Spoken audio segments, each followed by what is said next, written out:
I'm sure you saw Russell on social. I did. Look, and the euphoria, the way that game unfolded, that was strictly about Dart. I mean, and I that was in no way, shape, or form anything that was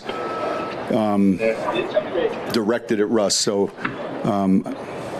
and I might be able to see how he might perceive that, but coming off that win and watching how he played, that wasn't any intention at all. Get a room, you two.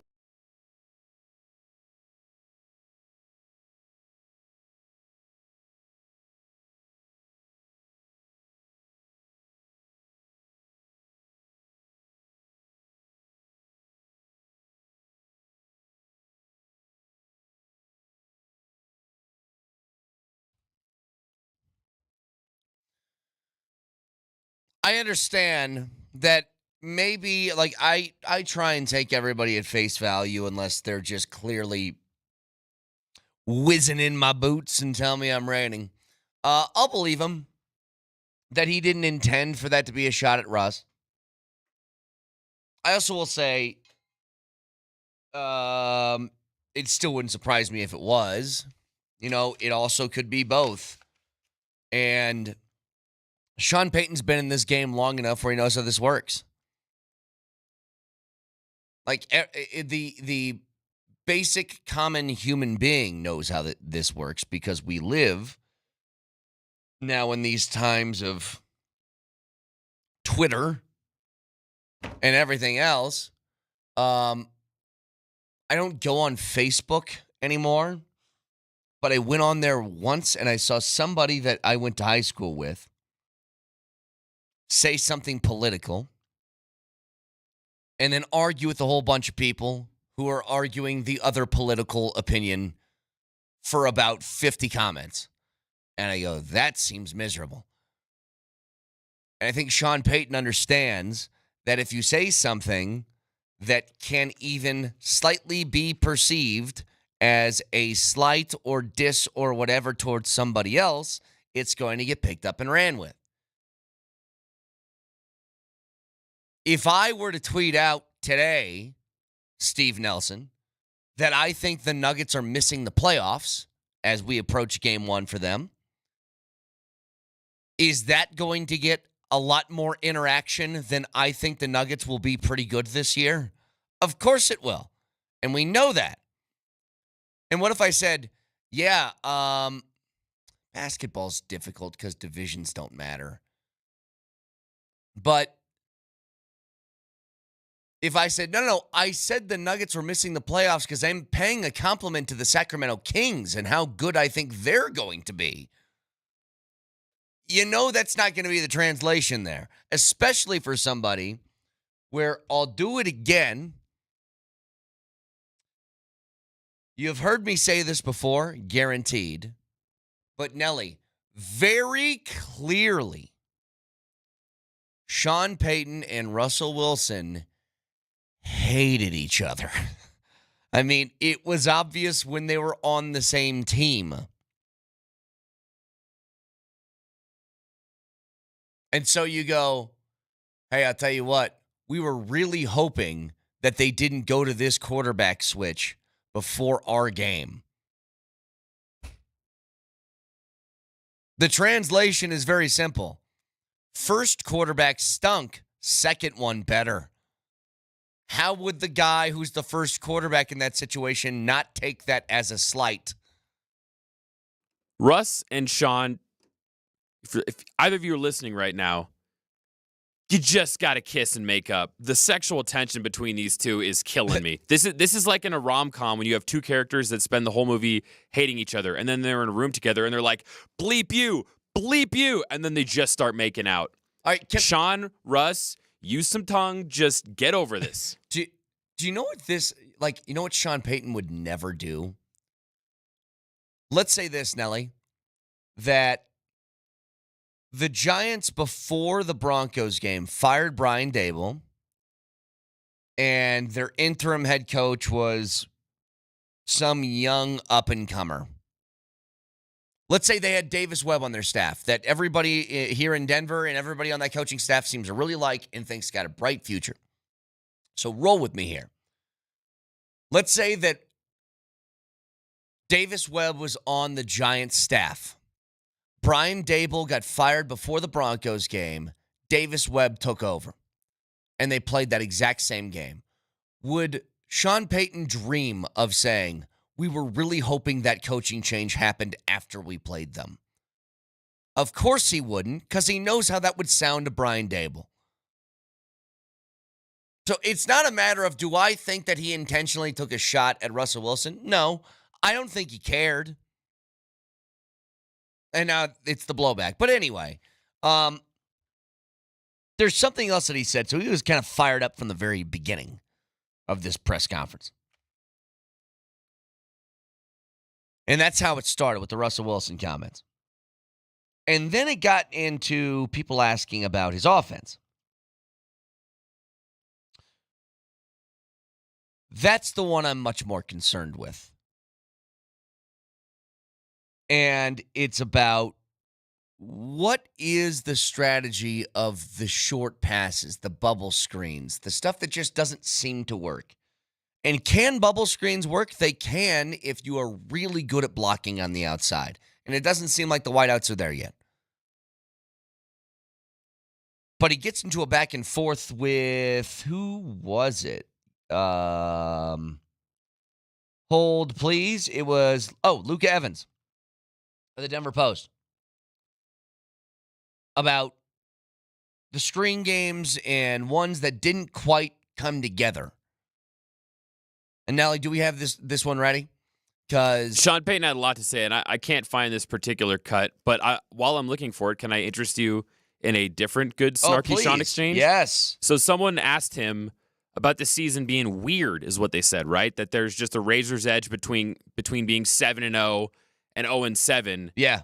And Sean did not like this reporter describing the season as weird. Knowing how much you respect Bill Parcells, he has that famous saying, "You are what your record says you are." That's right. Do you believe that at 5-2? Yeah. And so that's, even if it's weird, it's still, you got there. What's weird? To get to the way that ending, like, not weird. I mean, it was Every game we play is weird. right. Like the team that we just celebrated the other night, go back through their record. Yeah. It's weird. Yeah. Well, I'm saying it's unusual to have less points scored Right. than your opponents and win a Super Bowl. It's weird. So just to get to there's no, listen, we don't reflect back. We go forward. And that's how you have to approach it. What does that mean? What does that mean? Like, this season has been really weird.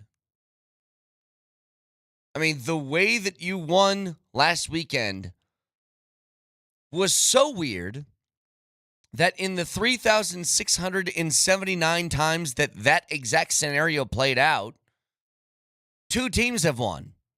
I would consider that weird.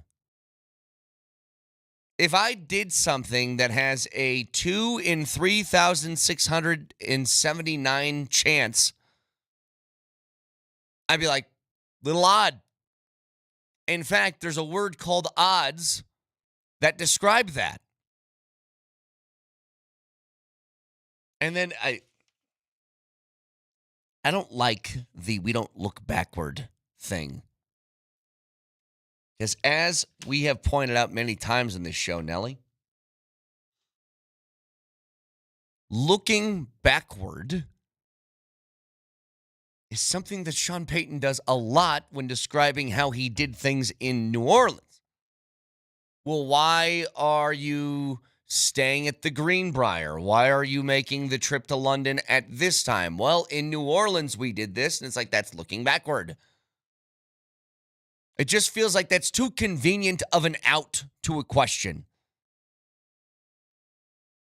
Just like when you're asked about Dre Greenlaw and what he brings to the table, and you go, we don't talk about injured players. Then it's like, I thought he wasn't injured anymore, that he's playing. It just feels like that's too convenient of an out. You know, the things that I have concerns about heading into this weekend are exactly what these questions are sort of referring to. You need defensively to be on every single little detail check. They're incredibly good. Really good. Always have been with a healthy Dak, by the way. Like the Dallas Cowboys with healthy Dak Prescott will always be dangerous. You need to be able to score to keep up. If you're thinking this defense is going to hold the Cowboys to 10 points, I think you're in for a rude awakening. Now, are they capable? They're sure capable of it. What would really help in that category is turnovers. I mean, they lead the league in sacks. And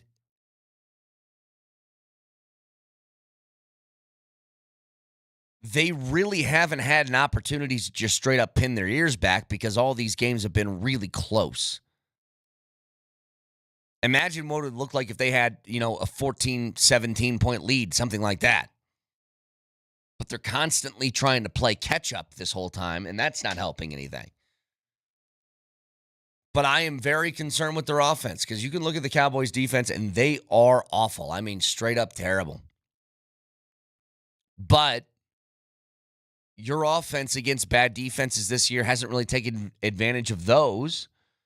And so does it have something to do with the game planning? Does it have something to do with the play calls in this short passing game? Well, let's see what Sean Payton thinks about that. When you look back at the screen game, especially early, it seemed a little bit touch and go. Is that Yeah, and then there were some big ones. Yeah. Did you see those? Yep. How many? Couple. How many big ones? No, how many big screens? Maybe two. No, three? No, one. not enough. Go watch it. Obviously, there's some looks that we didn't block exactly how we wanted to, but we ended up with some big plays by Tyler, Ingram. Bidet had a couple, so I'm not on the screen count. Next question. Nope. Go back and watch again. More than that. There's more than that. It's like, okay, but do you understand the spirit of the question? Like, again, it's just, there's stuff that I think when you're a coach and the offense hasn't been good this year, not to say they've been terrible, but they haven't been good. There has to be a reason for it, so what is it? Texter says, I get the sense that, Brett, you have a lot of hate for the coach. I don't. I don't have any hate for Sean Payton. I think he's a really good coach. Because I'll tell you this much. With how you've played this year, I think being 5-2 is really impressive. And I think the fact that he had a playoff team with a rookie quarterback last year, a team that I thought talent-wise was probably going to be picking near the top 5, to take them to the playoffs is incredibly impressive. But I do think that there's a sense of, there's an ego about this and a stubbornness where I think as a coach, you need to be willing to admit when some things just aren't working. And I think he has a tough time doing that. How many big ones? Like, can I hear that exchange again one more time, just that back and forth? When you look back at the screen game, especially early, it seemed a little bit touch and go. Is that Yeah, and then there were some big ones. Yeah. Did you see those? Yep. How many? Couple. How many big ones? No, how many big screens? Maybe two. No, three? No, one. not enough. Go watch it. Obviously, there's some looks Okay. that I'm a big It's Always Sunny in Philadelphia fan, and when he kept doing that, it reminded me of D in the psychiatrist's office. Go ahead, Nellie. I'm good. How are you feeling about all of what I'm doing? Did you like that? Did you think that was good? Tell me I'm good. Tell me it was good. Tell me I'm good. Tell me I'm good. Tell me that was good. Tell me I'm good. Tell me I'm good. Tell me I'm good. Tell me I'm good. Tell me I'm good. Tell me I'm good. Tell me I'm good. I mean, it sounded just like that, didn't it? Yeah, then there were some big ones. Count them. How many were there? How many? How many? No. How many? How many? Tell me I'm good. Tell me I'm good. Tell me I'm good. Again, if you're reading this as hate for the coach, you're wrong. I just think there's a stubbornness where things could get better had you not been so stubborn. It's the same thing, like people confuse us when I talk about Dion the same way. I think Dion's very stubborn about things. I think sometimes as a head coach, having one that's a little more introspective, saying, is there something that was maybe wrong with my game planning? Did you see those? How many? We talk to Jared Bednar every week. I think Jared Bednar is excellent at that part of it. Willing to admit when something wasn't working and maybe he needs to do something different. That's all. So, it is a Nuggets ticket Thursday. So here's what's going to happen. The same way that we do this with Avalanche Ticket Tuesdays. I give you a keyword on the 20s every single hour. You text in those keywords, and it's a chance for you to win a pair of tickets. This is for the home opener, correct, Nelly? Yep, the home opener on Saturday against the Phoenix Suns. So each hour on the 20s, I give you a keyword. We give away a pair of tickets at the end of the show. Each show gets that along with a second chance drawing. I don't have the copy in front of me, Nelly. What's the altitudesportsradio.com/ what is it for the Nuggets second chance? It's Nugs Ticks. We make it easy because remember for the Avs. Avs Ticks. It's Avs Ticks. So this one's Nugs Ticks. 1G or 2Gs is the important detail. 1G. 1G. So altitudesportsradio.com/ Nugs Ticks for another chance. But that first keyword coming your way next.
when you look back at the screen game, especially early, it seemed a little bit touch and go. Is that Yeah, and then there were some big ones. Yeah. Did you see those? Yep. How many? How many big ones? No, how many big screens? Don't start counting. No, don't start counting. How many big ones? That I'll tell you what, we got some big tickets to give away today.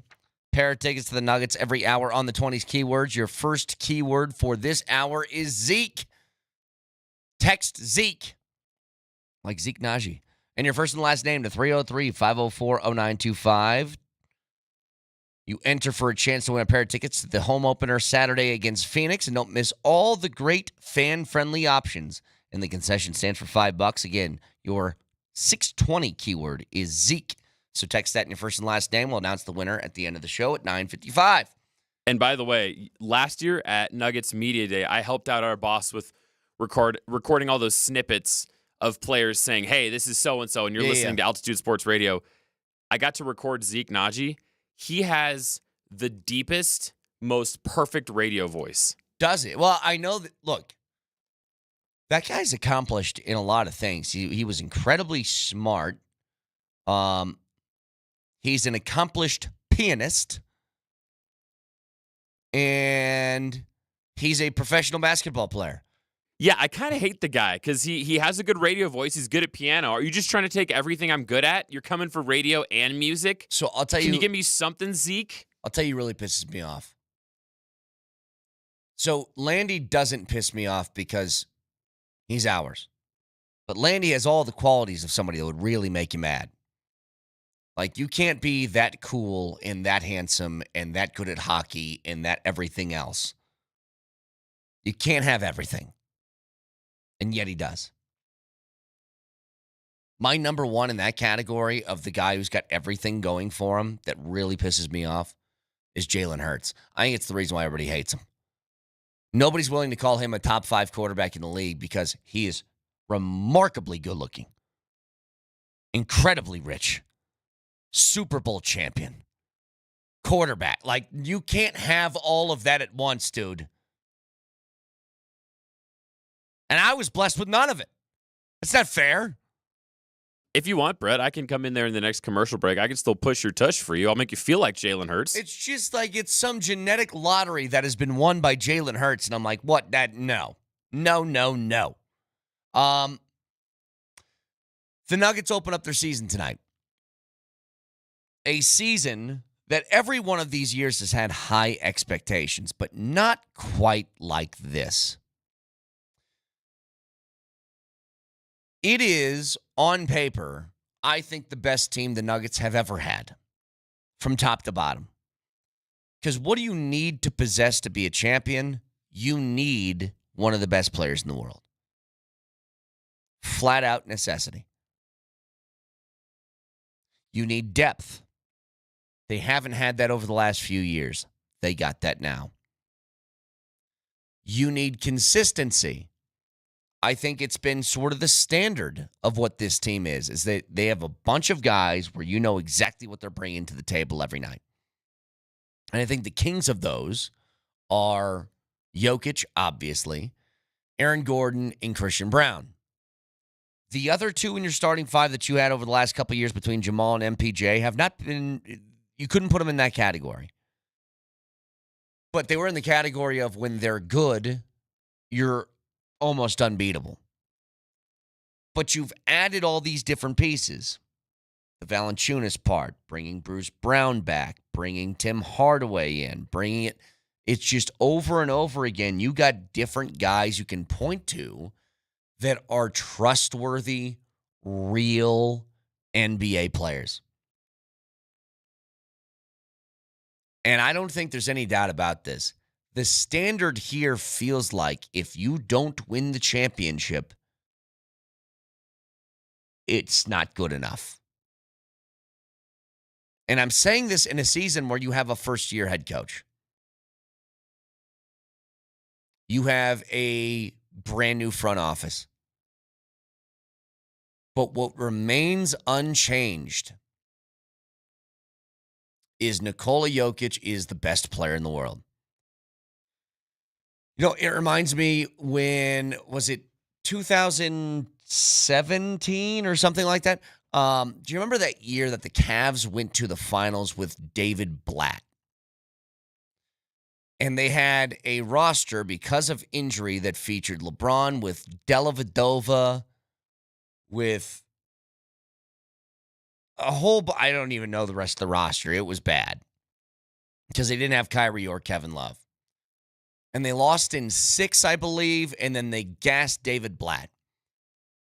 The next year, the expectations were the same. They had Ty Lue as head coach, and they won. I feel like you can do that this year. You can be that version of whatever that Cavs were because they had the best player in the world. Their guys got healthy, so they got a little bit of depth and then capitalized on it. I don't think the expectation should be lower anymore because here's what shouldn't happen. Pray to God it doesn't. This should not be Jokic needs to carry 80% of what you do. And then you just need a couple other guys to fill in the 20%. This should be a more even distribution of effort and a more even distribution of production. Like, here's what I hope happens, Nelly. I hope to God that Jokic's numbers take a hit. Because if they do, 99% assuredly, it's because other people are doing their job. Exactly. You're spreading the point total around. He's not getting as many minutes on the floor because Jonas Valanciunas is trusted as a backup. Like, all of those things would be perfect. You don't want him to have another 60, 30, 20 stat line in a double overtime loss anymore. Let's get and by the way, I know I mentioned this a week or two ago, but I went to the one Nuggets preseason game they had here in Denver. Yep. Valanciunas looked good. I know it's preseason, and maybe he was playing against it's because he is good. Maybe he's playing against a couple future cell phone salesmen, but like seeing an actual backup big who plays like a big and can get nasty in the paint, or I'll use the Vic terminology that always gets him on drunk takes. He was banging down low in the post, throwing his butt into guys, clearing a path for Jokic. It was amazing. I am so excited. I'm also really curious at what the split's going to be between him and Jokic being on the floor at the same time. A whole bunch of teams are doing that Twin Towers thing. The Knicks did that with Karl Anthony Towns, and it was was it Hartenstein? A couple years ago? The hell am I thinking of? Talk about Thunder legend Isaiah Hartenstein. Well, they do the same thing. They have Hartenstein and Chet Holmgren. But the T-Wolves obviously did that with Cat and Rudy Gobert. The difference is with those guys. Hartenstein, whatever. Hartenstein. Bogdan, Big Don, Bagdon. He's not an offensive threat. He can't shoot. He's like around the rim, little baby hook, dunk, lay one off the glass, whatever. That can happen. That's possible. The same thing with Cat and Gobert. He's not an offensive threat. He is a dunker and a rim protector. Valanciunas and Jokic do a little bit of everything. Valanciunas can make a three. And I think part of the reason that really shifted his way of thinking towards joining the Nuggets is he didn't want to be a pure backup to Nikola Jokic getting 12 minutes a night. And so they convinced him, hey, we'll play you guys at the same time, and you won't get 12 minutes. You might get 20. And I think that really greased the skids for him. Okay. This is... I'll just read it from Shams. Portland Trail Blazers coach Chauncey Billups has been arrested by the FBI for alleged illegal gambling.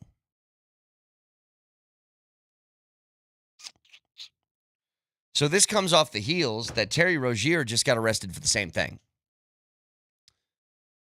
The coach being arrested is really interesting. By the way, Portland, a team that felt like they could be on the rise. God, the NBA is getting hit with a lot of this stuff. So Portland finished last year 36-46. But they were finding something towards the end of the year.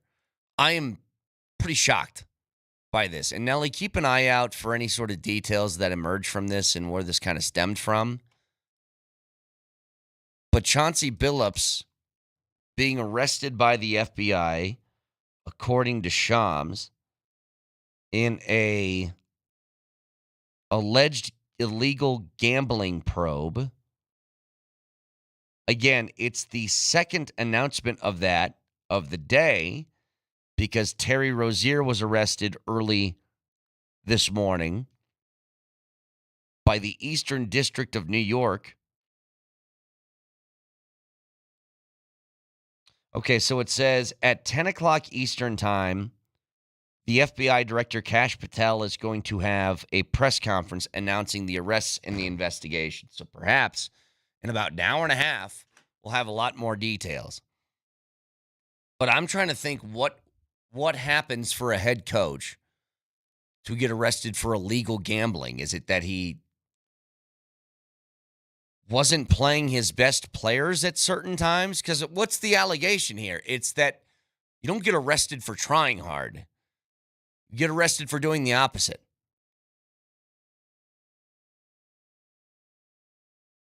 So it's hard for me to say much else without having details of this other than, man, this really sucks. It's Chauncey. It's the king of Park Hill. But he has been arrested by the FBI for alleged illegal gambling. So as more details emerge, we'll keep you up to date on that one. Man, the season's just starting, and I thought about this when I saw the Rozier news.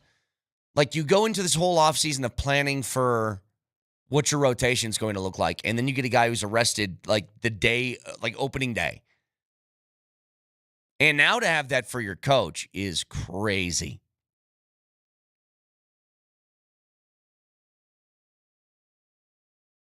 Oh, that sucks.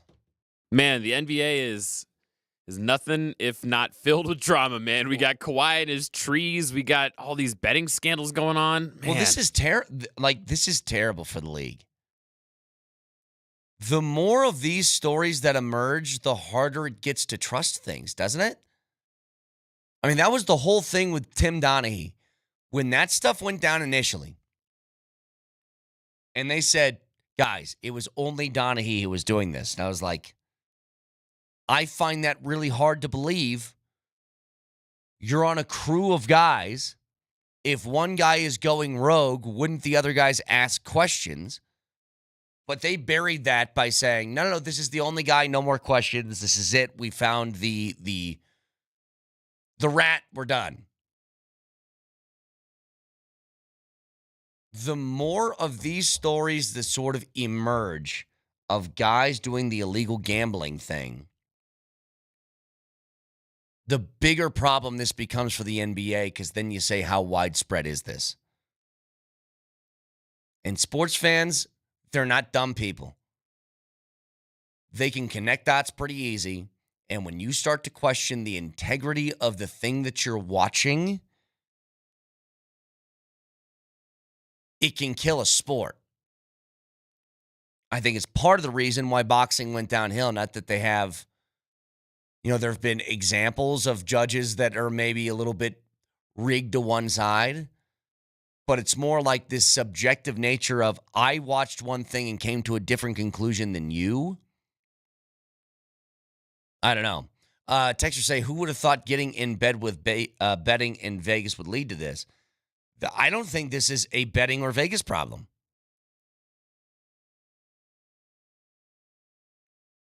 Getting in bed with the companies has nothing to do with whether you act on that or not. They could have been doing this for years in the NBA. The bigger issue is not that they got in bed with them, that sports gambling was legalized across the country. It used to be you had to go through a bookie unless you were in Vegas. Now, how many of you guys sit on your couch on Sunday and throw down $50 on 10 different bets?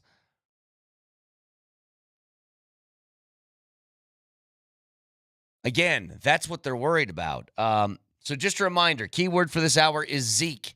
Text that in your first and last name for your chance to win a pair of tickets to the home opener on Saturday against Phoenix to 303-504-0925. So again, as details emerge, I'll keep you up as much as I can on this.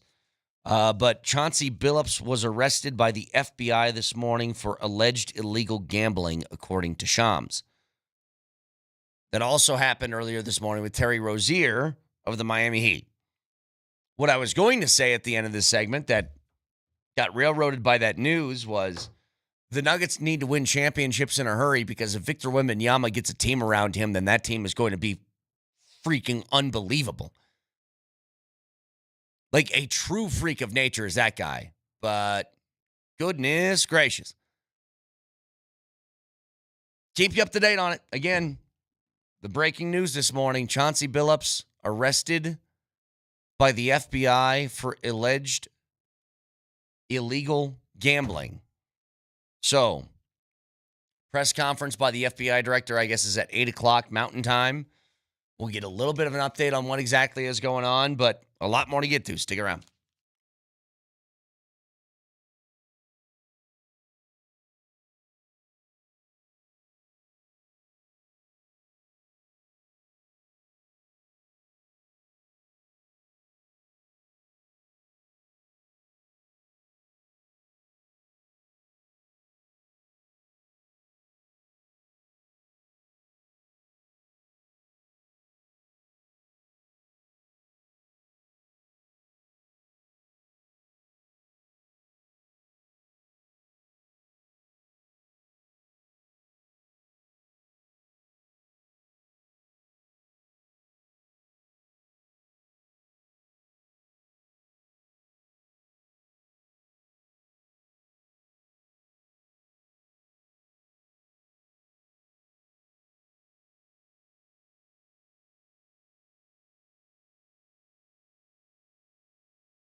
Okay, I can't help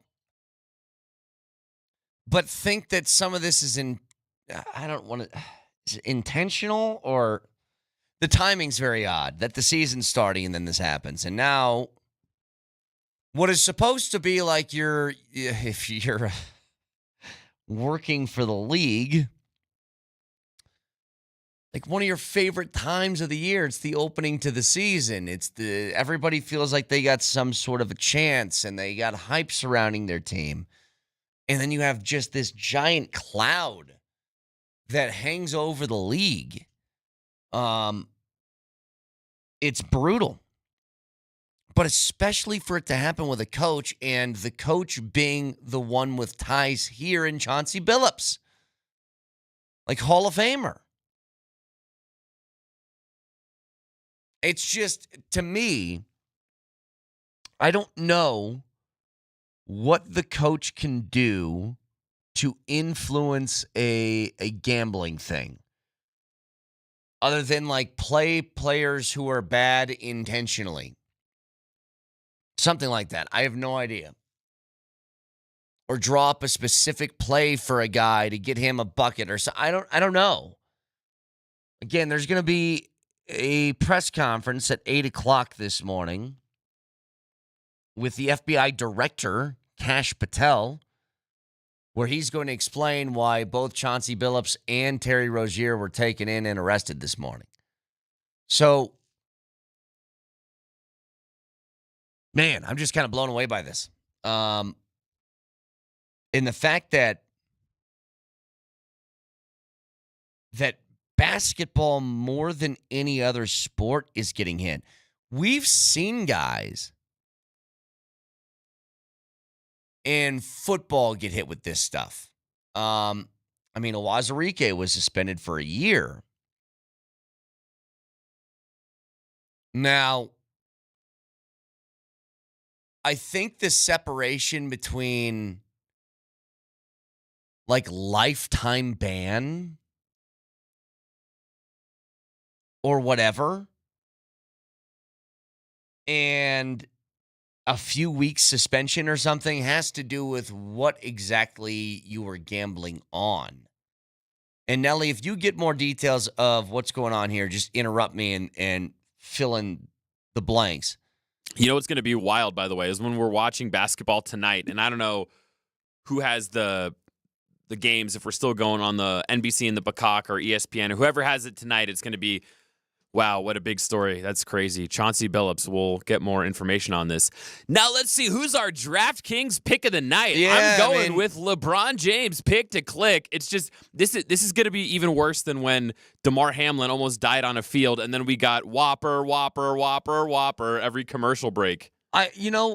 Again, people are going to make that one-to-one that, oh, well, what did you expect when you let DraftKings and FanDuel and everybody else involved? And I really don't think it has anything to do with that. Hey, guess what? The NFL has ads for beer. I don't think that it makes guys want to drink beer more who are in the NFL. It's not the actual sports books problem. If anything, what it's done is just made, because of the advent of it being legal now, and trust me, in states where you can't gamble on sports still, I make the drive back to see my family in Omaha every year. Trust me, Nelly, I've been on the road where, what's the town that's right there on the border? Is it like Big Springs? That's right on the border between Colorado and Nebraska. I think it's something like that. Yeah. So, trust me, Nelly, I've been in a furious stretch years ago when I was throwing down some bets. We'd be on the road on like a Friday or a Thursday or whatever, back to Omaha. And I would realize we're getting close to the Nebraska border, and I know that your phone has geo-tracking on these sports gambling apps. And I said, oh, God, I got to throw in a few of these bets before football starts this weekend because I'm not going to be able to do it if I don't. And, Nelly, when I say I tried to get it at the buzzer, where I tried to throw down a bet. The second I crossed that imaginary line where it says, welcome to Nebraska, or whatever the hell that thing says, it didn't allow me to do it. With the legalization of that stuff for everybody else, I think has made it a lot easier for guys to get in trouble. And this is the most important part, track you. You know what you couldn't track, Nelly? If I met my bookie in the parking lot after the show today and gave him $1,000 to put down on Thursday Night Football tonight, the government can't put a geofence on that. But they can track the people who did it. Right, and I was more referring to that we're going to get this funny juxtaposition of discussing this issue on shows that are sponsored by legal sports betting, including our station. You're going to hear ads for sports betting apps while we're discussing this issue. I think it's a funny juxtaposition, but no, I agree with you that at the end of the day, it comes down to self-control. And I'll give you an example. Jason Kosmiski, the radio voice of the Nuggets on this station, has talked before about how strict the NBA is with betting on sports. They tell anybody in the NBA, you cannot bet on the NBA. You can't bet on basketball. Don't even think about betting on the NBA if you have anything to do with the league. And Kos, he loves bets, but he'll only place bets on Maction. He'll bet on Michigan, Ohio Bobcats football, and he'll bet on his Packers. But he doesn't even touch the NBA with a 50-foot pole because he understands the rules. And the NBA has said, I think I'm probably in the clear. I don't do it anyway just because I don't want to lose my job over a $5 parlay.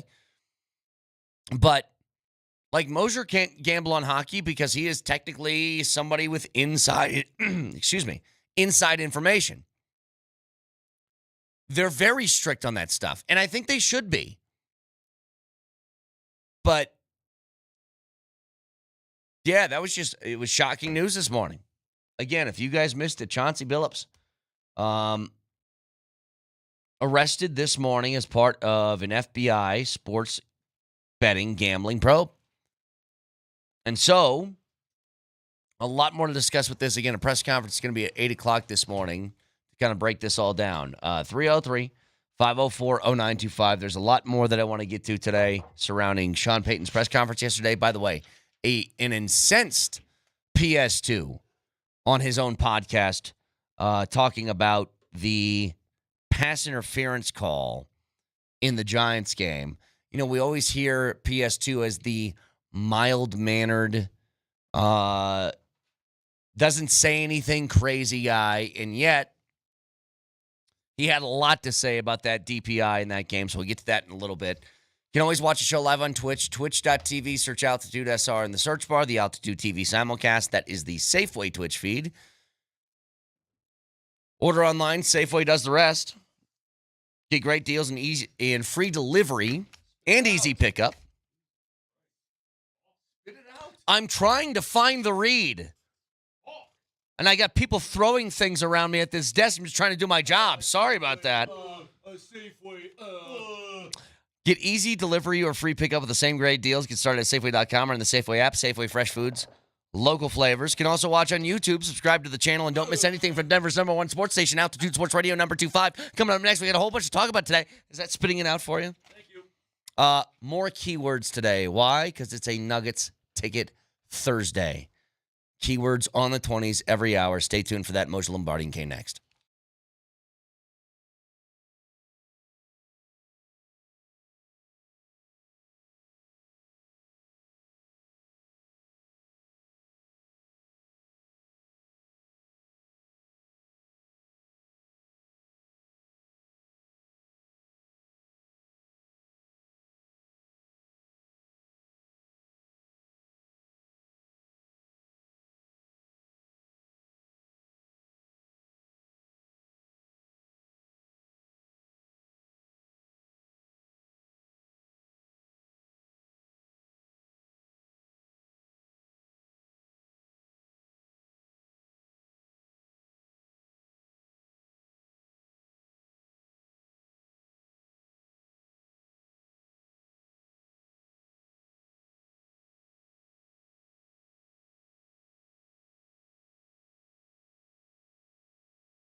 Okay, I had a whole bunch of thoughts. Sean Payton's press conference, actually a few, I think, interesting tidbits that took place yesterday. Don't care.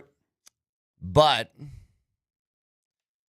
just got news about, I would say, half an hour ago-ish. The NBA season opens yesterday, for the most part. For most teams, anyway. The Nuggets open tonight, but most teams played yesterday. And after that, a day into the season, the FBI has made arrests of 2 people within the NBA, the first being Terry Rozier, which was announced about an hour ago this morning. Remember, he's been investigated for like the last year. Yeah. But the one that came out of nowhere, Chauncey Billups arrested this morning by the FBI, and this was tied to, they said, alleged illegal gambling. Did not say sports gambling. The more details that have arose now is the FBI told ABC News this is tied to an illegal poker ring that is tied to the mafia. Yeah. You want my reaction? If this is a poker ring, I don't care. If it's sports betting on NBA games, I care. I also care about Chauncey Billups. So this one to me was shocking when I saw his name because the things going through my mind, Mark Moser, were like, what? Excuse me? Well, when they said Terry Rozier and Chauncey Billups, I go, how does the coach get involved in some, you know what I mean? I guess you could, but it's easier for me to make a one-to-one. Oh, the player bet on the under for points for himself, so he didn't score X amount of points. What does the coach do? And then you find out it doesn't have to do with basketball. At least that's what they're saying for now. Just weird that it would come out at the same time as these other arrests, Right. which puts them in the same category. Gambling is gambling, according to the FBI. It Right. doesn't matter. I don't know how to. But it said that they're related, Moj, which means I guess the mafia was involved in both ends of this. I don't know if they're related. I guess maybe. That's what ABC News said. Separate but related. Okay, maybe by the way, related only in the fact that the FBI is doing a sting or whatever it is on a lot of people. Yeah, could be. I heard there's up to maybe, a couple dozen people that includes these 2. But I listen, I don't know what constitutes and does not constitute an illegal poker game. Because I know a lot of them go on a daily. Well, I mean, people are playing poker in their house on a Friday night. I mean, I played poker a month ago where we all chipped in $20. Do I go to jail now? Like $20. You turn yourself in. Call the cops. Nellie, Get the fuzz on the horn. call the cops. Yeah, that's what I'm saying. What would cause the FBI 1-800-FUZZ. to arrest you for playing poker? Yeah, This is get what it. it is. Here's what has to happen.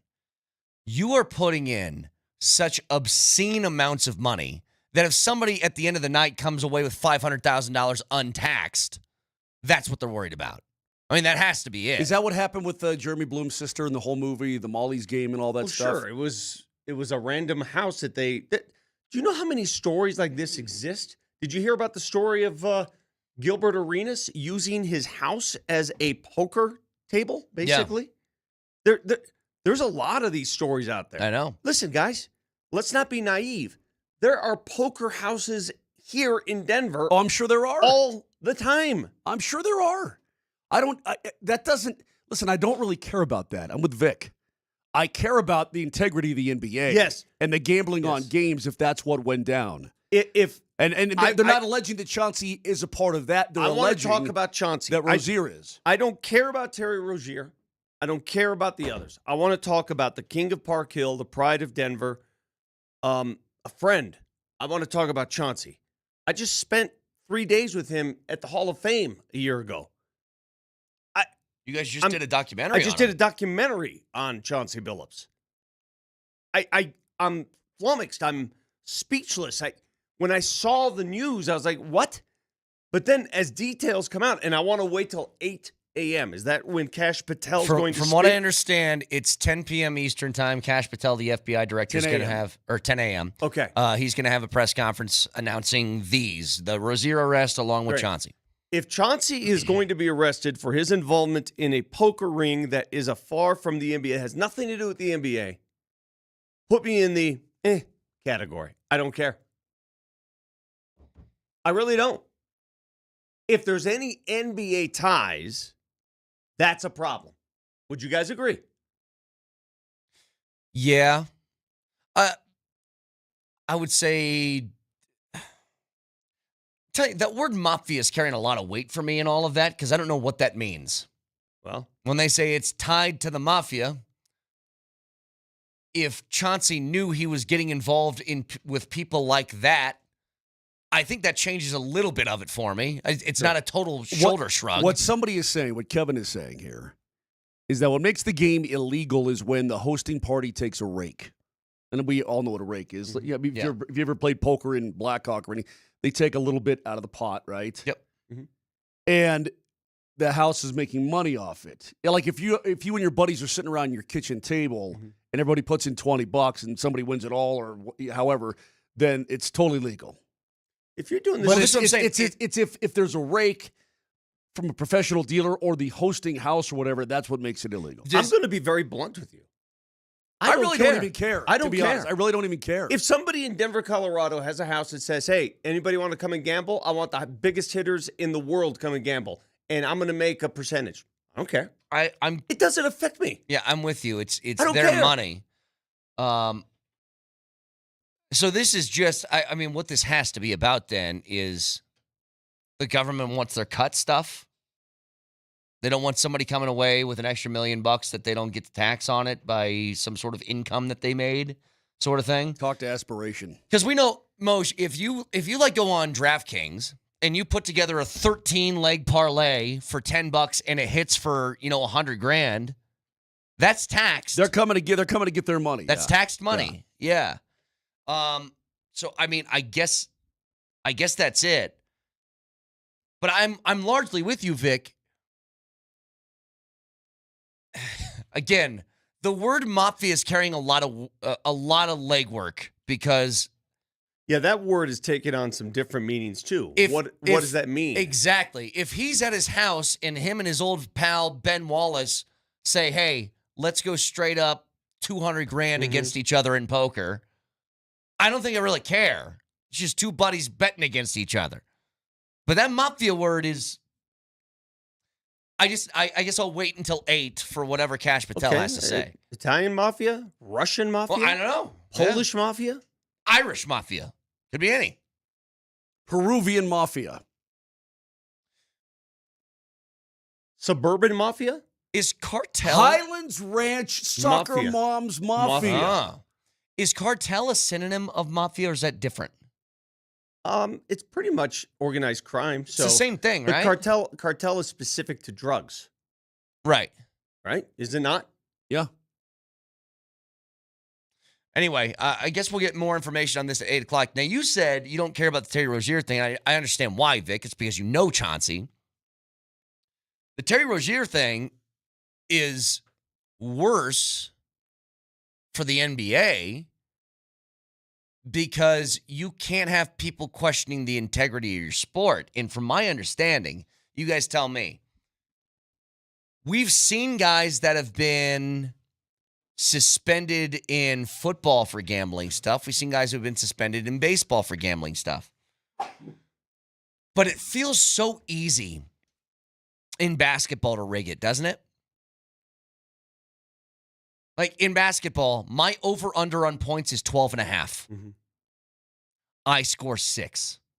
And now I intentionally miss shots or I pull a hammy or something. You know what I mean? But like I heard you on the way in about the sport, getting in bed with sports gambling and that kind of thing. I don't think that has anything to do with it. Betting on sports has always been legal in Vegas. I mean, Yeah. so it didn't. This has happened 50 years ago, 40 years ago, 30 years ago. I mean, before the sports betting sites got involved with professional sports, It's been going on. it's been going on forever. So I it's worked period. in Phoenix, Arizona when the Arizona State scandal happened I remember that. under Bill Frieder. Yep. Stephen Headache Smith. I was there. We were at Bill Frieder's house on the daily. It was nuts. And there was no betting apps. There was no way you can publicly go online. But people still bet. So you're right on that, Accord. Just because the betting apps exist and there are more people betting, the volume is different. It's volume.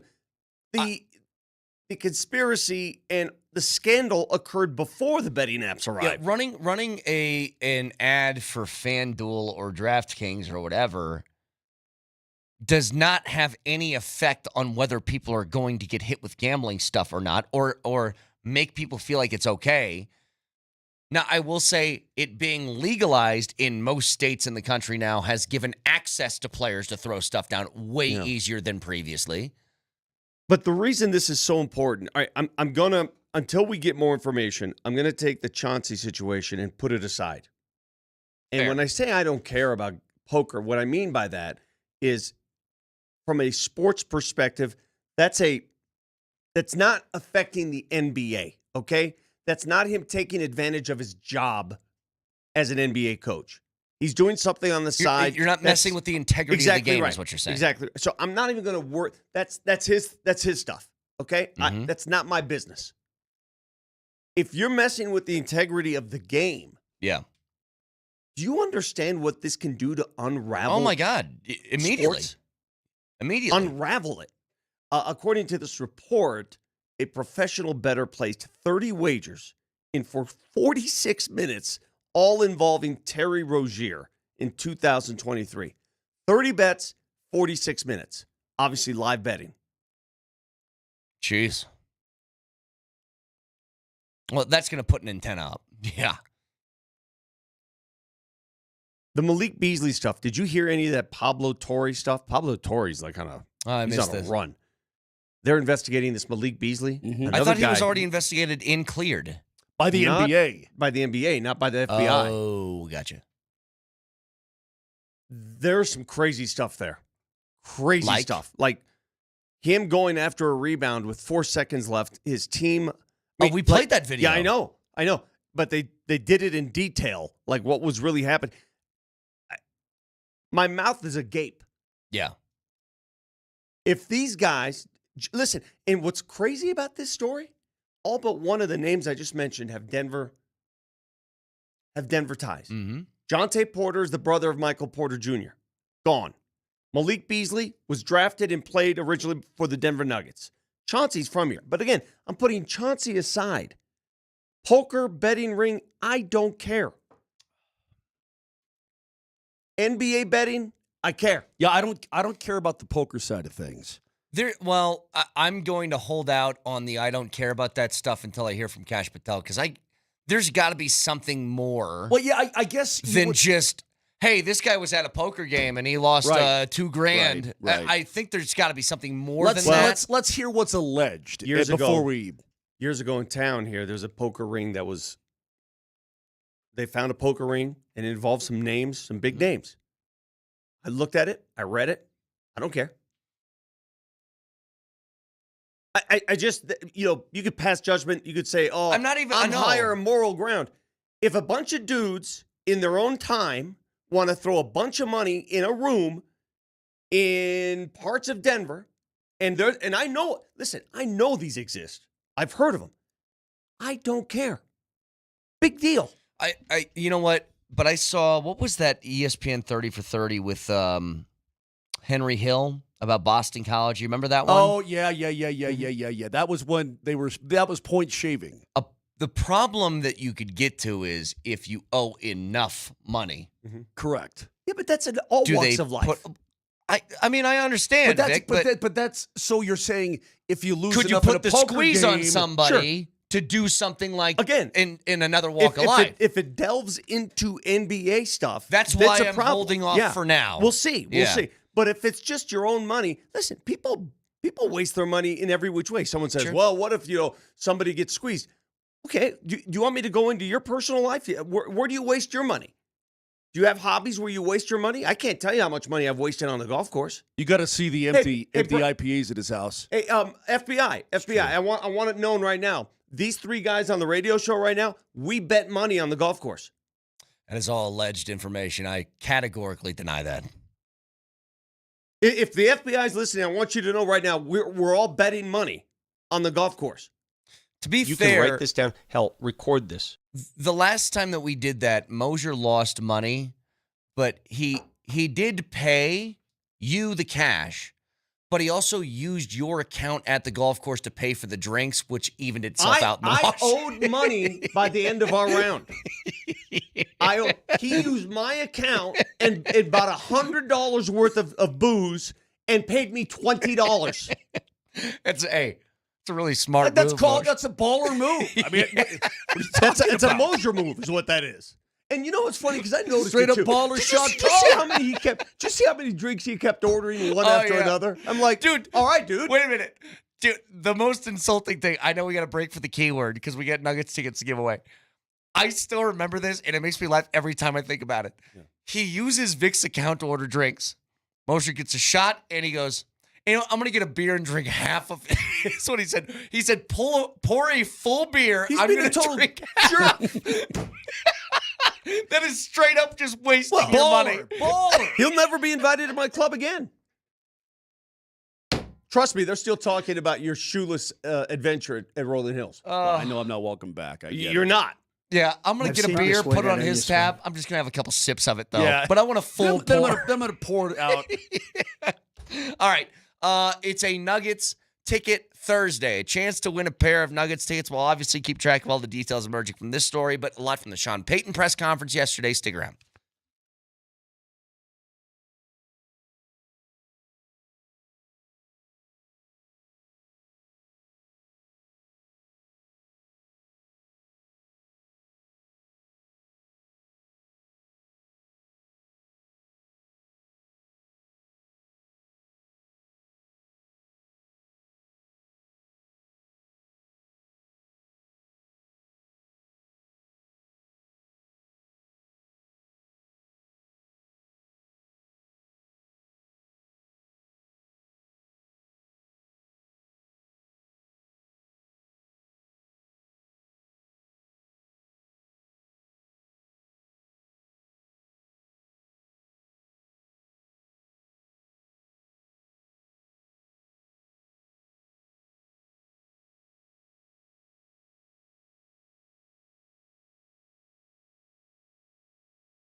All right, Nuggets Ticket Thursday. Another chance for you to win Nuggets tickets to the home opener Saturday against Phoenix. Every hour on the 20s, each show giving away a pair of tickets. And the keyword for this hour is Strother. So text Strother in your first and last name to 303-504-0925. There's no way people are going to spell that correctly. It's not that hard. They can't spell. We have problems with spelling 4-letter words here on this show. We say, hey, text in the word duck. And then you know what comes next. Everything. Strother and your first and last name to 303-504-0925. Get you a chance to get in the door for that Nuggets home opener on Saturday against Phoenix. Next keyword's coming your way in an hour. So again, keeping an eye on some of the information emerging from this FBI arrests being made this morning. Can we carry this press conference at 8 o'clock? Nellie, is there a way you can tune that in? It's going to be on television somewhere. Here's the thing. I feel like there's going to be a lot of legalese at the beginning of it. Well, we can comment on it, though. I want to be a part of this story. Okay. I want them to expose you.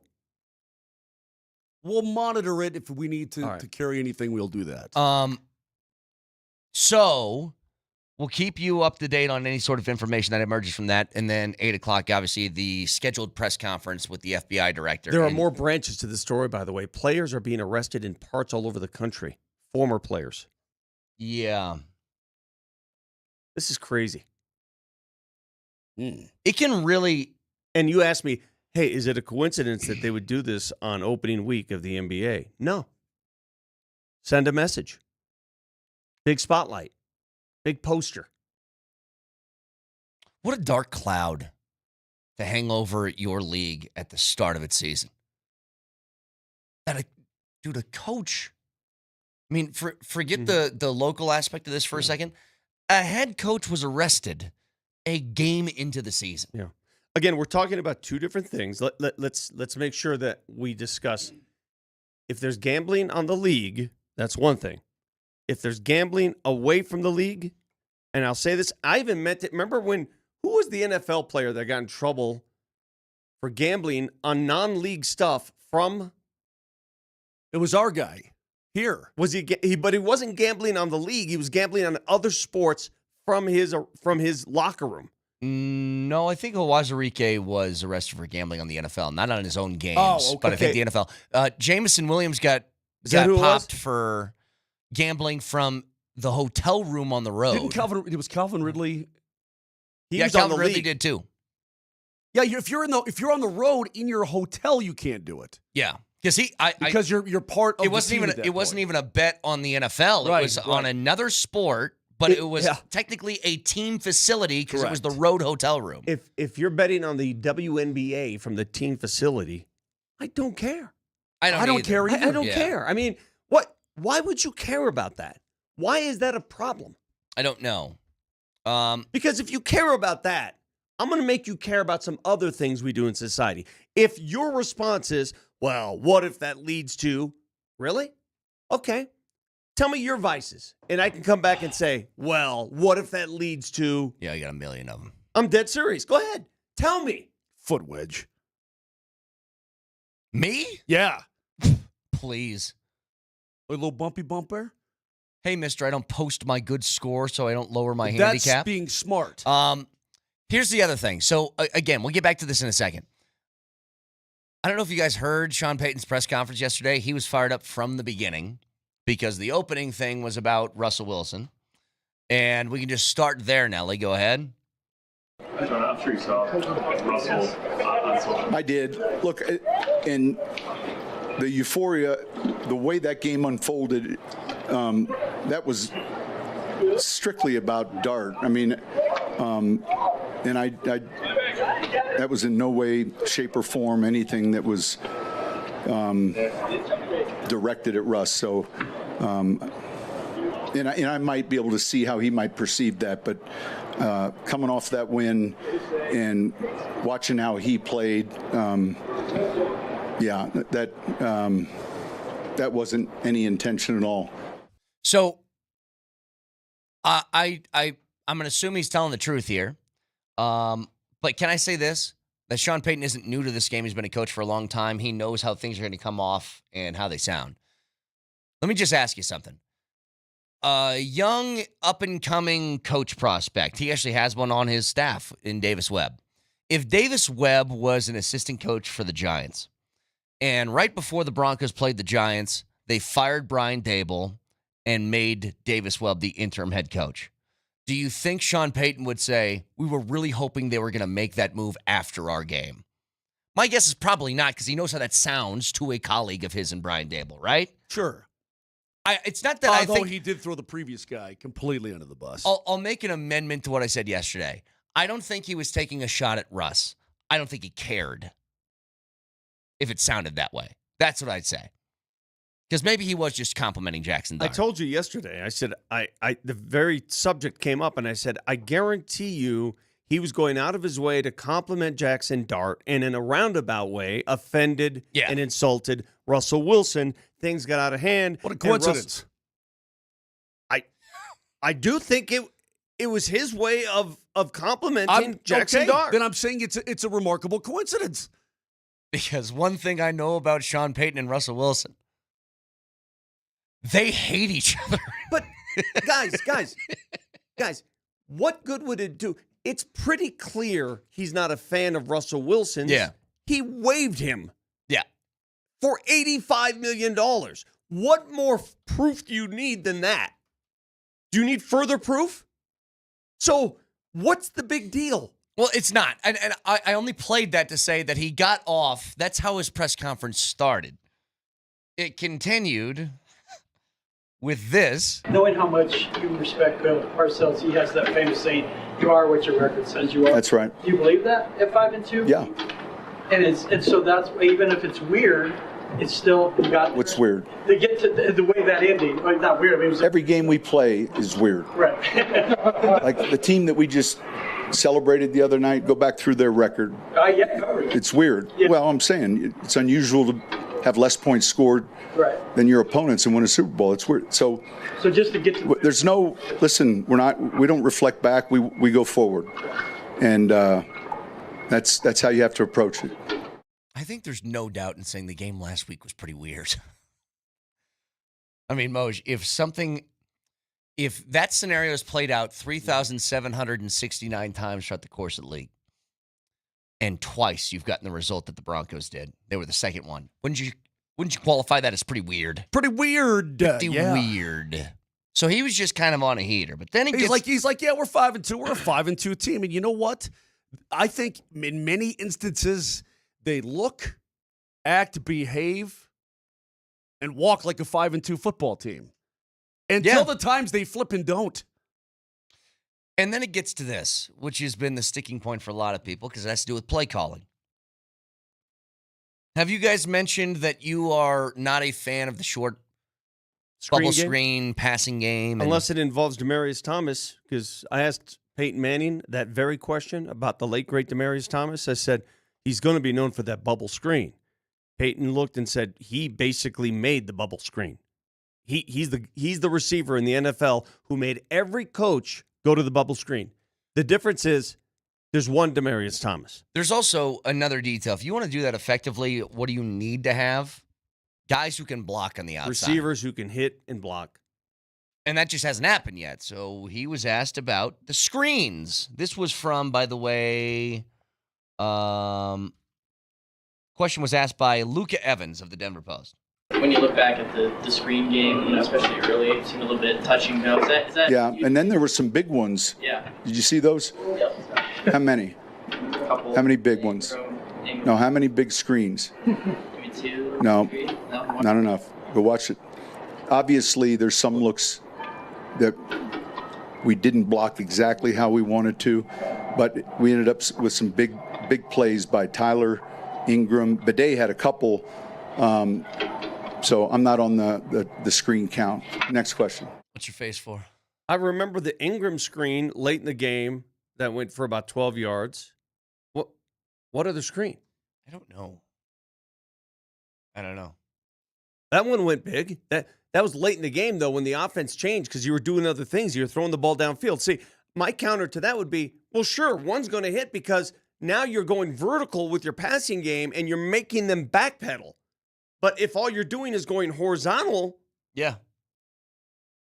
How many big ones? Can I just hear that back and forth one more time, Nelly? Give me that. How many? When you look back at the screen game, especially early, it seemed a little bit touch and go. Is that Yeah, and then there were some big ones. Yeah. Did you see those? Yep. How many? How many big ones? No, how many big screens? Maybe 2, No, 3? No, not enough. Go watch it. It No, don't start counting. It reminds me, there's this scene from It's Always Sunny in Philadelphia where Dee is talking to a psychiatrist. It reminded me of this. Go ahead, Nelly. I'm good. I am so. How are you feeling about all of what I'm doing? Did you like that?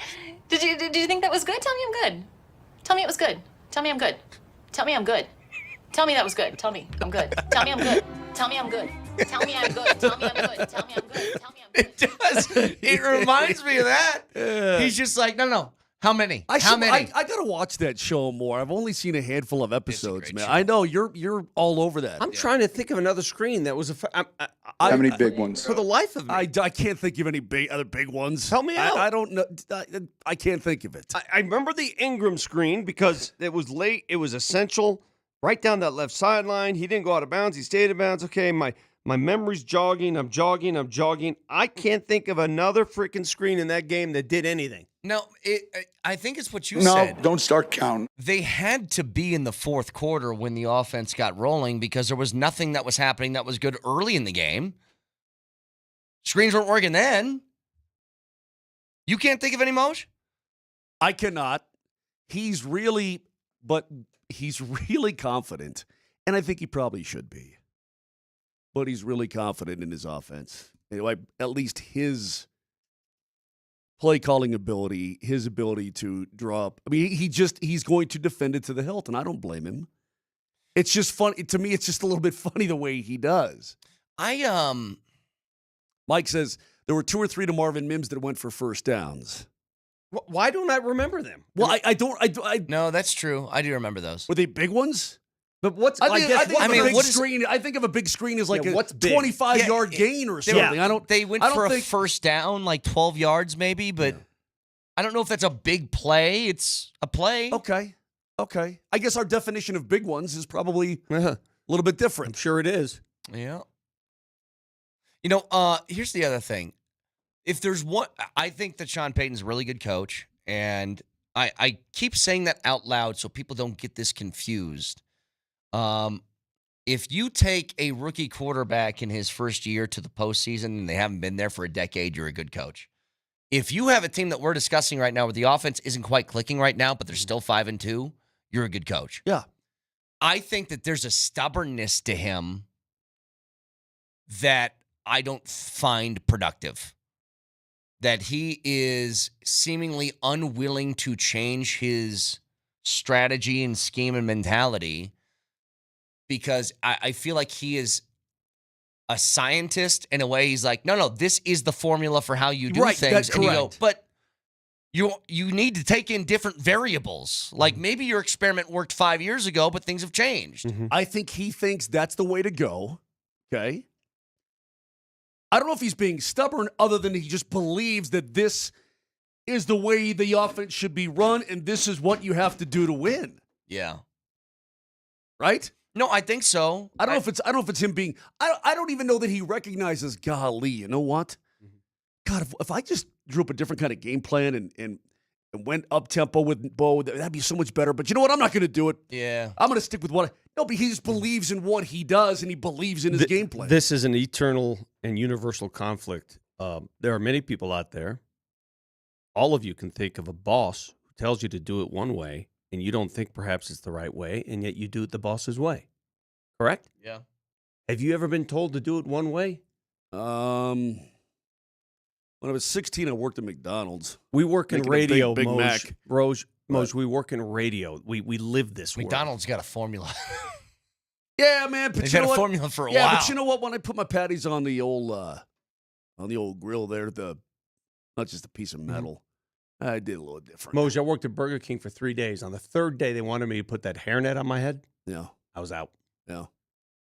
Got He a had a job lot at of- Foot Locker instead. You had a lot of hairs. Wore the stripes. I never worked in a food industry before. I ain't wearing that hairnet. No, you worked at Walgreens, though. Walgreens, yes. Hey, Would you wear a hairnet? at Walgreens? I don't know why I would The have. photo department? Nope. Okay. Do they even have photo departments anymore? They don't, do they? Yeah, they do. Do they? Huh? My Okay. Walgreens does. If you want to get your Christmas photos done, you go over there. I had something happen to me this morning at the gym that's very troublesome. All right, hold that. It finally happened to me. I want to get it out before too long. I do want to add the key word of the day to win what? A pair of tickets to the home opener on Saturday is Strother. Do you realize And your how first many and last name to 303 how many of our 504 texters who claim to be Nuggets fans? Do you understand how many people already? I've counted. We've gotten over 400 texts. At least half of you, maybe more, have misspelled the name. Exactly. It is unreal. Some of the spellings I'm seeing, and I'll go down. Strothert. What the Strothert. hell is that? Strothert. Here's this one. Streather. Streather. Yeah, that's not it. It's STRAW. You don't even know how to spell it. STAWTHER. No. STRAWTHER. There you go. There you go. Jesus, Lord Almighty. I've gotten every spelling but the proper spelling. In fact, I'm going down right now. I've yet to see a proper spelling. It might be the first person that nails the spelling. Somebody spelled it stronger instead of Strother. All right, cool. Hey, can I just tell you real quick? Somebody spelled Stewart. Quick. Vic, I'm hooping it up at 5:38 a.m. Okay, what is your definition of hooping I'm it up? shooting hoops. Are you like the rest of the media in town that thinks you're playing hoops when you're not playing hoops? Hold on a second. You're gonna freak. I'm hooping it up at 5:38 a.m. This other kid's in there too. Okay, 3 baskets and da-da-da-da. So in walks Jane and this other gal who's carrying this big bag. And she says what to me? I'm hooping it up before I get my workout in. Get out of the way, old man. She says, I just wanted to let you know that they're going to be setting up for Pickleball. pickleball. Yeah. I could see that coming. Oh, and being mouthy, you know what I said to Jane? And there's the other gal holding the big bag full of pickleball crap. I said, oh, well, I guess pickleball's taking over the world, isn't it? And this other woman with the bag had the nerve to go, "Oof." And what'd you say? She gave me a oof. What'd you do? I said, I'm going to shoot 5 more hoops, and then I'll leave. I'd make him get you off that course. Court. It's a basketball court, there's 4 pickleball courts outside. Get your ass out there in the dark and hit the ball around. This is my hoop. This is my hoop time. Well, there's a Lifetime Fitness that was built a year and a half ago in my neighborhood. Brand new, state of the art. Yeah. State of the art. They built 10 pickleball courts. 10. Not one hoop in that facility. Not one. I went to the GM's office. I said, "What are we doing here? What are we doing? It's not our demographic." So you mean to tell me that the United States of America is now cultivating and fostering recreation centers that say basketball is not the demo? I'm telling you, dude. I hope the rest of the world kicks our ass in basketball. I hope we lose the Olympic Games for the next 50 years. We don't deserve them. Agreed.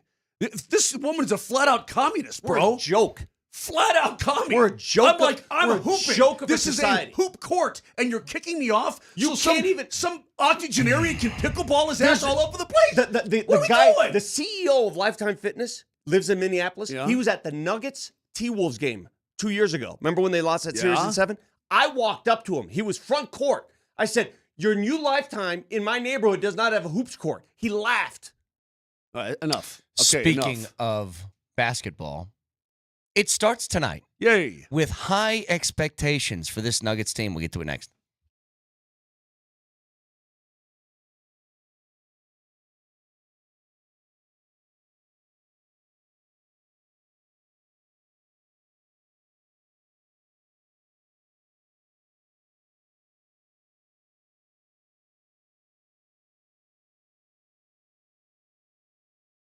Hey, Circus Sports, always available.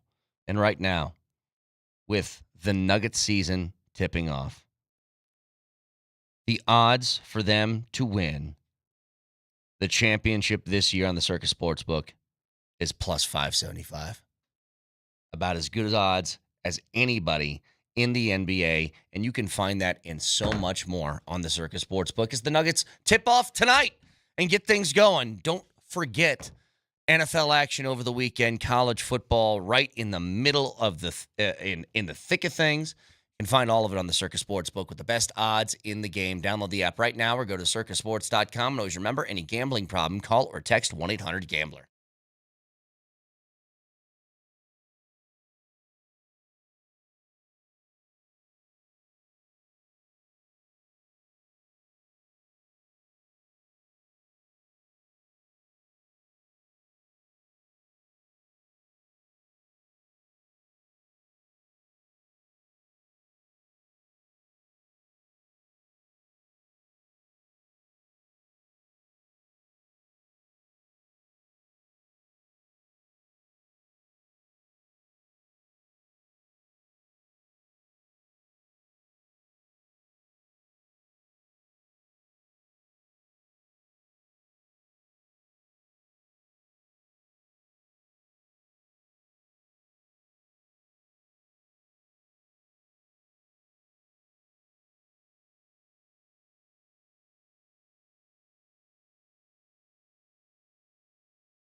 Jokic at the logo, one-on-one with Zubac, 2 seconds left, fade away. Dunked home by Gordon at the horn! You count that basket! It's good at the horn, and Denver wins game number 4, 101-99. Boy, this would be a huge miss. Second free throw, Holmgren. Missed it again. Rebound down to Christian Brown. You got to hurry.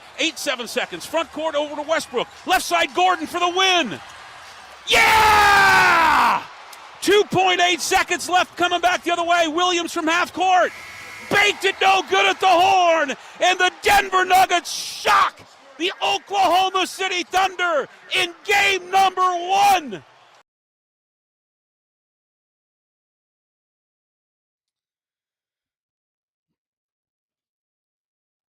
Okay, so in 15 minutes, FBI Director Kash Patel is going to make an announcement regarding the arrest this morning of Terry Rozier for that was basketball related. Chauncey Billups was arrested this morning for non-basketball related gambling surrounding an illegal poker ring. Also, Damon Jones, former NBA player, has been arrested this morning for the same thing, I believe, as what Chauncey Billups was arrested for. So there's a lot of different things happening that hopefully we get some clarity in 15 minutes when the FBI talks about this. I'm reading this per ABC News. Billups is one of 31 people being charged for allegedly taking part in an illegal high-stakes poker game. Involved sport coaches and were operated by organized crime figures. While Rozier... So this is Molly's game. Yeah. Rozier arrested in connection with sports betting ring involving current and former players, including some who allegedly faked injuries. Wow. I almost rewatched that movie yesterday. Okay, wait a minute. So the Rozier thing is completely different than the Billups thing. That is correct. The Rozier thing is a player involving moves that are made that affect games. Correct. There's a tape, by the way, from one game of Terry Rozier where you go, bro. The Chauncey thing is a gambling accusation away from basketball that has nothing to do with the game. Correct? From what we've deduced. Correct. From what I know about the Chauncey situation, what's being reported so far, it has zero to do with basketball. It's just poker. Listen, and I am openly biased on this. If you're going to call me out and say, well, I know Chauncey, I love Chauncey, I respect Chauncey, he's a friend, and I'm going to tell you right now, if Chauncey's involved in NBA-influenced betting, that's very disappointing. If it's just poker on the side, I don't care. Well, the only one that so far it looks like is an NBA thing is Terry Rozier. And I want you guys to watch it. This is all from one game, and I don't know when this was within the last couple of years. This is one game, though, I think it's worth 2023, I think. Of Terry Rozier. So go ahead, Nelly, and let this thing play. You guys tell me if this looks like a guy is just playing poor basketball or if this looks intentional. He just threw a bounce pass directly to a player and sprinted the opposite side. How would you know on that, though? I wouldn't know on that. That's why I think it's...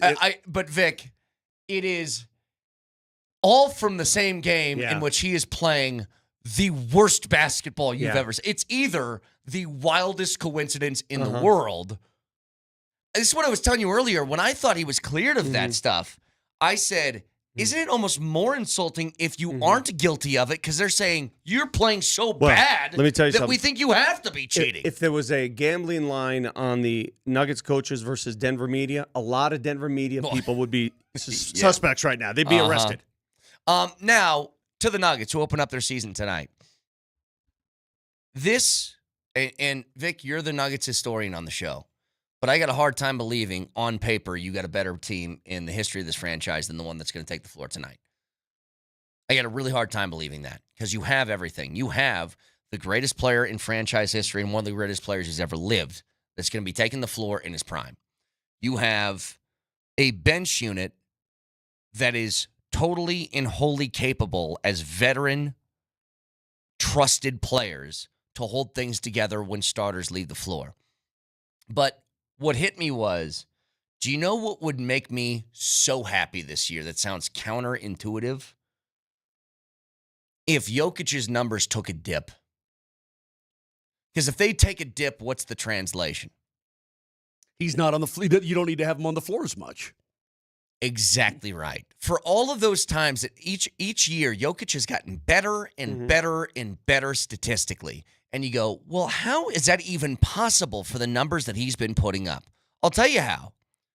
It's because every year his minutes have gone up. He went from, in 2021, 33.5 to the next year, 33.7, to the next year, 34.6, to last year when he averages best numbers ever, 30 points, a 30-point triple-double. And he played how many minutes a game? Almost 37. 36.7 minutes a game. I would love for him to get back down to 32 and average 25 points. I'm worried about tonight's game, boys. I'm worried about tonight's game. The openers are always the preseason isn't enough.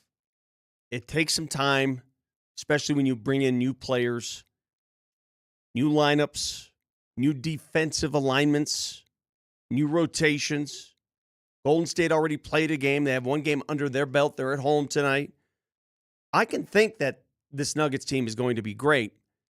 I can also think tonight's game is going to be difficult to win. If they lose, though, I'm not going to be all that bothered by it. First game. Do I think they're better than Golden State? Of course I do. Of course I do. I mean, Nuggets and Golden State in a 7-game series, I'll take that all day. However, I'm not fond of starting on the road against a team like that that's already got a game under its belt. Yeah. Mm-hmm. And the Nuggets, we'll see. You know, tonight, what are you looking forward to most? Here's what I'm looking forward to most. I want to see the one thing we always focused on last year and the year before that, the non-Jokic minutes. Remember that? The non-Jokic minutes. I'm going to track those tonight and see how they go.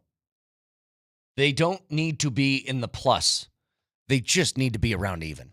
That's all I've asked for. What if they're in the plus? Well, then you're going to win the game. Yes. And I'll say this. I feel like this is as much championship or bust as this team has ever been, to where if they don't win the championship, it's going to feel like a failure, right? Well, of course. Just for what you have. Last year, I didn't think they could win it. So when they lost finally to OKC, I'm like, I expected it. We all did. Yeah.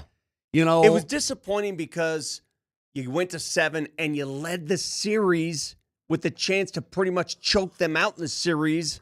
That game 4 loss at home, that one is the one I'm going to remember. Was much more disappointing. Do you remember game 4 against OKC? Yes. Do you remember the first quarter of that game? Mm-hmm. Do you remember what the score in the first quarter was? Remember they had like 9 points in the first quarter? 26-9 It was or like something. silly. That's the game I will remember. Well, I'll give you even a bigger reason as to why I think getting a championship this year is really important. Because obviously you don't want to waste years, right, of guys' primes and wait until they get older. It's also because I watched Victor Wembanyama last night, and the second that guy gets some real talent around him, the Spurs are going to start obliterating people. Brett, that is, you know how I go off on genetics on this show? Yeah. I'm anti-genetics. Mm-hmm. If you've heard this show long enough, you'll know that I'm the guy that's anti-genetics. I think they're out of control. That man is not a human. In fact, I believe when Kash Patel makes his FBI announcement today at 8 o'clock, he will announce arrests. He will announce more details to all this betting. And then he's going to say, he's going to announce that Wemby is a mutant and that he's too tall. There's no way. That's not legal. No, honest question. If he's genetically engineered, that's not allowed to play in the league, right? I don't think in the rule book it specifies you have to be a human being. I don't think Victor Wembanyama was made in a test tube, bro. Did you see? I absolutely think he was. You think he's a test tube baby? You think that came out of a woman? There's no way that was baby. There's no way that was born human. Did you see some of the things he did last night? And not only that human being wouldn't fit in a woman's belly, Moj. Well, maybe he was just a big bone coming out. Did you see the dunk? First of all, it's one thing for a guy to be tall. There are a lot of tall people that are uncoordinated and terrible. It's another thing for a 7'5" guy to throw a crossover dribble against guards, which he did multiple times. Yeah, it's crazy. It's crazy to watch. It's crazy to watch. It's another thing for a guy to run the fast break, pull up for 3, get fouled, make it a 4. The guy did it all last night. It's sad, dude. The NBA, and you're so right. You're so right, Brett. I said the same thing. The Nuggets better focus on this year and next year because Wemby's going to take over this league. They've pushed their chips to the middle of the table this offseason. They did that.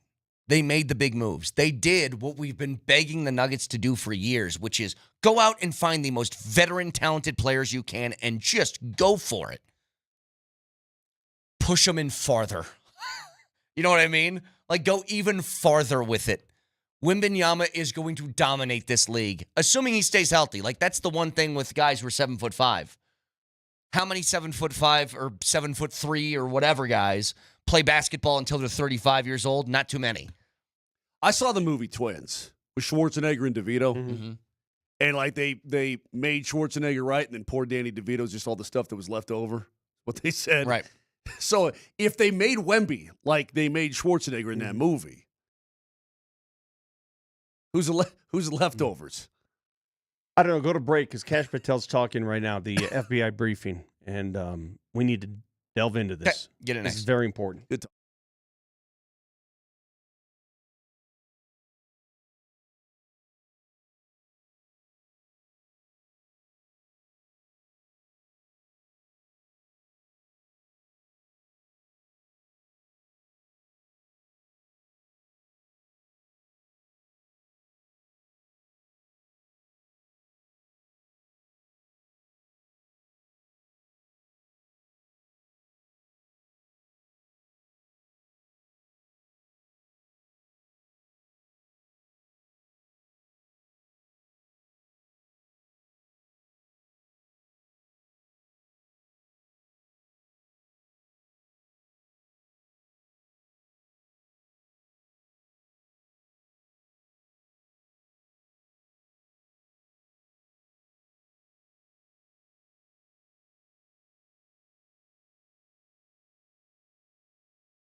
All right, so the press conference today with the FBI is going to start, I guess, in about 5 minutes. We'll bomb into that once the director takes the podium.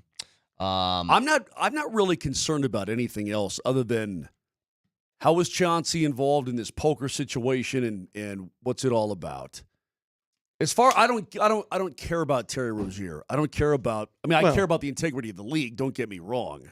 There's a reason, but I don't care about his personal. Well, I mean, I don't know him. It doesn't affect me. You're right on target, Brett. When you wondered why would the FBI make such a big deal of this on the opening week, basically opening night of the NBA season, and it's pretty obvious because they want to send a message, and the message will be delivered here shortly.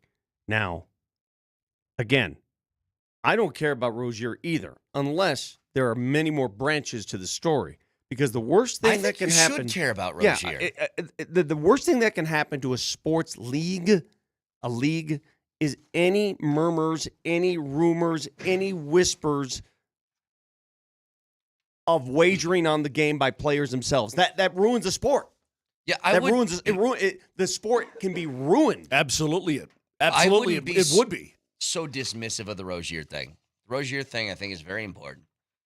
This is a player. And look, is he the star player of Miami? No, but is he a player that plays a lot? Yes. You're misunderstanding me. I care about it in regards to the NBA and the viability of the league. I don't care about him personally. I care about Chauncey personally. I got you. No. That makes sense. But again, it's different. Rozier's involvement in this investigation seems to be a different thing from what Chauncey is involved with, which does not have to do with basketball. It has to do with, allegedly, poker.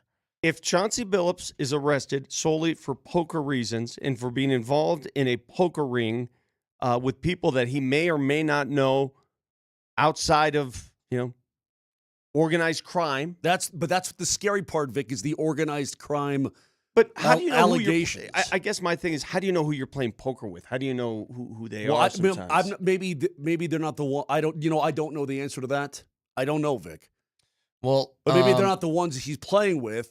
They're running. I don't know. Again, we'll find out more in just a minute or two with the FBI having this press conference. You can head down to number 38 tonight to watch Thursday Night Football with L.A. and Minnesota. It's presented by Tullamore Dew. Grab a Dew and a brew and hang out with me as I am giving away a Hall of Fame commemorative autographed Terrell Davis football. So I'll see you at number 38 at 6 o'clock tonight. I'm very important. It's a bit. I mean, this is a big night. Yeah, man. It's not just Thursday Night Football. It's the Avs are in action and the Nuggets are in action with their opener to the season. It's a lot of stuff going down tonight, man. By the way, the Avs are going to be on AM 950 today at 7 o'clock, and the Nuggets Warriors late game regular season debut for the Nuggets 8 o'clock right here on 92.5. By the way, can I also add this element? I barely even know how to play poker. I've never played in a poker game for money in my life. What? I never have. You've never played Texas Hold'em? Never for money. What I don't know how to play pathetic poker. loser. My brother invites me to poker games because he does a lot of these. I ask. Which one? Mario. Ask him. Ask him if I ever go. And Mario, if you're listening, why don't you invite me? I don't. I'll play. You know why? That actually doesn't surprise me at all. About me not playing? Yeah. You know why? I never bet money on sports. I never bet money on poker. I don't do those things. I only bet money on things where athletically I can win. No, it doesn't surprise me at all. I don't think Vic has the patience to sit down for hours. And not only the patience, I don't want to deal with people just nerding out all day. I don't do that. But if you want to bet on the golf course, I'll bet. Oh, you're dang right. You're damn right. You know why? Because you have you can directly affect your performance in that. Poker, you have that. Yeah, you too much thinking. And then there's luck of the cards, and you want me to start counting? I ain't doing There's all luck that. of the putt. You drained a 35-footer out of nowhere. That It's a ain't bunch luck. of crap. I used to think I used to think that way too, though, Vic. That it was like, hey, poker's just mostly a game of luck, and then you see the same guys at the final tables of all these tournaments all the time. Look me in the face. They get really. I'm not smart enough. I'm not mathematically inclined enough. I don't, like, hey, just follow the cards. when you go to the stupid casino and you're playing the blackjack and there's like, well, why are you doubling down? What are you talking about? I don't know how to double and double down. I don't know all that stuff. I don't know the rules. Blackjack's pretty basic. You're just I know, Jesus. Teach Try and baby get to Jamal, 21. You know what? Baby Jamal Kale could let me tell you make some something. bread. While you're wasting your time losing your ass on blackjack, I'm playing dunk hoops. Okay. Brett. No, you're not. Not anymore, you're not. You're not. Brett, tell me. I used to. Look me in the face. Yeah. And you tell me that your 60-footer downhill was not luck. What do you mean? I lined up the putt, I hit it perfectly, Who and gave it went you the in. line? If I give you the line, it's going to go in. Lean back and speak into the microphone and not from your throat next time. But yes, Vic gave me the line. What You were talking like this. It sounded like you were underwater. Yeah. That's really weird, dude. That's what you were doing. No, but I've never gotten into poker. I've never understood the allure. All my friends have had these parties, my relatives. I just, to me, it cannot be more boring to sit around and play card games. Any card games. I think it's boring. Not into it. Knock yourself out. Look, the only time I play poker is like if it's 11:30 at night and we've been out drinking or whatever, and you're just like looking for something to wind down with. That's what I do. Nelly, we're still waiting for the director to take the podium. I knew this was going to happen, by the way. Yeah, some dude with a nice polo shirt and glasses just walked up to the mic and then stared at everyone and then left. So that's about all we've gotten so far. Yeah. All right, that's a lot of information Nice there. polo. So we're getting ready. By the way, tomorrow I'll be having to leave pretty dang early because we're taking the early flight to Boston. Your cousin from Boston, right? Something like that? Sure. Anyway, so we'll do some lay it down tomorrow, but I know we're going to talk a lot about the Broncos and the Cowboys. This thing is holding steady right now. Well, I'll tell you, as we await, Holding steady at -3.5, bro. as we await Cash Patel to get up and do this press conference talking about what happened with Chauncey Billups and Terry Rozier and a number of other people in sports. I do not have a good feeling this week. I don't like it. Don't? I don't like this at all. No, I don't. Because it's twofold. It's trusting the defense against what statistically is the best offense in the NFL right now to hold them. The other team that's in the competition, there's really three teams that I think you could argue are the best offense in the NFL. Like, these are three answers you can give. You could say it's Dallas, you could say it's Detroit, or you could say it's Indy. Maybe the Rams when Nakua's healthy. They've had a couple of bad games. I though. guess. Those three teams really haven't had stinkers offensively. Correct. That's correct. What happened when the Colts played against you? That offense almost had 500 yards They tore of you offense. up pretty good. Yeah, we were all shocked. So, yeah, I'm a little nervous about the defense. I'm especially nervous about the offense, even against a bad Cowboys defense. It's not just a bad Cowboys defense, gentlemen. It's the worst defense in the National Football League. I get it. It's the only defense in the league that gives up 400 yards per game. Your offense. And almost 30 points per game, bro. Your offense right now is one of the worst offenses in the league, though. Let me make a proclamation here.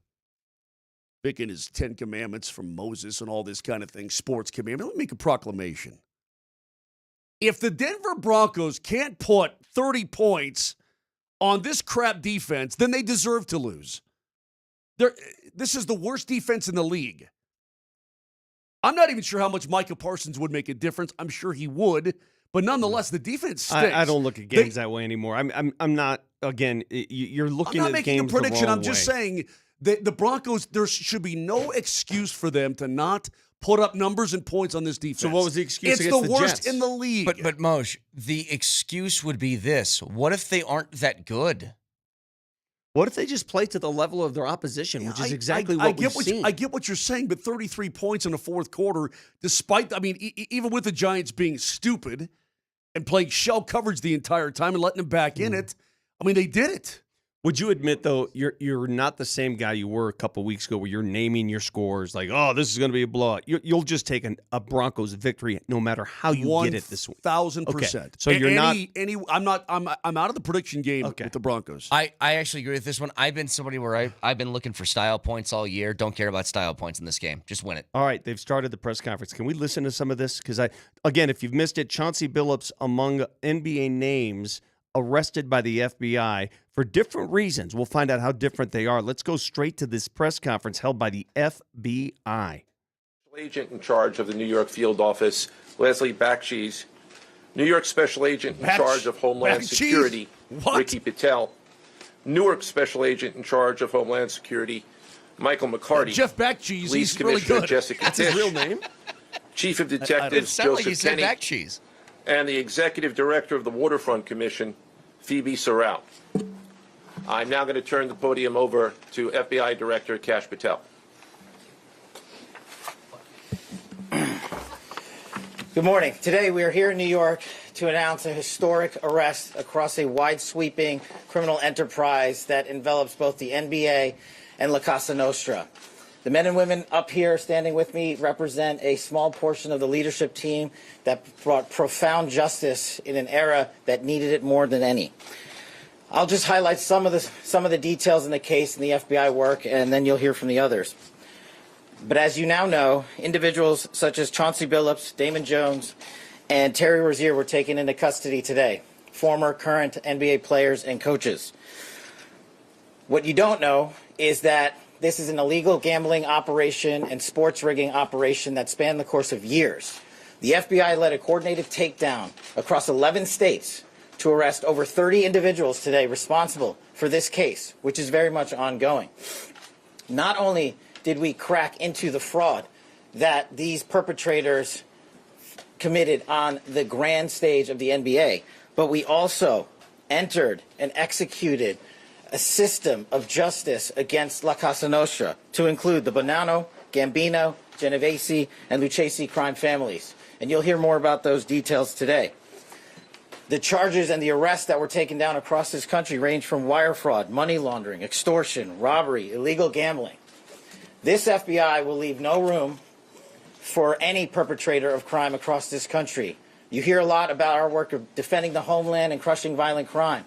Well, this work is also representative of a colossal portion of the FBI's mandate to keep America safe and to keep our entertainment industry fair and secure. The men and women that are standing up here today worked tireless hours, days, months, and years. And the fraud is mind-boggling. It's not hundreds of dollars.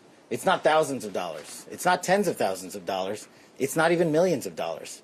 We're talking about tens of millions of dollars in fraud and theft and robbery across a multi-year investigation. And we could not have done it without our interagency partners that are before us today.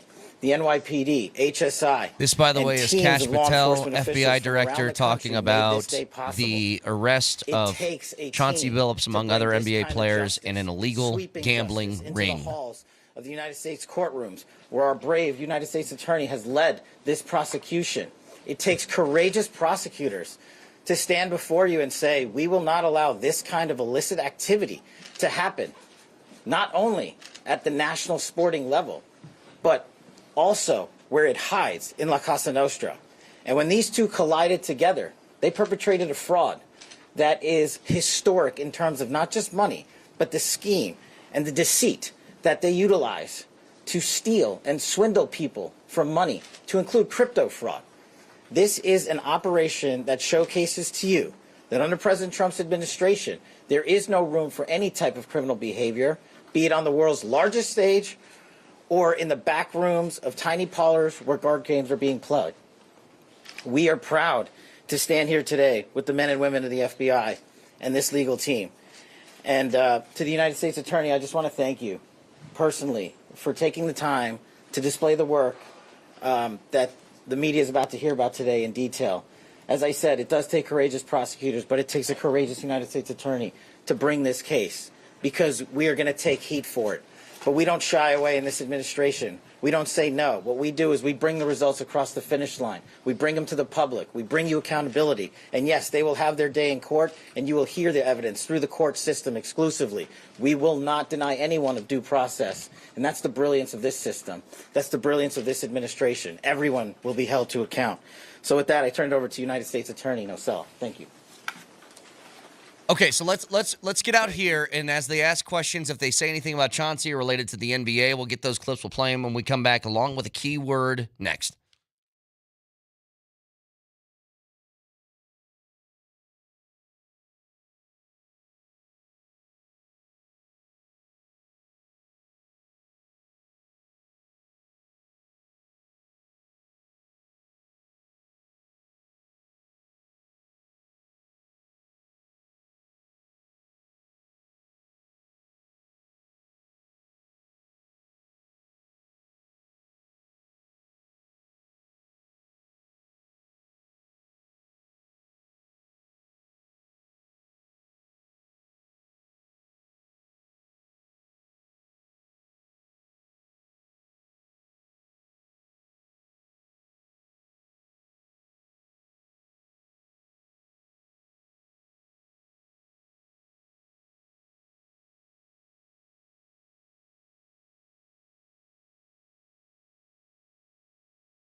Okay, so they're talking about this right now. I'll give away the keyword real quick to those who are listening. Keyword for this hour is Jamal. So text Jamal and your first and last name to 303-504-0925. A chance to go to that Nuggets opener on Saturday. It's Jamal in your first and last name to 303-504-0925.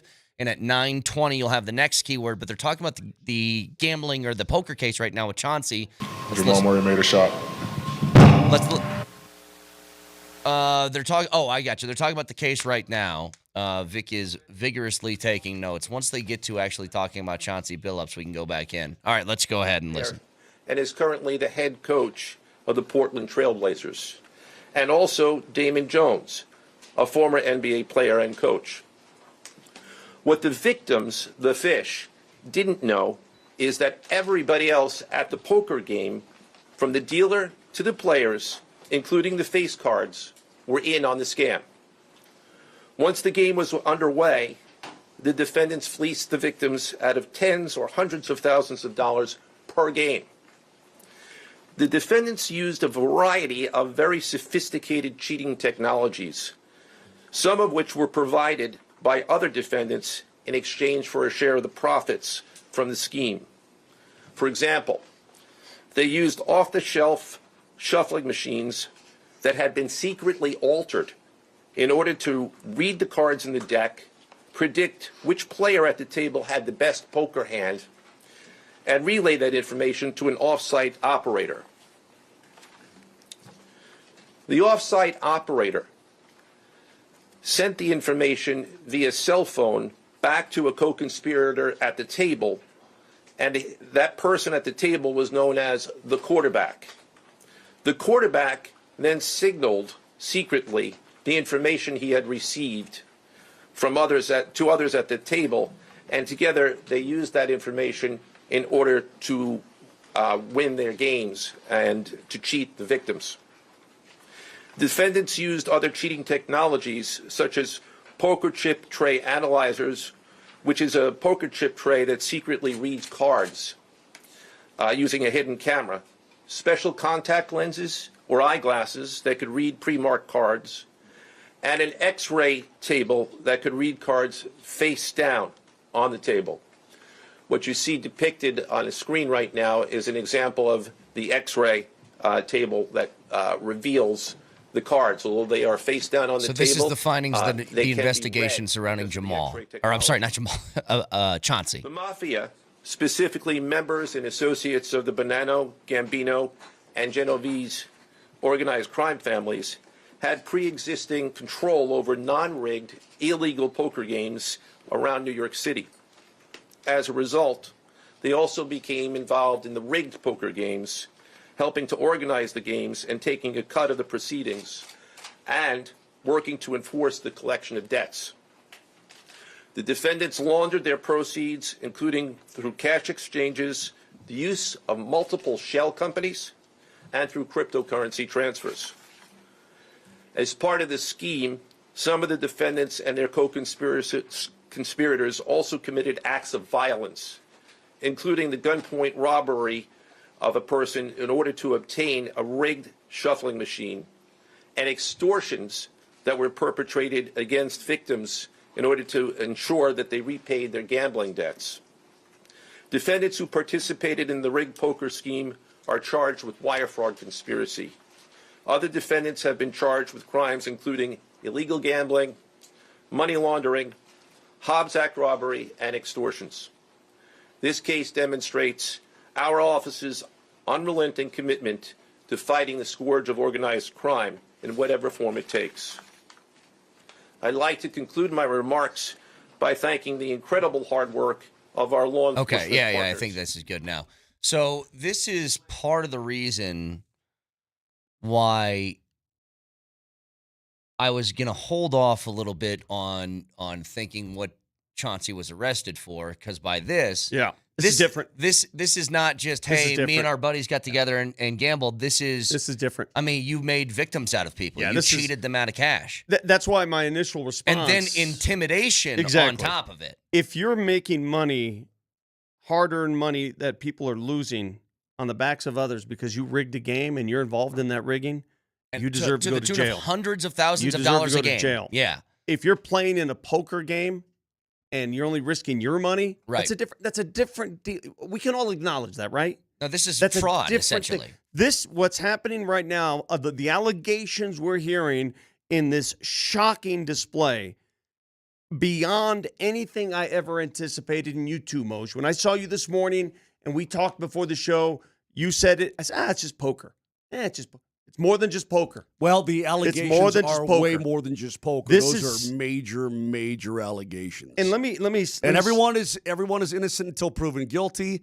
The allegations laid out, Vic, are startling. Because there are two entirely different stories here. There's the NBA story, and then there's the poker story that involves NBA players. Yes. And former players. Let's talk about that, because that one has the name Chauncey Billups attached to it. First of all, Cash Patel mispronouncing it. It's La Cosa Nostra. He kept saying La Casa. It's La Cosa Nostra, which means our cause, just so you know. It's a mafia term. And I'm here to tell you, those people give my people a bad name. Mm-hmm. And they always have, and they always will.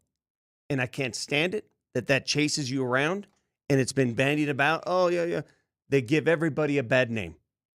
And by them being behind this, first of all, those families, the Bonanno family, all these East Coast families you keep, doesn't surprise me one bit. Doesn't surprise me. And I hope they go down. Yeah. Yep. But the fact that Chauncey Billups is involved in this, the word shocking doesn't give it. I don't have a word. I don't have a word for you. I don't have a word. I didn't know that his name was brought up, Brett, until I was driving in listening to you. I heard about Rozier, and then when I'm like, what's he going to say about Rozier? And you said Chauncey. I'm like, no way is he involved in something even remotely what they're. I don't have a word to describe this today. What they're alleging. Now, if these allegations are true, these guys got to go to jail for a long time. Long time. Well, you're darn right, but this entire. I mean, just think about this, man. You got a person down on their luck. They and the way this guy described it, I'm not sure who just spoke last. They had people like Chauncey Billups and big names that were called face cards. All right. And then you had the fish, just average Joes that wanted to play poker. Right. They cozied up to these big names and said, I want to hang with this guy for a little bit. Let's go play poker. Yep. And yet these fish were getting milked all along. Mm-hmm. That's jacked up. Yep. That is jacked up. Texture is saying, but how does Chauncey actually tie into this? It's exactly what we're saying. He was part of the people on the inside, basically frauding these people out of money, thinking they were there for an even poker game. When they said it, Vic, that it was tens of thousands, if not hundreds of thousands of dollars per game that they're getting out of people by cheating. And what makes it worse, on top of all that, is the allegations of extortion and gunplay. They used violence to if get you the don't money. Pay up. Yes.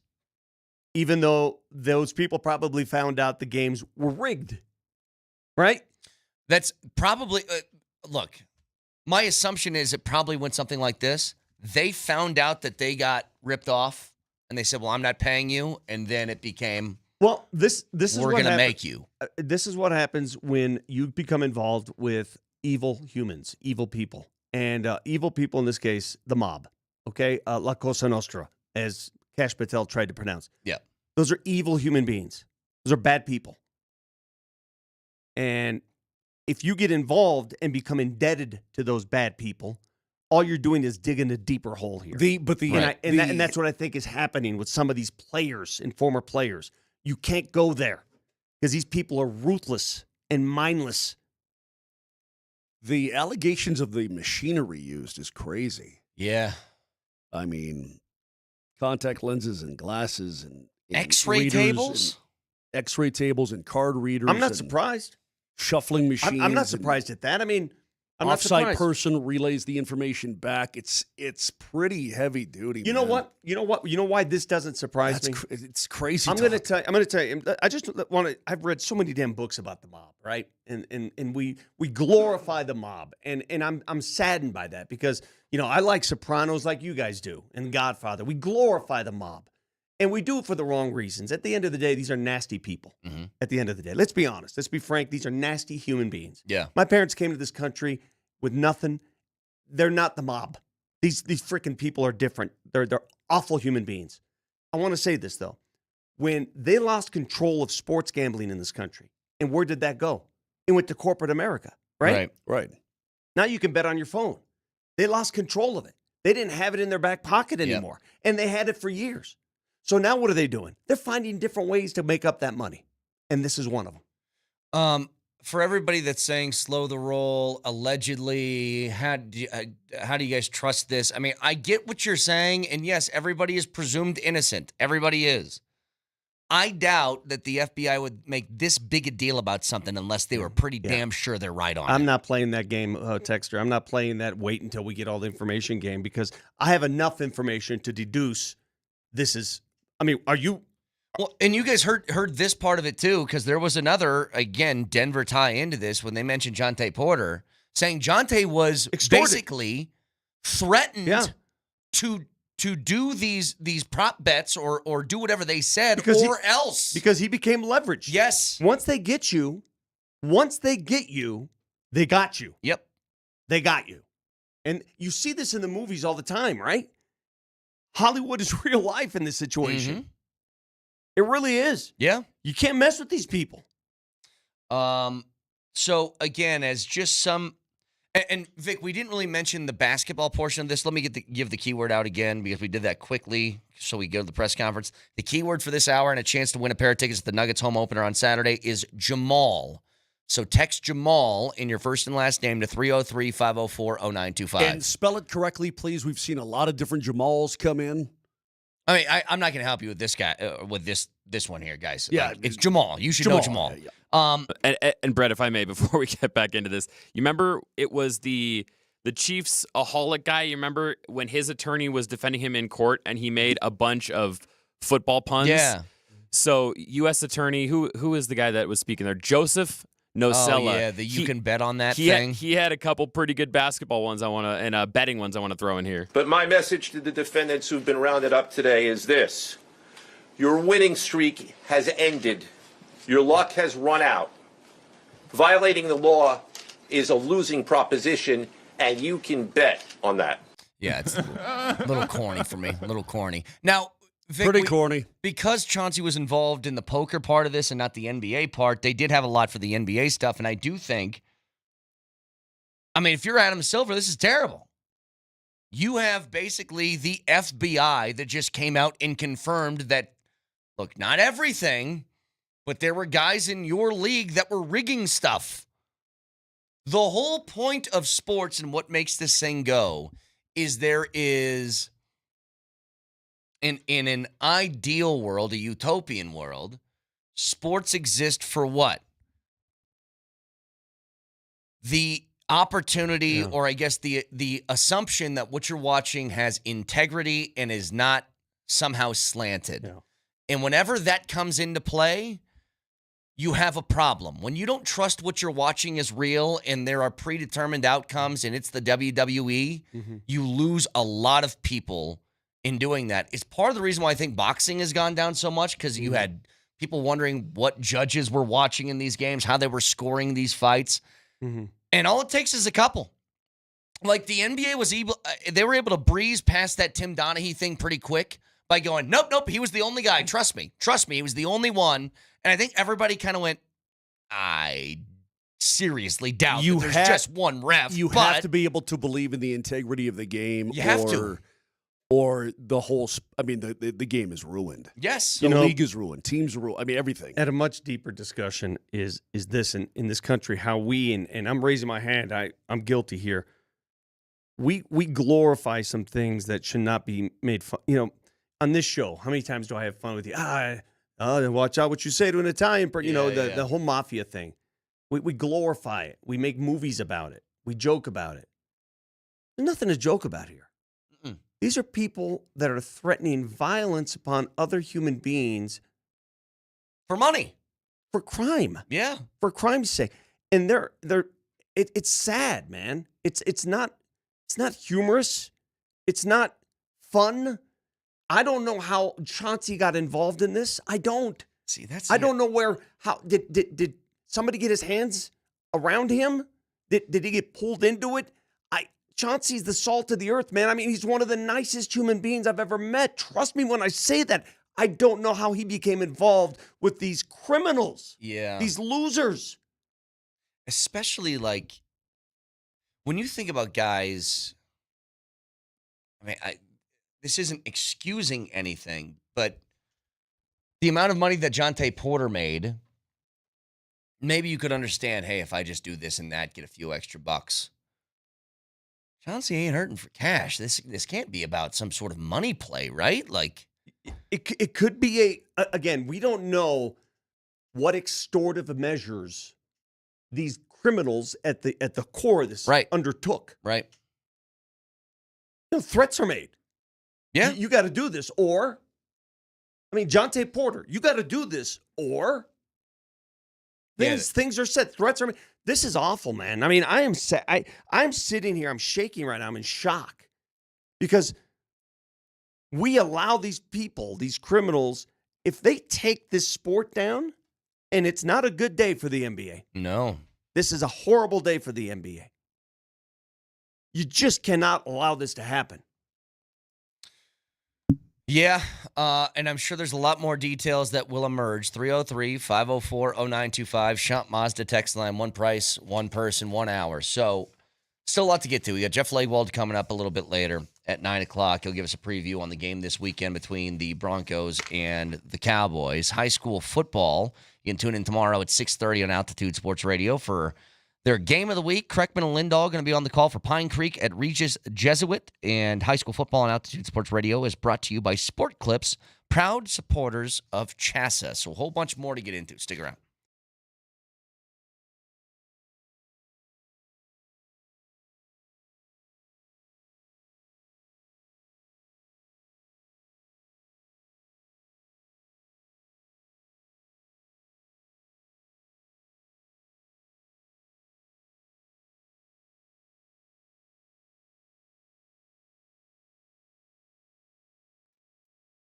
The Ford Bronco Sport is very popular. In fact, there's somebody on this very station who has a new one, and you can have a new one as well from Silterhar Motors in Broomfield for $25,999, or you can lease one for $299 a month.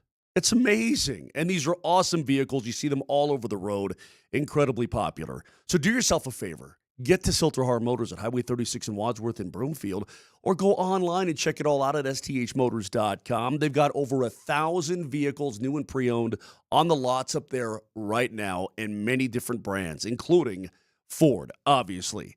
So again, go to sthmotors.com and check them all out for yourself. Greg Larson and his staff will hook you up. It's Silterhar. Everything you want out of a dealership.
Coverage of tonight's Avalanche game against Carolina on 9:50 will begin at 6:30 tonight with pregame presented by Ramos Law. Car accident, you need Ramos Law, medical doctor, and attorney, ramoslaw.com. So it's a weird day because this all came out at basically 6:30 this morning, and you've been trying to piece together details, and it's like, okay, Chauncey Billups is involved in an illegal gambling ring. And I first thought it was tied to the Terry Rozier NBA stuff. That's not the case. It's poker. However, it's all tied. It's all tied. Yes, because it's all the same overarching group that's running it. And then you're like, poker, well, if he wants to gamble his own money, then what do you care? And then it turns out that he was allegedly part of a group that was cheating people in this poker ring out of tens of thousands, if not hundreds of thousands of dollars per game. I mean, the allegations are heavy. And duty. Then they would use intimidation and threaten violence on people if they do not pay up, which becomes an entirely different thing. The investigation stemmed from 2022 to 24, a scheme to defraud people based on inside info. These face cards is what they allege was Chauncey Billups, a face card, would pull the fish victims into these games, right? You want to go play with a big name, go play poker. And, these victims, by the way, I'm not going to call them victimless. They're actively participating in illegal games themselves. Yes. So you're in an illegal game, and now you're getting screwed in an illegal game. But they aren't, and this is the thing, they aren't taking them down for having, a high-stakes poker game, which is illegal. Yeah. It's a high-stakes poker game in which you're frauding people out of money. They think that the game is even, fair, and it's not. And where this spills into the NBA, the same group running these games also pushing around NBA players like Jonte Porter and Terry Rozier. Yes. Extorting them, threatening them, and involving NBA players on betting lines. If there's any good news, Moj, for the NBA in this, and I say that very tepidly, they did have a detail in there that I do think is important surrounding Jonte Porter. They did not threaten Porter to do this or that, or else they'll do X, Y, and Z. They did it when he was already in debt to them, which isn't like, hey, they just grabbed somebody who's in a professional sports league and pointed a gun at him and said, do this or else. He was already in debt. And I do think that's an important distinction. Yeah. I mean, you can make it an important distinction, but I mean, he still did it. Yes. And I guess the fortunate part, Vic, for the NBA is that there aren't more names involved.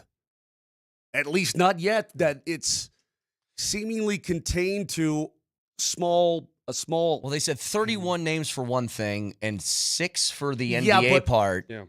Correct. But I think if they had more high-level names, we'd know them by now. That is correct. I'm flabbergasted, if not heartbroken, to know that one of Denver's heroes is involved in this. The greatest basketball player the city of Denver's ever produced. That's where it hits me, right? Chauncey's involved in this.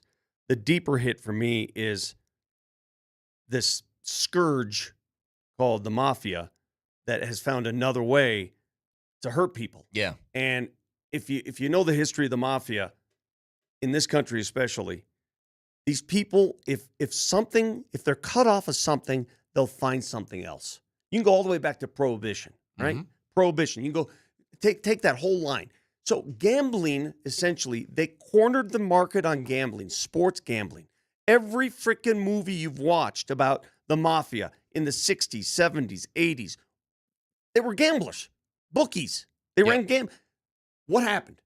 It was taken away from them, Moj, by corporate America, by online betting sites. It was taken away, the bulk of them. So now they're finding other means. And this is one of those other means. So we've gotten a lot of these, and I'm just telling you, we know this already. Innocent until proven guilty, all of that stuff, we know it. I'm just saying I don't think the FBI makes a big show out of something like this unless they have some pretty hard evidence. You wouldn't think so. I guess, look, I'm going to I'm going to reserve even more judgment until I hear the. I mean, Me too. when the charges are laid out and exactly what he did, okay? Because but there's it's no hard. going back. But if it's hard for me to believe that he's in this.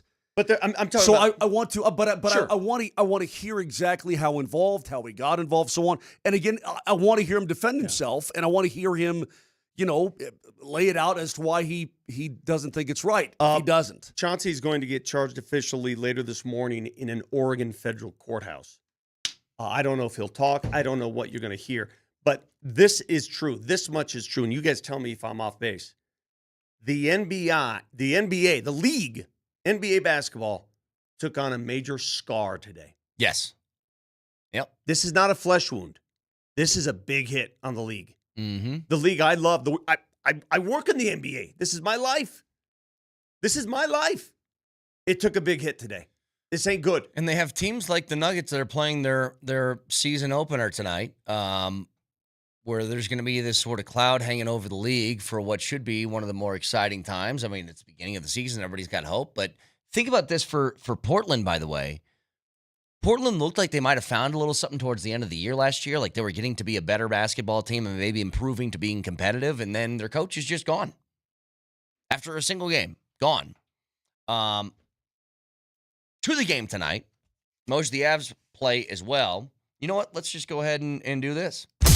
Do whatever it takes to win. It's the Johnson Auto Plaza keys to the game. Johnson Auto Plaza. Experience the power of the plaza, where they have the keys to performance and style with Ram, Jeep, Chevy, Buick, and GMC, and a huge selection of used all in one place. Johnson Auto Plaza. Here's Moser, Lombardi, and Kane.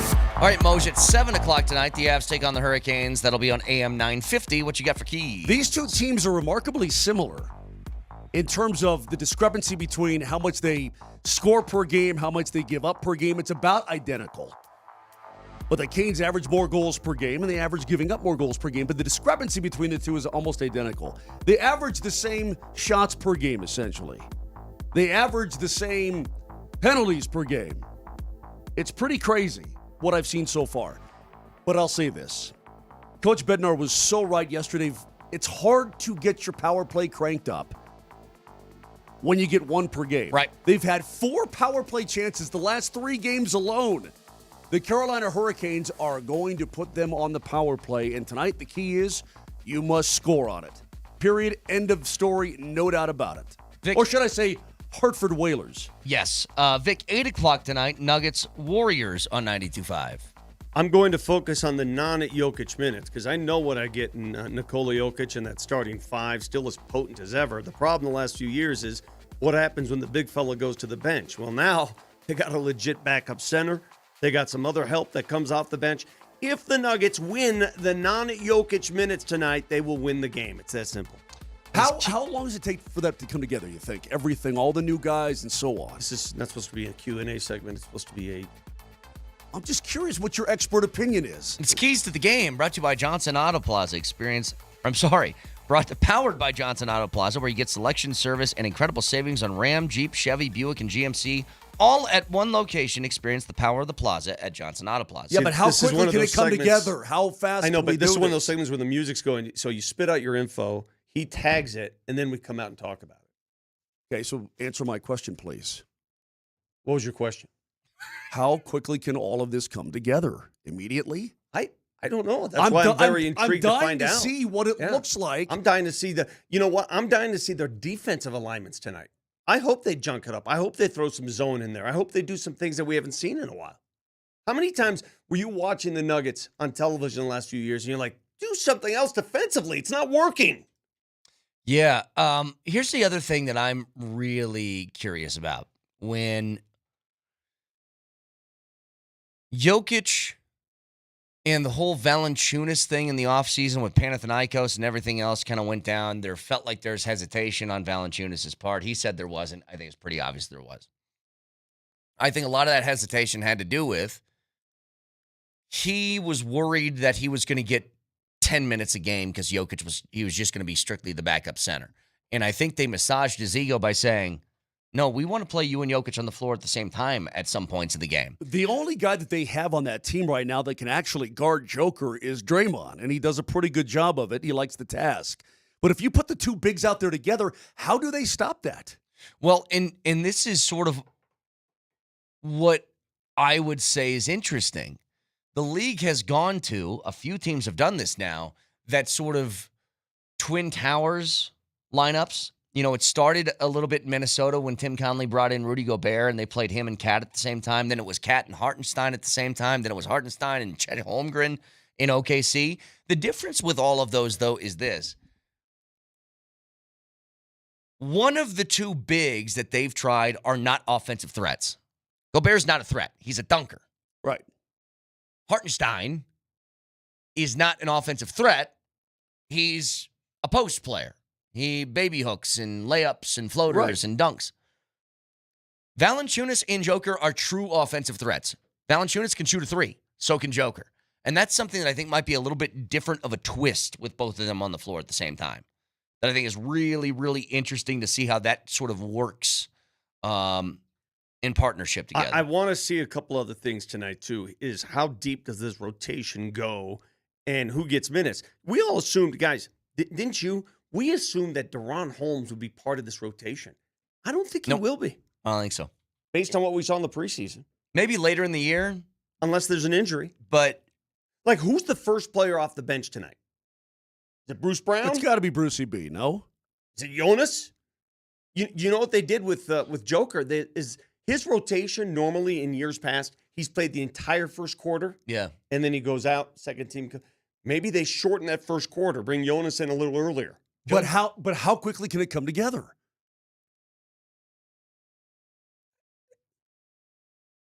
How do you want me to answer that question? Well, you don't know anything, obviously. Why am I asking you? Let me ask you a question that you can't answer. I'll ask you a question. When is Blackwood going to play? Tonight. Is he for sure? No. When's he going to play? I don't know. Why don't you know the answer? Well, they've got back-to-back games this weekend. What's the answer? Because he's not fully healed yet. He's not fully healthy yet. He's not activated so you don't have an answer? No, I don't. Nuggets coverage. Is that what you wanted to hear? Yeah. Thank you. Nuggets play Phoenix. Nobody has that answer. Nuggets play Phoenix tonight on 92.5. Pregame begins at 7:30, and that is presented by Ramos Law. Car accident, you need Ramos Law. Medical doctor and attorney, ramoslaw.com. What did Mona Lisa say on the stand? Nobody can answer that question. It's a BS question. Jeff Legwald next.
All right, we'll head out to the Ramos Law Hotline. Car accident, you need Ramos Law, medical doctor and attorney, ramoslaw.com. We're joined as we are every Thursday by ESPN's Jeff Legwald. Hello, Jeff.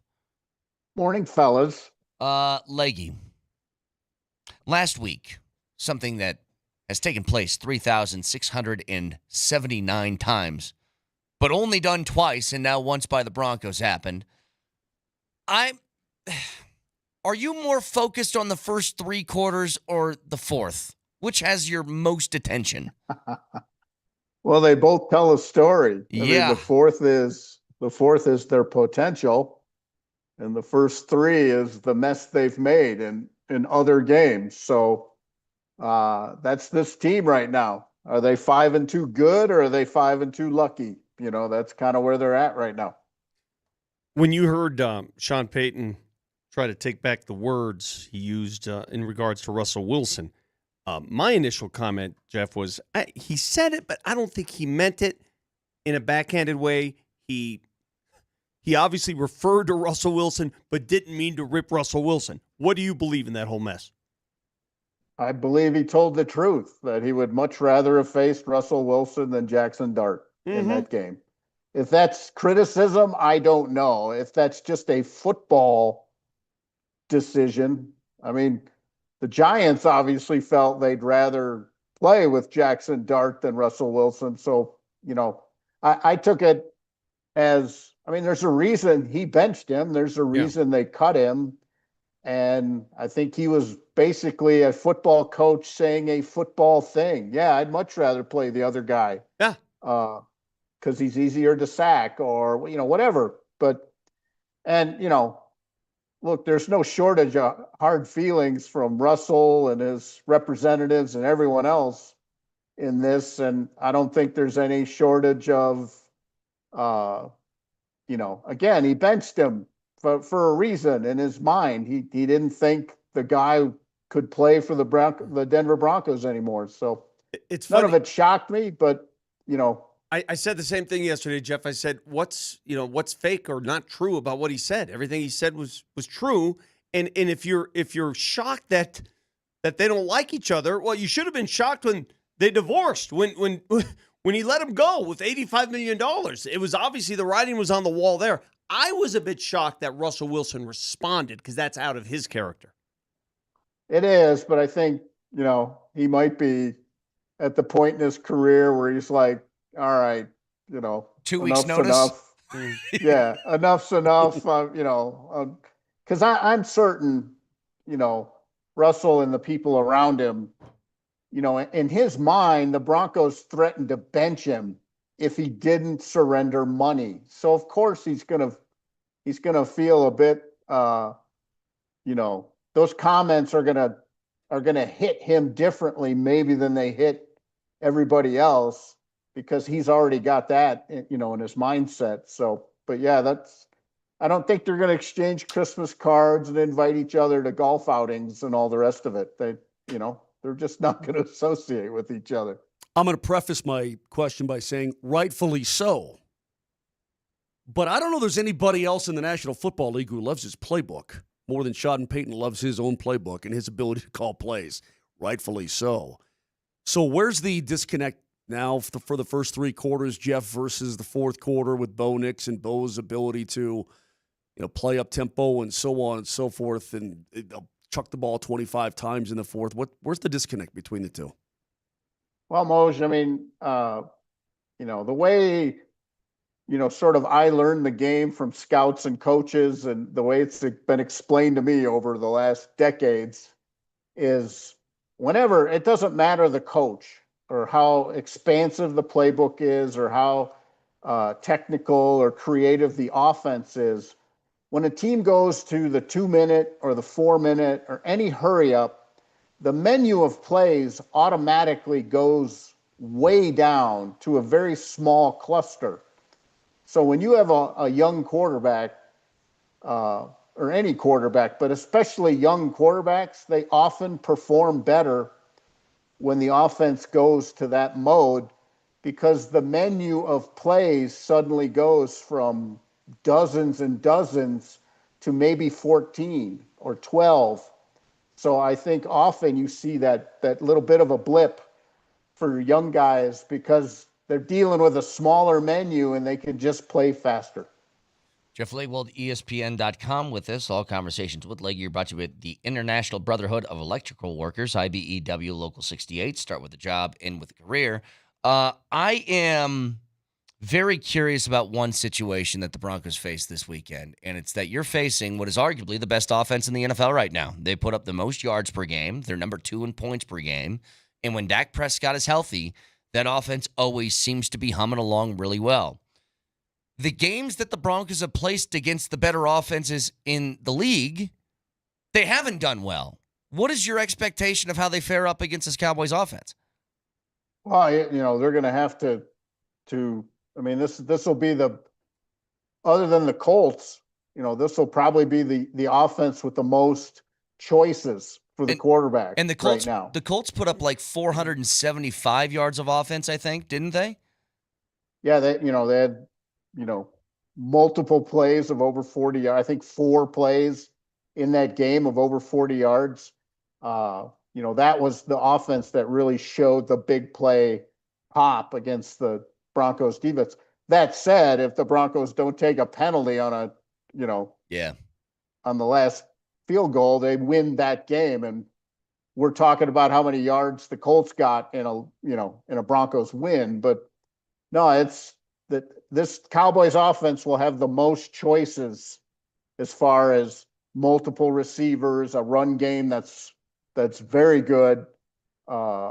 Prescott will have a lot more choices than some of the other quarterbacks they faced, and I think that's the issue. And look, the Broncos won't be a playoff team if they don't clean up the penalties. That's just not a thing that goes well for real playoff teams. Maybe they'll be the anomaly or the unicorn there, but they're second in the league right now in penalties. Their defense is worst in penalties. Their offense is tied for third worst in penalties. So it's across the board. And I don't know where you want to draw the line to whose fault it is, or, is it execution? Are they getting bad call or whatever you think? No good team has that profile over a century's worth of NFL football.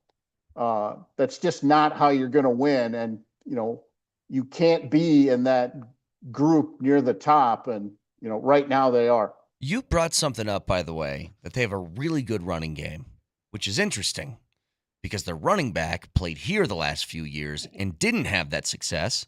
And all I've heard about the Broncos offensive line from all the advanced stuff is that they were top 5 in the league in run blocking last year. The hell's the difference? The Broncos didn't wait for the running back to get healthy. It's a 2-year injury. It's always been a 2-year injury. And, maybe it took a little longer for Javonte to get his confidence back in his leg. Whatever it is, the Broncos got tired of waiting, and, the health planets have aligned for Javonte Williams. He's a much healthier player. All you got to do is watch the game video. That's not the running back who was here because he obviously feels better. He trusts his knee more, and he's making, quicker moves into the hole. I mean, you can't argue with his yards per carry here and all of that.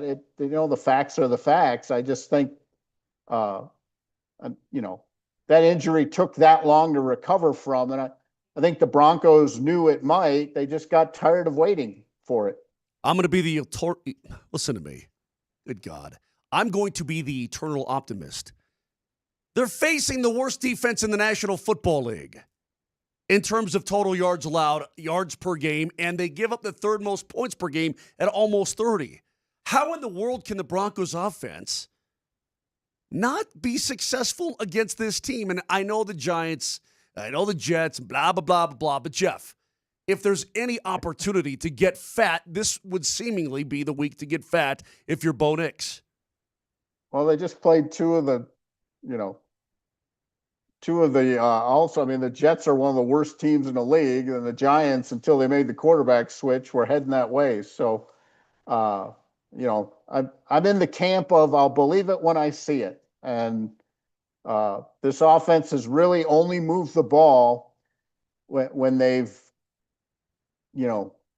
made the menu smaller and picked up the pace. The problem with that is you can't play that way all the time because then you're hanging your defense out to dry. And that's the rub for them right now. The thing they do well, they can't really do all the time because that won't work either. So, I think, look at this game Sunday. What's the first drive look like? 3 pass plays, 3 incompletions, was about a 40-second possession. I mean, that's just not the balance he keeps talking about. That's not the play sheet he keeps talking about. And they seem to defer to throwing the ball more when they get frustrated. And I think when they're not in tempo, that hasn't gone very well. Hey, did you happen to hear what Patrick Surtain on his own podcast had to say about that PI call on Riley Moss? He wasn't happy about it. What did you think about that PI call when you saw it? I think that's one of those where the officials are calling benchmarks, and he doesn't turn his head, so it's a penalty in their mind real quick, in real time. I don't think it was a penalty in my own. I didn't think Surtain's offsides on maybe his only blitz attempt in 3 years was a penalty either. But, again, I think sometimes, the great DBs I've talked to through the years have always told me, just kind of get your head around a little and you'll limit some of those flags from falling, because the game is so fast and the athletes are so good. Officials have benchmarks of what they're looking for before they pitch the flag. And one of those in coverage is your head does not come around to find the ball. Leggy, 30 seconds. The big news of the day is surrounding the NBA with this whole gambling You give me stuff. 30 seconds for that? Yeah, okay. All right, you're right. Take the time that you need. But in this, I know that you follow all the sports around here and all that stuff. It feels like the NBA has been hit with the gambling stuff a little bit harder than the NFL. What do you think the reasoning is for that? My personal opinion, this isn't like science, but my personal opinion is I think some of the prop betting's easier to manipulate in basketball than it would be in football. Sure. A receiver, the quarterback's got to get him the ball. If you're the guard in basketball, you're going to have the ball.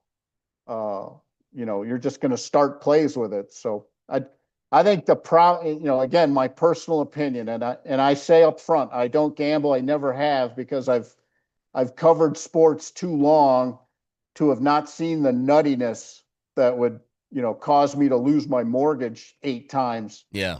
But I think prop betting's really dangerous for pro sports moving forward. And, a gambling scandal is what every commissioner of every professional sports league fears almost above all else, because once people lose that trust in it all, that's really hard to get back. Jeff Legwold, ESPN.com, joins us every Thursday. Always appreciate it, Leggy. Thank you, buddy. Thanks, fellas. Reminder to you guys, you can head out to number 38 tonight and watch Thursday Night Football with the LA in Minnesota game. It's presented by Tullamore Dew. Grab a dew and a brew, and I'll be there, giving away a Hall of Fame commemorative autographed Terrell Davis football. Ooh. So I'll see you at number 38 at 6 o'clock tonight. Hey, Rick, you can go see Brett tonight. Go see Brett. Sees me every day. Got another keyword. Last one of the day. We'll give away that pair of tickets to the season or the home opener for the Nuggets on Saturday against Phoenix. Last keyword next.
All right, your final keyword and a chance to win a pair of tickets to the home opener against Phoenix this weekend is Hardaway.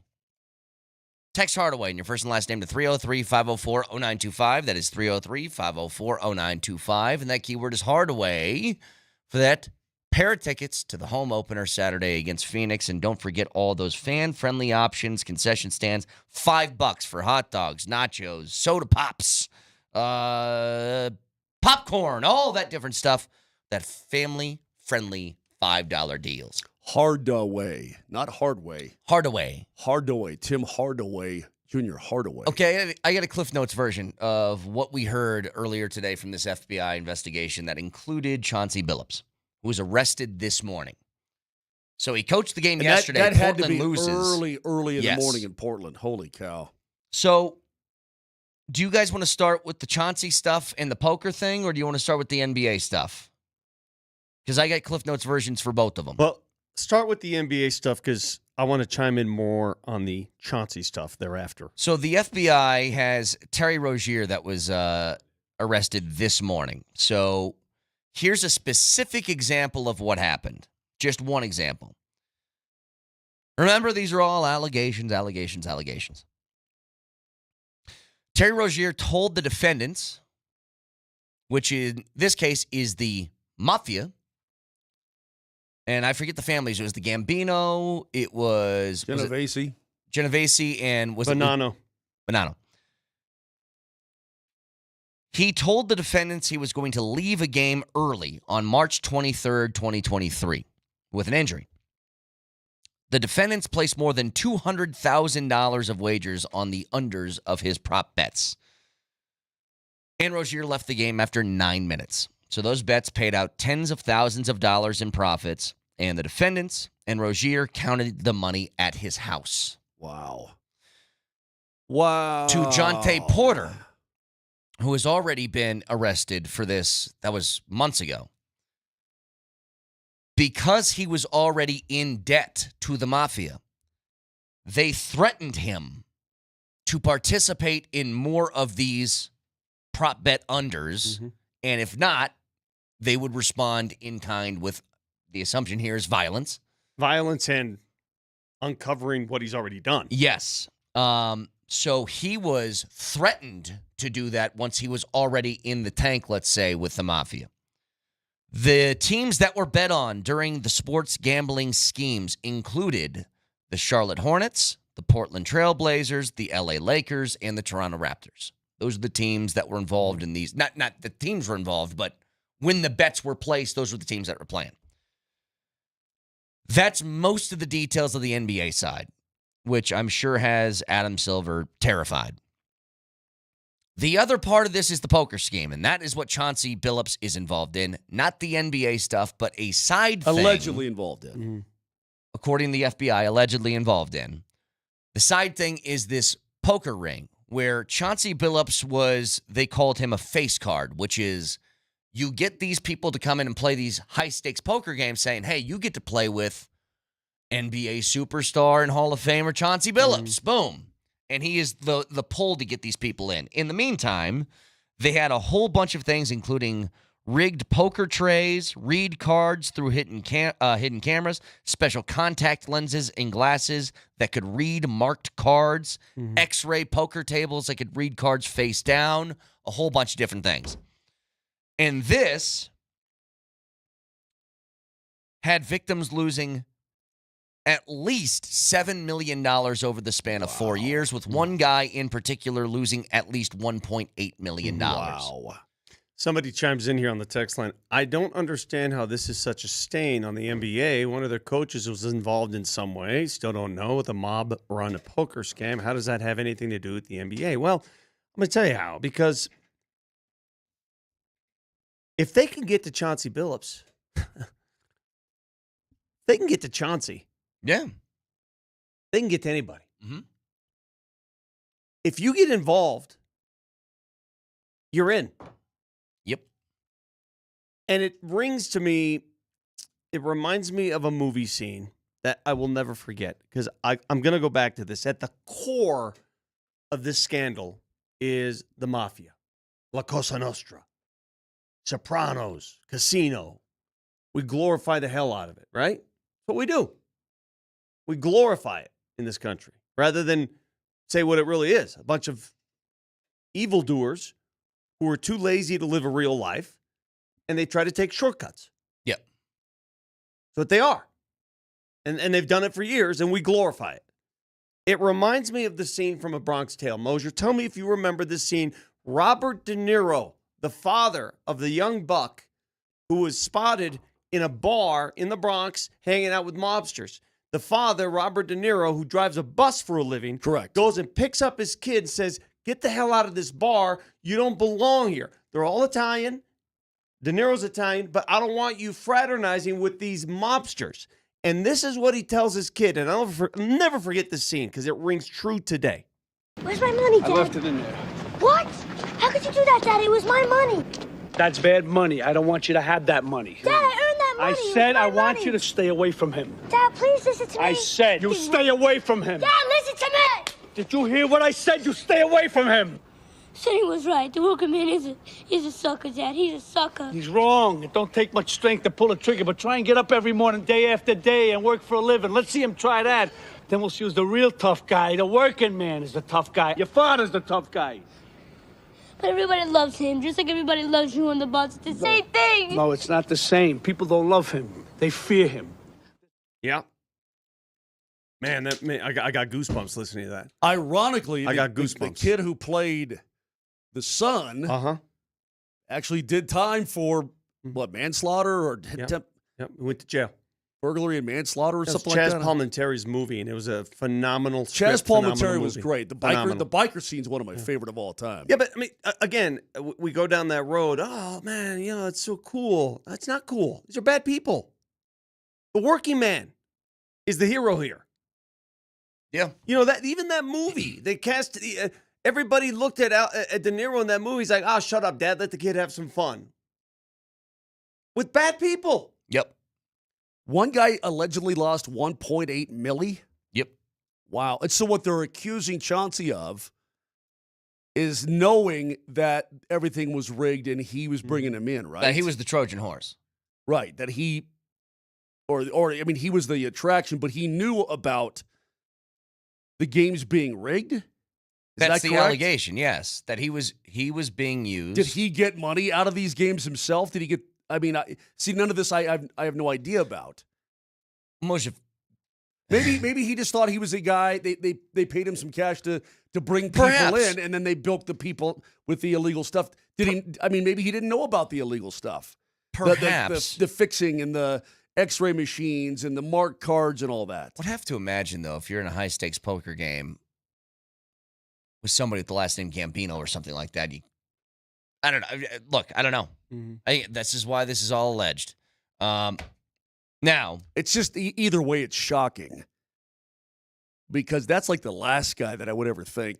I don't think anybody would get involved in it. It's heartbreaking. In the meantime, we have a double dipperoo today. We have both the Avs and the Nuggets playing. The Avs will be on AM 950. That's at 7 o'clock, and the Nuggets will be on 92.5 at 8. Now, Carolina's good, boys. This is one of the Stanley Cup favorites. Yes. I mean, they've got some players on this team. This would be a good opportunity for a rebound performance after losing an OT to Utah the other night. You're certainly going to get up for a Carolina team. They are certainly going to have the Avs' attention. I can promise you that. The Avs, if they are presented the opportunity, which Mose, you laid out earlier, that they should be able to go on the power play a few times tonight, got to show something on it. Got to get a result. Because they're clipping along at 11.5% right now, which is 30th in the league or 28th or something. It's near the bottom. And that is supposed to be your strength. That's what the Avs have killed people with for years, is you give us an extra man with all the talent that we have, you are going to pay. I guess if there's a positive involved in this too, watch out too. Carolina's power play is not very. They're under 10% already this year. Yeah. And again, they've played 6 games. The Avs have played 7. It's the early going, but they're at 9.5%, 9.25. So it's there's way too much talent on both sides to not score power play goals. So stay out of the dang box, and when you get an opportunity, man, take advantage of it. Vic, the Nuggets open their season tonight against Golden State, and the Nuggets are a dog, by the way. Well, Golden State's got a game under their belt already. There's a lot of new things that You didn't like that gesture? Is that what you're saying? I was wondering about that. Like, okay, so the Nuggets are among the NBA favorites, right? If OKC was on the road tonight at Golden State, do you think they'd be a dog or a favorite? I think they'd probably be a favorite as the defending champs. But OKC's played already, though. I know, but I'm just saying, if you took they OKC and you put them on this game, would they be a favorite or the dog? No, they'd be the favorite. So why are the Nuggets a dog, do you think? Probably because Golden State's played already. You're going on the road. There's a lot of new with the Nuggets. Like, maybe it's going to take a second to figure things out. I think that last part is the one you need to focus on most. Yeah. Even with a newly designed rotation, even with a new bench, a preseason is probably not enough. You need to see more of it. There's so much more that they're going to there's so much more creativity out there that they haven't even spotted yet. They haven't seen. Like, who's going to rotate with whom? Who's going to play with how much? The Warriors haven't seen it, but the Warriors haven't seen it either. I know. They can't game plan for it. I'm going to give the Nuggets a few weeks to figure things out. They might lose tonight. They might struggle at the early portion of this season. But like I said, when you have... I know David Adelman was the coach for a month last year or whatever it was heading into the postseason, and he's not completely new, but it is new to take on, a regular season strategy, which is one of the things I'm curious about if David Adelman is much more willing, and now he has the ability, to trust the bench a lot more than in years past under Michael Malone, to go deeper on that bench. Like, how many guys are you going to use? Is this a 9-man rotation, 10, 11? How many guys are going to get in the game? Early in the season, you'll see the 10, 11 guy rotation. You will. You'll see that even through Christmas, and then they'll start to pare it down after the All-Star deadline, All-Star break, I should say. But early on, you're going to experiment with more players. It's just part of the process. And I think the Nuggets want to use more players. How much of a benefit was it for OKC all last year to have that kind of depth? They throw layer upon layer at you. Most teams can't do that. They just don't have that kind of talent. The Nuggets have more of it this year. They do have more of it. How about this? I think the Nuggets are now in a position. If Michael Porter Jr. can't use his arm, and I know he's not on the team anymore, but just hypothetically, if he can't use his arm, they won't play him, and they'll trust somebody else to be in. MPJ last night, 12 points and a loss. He was their 4th leading scorer for Brooklyn. Yeah, I didn't even check that. Yeah, 12 points. They got bludgeoned. Who they played? I can't remember, but they lost. I remember checking the box score, though. Charlotte. Yeah. Yeah, they're not going to be very good. And you know what? He didn't take as many shots as I thought he would. I thought, now that he's got a new team and he's the number one or one of the number one options, I did lead a passing or in shot attempts. It was 15. I thought he'd take 25. I did, too. Well, his last preseason game, he went off pretty good. Did he? Yeah. Yeah. Last night, if you watch the NBA, though, you every NBA fan should be scared if you're not a fan of the San Antonio Spurs. Because I'm telling you right now, whatever that is, I don't know what that is. I feel like the scene from, what was the Schwarzenegger movie, The Predator? Yeah. Whatever that is, I've never seen it before. Victor Wembanyama is going to be a multiple-time MVP in this league, and it's only a matter of time. He's not human. That is not fair. What I saw last night. 40 points, dominating every facet of the game as San Antonio goes to Dallas and beats the Mavericks. But the way he did it was ridiculous. By the way, Cooper Flagg was also involved in that game, the number 1 overall pick. Took him a while to get a bucket. You were expecting him to have this unreal debut. Did not happen yesterday, at least. Now, rookie takes time, but wasn't lighting it up, I would say. Correct. But Wembanyama has me terrified. How do we feel about the Golden State Warriors now? How do we feel about Steph's face and his sleepy time and Draymond and Kerr and all of them? Did you see Steph play with Bryson DeChambeau golf? No. Steph Curry is so good at golf. I know he is. I watched that. He's a really good golfer. No, Moshe. He was better than Bryson.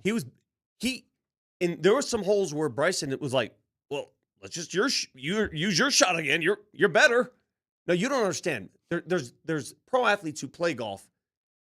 This guy was competing at golf with Bryson DeChambeau. So you're saying when his career is over, he can go on the senior tour? No, I'm not saying his that. His first shot of that thing, Moshe, was like 320 on the green.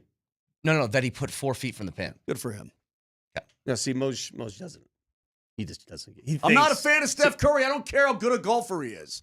Why aren't you a fan of Steph Curry? Why would I be? Oh, I hate Steph Curry too. I mean, I sleepy time. No, that stuff drives me crazy too. Then it should. Yeah, then you should not be a fan of his. The player is the greatest He's an shooter awesome in the history shooter. of the game. Yeah, I agree. Doesn't mean I have to be a fan of him. I'm not going to be a fan of him tonight. Sleepy time. You know what? You know what? Golden State. If he hits me with one of those nap times, then I'm going to be so pissed. But Moshe, he played better than Bryson did. I'm not even kidding. I don't care. Okay. Check Golden State's record against the Denver Nuggets in the regular season. Not great. They have not done well against the Denver Nuggets, especially in San Francisco. Yeah, I just want to make Steve Kerr sad, please. Nothing was better than when Jokic hit that bomb. That was beautiful. The buzzer beater. How right about the in front of Monte his Morris face. one? Remember the Monte Morris 3 at the buzzer? They've ripped their hearts out so many times. That was a while ago. Yeah, that was when Monte Morris played here.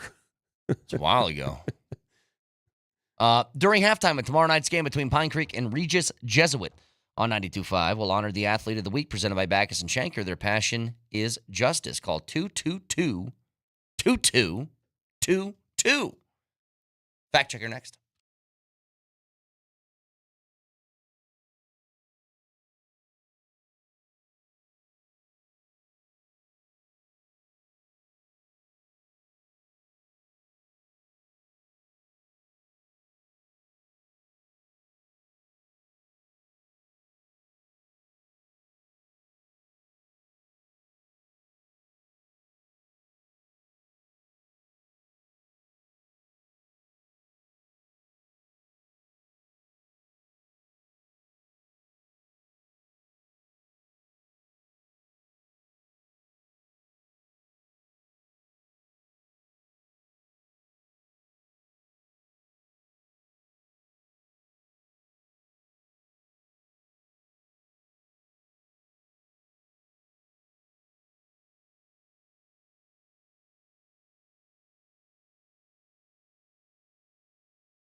All right, so a whole bunch of things that we have talked about this morning. Tomorrow's going to be a big day because it'll be recapping the first game of the Nuggets season, also the Avs game tonight against Carolina, and also taking a look ahead at the Cowboys and what they're going to bring to the table.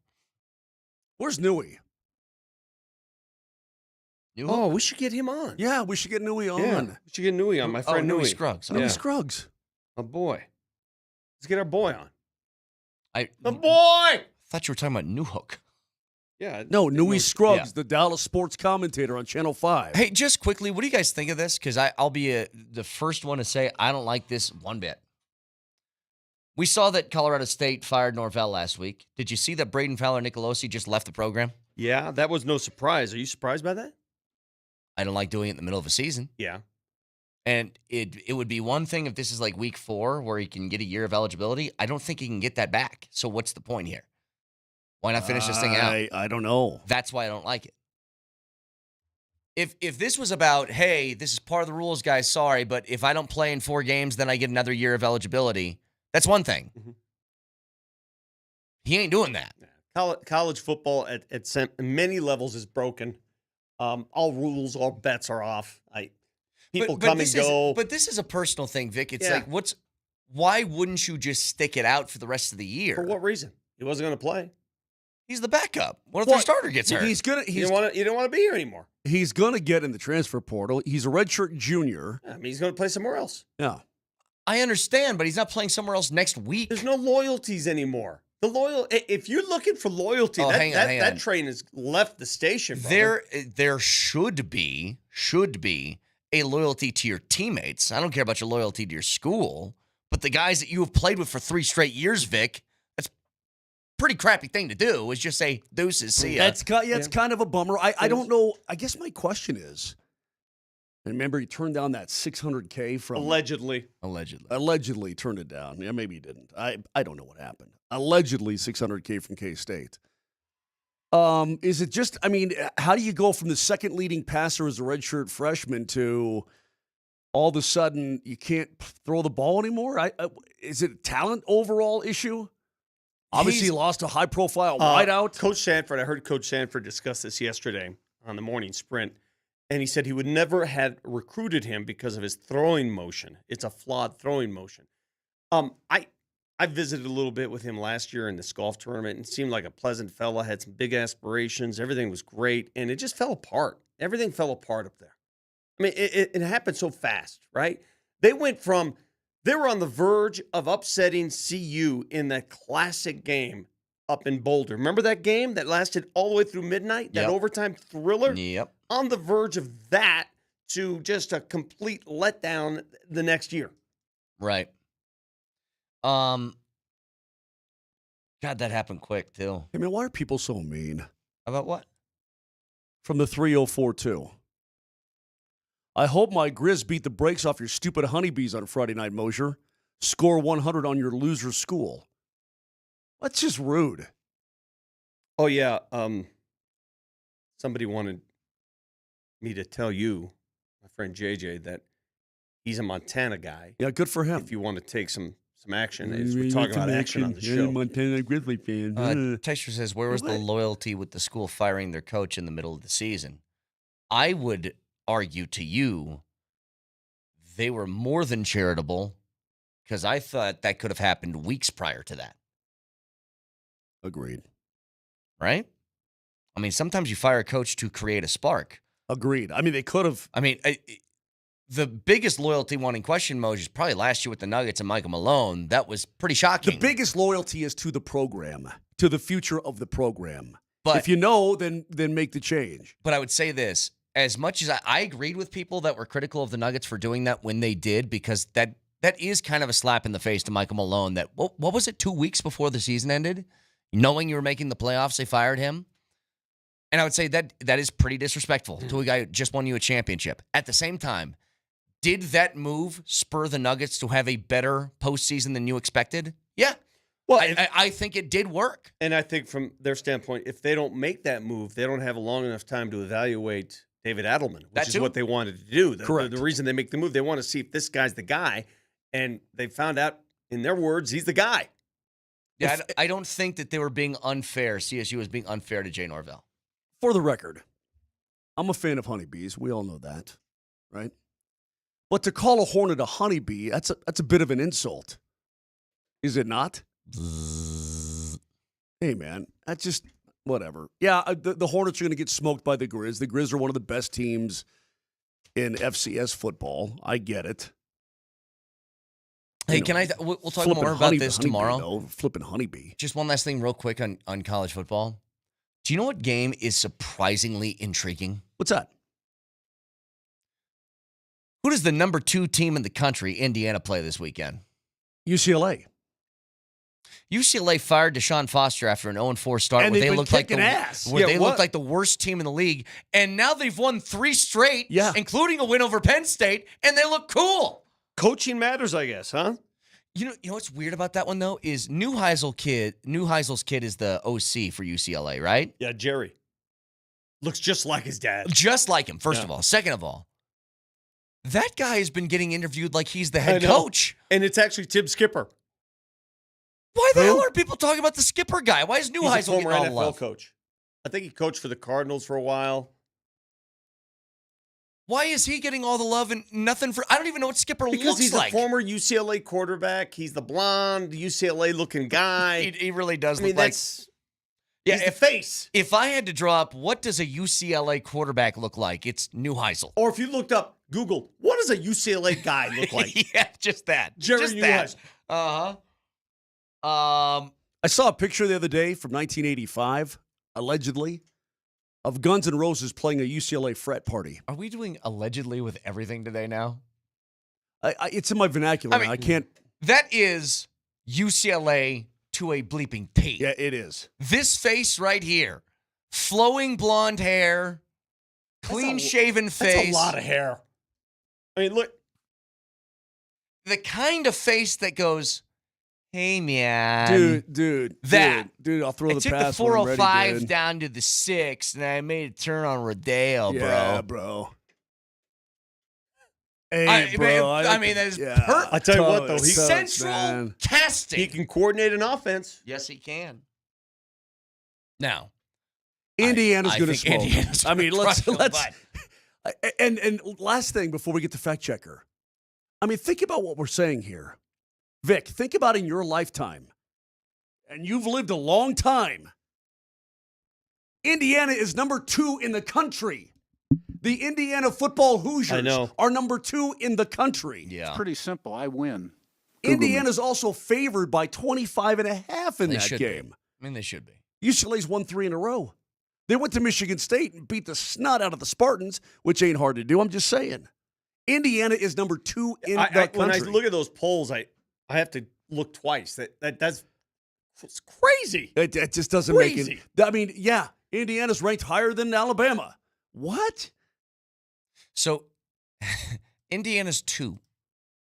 Georgia Tech is 7. 7. Wow, that's good. They got Hayden's King. I was listening to their broadcast last week. Great win, by the way, for Georgia Tech last week. Great win. Hey, just quickly, Georgia Tech back in the day, they shared the national title with CU. No, that's what I'm saying, though. It's like a blast from the past, this ranking. By the way, Miami's lost to Louisville last week. This feels like a Brock Purdy all over again. I was so skeptical about Carson Beck, and I go, you know what? I feel like I finally have to jump on board. And then he throws 4 picks against Louisville. He was terrible. This is Brock Purdy all over again. The second I believed in Brock Purdy, he had like 2 straight games of like 3 picks apiece. And I go, all right, I'm back done with him again. By the way, I should have laid it down. I should have laid it down. On Louisville? No. Georgia Tech, they were a dog on the road to Duke. Duke was favored in that game, and they smoked them. Our winner of the pair of tickets to the Nuggets game Saturday, the home opener, is Rich Galba. Congratulations, Rich. You go to the home opener Saturday as the Nuggets take on the Phoenix Suns. Fact checker, please. Nelly monitors the mistakes in today's Fact Checker. Today's Fact Checker. Presented by Rock Plumbing, Heating, and Air Conditioning. Your local home comfort specialists. RockHeating.com. Rock, bringing comfort home and simplifying your life. Texture says, yes, CU's alleged title. Yeah. A whole bunch of those today. Go ahead, Nelly. Lay it down! we gotta sneak in a few of these. First of all, one of our keywords for Nuggets tickets was Strother, as in Julian Strother. A lot of texters couldn't figure out how to spell it properly, so Moser figured he would set them straight. Yeah, that's not it. It's STRAW. You don't even know how to spell it. STAWTHER. No. STRAWTHER. There you go. There you go. Jesus, Lord Almighty. We got there, Moshe. We got there eventually. I'm not kidding. I don't know if this is just coming with aging. If I know how to spell things, you ask me to do it out loud, it gets jumbled up in my head. It is hard out loud. It's weird. I do that same thing all the time. Spell Kumpo. I can't even pronounce it. ANTEOUKOUMPO.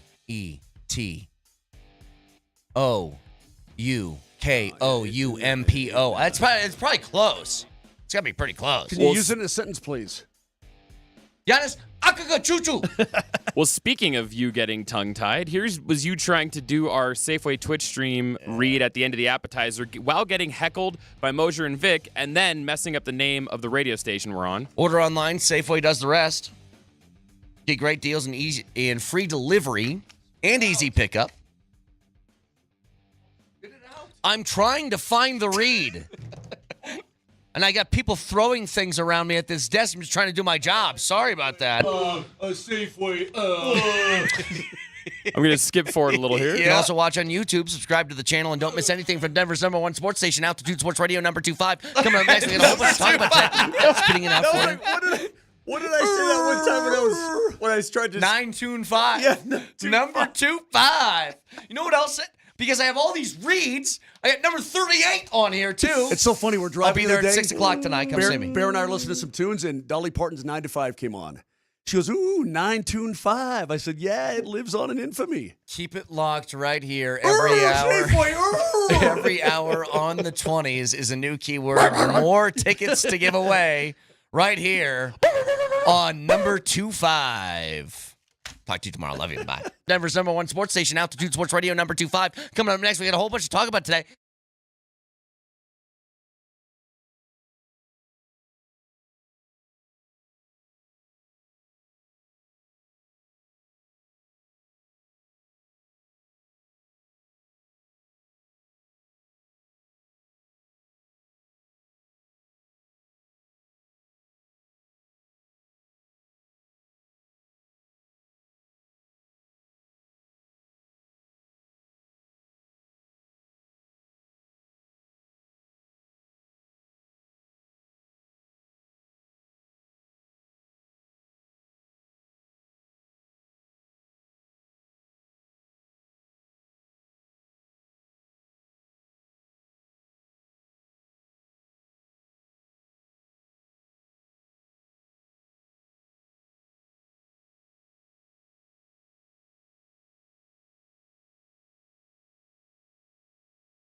Hey, As Faithful. This is Nathan McKinnon. This is Jamal Murray. We're double dipping tonight, baby. Let's get weird on the morning sprint. Down low, Arturi Lehkonen wants to center it. McKinnon waiting, a one-timer. He scores! The Mac attack is back with another one, Jack. He throws it off over to Jokic inside the arc, hands it off to Christian Brown. Cam Johnson whips it in the corner over to Murray. Murray has it. Crossover move, takes a three. Yes, nicely done, Jamal Murray. 16-0 run by Denver to go up by 13. Let's get weird on the morning sprint.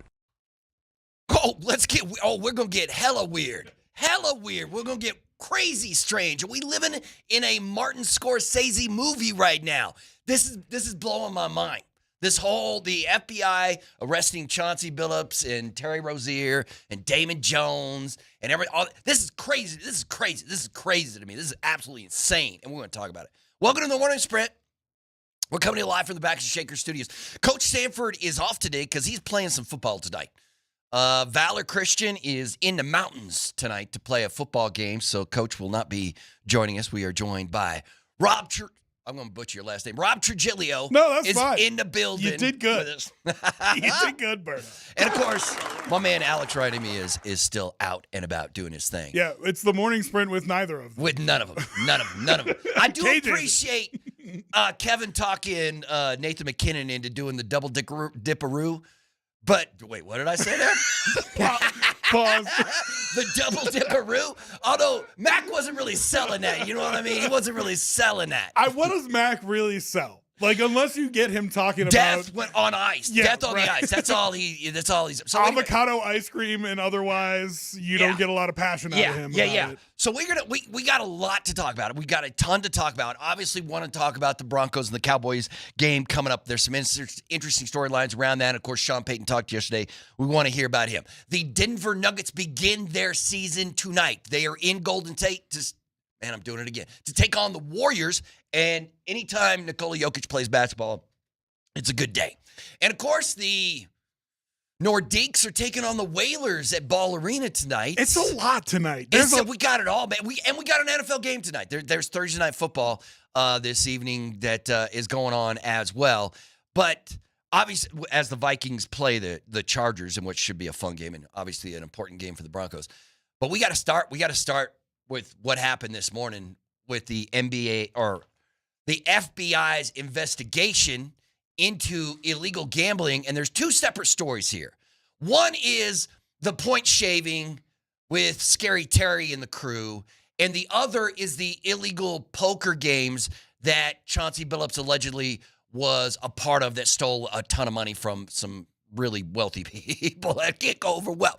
So, I guess I should say this. This right here, this point right now, this is a bad day for the NBA, man. Very bad. Like, this is a bad day for the NBA. You're taking billions and billions of dollars of gambling money, Bet MGM and all these different, and I'm sure they don't want this anything like this to come out, but this is like, hey, you know what? Let me ask KJ.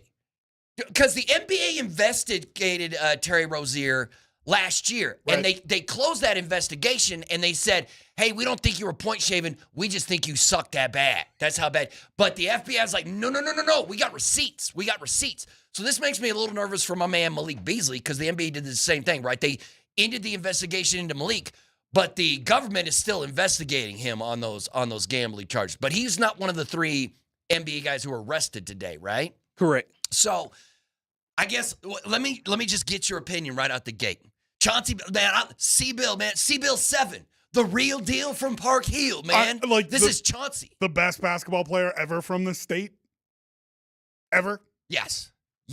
I think right without off the top of my question. head, yes. He's the best basketball player ever to come out of Colorado.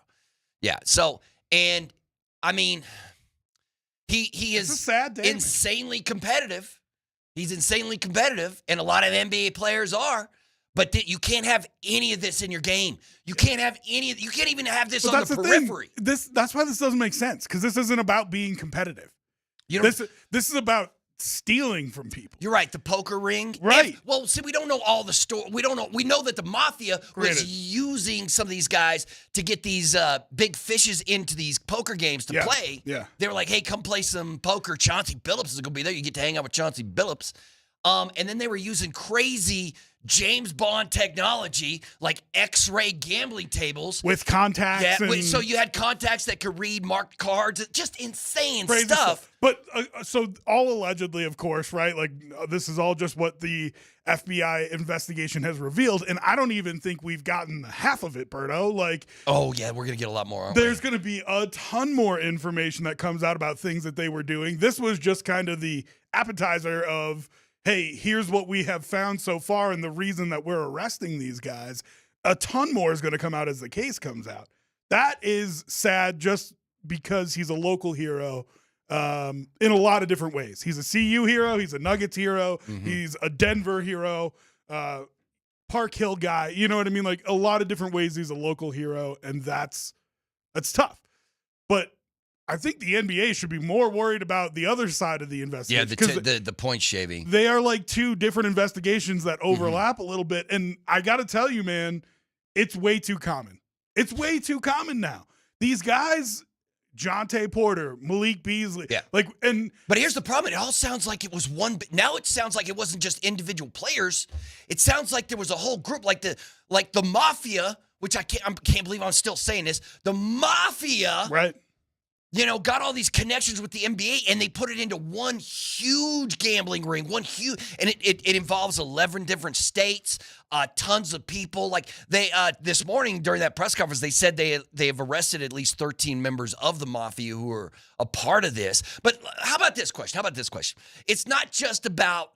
Because Adam Silver, who's going to have to come right back out and say something today, spoke yesterday. And one of the things he talked about is that we've asked these our gambling partners to take these prop bets off. Even though we know they're hugely popular with gamblers out there, we want these prop bets off. And he said, especially for like two-way players or these lower-level players who don't have as big of a stake in winning the game. Well, and that was kind of the Jonte Porter shot, right? Like that was him saying, if these guys make it to the NBA and they know they're only going to be there for 10 games and they want to make sure they get a little bit of money out of it and their boys get a little bit of money out of it, it's a real easy way to fix that, to get money, to just take them off the books. Yeah. But Terry Rozier is not a two-way guy. No. He I mean, he's at the end of his $100 career, million contract a couple years ago. Yeah, and not only that, the report is that they were blackmailing Terry. Like, they were like, hey, you did it once. You're going to do it again for us. Otherwise, we're going to tell everybody what you're doing. Well,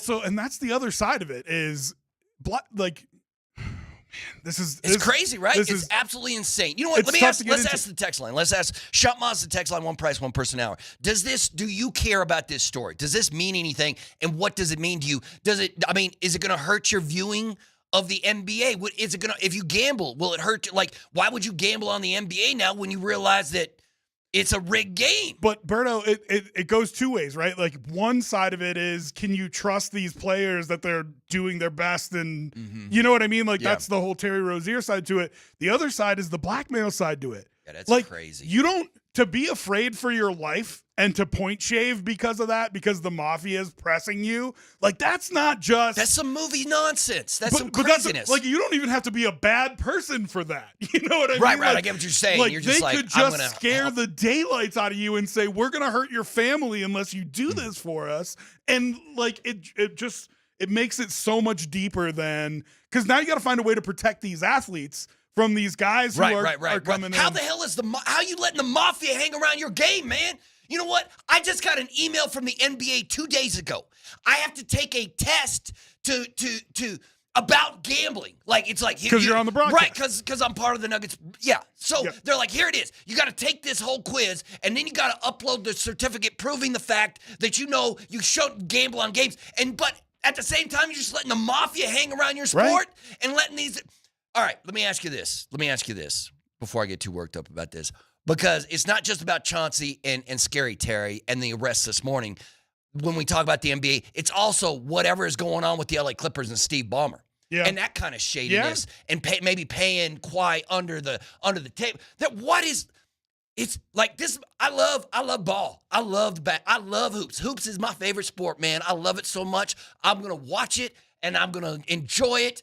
But this freaks me out. We're gonna have to wade through all of this and try to figure out like what's real, what's not. The Ballmer thing is gonna take a long time to, I think, uncover everything and find out if it was shady or not. Right, and is the NBA going to sweep all this under the rug? Are they going to try to sweep the Ballmer thing on the rug and this gambling thing on the rug and the illegal poker on the rug? Doesn't it just make you sit there and wonder?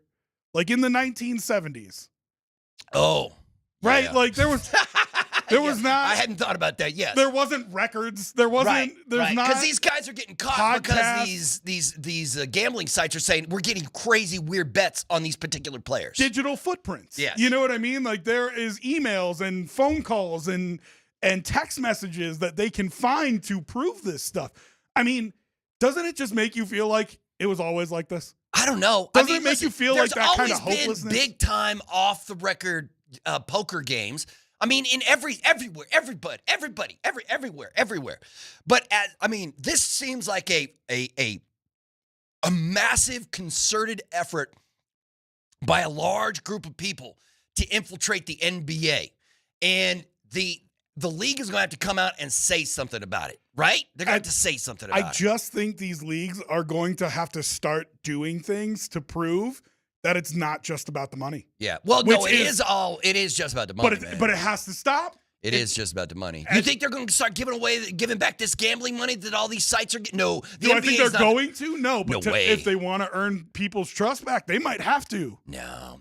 Like, I guess I'll ask the text line, too. Have you lost faith in some of these professional sports? The text line is long gone. Are they talking? Okay, you know what? Let's do this. Let's take our first break of the program. Because not only that, we got tickets to give. We got some fun stuff to do today. We got fun stuff to do today, man. It was supposed to be a good day, Berto. It is a Nuggets Ticket Tuesday. Thursday?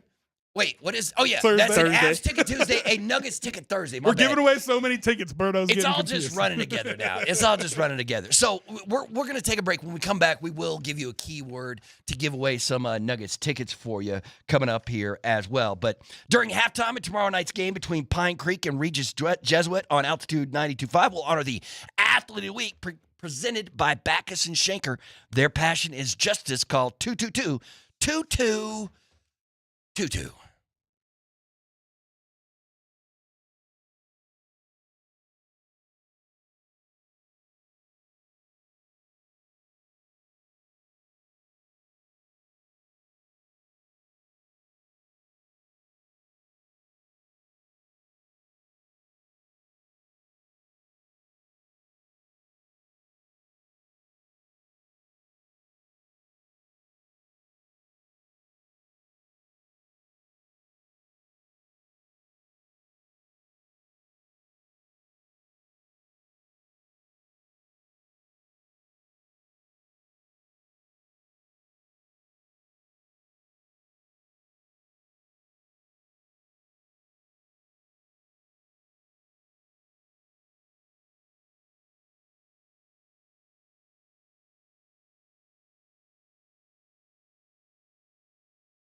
Welcome back to the morning sprint.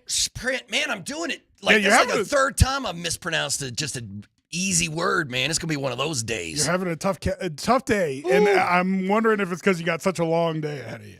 Oh, yeah, we got a late night Nugget game, man.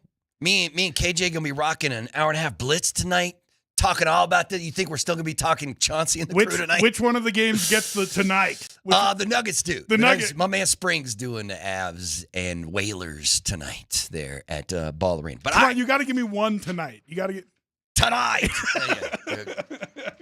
We got just for the people. You know what I mean? we got some tickets to give away. We got some tickets to give away before we hop back into our hot topic of the day, and it's simply this: it's a Nuggets Ticket Thursday. Every Thursday, we're giving away a pair of tickets on each show, so be listening for keywords on the 20s. Your 1020 keyword is Gordon. Text Gordon with your first and last name to 303-504-0925 to enter for a pair of tickets to the Nuggets home opener this Saturday against Phoenix. Don't miss all of the great fan-friendly options at the concession stands for just $5. Again, your 1020 keyword is Gordon. So text Gordon along with your first and last name to 303-504-0925. We'll announce our winner at 11:55. Did you see Katie Wingy's little walk around of all the new local spots that have food there too? Oh, yeah. Actually, I did. Yes, Nola yes, Jane, Mexico City. There's a whole bunch of them. No, I get it. Yeah. There's a new barbecue place there. I am. This Looks is good. the $5 hot dog was made for me, because I house hot dogs at Ball Arena. Whoa. I will, you know what I mean? Like, I've been paying $8 for a hot dog or $10 for a hot dog for years now. Now $5 hot dog. Oh, I'm be housing. You gonna those. double dipperoo the $5 hot dog? Yeah. Shout out to Nathan McKinnon. All right. When last we left you, we asked the text line if you actually care about this massive story that's come out of the NBA with these arrests with Chauncey and Terry and Damon Jones and 13 members of La Cosa Nostra, including the Gambino crime family and numerous. It's just an insane story. And the responses, I don't know if these responses on the text line, the Shump Mazda text line, 303-504-0925, if they renew my faith in humanity or just make me feel a little bit worse about things, because a lot of these text lines are just like, listen, I didn't trust the NBA to begin with, and I certainly don't trust the NBA now. I'm not a degenerate gambler who puts wagers on bench players, so I don't give a damn. The government is just mad they didn't get their cut. That's why the arrests are going down. Right. Well, no, I mean, it is, millions and millions of dollars. Isn't that what they said this morning? In untaxed income. So I'm sure, they want some of that money. But, well, that's the thing, right? Like, it's all just about who didn't get their money here. Because do I really feel bad for whoever the billionaire or millionaire is that got duped by Chauncey Billups? I get it, but if you got that kind of money, losing $1.8 million at the tables ain't that bad. Right? Do but I really feel bad for that guy? No. That Chauncey and his mafia friends, or however this is going to play out, because Chauncey could have been part. The arrest makes it seem that he's part of the ring instead of a victim of the poker ring. Definitely, right? 100%. So it's. We got a statement from Shams here. And this is the NBA just released a statement. Okay, the NBA released a statement, and it says this: we are in the process of reviewing the federal indictments announced today. Terry Rozier and Chauncey Billups are being placed on immediate leave from their teams, and we will continue to cooperate with the relevant authorities. We take these allegations with utmost seriousness, and the integrity of our game remains our top priority. Too late. I don't believe 50% of that statement. Too late. Listen, of course they're being placed on immediate leave. They're in prison. Right. They ain't showing up today to work. Right. Good call.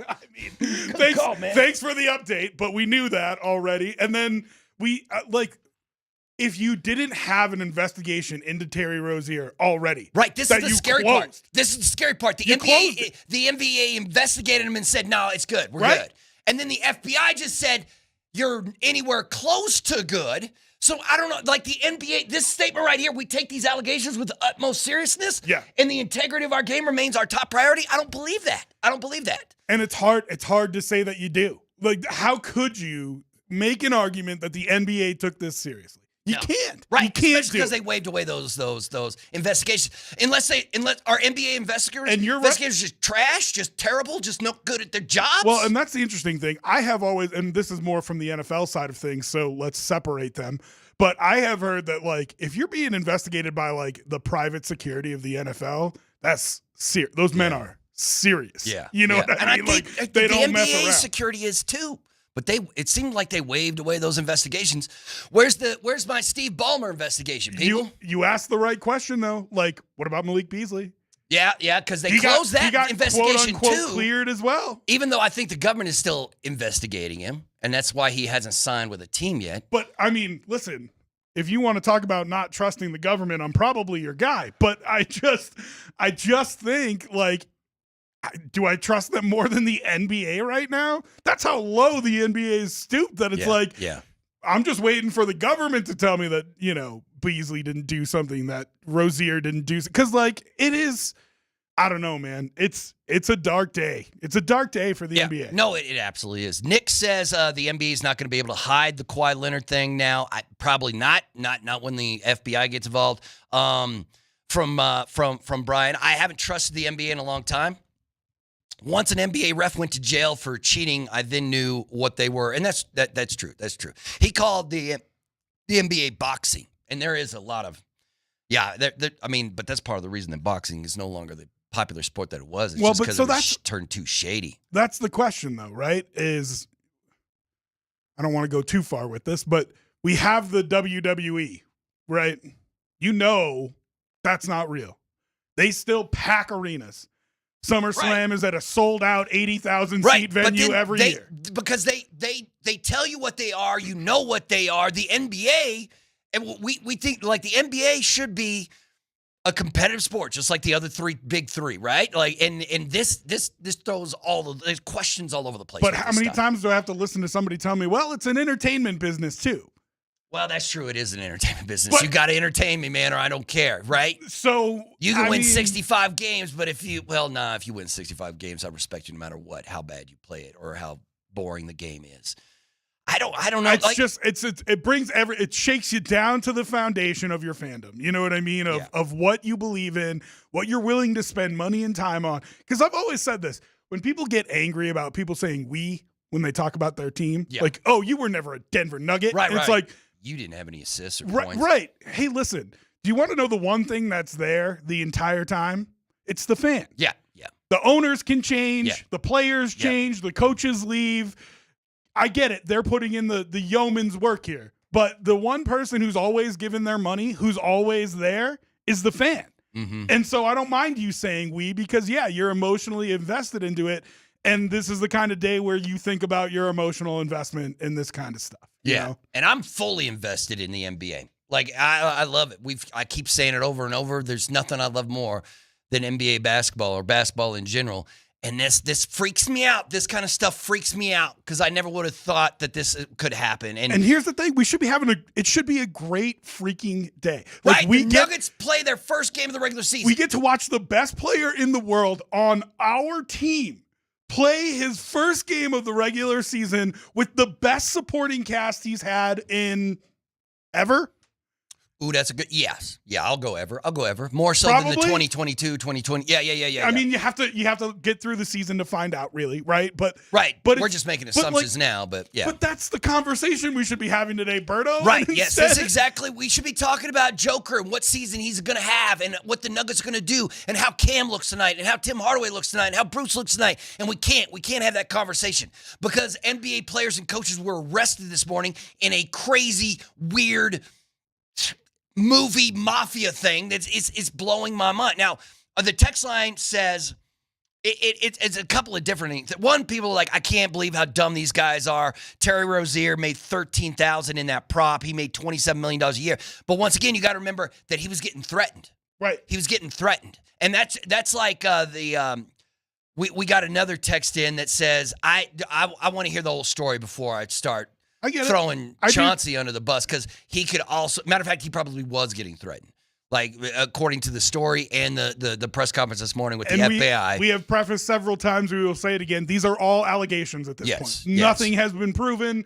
There's no, Billups isn't necessarily guilty. Rozier isn't necessarily guilty. We'll say that and make sure that everybody knows that we're working with that assumption. Yeah. It's just hard to talk about it in a way that is flowery and hopeful when you see some of the details that have come out from the FBI press conference. Mm-hmm. And it sounds like there's going to be more arrests and more investigations. And the statement that the NBA released was basically 3-4 sentences, but I'm assuming that, like, Adam Silver's going to have to come out and talk about this. But what we should be talking about with the Nuggets, like Aaron Gordon, like our keyword, Gordon. Text in Gordon, Mr. Nugget, as the Nuggets take on the Golden State Warriors this evening. Matter of fact, head to number 38 to watch tonight's Thursday night football game with Los Angeles and Minnesota, presented by Tullamore Dew. Grab a Dew and a brew, hang out with Brett Kane, and enter the win of Hall of Fame commemorative autographed Terrell Davis football. See you at number 38 at 6 p.m. It's a good night to go. You got 3 games. Well, yeah, on, you're gonna have all the games on, right? Like, it's a good 38. night to be sitting in a bar with a beer. Isn't it? Yeah. And I mean, how much like this? I do want to talk to some of the gamblers out there on the text. Like, how does this make you feel? Like, if you're the kind of gambler who's putting bets down every night on the NBA or the NHL, like my man Springer does, like, how freaked out does this make you when you realize that some of those bets that you made were fraudulent because of something happening on the court, because of the mafia getting involved in NBA basketball games? I mean, I think it's a little disheartening, but I think the average person is throwing $5 here and $25 there and $50 there, and maybe on a day that they're feeling a little cheeky, throwing out $100 or $500. But But that's still your money, man. Even if you lose $25 because Terry was doing something crazy, I get it. That's still your $25. But this is why everybody says don't bet what you can't afford to lose. Like, it is a form of entertainment. You got to remember that. You know what I mean? And not go too far with it. But yeah, I mean, it definitely makes you take a step back. When you see Beasley get that ball and run down that court, you know what I mean? Like, there's that. You have that in you anyway. Yeah, man. You think about those things happening all the time. Yeah, now it's going to be in my brain every NBA game I watch until it goes away, until we have a resolution of this thing. I'm going to need to figure out what's going on. But, it's frustrating. And the text line seems to be frustrated as well. But see, like, we got a gambler on the text line right now who says, I legit gamble all the time. The biggest thing that scares me about all this are the sports book taking away a lot of the prop bets that are available. And guess what? That's exactly what's going to happen, because the NBA just asked them to. They just asked them to say, we want to take all those prop bets away because they're the easiest ones to get outside influence under. Yeah. So, you know what I mean? Because it only takes one player. It takes one player. You get one player. And then just Terry and you're locked into that forever, because then you got that pressure on you. You got that blackmail on you. And here's the thing that's a bummer about it is, once again in society, we have to go back to the lowest common denominator. Because, Terry Rozier did it, and he's one person who did it, right? Allegedly. But, like, in this hypothetical, Terry Rozier is the one player who did it. If every other player across the league didn't do it, and Terry Rozier did do it, guess what? All those prop bets are coming down. Yeah. And you never get to enjoy them again. You know what I mean? And, like, in society, we have to do this because, like, there's a warning on the side of your McDonald's coffee cup that says "Caution, hot," because somebody sued them one time and made millions, right? Yeah, they got made a ton of money. But, like, we always have to, like, lower it down to the lowest common denominator, and it gets tiresome to always have to be giving up things that we like for the lowest common denominator. Yeah. But but you have to. I don't know how the NBA can operate otherwise. You know what I mean? I don't know what else they can do. Yeah, I don't know what they're going to do either. But see, like, we're already getting people on the text line pointing out games that's already happened this season, and was like, he's like, hey man, like my man Michael Porter Jr. last night. He took more shots than anyone on the Brooklyn Nets, but he missed 10 of them. You know what I mean? He was 5 of 15. So then you have to ask the question, right? Like, is he point shaving, man? What's going on? You point shaving? How come you missed 10 shots last night? Or the Nets are terrible, and he's just jacking up every shot he can because he's trying to score points for the team to keep them in games. Yeah. So he's not taking the best quality of shots, which is also probably true. But then you have to go through and ask yourself that question in your head, and that is awful. Yeah. That's great. let me ask you guys this, just to kind of transition the conversation. How long can sports betting and the major four stay in relation? Forever. They're now that they've got that money, they're not giving. You don't give away money. They're never giving that gambling money back. I get you, but if it continues to hurt the product, which I think essentially it will, then at some point you got to just say, I think it's best if we just go our separate ways. Because more players are going to continue to get caught up in this. They're never going to say no to that money. It's millions and millions and millions millions of dollars. I agree with KJ though. At some point, if it gets this bad, at some point they're gonna have to pull the chute. Nah, they'll figure out something where they get to keep the money and make it seem like they're cleaning up the sport. That's exactly what they're going to do. I don't know what that plan is, but I'm sure that's exactly what they're going to do. I mean, I would love to hear the plan. And that's why it's interesting. Billionaires don't give away money, man. There's a reason why these guys own these teams. I get it. They're not giving you any. They're not giving your money back. They're not. No, man. No. But they are going to find a way to be like, well, see, we're cleaning up the sport.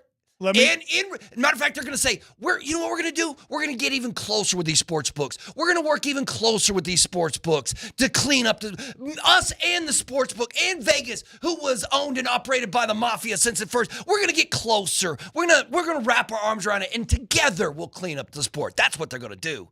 I mean, let me just throw out the NFL here. I don't know why I'm so spicy today. You man. are hot. Maybe it's it's the whole FBI arresting Chauncey. I love Chauncey Billups, man. Yeah. One of my favorite sports memories of all time, was in 2009 when the Denver Nuggets and Carmelo Anthony and Kenyon Martin and the crew, led by Chauncey Billups, made it all the way to the Western Conference Finals. But in the second round, the Nuggets played the Dallas Mavericks. They housed the Dallas Mavericks in the second round. But the first home game of that series, we were getting ready to do the game. John Elway comes out and announced the Nuggets starting lineup.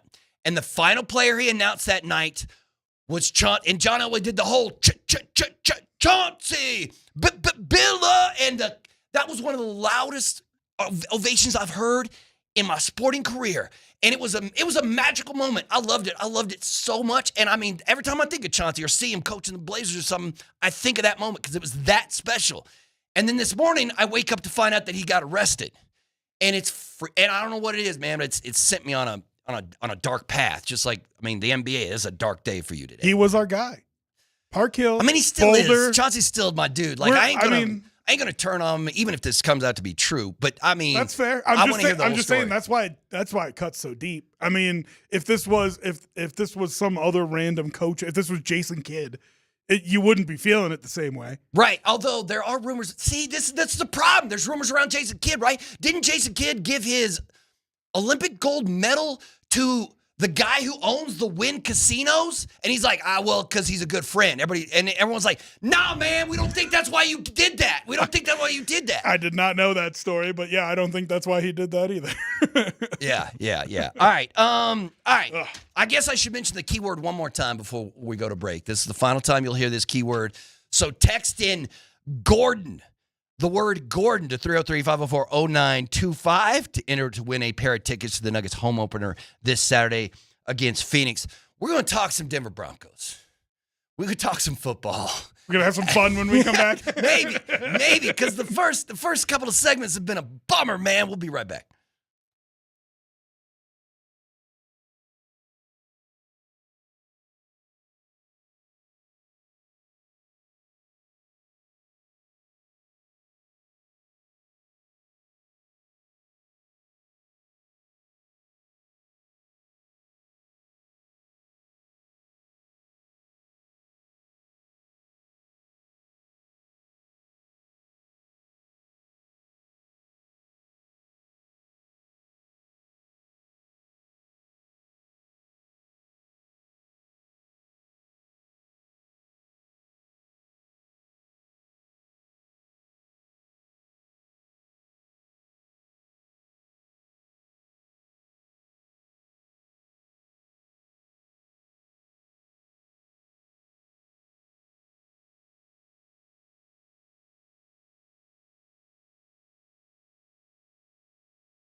Welcome back to the Morning Sprint on this Thursday, October the 23rd. Mark Bertinelli, Rob Trujillo, and KJ Granderson. Coach Sanford is up in a mountain. Hey, do we know who Valor's playing tonight? Coach said, and I'm a bad friend and didn't remember. Fruita Monument. Fruita Monument? There you go. Okay. Yeah, and the weather's supposed to be nasty up there. Well, that game's especially going to be over played the in past. a blizzard, right? Yeah, well, I mean, the game might not be because it is technically, I think, on the other side of the mountains. But to get back over the pass, he's like, I don't think we're going to be able to do it. So I might be back here tomorrow, too. All right, so obviously the text line has been coming in fast and furious about the whole NBA and FBI problems from this morning with the arrest. No, we're doing the sunnier side of radio. We're gonna because it's been the last two segments has been bumming me the hell out. So I do want to talk. We're gonna get to the Broncos and the Cowboys next segment, but I do want for just a few minutes here to talk about the actual game and the actual season that's going to begin tonight as your Denver Nuggets take on the Warriors in Golden State. So what's your confidence level? What are you looking for as the Nuggets enter the NBA regular season? My confidence level is extremely high, and it's been echoed on this radio station time and time again. We brought it up briefly earlier. I think it's the best supporting cast he's ever had. And we all know who he is. Yeah, the man, the myth, the legend. Right. I think you know what you're going to get every night from him. And honestly, I don't think Aaron Gordon gets enough credit for you know what you're going to get every night from him. Right? Yeah, AG is a huge, huge, impactful piece of the Nuggets, and a healthy Aaron Gordon is, man, all I want for the playoffs. I watched maybe 3 total quarters of preseason basketball. Okay. But Jamal looked good. And from everybody who's around the team, I heard that is a different Jamal this year.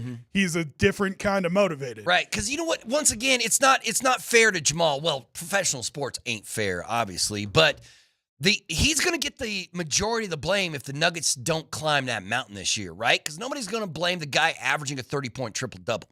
Nobody's going to be like, Joker, you need to do more. Because how much more than the dude was putting up 60-point triple-doubles. He was dropping, didn't he drop 70 on the Wizards last year? Some nonsense. Like Joker's going to do Joker things. And so it does feel like the fan base is going to blame Jamal if they don't get to where they want to go because he's the second best player on that team. Yeah, this was the conversation I had with Raj last year. Is he? I mean, listen, I'm willing to hear AG arguments there. I'm willing to hear it. Text line, you answer the question for me. But who's the second best player on the Nuggets right now? What is the shortest distance between 2 points? That's a straight line, brother. Right. And what's the straight line here?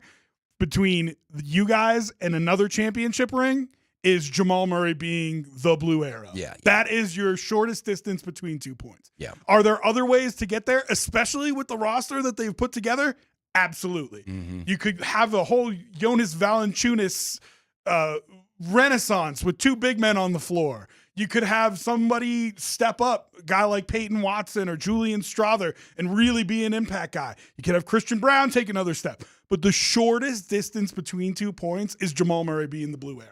And so if he's coming in with a different kind of motivation, having been here all off season, trained, in shape, ready to go, not angry about anything on the roster, which there were rumors that last year he was upset with the Russell Wilson thing. If he's in the right frame of mind. I hope he was upset about Russell Wilson and Russell Westbrook. My bad. I know. Listen, man. Listen. I've been saying, we talked Russell Wilson all day yesterday, man. I know where you're coming from. But you know what? I haven't heard. Although didn't Russell Westbrook this week come out and just throw LeBron under the bus? Right? Oh, yeah. Is that I kind of missed that. Because the video came out of him not signing the Lakers thing. LeBron tried to play off that he didn't know about the trade already. He was like, "What? You got traded? That's crazy. I didn't know that." And then it was like, "Bro, you knew the whole time and you didn't tell me." But either way, all right. So my bad. I just no. That was my bad. Yeah. So if Jamal's healthy and happy, what do you think? I mean, what do you want from Jamal this year? What does that even look like? I want him. You know what I want, and it's interesting because it's different in different sports. I want him to be an all-star. Okay, that's hard, man. It's not only hard, but it means he's got to do it at the beginning of the year. Yes, which he has never done. That's He's true. always been a slow starter. That's true. Which is fine, but you're asking me what I want from him this year? Yeah. I want him to be an all-star because that means he started hot. He was ready to. He's a NBA champion he can get to the All-Star game. He has the name recognition. He can do it. I'm not saying he's got to be a starter, but if he gets elected to the All-Star game, I think you got a 65-win Nugget team. You know what I mean? And that is just, they are the only ones who could handle Oklahoma City last year, and they were a mash unit. I want them healthy going into the playoffs because I think they can handle Oklahoma City. Yeah. How do you think they're gonna? Well, first off, with Jamal, I don't need, like, if Jamal plays at an all-pro level, that's all I care. If he makes an all-star team or not, because there's so many guards in the West, and it's a popularity contest, the all-star game is. So I don't know how you beat out, like, even like a Steph or somebody like that who's like, he's been there for so long that he's just automatically going to get those votes for the popularity contest or because, there's like so many, like Luka and SGA and Steph and all those kind of guys. So if he's going to make the all-star team, he's probably going to have to be selected by one of the, as the coaches for the alternate and outside the starters. But if he plays like an all-pro, that's all I care, right? Well, I get you. I guess I'm putting a false benchmark in there because I'm in the same. I would love it because famously, box Joker's never had an all-star teammate. Right. He's never had a teammate make the all-star game while he was playing with them. Let's get a little bit grittier with it because, there are 4 people on the planet that have taken in as much Nuggets basketball as you have. Yeah. You want Jamal running that second unit? Because there has been times where I guess I want Bruce running the second. Actually, it's never really worked, Berto. It's never really worked. Well, and I'll say this. So the Golden State Warriors, the team the Nuggets play tonight, the Golden State Warriors now have themselves a Joker problem. And I say a Joker problem like this.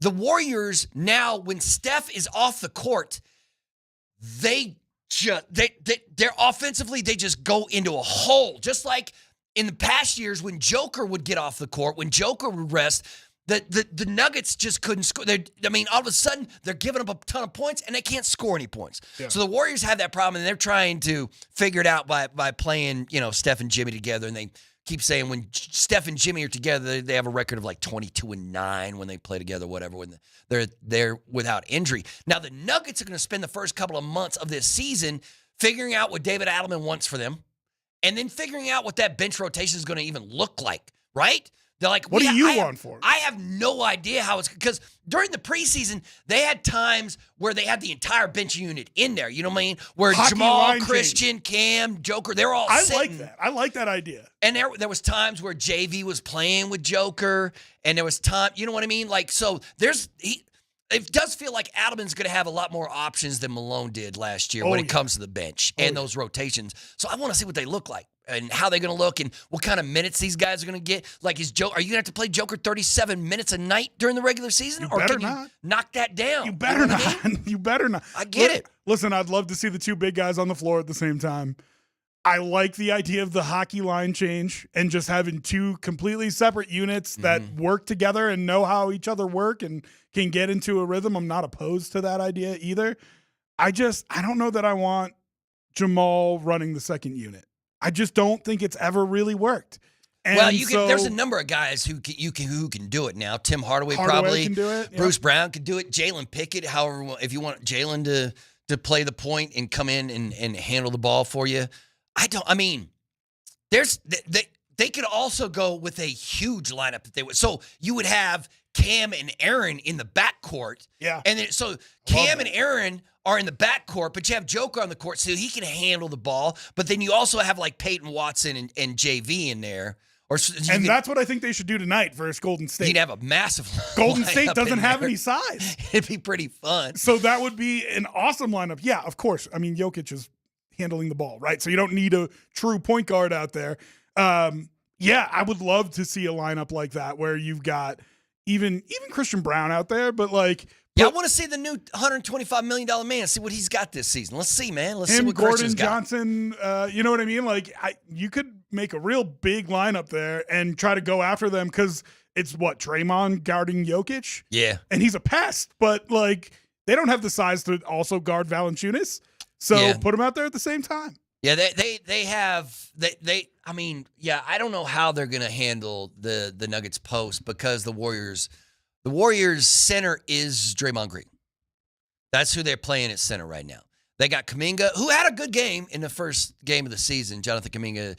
And although it sounded for a year, it felt like the entire summer they weren't sure if they were going to re-sign him, and then they did re-sign him, and they're like, hey, everything's fine. But I don't know, there's some weirdness going on there. But as long as you got Steph and Jimmy, you're going to cause some problems, especially when the playoffs come around. But I don't know where, like, KJ, what do you think about the Golden State Warriors? Are the Golden State Warriors what you would consider a contender?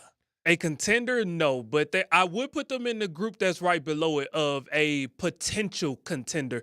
Again, they have a lot of things working for them. I think this is one of the more unique teams they've had in this era of Golden State basketball. So they're a potential contender, but they need a lot of things to go right. All right, man. All right. I'm feeling you on that one. Speaking of which, coverage of tonight's Nuggets game against Golden State on 92.5 will begin at 7:30 tonight with pregame presented by Ramos Law. Car accident, you need Ramos Law, medical doctor and attorney. Visit ramoslaw.com. We're going to talk some Denver Broncos and Dallas Cowboys next.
knowing how much you respect Bill Parcells, he has that famous saying, "You are what your record says you are." That's right. Do you believe that at 5-2? Yeah. And so that's, even if it's weird, it's still, you got. What's weird? To get to the way that ending, like, not weird. I mean, it was Every game we play is weird. right. Like the team that we just celebrated the other night, go back through their record. Yeah. It's weird. Yeah. Well, I'm saying it's unusual to have less points scored Right. than your opponents and win a Super Bowl. It's weird. So just to get to there's no, listen, we don't reflect back. We go forward. And that's how you have to approach it. All right, Sean Payton. Listen, man.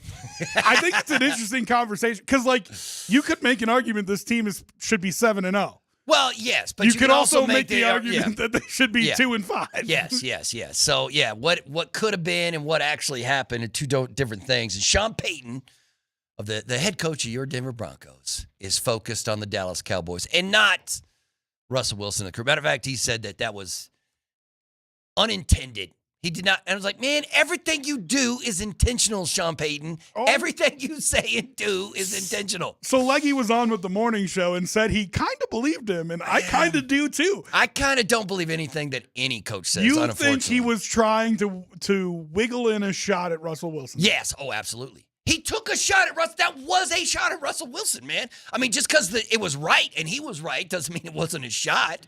What I talk with Russell about, it's none of your business. That's what I'm talking. Yeah. It is now though, because Russ is putting it out there, man. Now now Russ is going to respond again, or you think he's just like, I took my shot. I'll walk I don't think he was trying to take a shot. I think he was just telling the truth, and like he believes that. He believes that he would rather have played Russell Wilson. He believes that he's a garbage quarterback. Mm-hmm. Like. I don't think he was going out. I guess what I'm saying is I don't think he was going out of his way to take a shot at Russell. I think that happened because he was speaking honestly. You're right. Maybe what Sean meant was I didn't intentionally take a shot at Russ. It's just unintentionally. I hate that guy, and it just comes out at times. Yeah. So the Broncos and the Cowboys meet this Sunday in what should be a fairly fascinating football game, and we've been talking about the best offense in the NFL with the Cowboys taking on the best defense in the Broncos. But let me ask you the reverse of that question. Weakness versus weakness. Right. How do you feel about the terrible Broncos offense going against a terrible Cowboys defense? We had people screaming from the mountaintops at me when I said, you got to be careful with Bo Nix and the sophomore slump. And Sean Payton's talking about how he doesn't believe in it. And show me somebody who's had a sophomore slump. Mm-hmm. People turned around and pointed at C.J. Stroud that very year. Yeah. Listen, I think there's a little bit of struggle that Bo is going through right now. And it's weird because he's got the same play caller. He's got the same head coach. He's got the same – everything's the same. Their roster retention is higher than anybody else in the league. He's got all the same dudes around him. So there's a question as to what is missing. And are you just saying my roster is not good enough to score points? Or is there a problem with the way that he's calling that No, offense? I'm sure Sean thinks it's a roster problem, right? He's not thinking it's my issue. Who defended the receivers more than anybody in the offseason? No, I get it. He defended that entire roster, but there is a talent deficit on the offensive side of the ball. There's no other way to say it, right? About the Denver Broncos. Listen, I'm having a hard time because it's hypocrisy. No, I get it. I get it. It's hard to figure out which side of it I'm going to land on. But at the end of the day, somebody needs to sit Sean Payton down and say, listen, you defended this roster to your teeth, saying that the receivers were good enough and you thought you had enough in the room and so on and so forth. And you're saying it's not the play calling that's the problem. So why aren't we scoring points? Right. Although when Aaron Glenn did that for the New York Jets, where he was basically like, I can't win with this roster, but a lot of people threw him under the bus for that, including Mike Sanford. You can't do that, man. I mean, I get you're trying to tack on years to your head coaching career because it's going to take a couple of seasons to get the roster right, but you can't. I'm sure he didn't say that when he took the job. When he interviewed for the job, he didn't say like, I want to be the head coach, but we're gonna have to get rid of all your players because this roster can't win with my system. I agree with you in season, but those quotes about the wide receiver room You're came right. from the offseason. Mhm. And that is when you're adding to your team. That is when you're making changes. And so whether it's drafting wide receivers, not trading away Devon Vele, finding a free agent or two that you think can contribute, whatever it is, those questions were asked to him in the offseason, and he said, I think we have enough in the wide receiver room. And now he's saying, I think the play calling's good enough. And the question is, so what's wrong? Right, so what's wrong? If everything's right, then what's wrong? Now listen, unless he doesn't know think the anything's text- wrong, he's just like, this is the nature of the NFL, these stupid games that we get involved in. I know the text is going to come in. They scored 33 points in the fourth quarter. Yeah. I know. But if you watched the first 3 quarters of that game and didn't think there was something wrong with the offense, I don't know what to say to you. So what about this weekend? Because KJ asked this question. He wants to know this question. What do you need to see on Sunday from the Broncos that will put them back in the contender conversation and make you happy about the direction of the team? Like, I think the Broncos are going to win this weekend. I think their defense is better than the best offense in the NFL right now. I think they're going to win this thing. But if they don't, what would you have to see to still make you confident in a 5-3 Denver Bronco team? Because a 6-2 team, it doesn't matter how you win that. You're like, man, yeah, we're looking good at 6-2. It's something that the last game could have given them. But what's the difference to me in the eye test between a team like the Broncos and some of the higher echelon teams in the NFL? It's that swagger. It's the belief. That's true. Well, that offense does not Bo believe. swaggery enough in the fourth quarter for because Bo was kind of like. But that's what I'm saying. That win can give it to you.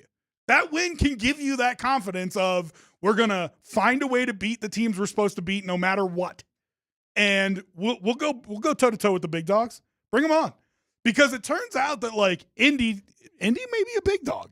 And you went toe to toe. Yeah, no, they are right now. Indiana, dun dun dun dun dun dun. Think about how much better you.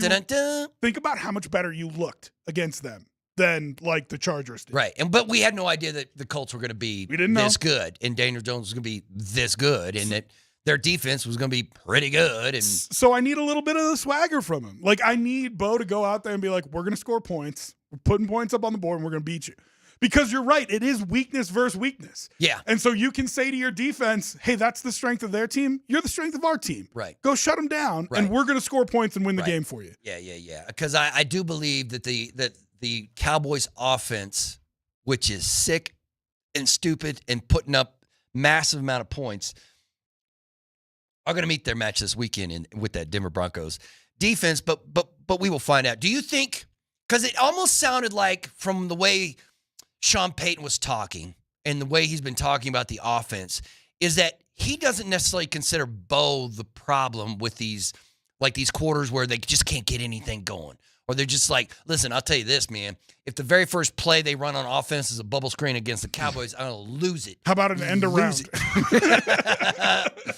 But, so, you know what I mean? Like, it feels like Sean doesn't want to take blame. He doesn't want to give blame to Bo, but I get it. You're not going to blame your players. Sure.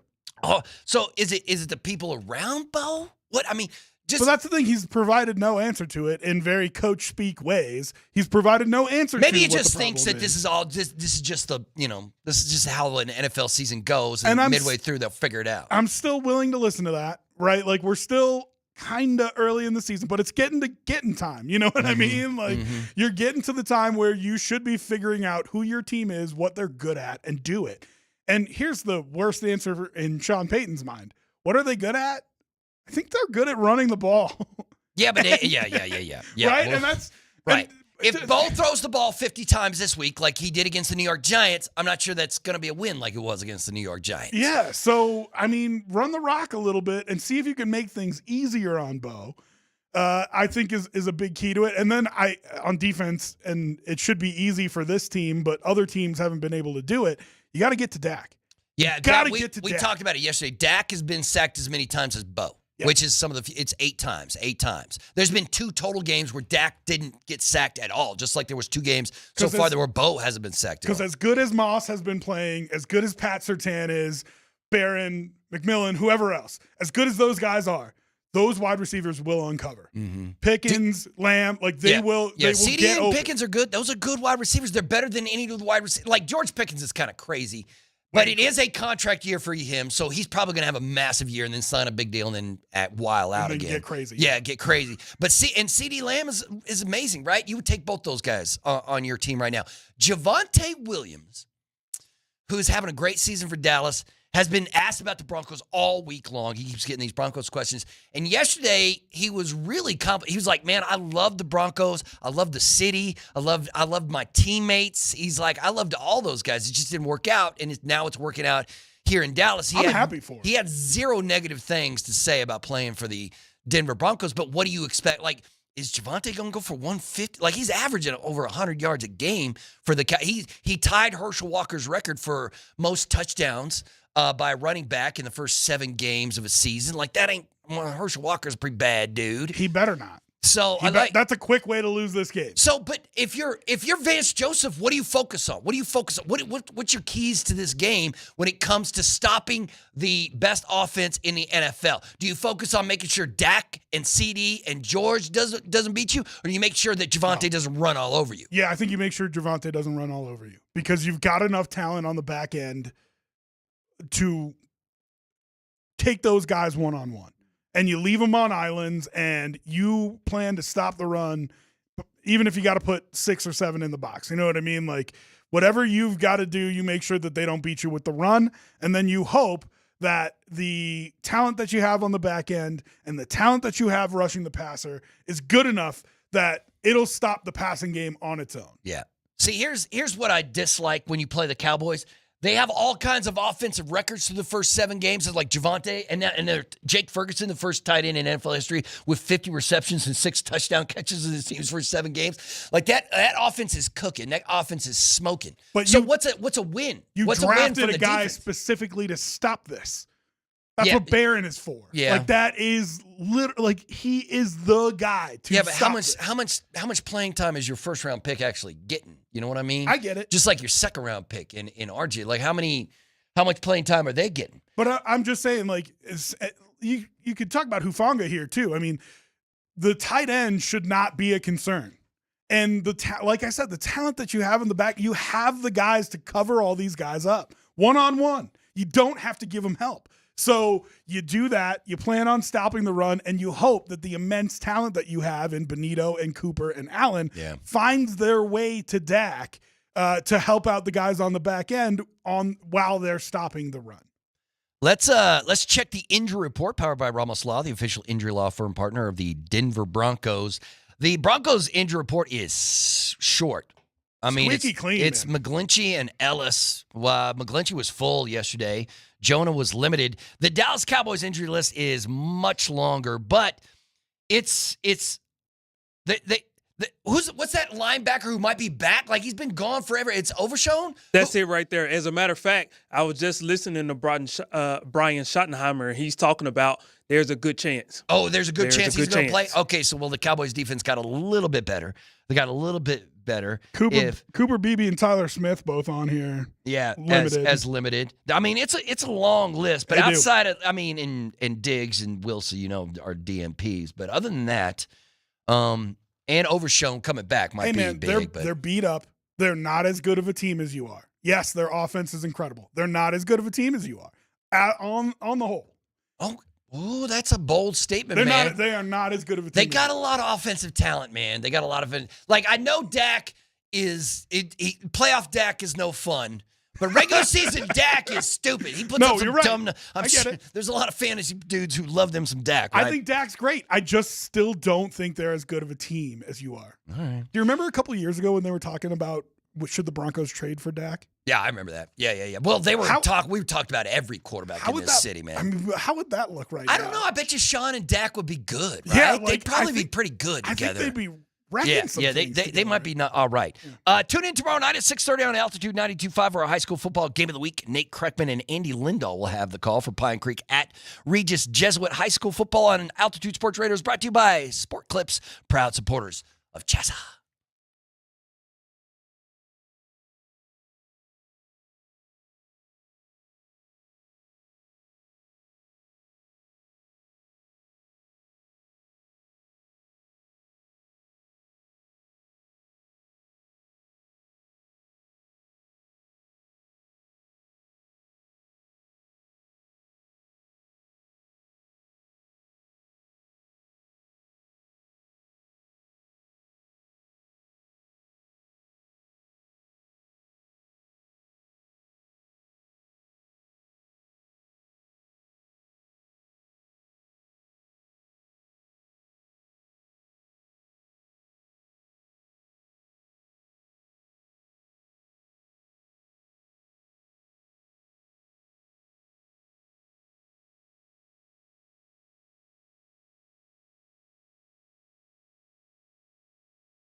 welcome back to the Morning Sprint on this Thursday. Hope your week is going well as we get to the end of October. Mark Bertinelli, Rob Trujillo, KJ Granison on this Nuggets Ticket Thursday. Matter of fact, you know what I got right here?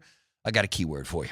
It's the Nuggets Ticket Thursday. Every Thursday, we're giving away a pair of tickets on each show, so be listening for keywords on the 20s. Your 1120 keyword is Hunter.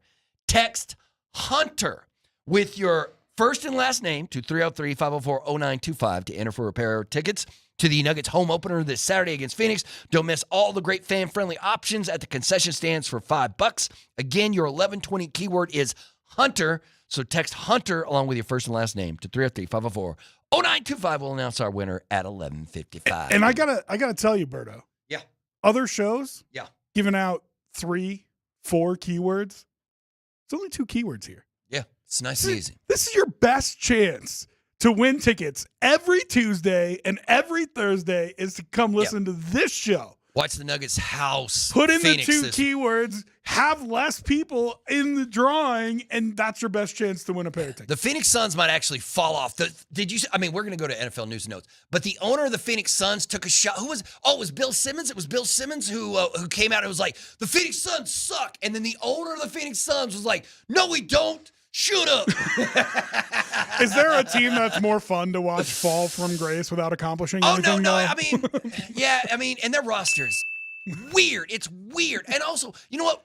We want to talk about the points of emphasis in the NBA this year because it's basically the Dillon Brooks rule and the SGA rule. But we'll get to that all coming up here. But text in the word Hunter to 303-504-0925. We'll try to hook you up with some Nuggets tickets this weekend. All right, KJ, it's time for your news and notes.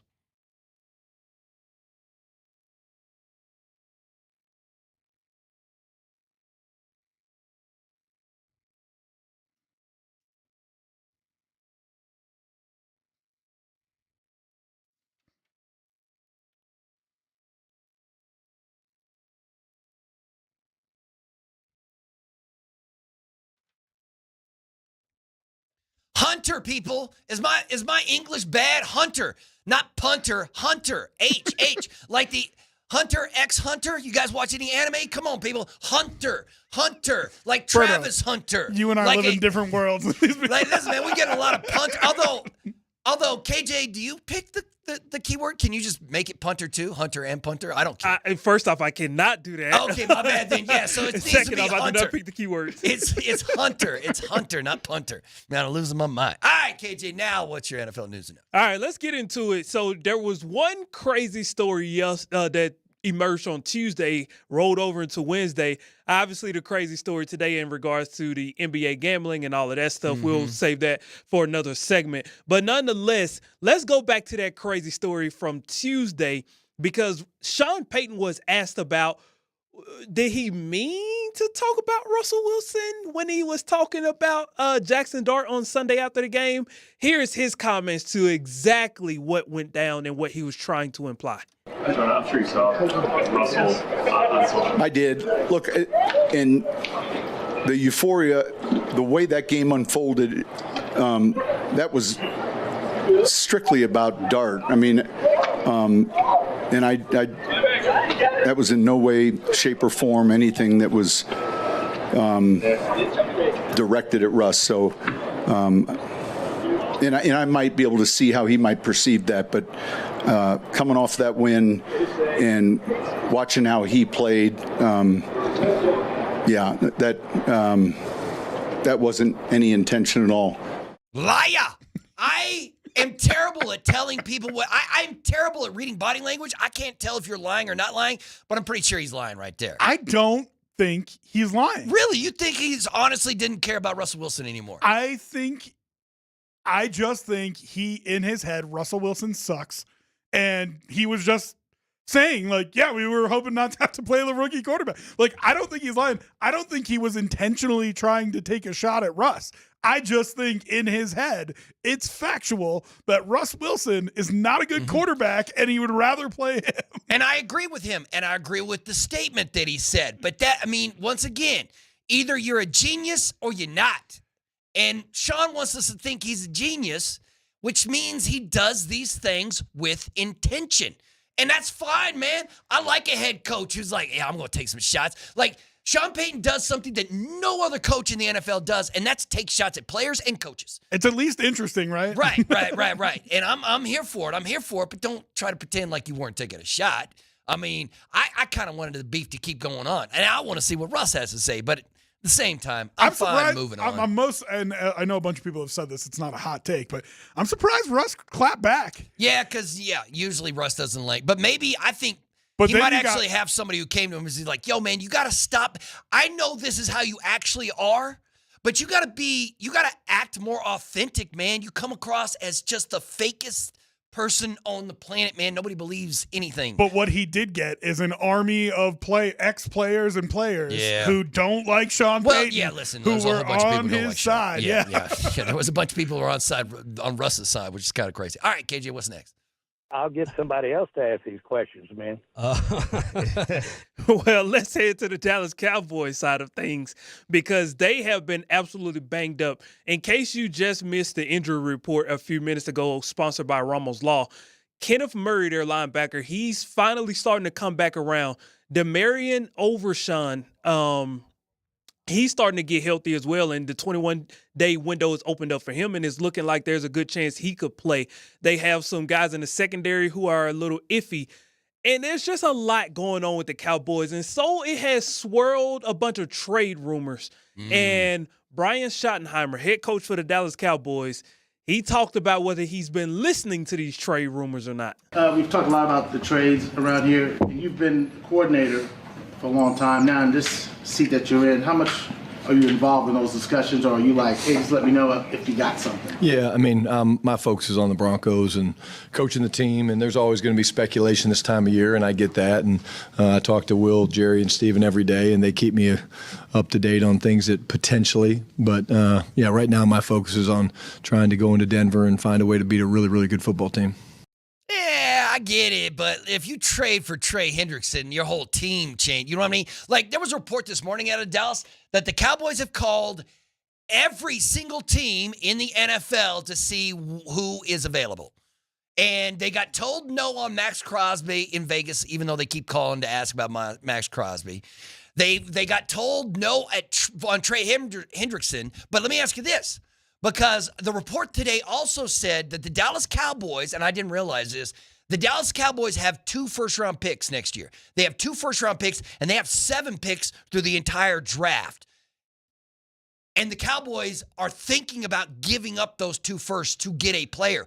Would Cincinnati give you Trey Hendrickson if you gave them 2 firsts and a second and a third, or whatever, if you gave them half of those picks? But dig a little deeper. So first of all, I think this is just a PR move, right? Because they need it after they traded Cowboy away fans still Micah. hate Jerry Jones for trading Micah, yes. Yeah. But those 2 picks, if Dallas is in the playoff hunt till the end, that pick is 22, 24. Yeah. And Green Bay is is probably going to win the North, right? I think that's fair to say. It's going to be tight, but I think they're probably going to win the North. All right. With all the injuries that Detroit has, I just feel like maybe I'm overshooting there, but they're at least going to be a playoff team. So, yes, you've got 2 first-round picks, but one is going to be mid-20s and the other one's going to be low 20s. And so if you could trade for a guy like Trey Hendrickson, yeah, do it. Because you're not going to find that guy at number 24. I mean, Leggy's on this station all the time talking about how there are 12 to 18 true first-round grades in every draft every year. Mm-hmm. At 25, you're not getting that guy. Mm-hmm. So unless he thinks his team is going to fall off the cliff, the only way you can get blue chip talent in there is to trade those 2 picks and try to get a guy like Trey Hendrickson or Max Crosby back in there. Yeah, it's interesting. I don't know. I mean, I don't know if the Cowboys are going to get anything done in the next couple of days before this thing gets going, but it is interesting that they're calling everybody. I wonder who the Broncos are calling. Do they need the Cowboys want an edge rusher.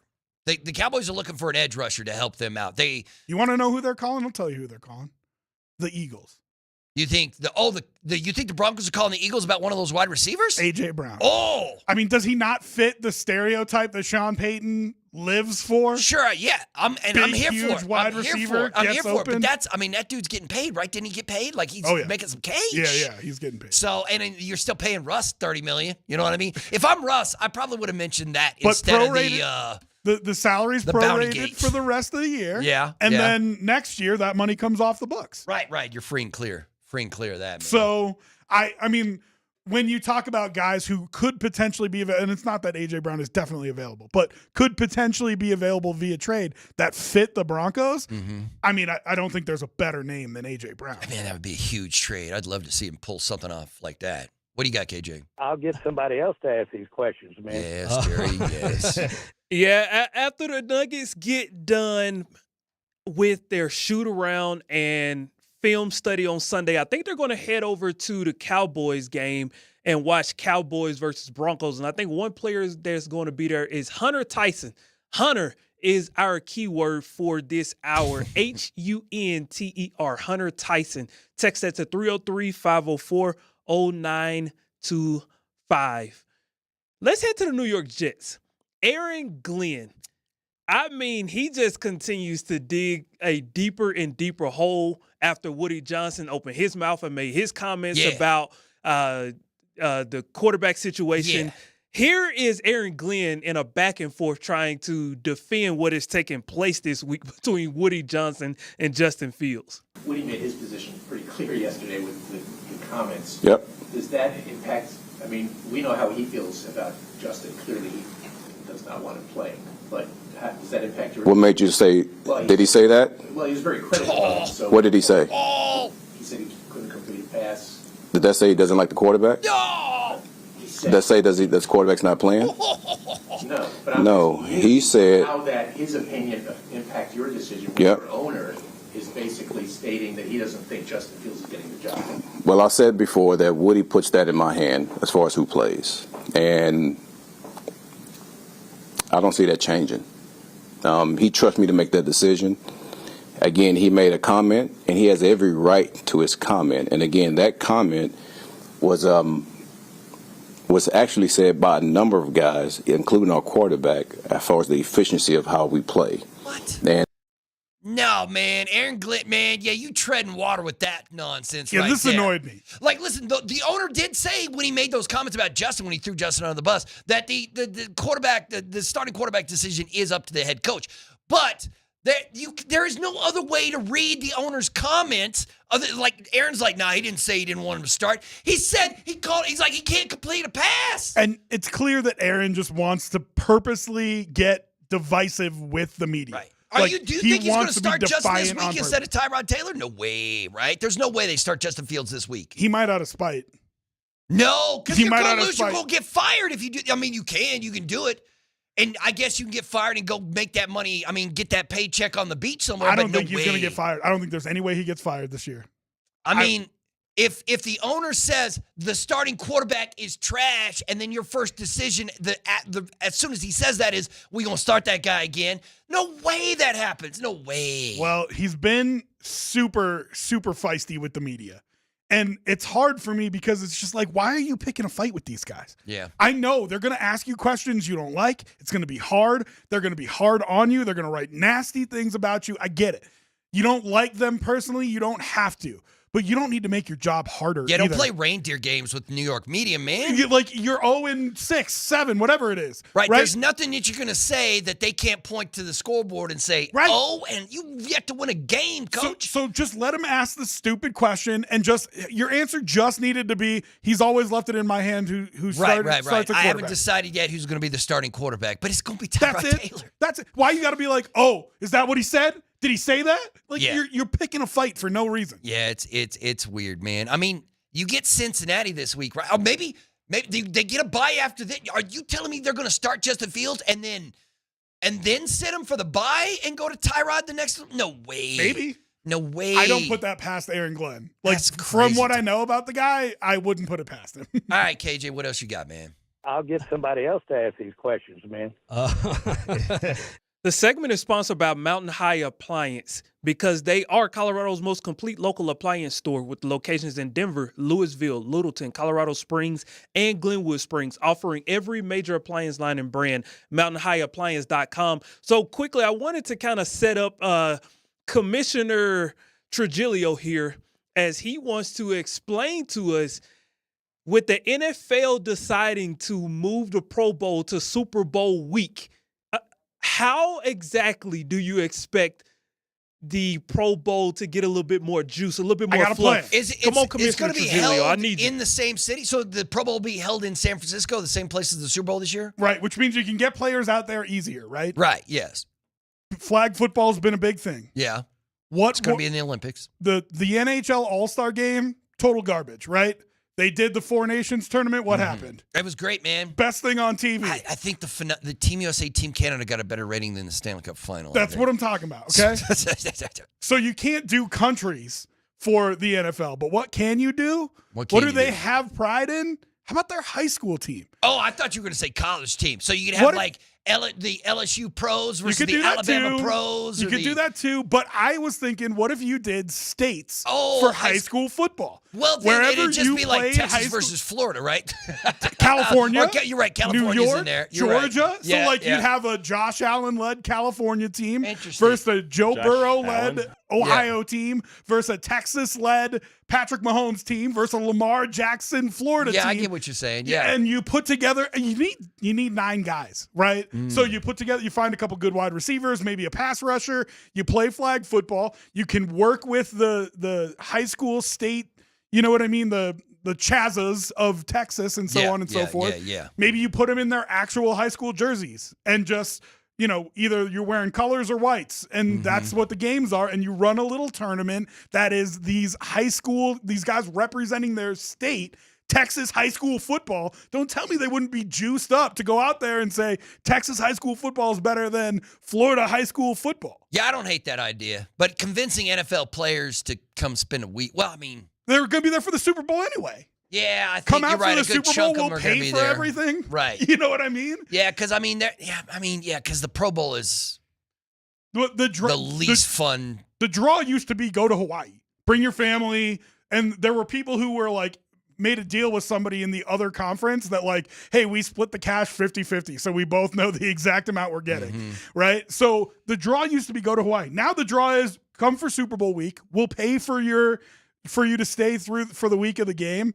Play a little flag football. Invite some high school teams out. You've got flag football in the Olympics in 28. Like I think it could work. I think they care about their state high school football. I'm fine giving it a shot, and then if they want to change it and go to colleges or change it, if it doesn't work out, we can change it. Yeah, I'm down for at least one time because they keep doing weird stuff every year to try to get people to tune into this. And Matt says on the Twitch line, you'll leave out really good players. Sure, but most of your good players come from Georgia, Florida, Texas, California.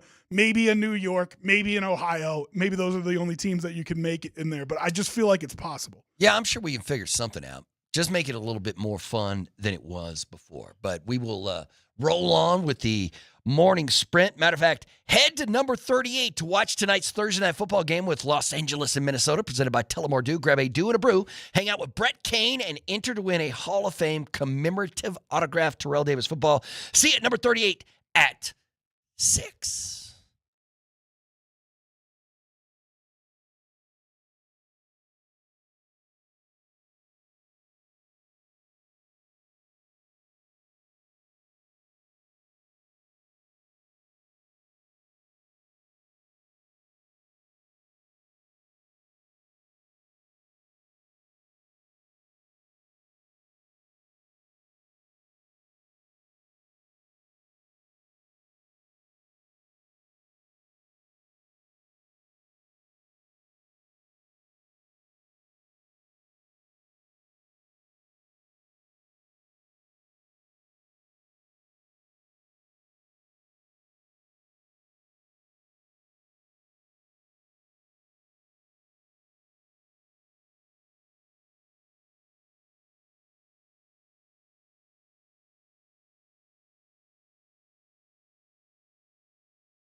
Coverage of tonight's Avalanche game against Carolina on 9:50 will begin at 6:30 tonight with pregame presented by Ramos Law. Car accident, you need Ramos Law, medical doctor and attorney. Visit ramoslaw.com.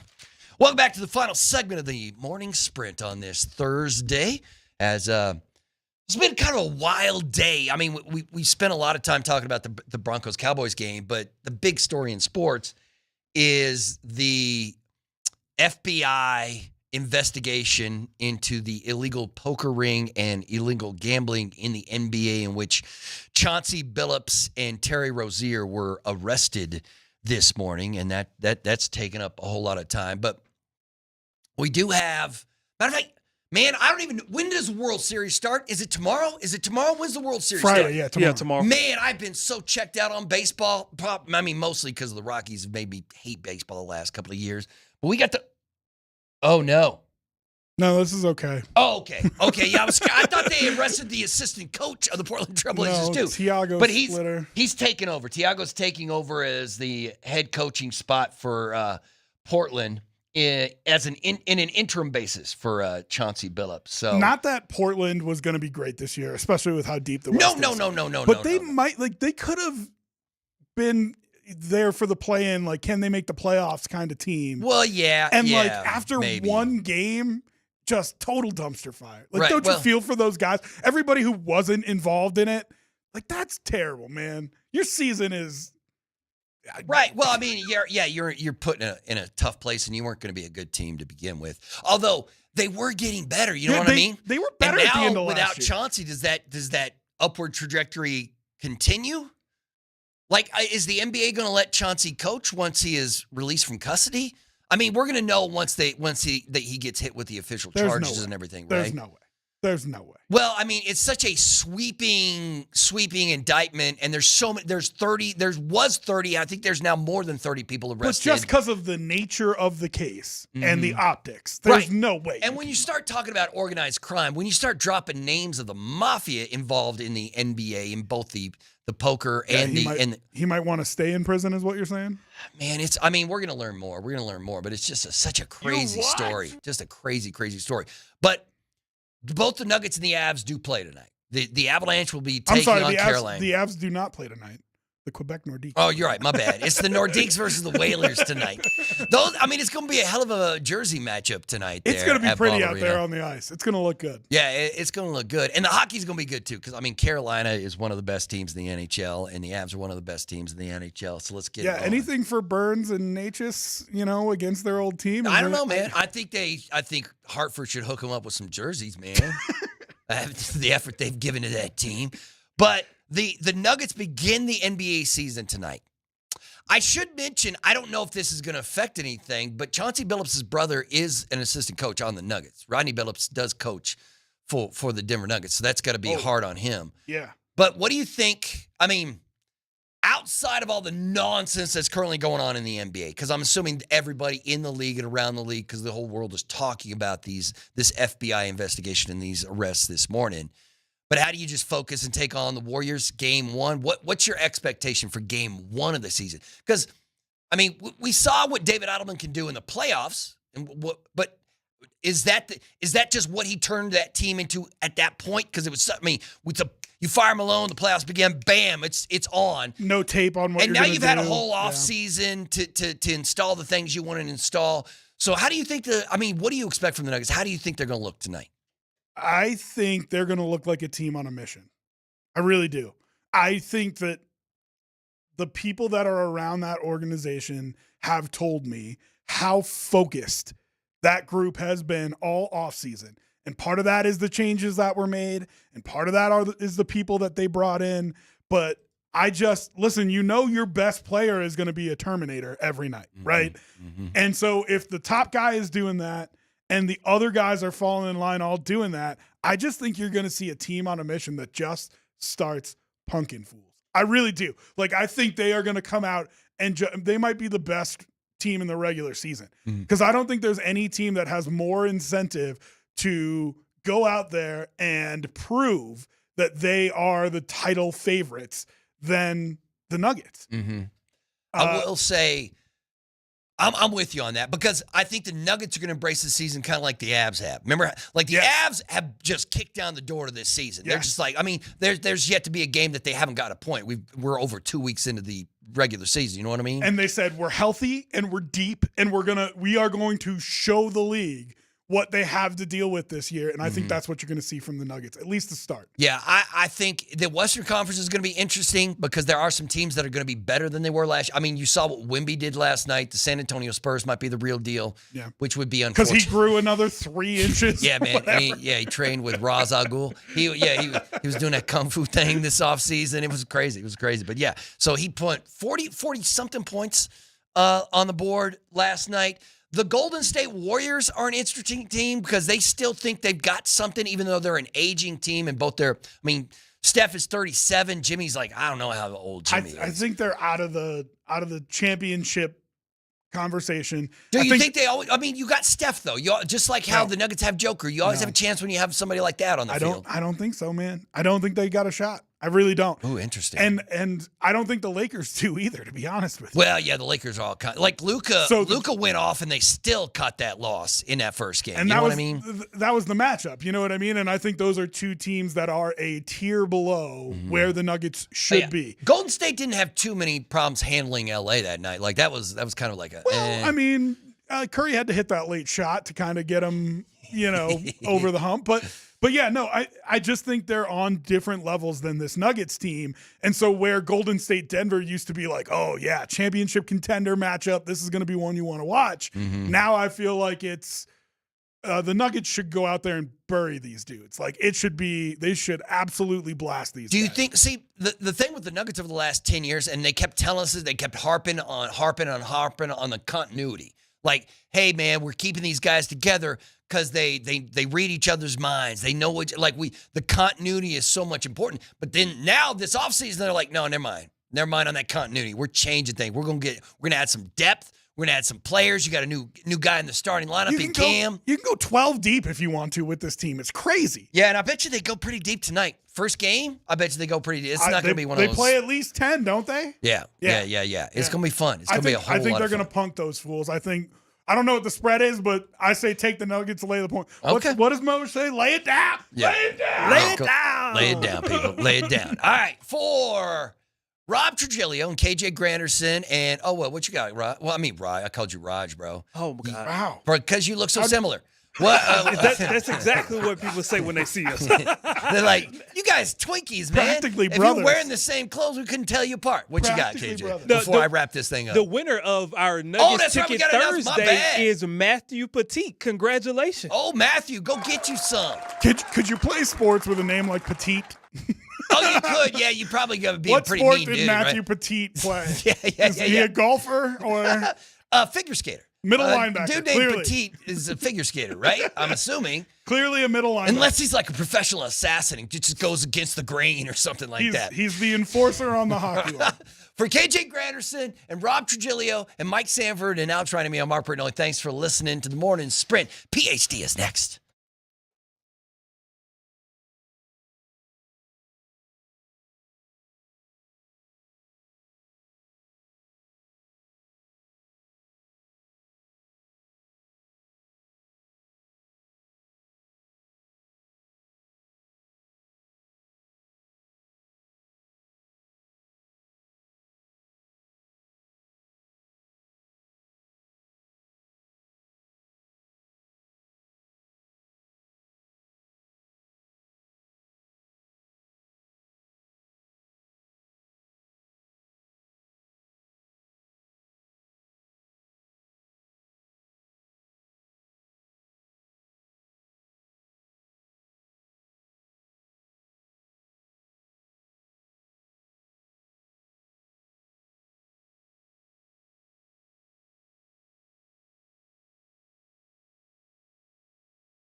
It's something out of a movie.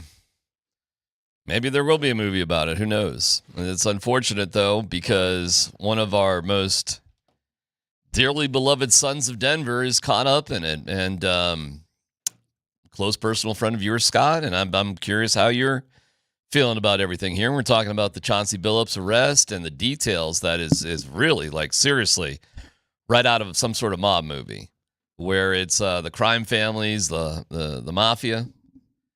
We're fronting these La Cosa Nostra. La Cosa Nostra. It's weird just hearing it spelled out like that. Seriously, it's like, man, it just feels like movie stuff here. They said it was the Genovese crime family, the Colombo crime family. I'm like, these crime families are still actually out there? No, yeah, it's right, exactly. Yeah, people went to sleep, didn't they? Yeah. And this is the world they live in. So there's two things, actually. There's the fixing of prop bets. And this is directly connected to Jonte Porter, Michael Porter Jr.'s brother. And so it goes back and to the that. name this time was Terry Rozier. Oof. And Terry Rozier's made, I read, like close to $100 million in his career, or had $100 million. 26 this year. Yeah, man. It's like, wow. But it sounds like Jonte Porter got his nose stuck in it a little bit and was threatened. And, you know, you're just in a bad spot. So now, why do you do it? You're being intimidated to do it. You're being forced to do it, basically. And they don't care what house they burn down. That's one thing, which we can get into, and that's bad news for the NBA. You can't have prop bets on two-way players. It's ridiculous. You can't allow guys that don't have huge financial stakes to be able to make more money in gambling than they're actually making. You can't have it, period. You cannot allow your partners, Adam Silver, to have these little prop bets out there. I'm going to bet on Jonte Porter having 3 rebounds. I mean, what are we doing here? Listen, I said this years and years ago when Colorado voted on gambling, and then I think there's 38 states that has legal gambling now. And I said, listen, it's all good, and this is kind of what the people wanted, but eventually Pandora's box will be opened, and kind of like the NIL in college football, and you ain't going to get to put stuff back in the box. So, yeah, it's listen. Well, let's get to Chauncey. But let me just say this real fast: how are you going to take hundreds of millions of dollars from all the sports leagues? All the sports leagues are doing it, and then say, hey, by the way, you can't put prop bets on. Wait a minute, we already paid you $100 million. What do you mean you're going to tell us how to run the webpage now? Yeah, the FBI was real clear. You already cashed it. Hey, the actual gambling houses themselves, they were victims in this situation. That's what the FBI said. The Chauncey one is, it really does feel like a scene from the movie Molly's Game, which is about, Jeremy Bloom's sister. Because Chauncey, and I don't know how it came to be, became a face card. Who knew that expression?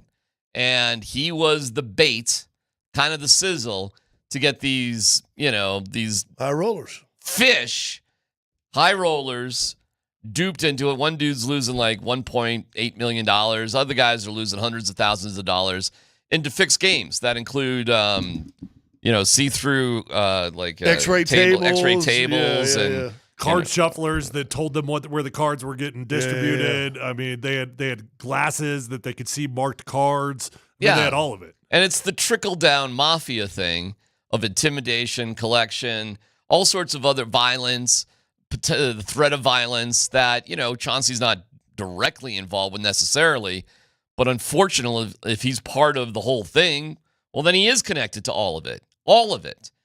And that appears to be, that's the allegation at least. Yeah, Scott, so with Chauncey, it could be, and I'm going to assume the best for Chauncey here, just because, right? It could be, at worst, Chauncey was aware that these were fixed games, and he was bringing in people to lose their money to the mafia, right? At its worst.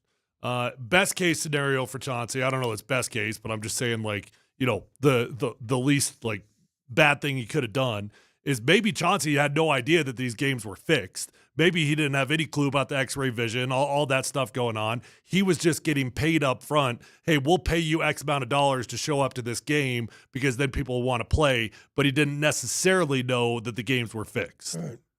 An appearance fee. Yeah. He's at a club. Right. Right. which guys get do all the time. That would seem to be the best case scenario. But then you go to, how do you even start that? How is he actually being compensated? Was it a check? Was it cash? I mean, was it, how is it what are going? The tax ramifications? All of it. It's just shady territory in the first place. Like, why would Chauncey want to even do this? Anyways, you're close with Chauncey. You've known him forever. What's your reaction? Well, I reached out to him today and said, hey, man, thinking about you, Dave, if you ever need someone. And then I sent it, and I went, ooh, I bet his phone's confiscated. And now all of a sudden they got me on the radar. And I'm like thinking, oh, I hope I haven't done anything bad. Well, they'll be doing a forensic investigation of his phone, no doubt about it. That'll be. He's a buddy of mine, and I will still stick by him, and I'm hoping for the best. I'm hoping he gets caught up in something if anything, that he was just being naive. If he was doing something and it was known illegally, then, I love him to death. Maybe I'll visit him in prison, and well, you just gave me chills saying that right there. Hope that he sees the errors of his ways. I love him to death. Well, won't stop loving him. Guy made it look. Either way, innocent, bad decision, or involved deeper, like the two scenarios that Tyler put out there. Either way, and I think your question, how do you get in that position in the first place? How'd you get there in the first place? That's a hard no, but here's two things. See if I'm wrong on this, Tyler. Athletes don't trust anybody. Yeah. Usually, right? But the ones they do trust are rich people. Yeah.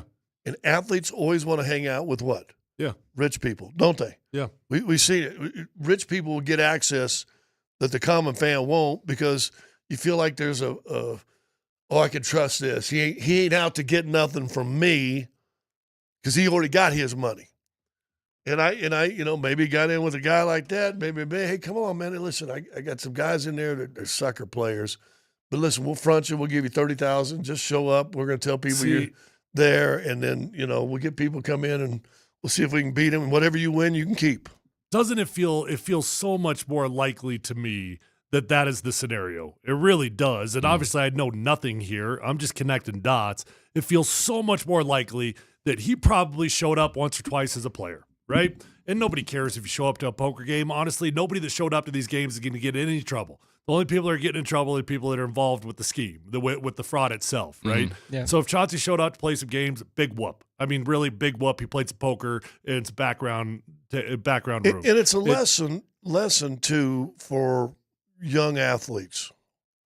Hey, really. I mean, my buddy used to always say to me, he said, no one knows what's going on behind closed doors. You may think that's the Primo family over there. Mm-hmm. You don't know what's going on.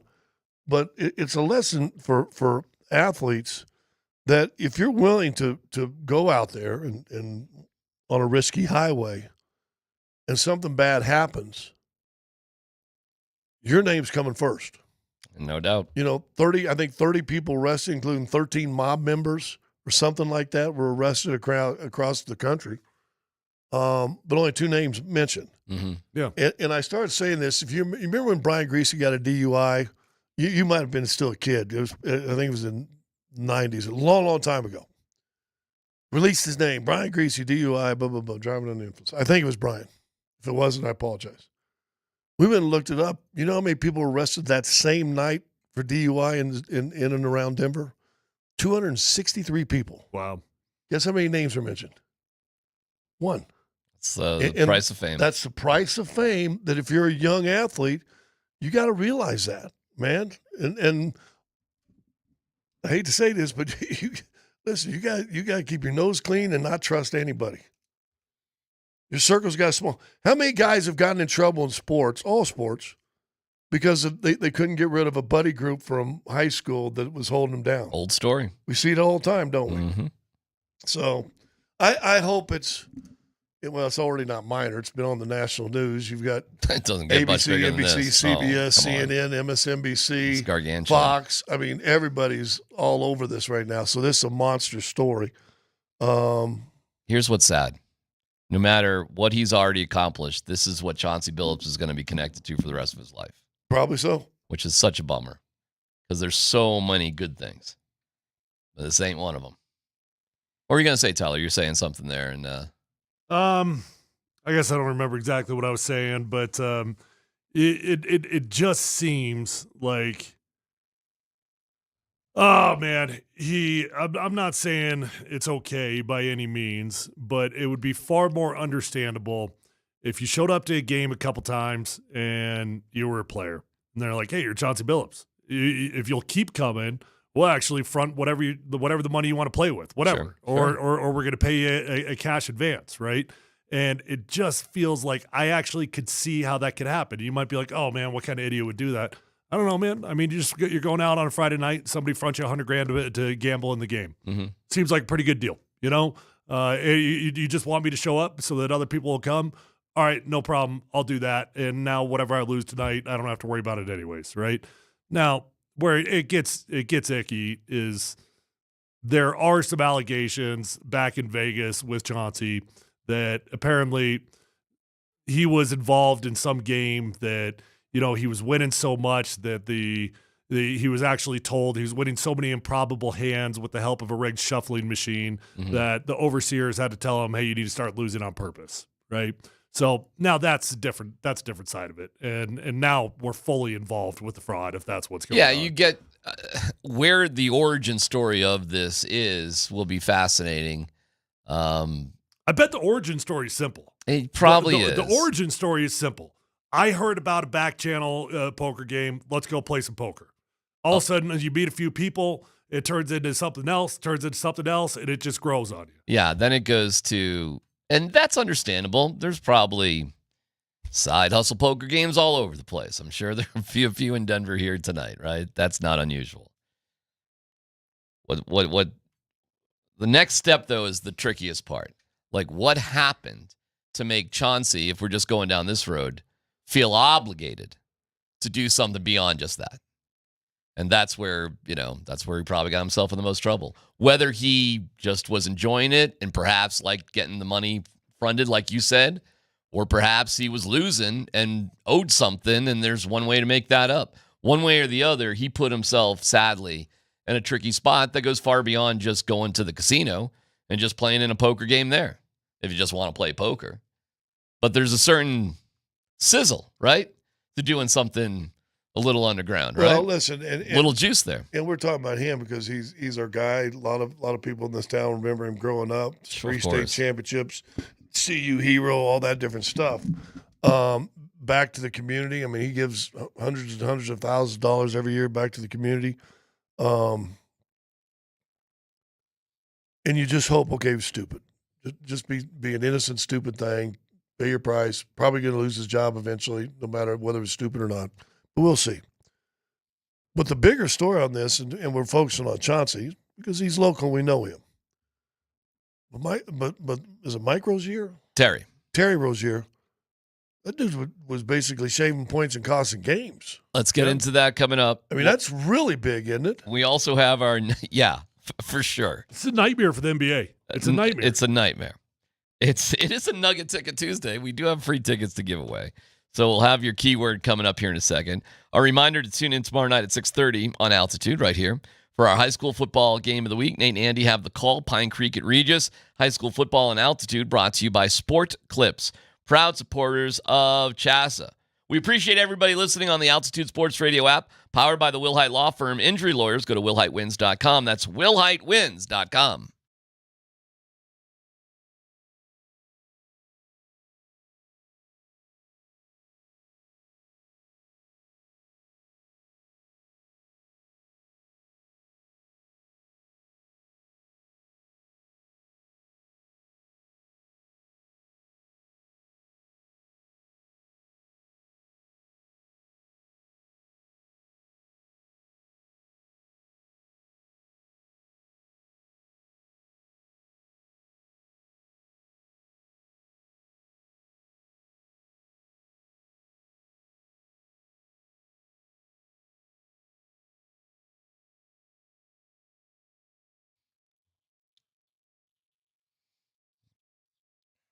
Hey, it's DMac for the Rocky Mountain Men's Clinic. If you're just feeling foggy and just not yourself, it could be because of low T. Low sex drive, bad sleep patterns, unproductive workouts, that's all part of it. Well, the Rocky Mountain Men's Clinic is there to pick you up and make you feel so much better. In a short period of time, sleep improves, workouts are better, brain fog evaporates. Go to RockyMountainMen'sClinic.com and take the low T quiz. Yes or no, 10 questions, couple minutes, no fuss, no muss. We'll draw your blood and have the results within 30 minutes. Then you can go over the results, discuss your options, and make the right decision for you. It's only $99. You got the consult T and a PSA test. If you sign up for T treatment the day of your appointment, your visit is free. This is not a difficult decision. Feel free to discuss that you can feel better with the folks and my friends at the Rocky Mountain Men's Clinic. Call 720-440-7900, RockyMountainMen'sClinic.com.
All right, we'll get into sports and sports and Nuggets start tonight. Got a double dipperoo. We do have our keyword. Let me get to that. It's Bruce. Bruce Brown is back.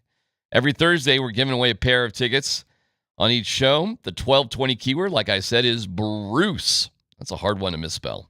First and last name to 303-504-0925 for tickets to the Nuggets home opener against Phoenix. Tonight, they open up against Golden State on ESPN. Don't miss all the great fan-friendly options at the concession stands for $5 buckaroonies. Bruce is your keyword. Text Bruce, first and last name, 303-504-0925. We'll announce our winner at 2:55. Before we get to that, let's check out the injury report. Powered by Ramos Law, the official injury law firm partner of the Denver Broncos. We'll dig into the Broncos in a second. Just to let you know, Jonah Ellis is the only name on the injury report for the Broncos. We'll get an updated one later today. Jonah Ellis. Not on the injury report, but not playing is Dre Greenlaw, whose suspension was upheld. So whatever he said to Brad Allen, the referee, was pretty nasty. By the way, a little bit later, we should play Pat Surtain's reaction on his podcast to Riley Moss and what Pat Surtain was saying to the referee. By the way, Pat Surtain on his podcast, much different personality than Pat Surtain on the podium. Oh, right. Like, when I heard he was doing a podcast, I was like, oh, that's going to be a boring podcast. Nope. When he gets away from the non-terrestrial, right? Oh, my God. He's a different guy. We got to do some editing and some whatever, but it's, hey, Pat, awesome job. It's entertaining as hell. So we'll play that and get to that a little bit later on. Let's touch upon, and we talked about Chauncey and his situation. We'll see how it unveils itself. What kind of issue does the NBA have today, Scott, when we see that there's obvious fixing of prop bets? And if Terry Rozier, who's made millions of dollars, like he's no joke, he's not a two-way player like Jonte Porter, that he's involved with this. Yep. What does this mean for the NBA? I don't know, because I think you got not ownership. You've got people that run the league that have their head in the sand and have had their head in the sand forever and ever. Todd and I were talking during the break, and when Donaghy came out, that's 15 years, 20 years ago now. Yeah. That was Mafia related too, wasn't it? I think so. Yeah, I think so. Or big betting guys. Yeah. Anyway. Yeah. But I always said, as a broadcaster, I said that's part of our jobs. Is we can be critical on Team Y and Team Z. Why can't we be critical on the refs? We've already, and at the time, the ref's been the one guy that's been shaving games. Mm-hmm. So why can't we? And you can't question the officials. Why? That's why, even with the Dre Greenlaw, why are you taking that guy's word? Why are you taking that guy's word? I got arrested one time on a DUI stop. By the way, thrown out of court, innocent, no big deal. But the guy that pulled us over said, we heard you say you're going to avoid a stop. Really? How'd you hear that? He was 4 lanes of traffic away from me. It was a rainy night, and I had my windows up. Yeah. And in his statement, he said, so what, you're going to take his word? Now, luckily in the court of law, they're like, really? Literally, it was 4 lanes of traffic over. Right. Rainy night, windows up. You heard them say, let's avoid this DUI check. Whatever. So I don't trust people's word. So I don't, with Dre Greenlaw, he probably did say something bad, but I don't trust this one guy. Brad Allen. Yeah, I want collaboration, right? The NBA should be like that, and they're not. They've buried their heads in the sand. The NFL's like that, and listen, the NFL so far has been lucky because all they've got is guys betting on college football games, but in the facility, right? You had the one guy with the Broncos got suspended for a year because he's betting on games, other games within the facility. Yeah. But you don't think there's going to be prop bets out there that these guys can look at? The prop bets are these things are the tricky ones here because they don't necessarily impact the outcome of the game. Not necessarily. Yes, they can, though. They can. When you're averaging 33 minutes a game and you take yourself out at 9 minutes. After 9. And you're averaging 21, fine. But if you're you've Malik, altered the game. If you're Malik Beasley and the spread is 8 and you're going full court with 4 seconds to go to make it 10 or whatever. You talked about yesterday how cool a guy Tom Brady was when Gronk said, "Hey, I need one more catch for $1 million." That's right. Do you think there was a prop bet on whether he gets that catch or not? Well, there could have been easily. Does anybody talk about that? There probably wasn't a prop bet at that time. However, if that was today, I guarantee you you go on these prop bets. Well, the prop bet, Gronkowski, 6 catches over under. Right? He needs 5 for his bonus. You think he'll get that? The problem is, well, okay, so what are you going to do? You've made all these partnerships. These leagues have made all these partnerships with all these gambling places that all offer prop bets. It's not just the money line. It's not just the spread. It's little stuff. I bet we could go online now. Cortland Sutton catches. What do you think? 5, 6? I don't know. Who knows? Of course. Yeah, and there's no putting the cat back in the bag, by the way. Like this thing ain't going backwards, even with this, but it is as big of a nightmare as the NBA could ever ask for. Look, you've got an active head coach, an active $26 million per year player that is accused of shaving, fixing games. Lord knows what else. Following a year where even though he was a two-way player, was playing in the NBA when got kicked out for life for betting. Yeah, I mean, listen, propping, we're gonna hear plenty more allegations about Chauncey Billups, and it won't surprise me if the next thing that we hear is going to be Chauncey started feeding information about injuries or whatever, right? And then you're going to have to be careful what you believe, what you don't believe, because some things are going to get exaggerated. There might be some truth in something, but now you've got a head stink. I mean, this is like Pete Rose. This is Pete Rose from the dugout calling up to his dude up in the stands and saying, "Hey, I'm going to pull the pitcher," whatever. NBA has got to be, over history, by far the most accused sport of fraudulent behavior like this. Like, I can't think of any other sport that's got caught up in all these gambling fixes. I think it's hysterical that everybody thinks, Tim Donaghy is the only ref that's been involved with things? Come on. Of course. In the only sport. Come on. What are we, stupid? Basketball, college basketball had a big run. Was it NYU or New York University back in the 50s? Had that big giant scandal. Butler, there's a handful of schools like that. In basketball, we don't want to forget the Black Sox, who basically supposedly threw an entire World Series. Let me ask this to you guys as pro athletes. How did you avoid this stuff? You must have seen it. You must have heard at least whispers, if not, direct. I never did. Never. Never. I couldn't. I never in my playing days ever. That's pretty wild. Well, okay. Never in college. Oh, no.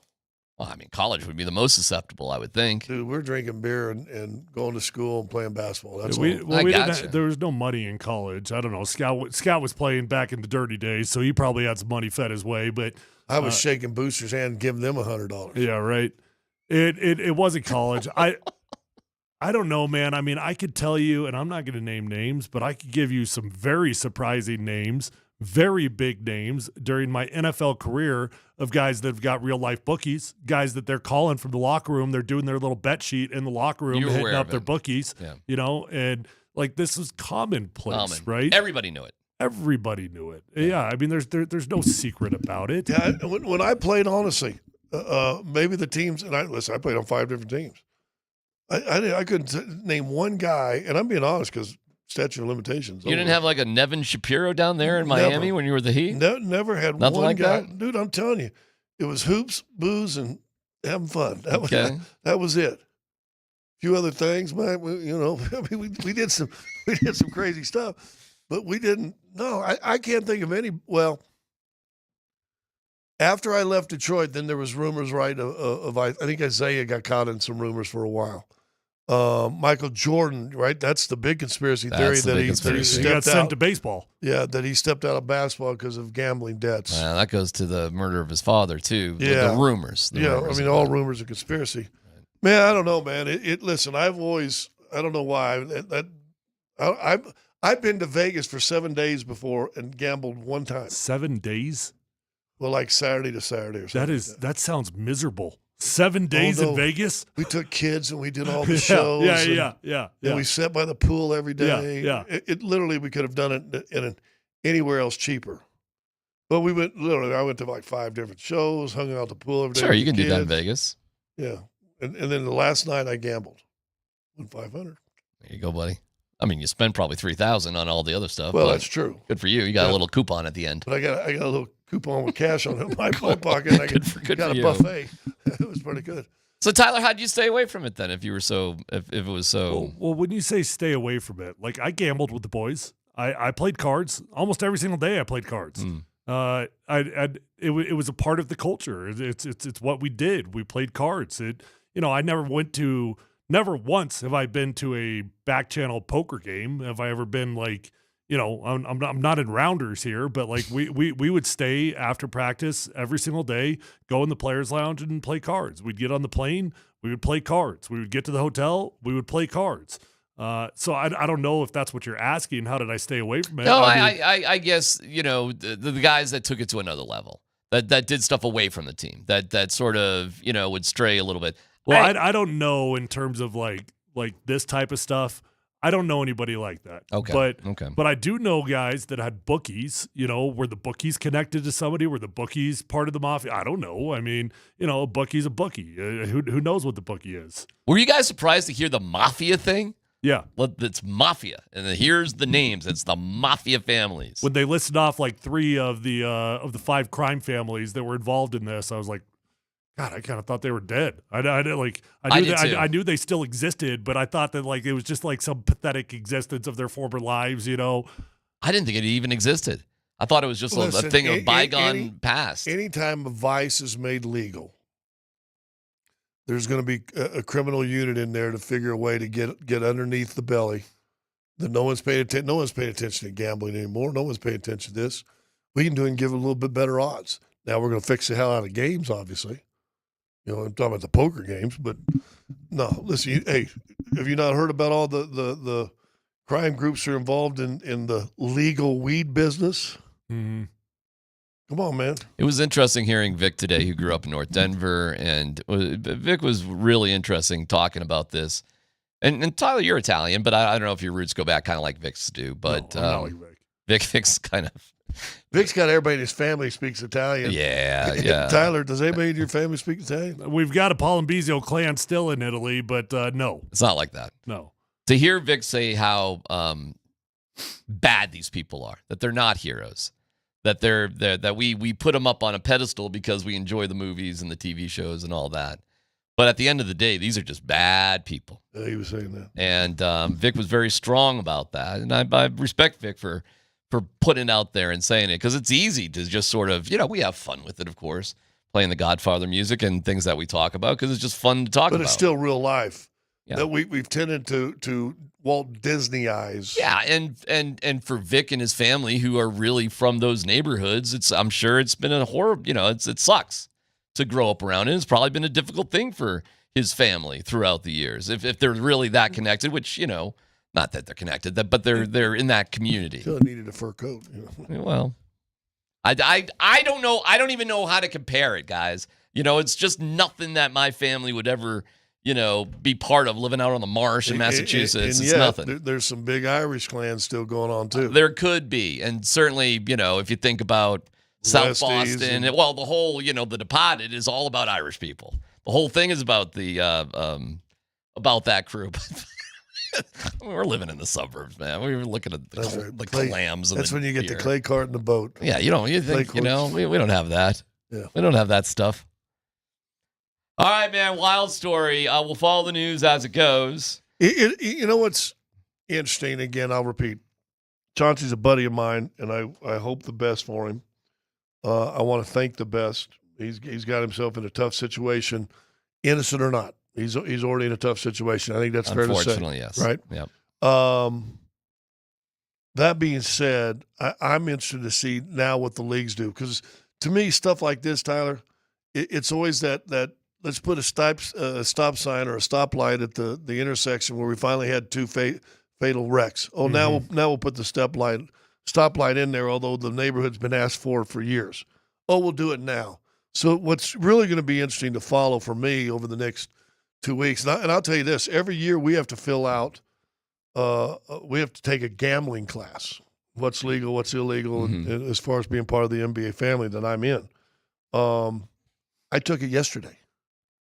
I did it online yesterday, and then this hits today. So I know they try to take it serious.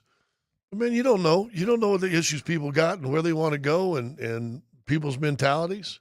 I mean, you tell me if I could make $26 million, I'd risk my career on $100,000, and I'm making $26 million. You know what? I'd have ran so far away from that you couldn't even. I got you, but it doesn't feel like that's the case. It feels like some money in the beginning, but this feels way more like there's threats. It's like you're just in a place you can't get out of. It's not even about the money anymore. Yeah, well, for me, it feels like Rozier. It'll be interesting to follow. And let me make a bad guess. Here's a guy making $26 million. Doesn't need an extra $100,000. Correct. No. But you know what? He tells his boys. And then all of a sudden, all my boys, I'm not, instead of me giving them money, say, hey, listen, the over and unders, I'm going to play 27 minutes tonight. I'm taking myself out early. Yeah, and see what players are, what they don't, like they know if somebody places $1 million bet on my over under, all right, that's going to raise some red flags. Somebody says, hey, we're going to put 15 grand on it. Right. All of a sudden they tell somebody we're putting 15 grand on it. Right. Before you know it, you got $500,000 put on whether you're going to play 9 minutes or more. And you're like, okay, well, I didn't plan on there being $500,000 placed on this thing. But my boy tells his boy, his boy, and also, I think one of those, the game that they used the example where Rozier played 9 minutes, he was averaging 21 points and playing 33 minutes. I think it was it like 300,000 all of a sudden came on the under like right before the game or something like that, $200,000 or $300,000 right before the game. You ever give anybody your Netflix password? I don't think so. Don't do it. Well, I don't know. Maybe you may trust one person, maybe, but what if that person tells a person, and that's exactly what Tyler's talking about. Yeah. It was a bunch of smaller-ish level bets, but a lot of them that made no sense whatsoever, and people get greedy. Well, it's going to be interesting. I want to see the response because, and you know this too, Tyler. There'll be a response by the NFL, MLB, and NHL too. Oh yeah. Okay. We'll give you more news as it comes along. Meanwhile, back to football. Sean Payton got saucy. Little Sean Spicy Payton. And Pat Surtain defends Riley Moss on his podcast. That's a fun listen. You'll hear it next.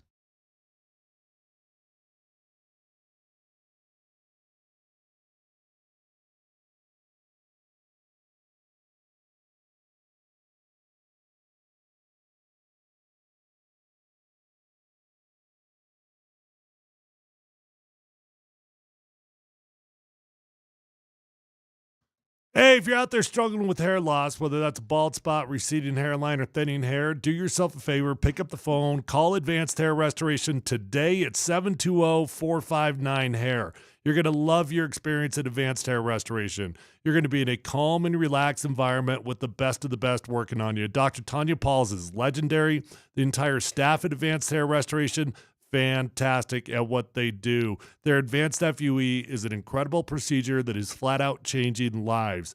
Guys, when you go to Advanced Hair Restoration, you can be comforted in knowing that Advanced Hair believes in what they do so much, they're going to go ahead and guarantee your hair is going to grow for life. Lifetime guarantee with your own natural hair starting to regrow the very next day. They've already changed tens of thousands of lives, including mine. You deserve to be the next one. So call Advanced Hair Restoration at 720-459-HAIR. You're going to get 250 free hair grafts and $250 off, but that is a limited time offer. Or check out the before and after photos at advancedhair.com.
All right, let's get into the Broncos a little bit, and then we're following all breaking news with the Chauncey Billups situation. We talked extensively about it. We'll get back to it perhaps a little bit later, but yeah, football. How about that, Tyler and Scott? Pat Surtain is kind of seems boring now. I know. Pat Surtain started a podcast with Terry and Arnold. Cool name. Closed on Sundays. Couple of corners, right? Closed on Sundays. Good name. And when I first heard they were doing it, Alabama guys. They're both Alabama guys. That's right. So good concept. I just was like, wow, Pat Surtain doesn't have much of a personality. Or you get to see what he wants. God, to was see. I wrong about that? Now, he doesn't have much of a personality on the podium, and he didn't yesterday, by the way. It was kind of boring. But on the podcast, holy cow. So, Dan, this is appropriately beeped out, I would assume. You got the mutes or beeps or whatever. So here he is talking with Terry. He's sticking up for Riley Moss. And we may be going into, like, where it went with Dre Greenlaw, because the temperature was rising, man, because of the refereeing on Sunday. And it kind of boiled over, right, with the Riley Moss PI and Sean going out on the field. And it gives an indication of what might have been going on the sideline. Jackson dog, he roll out to the right, throws it up against my dog Riley. Riley, he's in perfect position. And that's perfect when position, I turned the game on. Perfect coverage, the ball underthrown, ain't much you could do but to play the ball. He did the right thing, turned around, played the ball.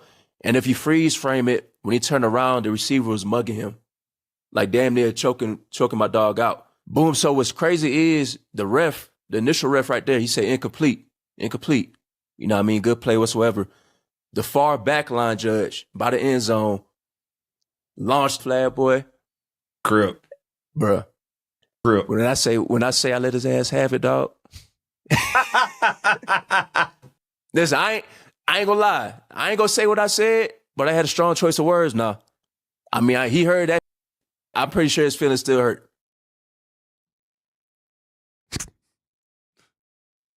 All right, is that it, Dan? There's still some time there. Yeah, that's it. Okay. What do you think about Pat saying he lit into the ref and, hurt his feelings or whatever? I mean, it was brutal. It was a brutal moment of the game. It felt like it lost you the game. It was a terrible call. It does matter which referee threw the flag. I do think that impacts it. It was not the guy that was closest to it. I'm glad that Pat spoke his mind. I'm glad that Pat didn't get in trouble like Dre Greenlaw. That's the same play that Sean Payton went out on the field and, ended up on the 20-yard line and ends up getting a personal foul of his own that ended up saving the Broncos the game, ironically. Yeah. But, yeah, it's one of those moments. I mean, referees are not immune to criticism, and I do think players, within reason, should be allowed to speak their mind to referees. Well, Tyler said yesterday that you asked him, and he goes, "Oh God, people are killing the refs all the time. They're talking trash all the time." So there's just an affirmation of what Tyler said by Pat Surtain, and then what he said, and Tyler, you said also. I say on the Nuggets broadcast, it's not so much that I'm mad that you called a foul, but when the referee's standing right here and it's his call and he doesn't blow the whistle, but it's the guy standing at half court that does.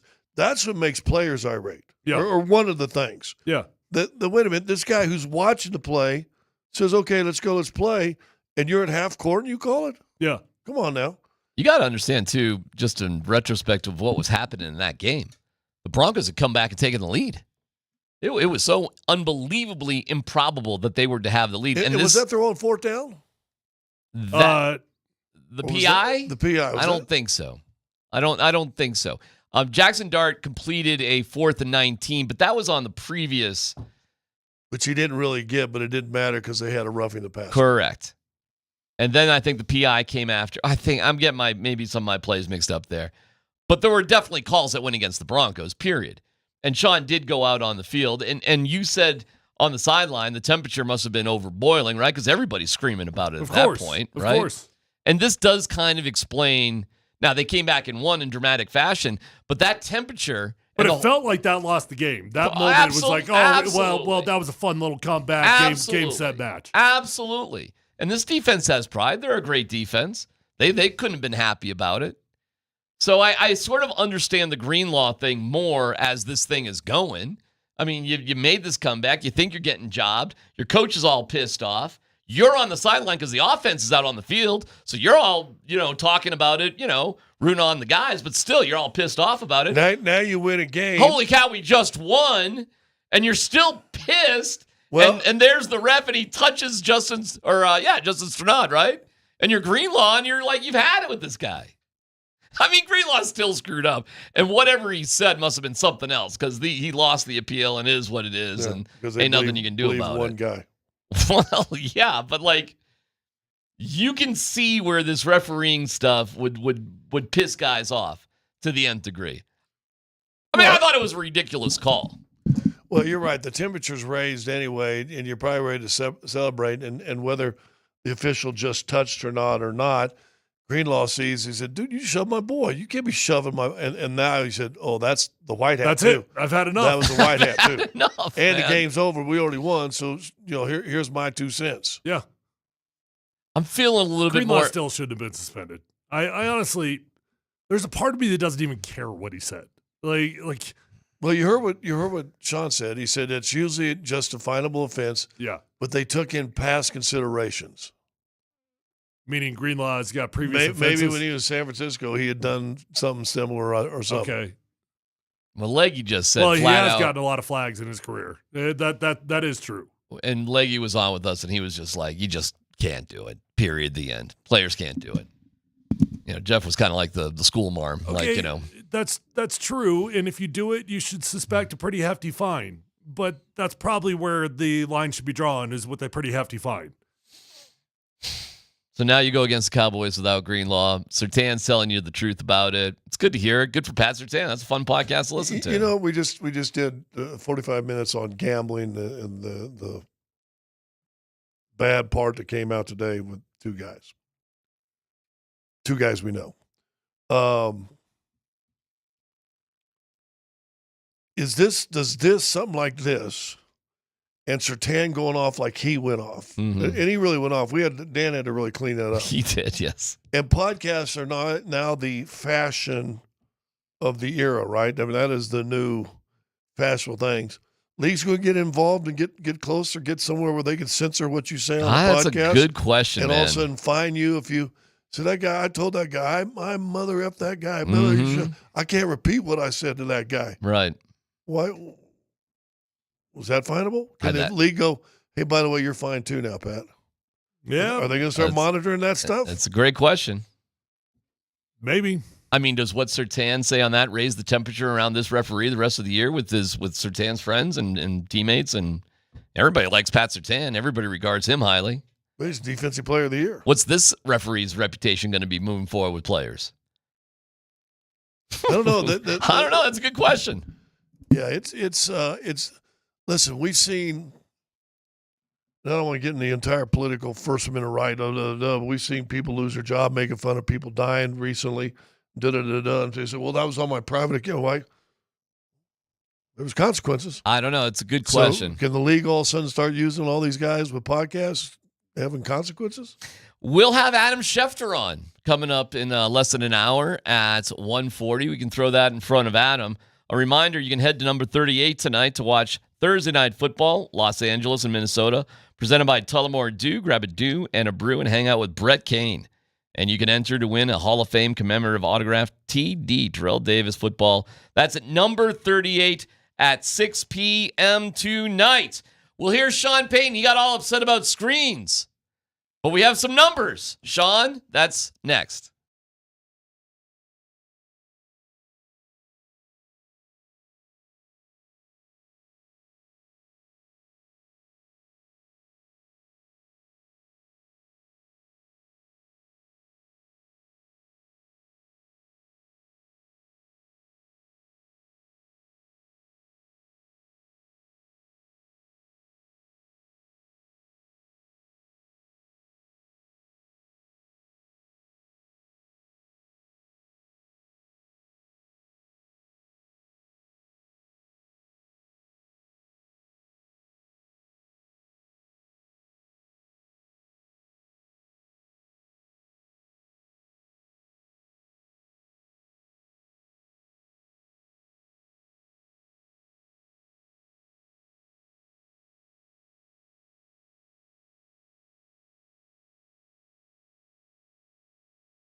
All right, a reminder during halftime of tomorrow night's game between Pine Creek and Regis, right here on Altitude 92.5, we'll honor the Athlete of the Week presented by Backus and Shanker. Their passion is justice, 222-2222. Thank you, Backus and Shanker. We're in the Backus and Shanker studios. Their passion is justice.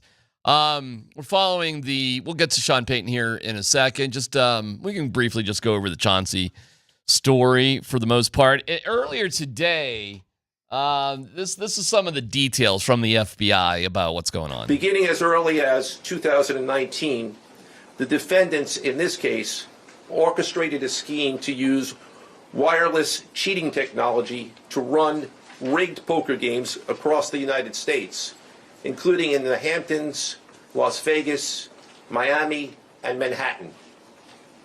The scheme targeted victims known as, quote, fish, who were often lured to participate in these rigged games by the chance to play alongside former professional athletes, who were known as, quote, face cards. The so-called face cards included the defendant Chauncey Billups, who at the time of the scheme was a former NBA player and is currently the head coach of the Portland Trail Blazers, and also Damon Jones, a former NBA player and coach. What the victims, the fish, didn't know is that everybody else at the poker game, from the dealer to the players, including the face cards, were in on the scam. Once the game was underway, the defendants fleeced the victims out of tens or hundreds of thousands of dollars per game. Later on, he would talk about La Cosa Nostra, which I'm probably saying wrong. I apologize. But, I mean, we're right. We're Gambino. We're Barano. We are. Too soon to make fun of them, all right? I'm not making fun of anybody. I apologize for my bad pronunciation. But the Mafia. And these are the classic Mafia names that we've all heard about in stories and movies and that sort of thing, to the degree that you're like, this is still a thing? Like, this still exists? And apparently it does. And listen, we don't mean to be condescending to any Mafia members out there. Definitely not. And Definitely not. For those Mafia members, condescending means to, like, put down. Wow. And if anybody was doing it, it was DMac. It definitely wasn't me. And I'll see you at the social club later. You know, I caught something in that I didn't catch before. And, you know, earlier in the show, I presented different scenarios for Chauncey, right? Like scenario one, he's in on the fraud. Like he's getting communications. He's told what the players have. He's playing in the games, and he's participating in fixed poker games. Yeah. Scenario two would be the least bad one, and that would be that he just got paid to show up at these games, and he was participating unknowing that they were fixed games, but he was willing to get paid just to show up so other people would come play. Well, that was Cash Patel, right? Who was just speaking? That was not. No, okay. That was the lead investigator for it. One of his peoples. Okay, yes. Whoever that was, they said that including the face cards knew that they were fixed games going on. That's the claim. So he is absolutely implying that Chauncey was well aware that these games were fixed. Yes. Yep. It still doesn't explain how Chauncey got into this in the first place, and perhaps there's some mitigating circumstances. Let's hope. But the allegation is that Chauncey was definitely hat in hand with what was happening. He knew the deal. You know, I was on a jury in a federal case when they were building the case about who shot Darren Williams. In order to get, gang members to rat out each other, you have to convict them.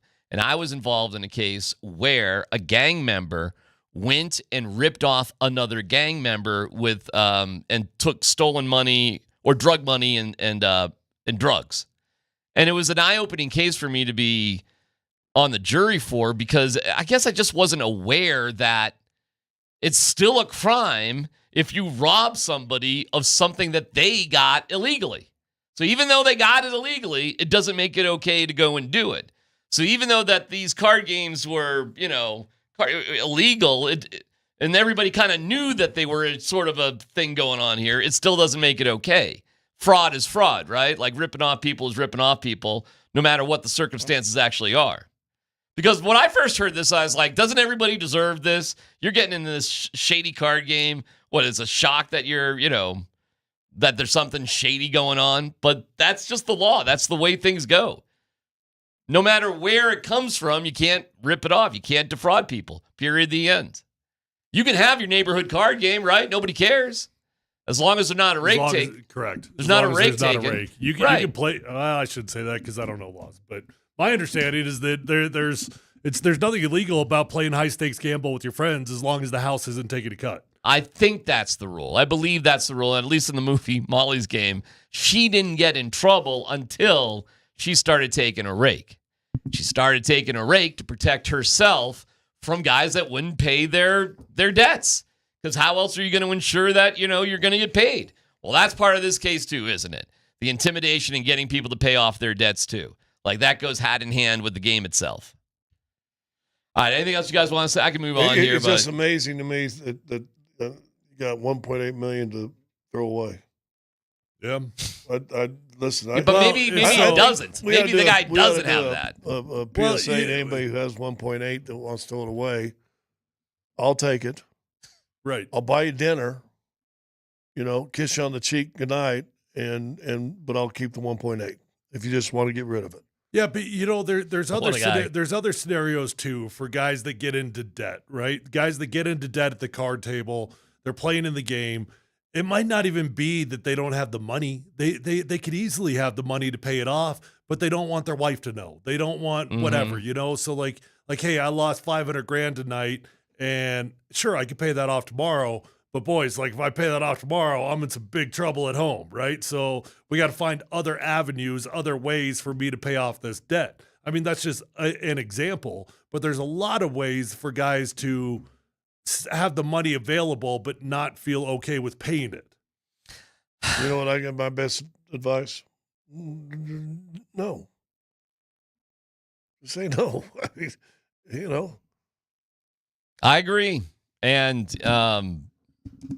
usually this stuff starts off real small stakes. Well, I bet that table didn't, though. I will say this. I think, just my observation from the outside, watching what you guys have done, I don't know how you replicate those emotions and those feelings from playing in those games. I don't know how you do it. Well, you're always looking for a thrill. And I agree with whoever said it in the morning show. It's never about the money, usually. I guess when you get an addiction, it can be. But for guys, the hardest thing for me getting out of the NBA wasn't the lack of money. And it was, I went from $500,000 a year to $40,000 a year. Yeah. I don't know if you guys realize that's a big difference. That was a life-altering change that year.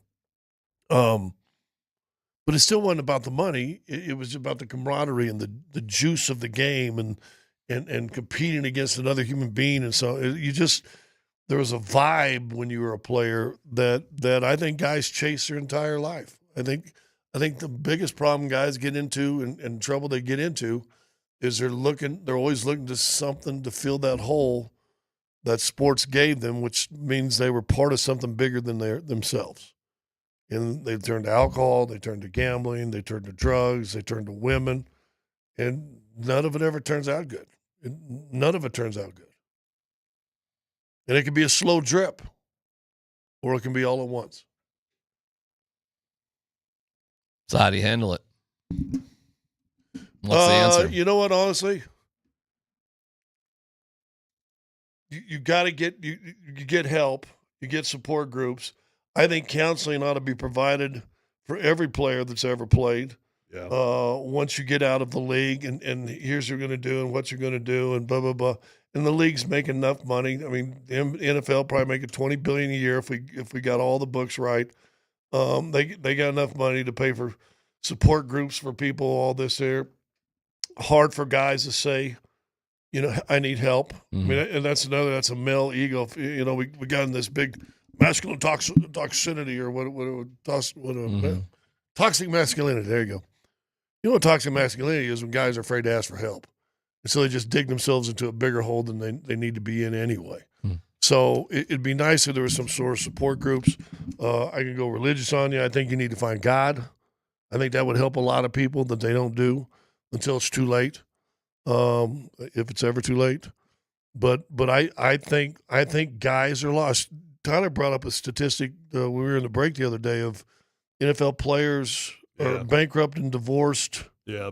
Like, what was that percentage? Within 3 years, 85% of the guys are divorced and bankrupt. Dude, 85%. That's crazy. You know, I mean, listen, I'm not immune to making my mistakes chasing adrenaline. I've made big mistakes chasing adrenaline. Big mistakes.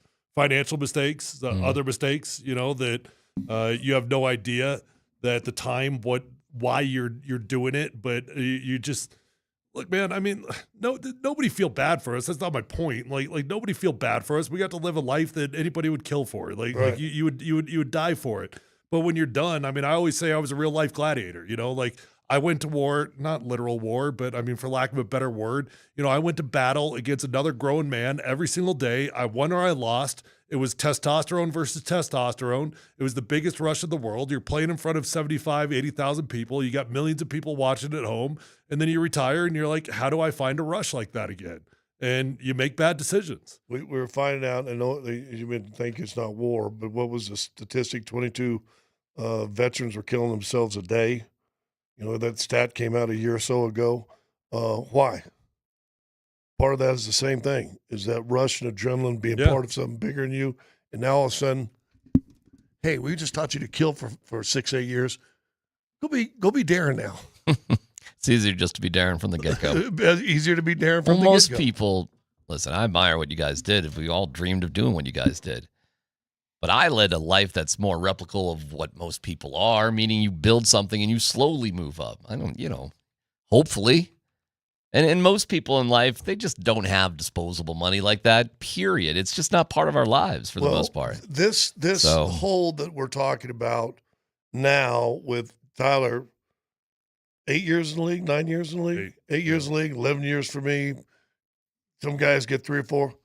Boys, I'm going to tell you to you right now, it's going to start happening to college kids. Yeah, I could see it. This is all trickle down. I can see it. And all the junk we're talking about with athletes, where to go and what if it hasn't been already. Well, Scott, that's actually terrifying because when you think about it from like the mafia's point of view, Mhm. they're looking for a mark, right? They're looking for a dude that has got access to money that they can now manipulate, right? And they get him in trouble. Holy cow. Professional athletes are easy marks because we've got money, we've got disposable income, and we like other rich human beings. We want to hang out and go on fancy vacations and do cool things, right? Well, professional athletes, they got a little bit more wiggle room for error. College kids, oh my gosh. Do you think right now any college kids have been flown to Vegas by one of the casinos? I bet you they have. Do you think that's happened yet? If it hasn't, do you think it's coming? Yeah. All right, we got to take a quick break. We'll come back with our keyword for Nuggets tickets. We have Adam Schefter. Who built Vegas? Oh, my bad. Well, it's funny to hear you say, I spent a week in Vegas. We went to all the shows. But hey, on my last day, I won $500. No, you didn't. You got a coupon. You helped build Vegas. We all helped build Vegas. We all do it. What are you talking about? All right, we'll have the keyword for those Nuggets tickets. Adam Schefter will join us, and we will get to Sean Payton. We'll lighten things up considerably coming up next.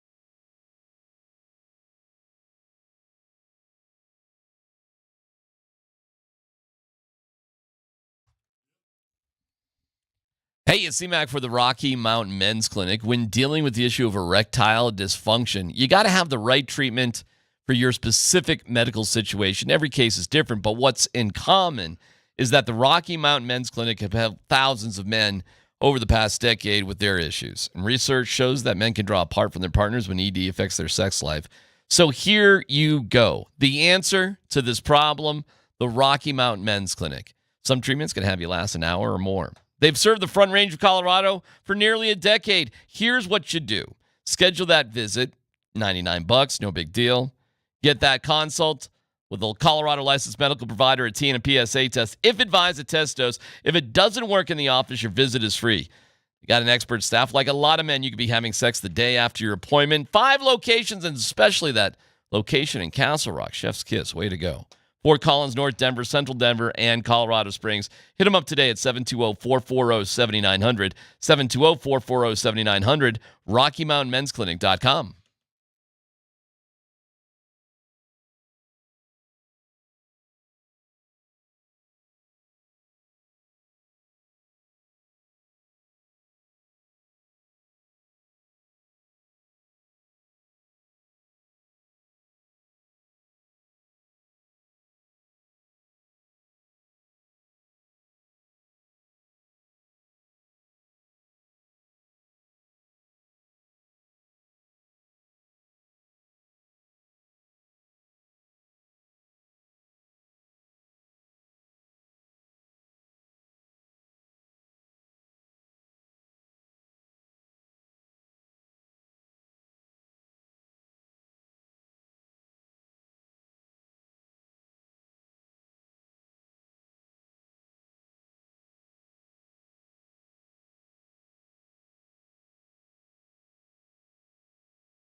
All right, it's time for another keyword here.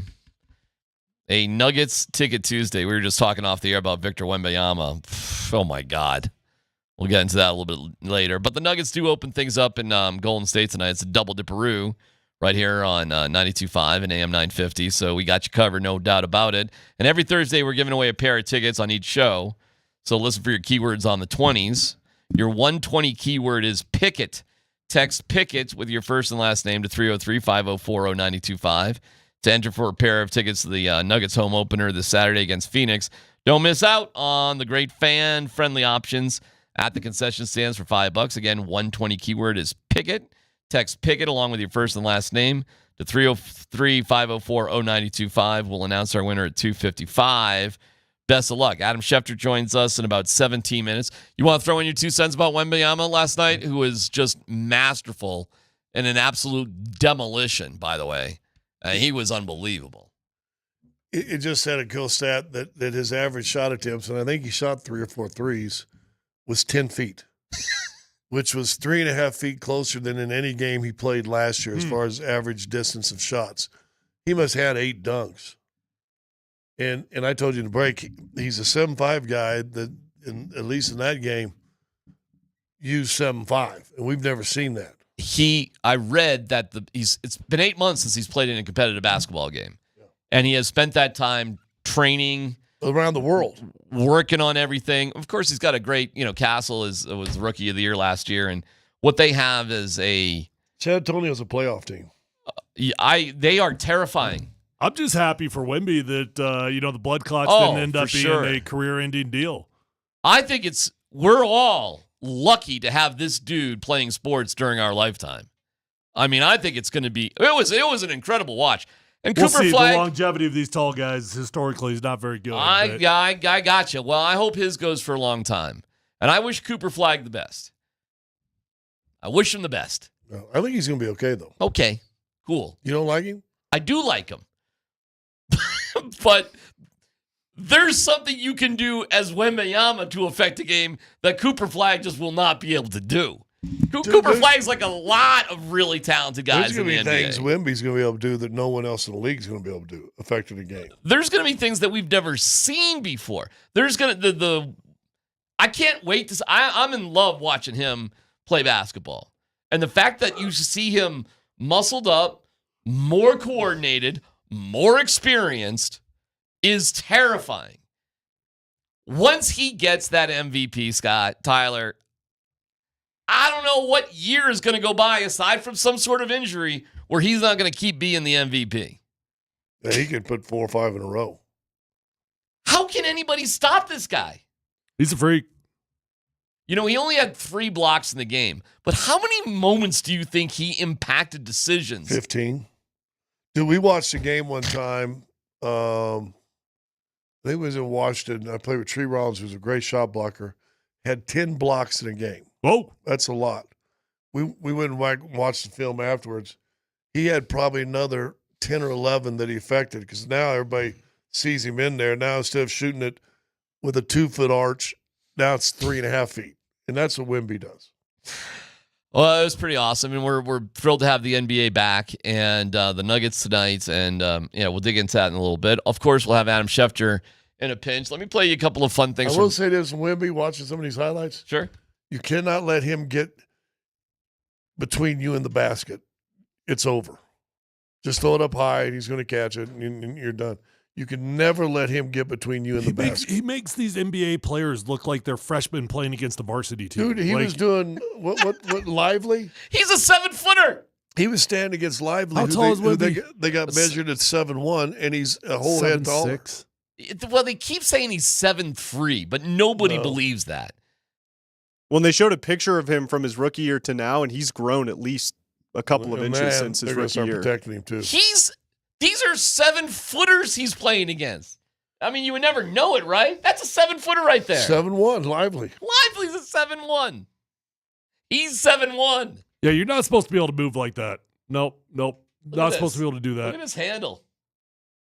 Oh, come on. Who's going to stop that? And nobody is the answer. That handle, his ability to shoot the 3, he's so much stronger, Scott. Way stronger than he used to be. 10, he's going to start getting protected. Yeah. Oh, he's a superstar already. I mean, that just is what it is. All right, you're right here. Some Sean Payton getting a little upset. The screen thing. Uh-oh. How many screens do you think the Broncos? 11 is the answer. Here's Sean getting all defensive about. You ready for this? His bubble screens. Getting defensive about the screens. Here we go. When you look back at the screen game, especially early, it seemed a little bit touch and go. Is that Yeah, and then there were some big ones. Yeah. Did you see those? Yep. How many? How many big ones? No, how many big screens? No, not enough. But watch it. Obviously, there's some looks that we didn't block exactly how we wanted to, but we ended up with some big plays by Tyler, Ingram. Bidet had a couple, so I'm not on the screen count. Next question. Well, the Denver Post and NFL's Next Gen Stats, guys, the Broncos had 3 total screens more than 10 yards. So he's talking about big ones. I don't know that I would have to say over 10 yards to be like big. Okay, big. Yeah, I would count as over 10. Well, that's what Sean was saying. I mean, big ones. as a successful football play, you pick up 5 or 6 yards. That's a successful play. Okay, but Sean was insinuating like they had it was some sort of ridiculous number. Yeah. I mean, he's asking questions back to the Muggles. He's getting defensive. Well, would you say there's more negative plays or for nothing plays than there were positive plays? No, I'd say there's more positive. I would. That'd be interesting to look at. Nobody throws more screens than the Denver Broncos guys. It's just annoying. It's boring football to watch. I mean, we don't have Demaryius Thomas out there that's taking these things to the house when you run them. And part of it is that we have to watch this every weekend with the University of Colorado also. So between CU and the Denver Broncos, it's just like we are screen city. Not only are we screen city, but we lead the league in penalties. Yeah, that's the biggest problem we got. I mean, screens and flags. All right, here's this. So are these weird games or not? Just basic question. Have the Broncos been playing in weird games or not? Yeah. Scott? Have they been playing in weird games? Weird games. I think they've had 4 of them. They've lost 2 and they've won 2. Well, they've only had 7 games. So most of their games have been weird. Yeah. Okay, here's Troy Rank going back and forth with Sean on that. Knowing how much you respect Bill Parcells, he has that famous saying, "You are what your record says you are." That's right. Do you believe that at 5-2? Yeah. And so that's even if it's weird, it's still you got. What's weird? To get to the way that ending, like not weird. I mean, it was Every game we play is weird. right. Like the team that we just celebrated the other night, go back through their record. Yeah. It's weird. Yeah. Well, I'm saying it's unusual to have less points scored than your opponents and win a Super Bowl. It's weird. So just to get to there's no listen. We don't reflect back. We go forward, and that's how you have to approach it. Spicy Sean. It's all your fault.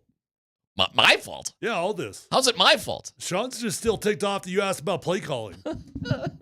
I said the ball rolling down the hill. You did. Well, Okay. this is a play calling question disguised as screens. Screens, that there's no doubt about it. That's definitely a play calling question.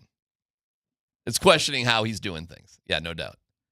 And I'll tell you, Troy's is kind of too, like, hey, weirdo. I hate to sound like the Sean Payton defender here on the screens here because they drive me nuts also. But I watched the All 22. I broke it down. I did the diagrams. I did all of it, right? There were more successful screens than you would have thought. And it depends on how you define success. If picking up 5 yards is success, then the majority of them were successful. And there were another 2 or 3. So you said there were 3 already that were 10 yards or more. Yeah. There were another 2 or 3 that I'm telling you had freaking home run potential, but one guy missed his block. Yeah. And if just one dude would have done his assignment, I'm telling you, home run potential. So he did identify something that was a weakness. He clearly thought that the defensive backs were going to get manhandled by our wide receivers. He liked the blocking ability of our guys, and he saw something that he thought he could attack. And he might have been right. I think he was right. We'll have Adam Schefter talking to us next.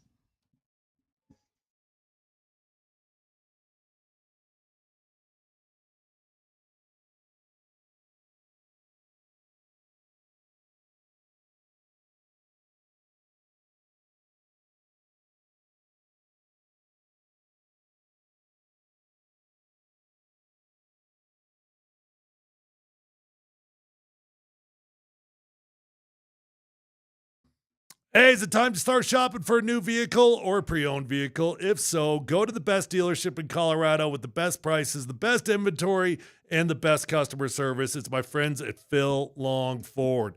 Relationships matter in life. That's why I go back to Phil Long Ford every time I need a new vehicle. I've been going over there since my rookie year in the NFL. I know these guys. I love these guys. I trust these guys. They're going to treat you with respect. They're going to get you in. They're going to get you out. And you're going to get the best price. Guys, at Phil Long Ford, you're going to find the vehicle of your dreams. New or pre-owned, they've got over 1,000 cars, trucks, vans, SUVs, electric vehicles, even commercial fleet vehicles on their lot right this minute. And they've already got the best prices. So don't waste your time driving all over the state. Go to Phil Long Ford, find the vehicle of your dreams. They've got an award-winning service department, so once you buy that new vehicle, keep it serviced over at Phil Long Ford, and you're going to have a beautiful ride for a very long time. Let them know that your friend Tyler sent you on over. Check them out online at phillongford.com.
All right, our guy Adam Schefter will join us here in just a little bit. I just saw online Javonte Williams is talking a little smack.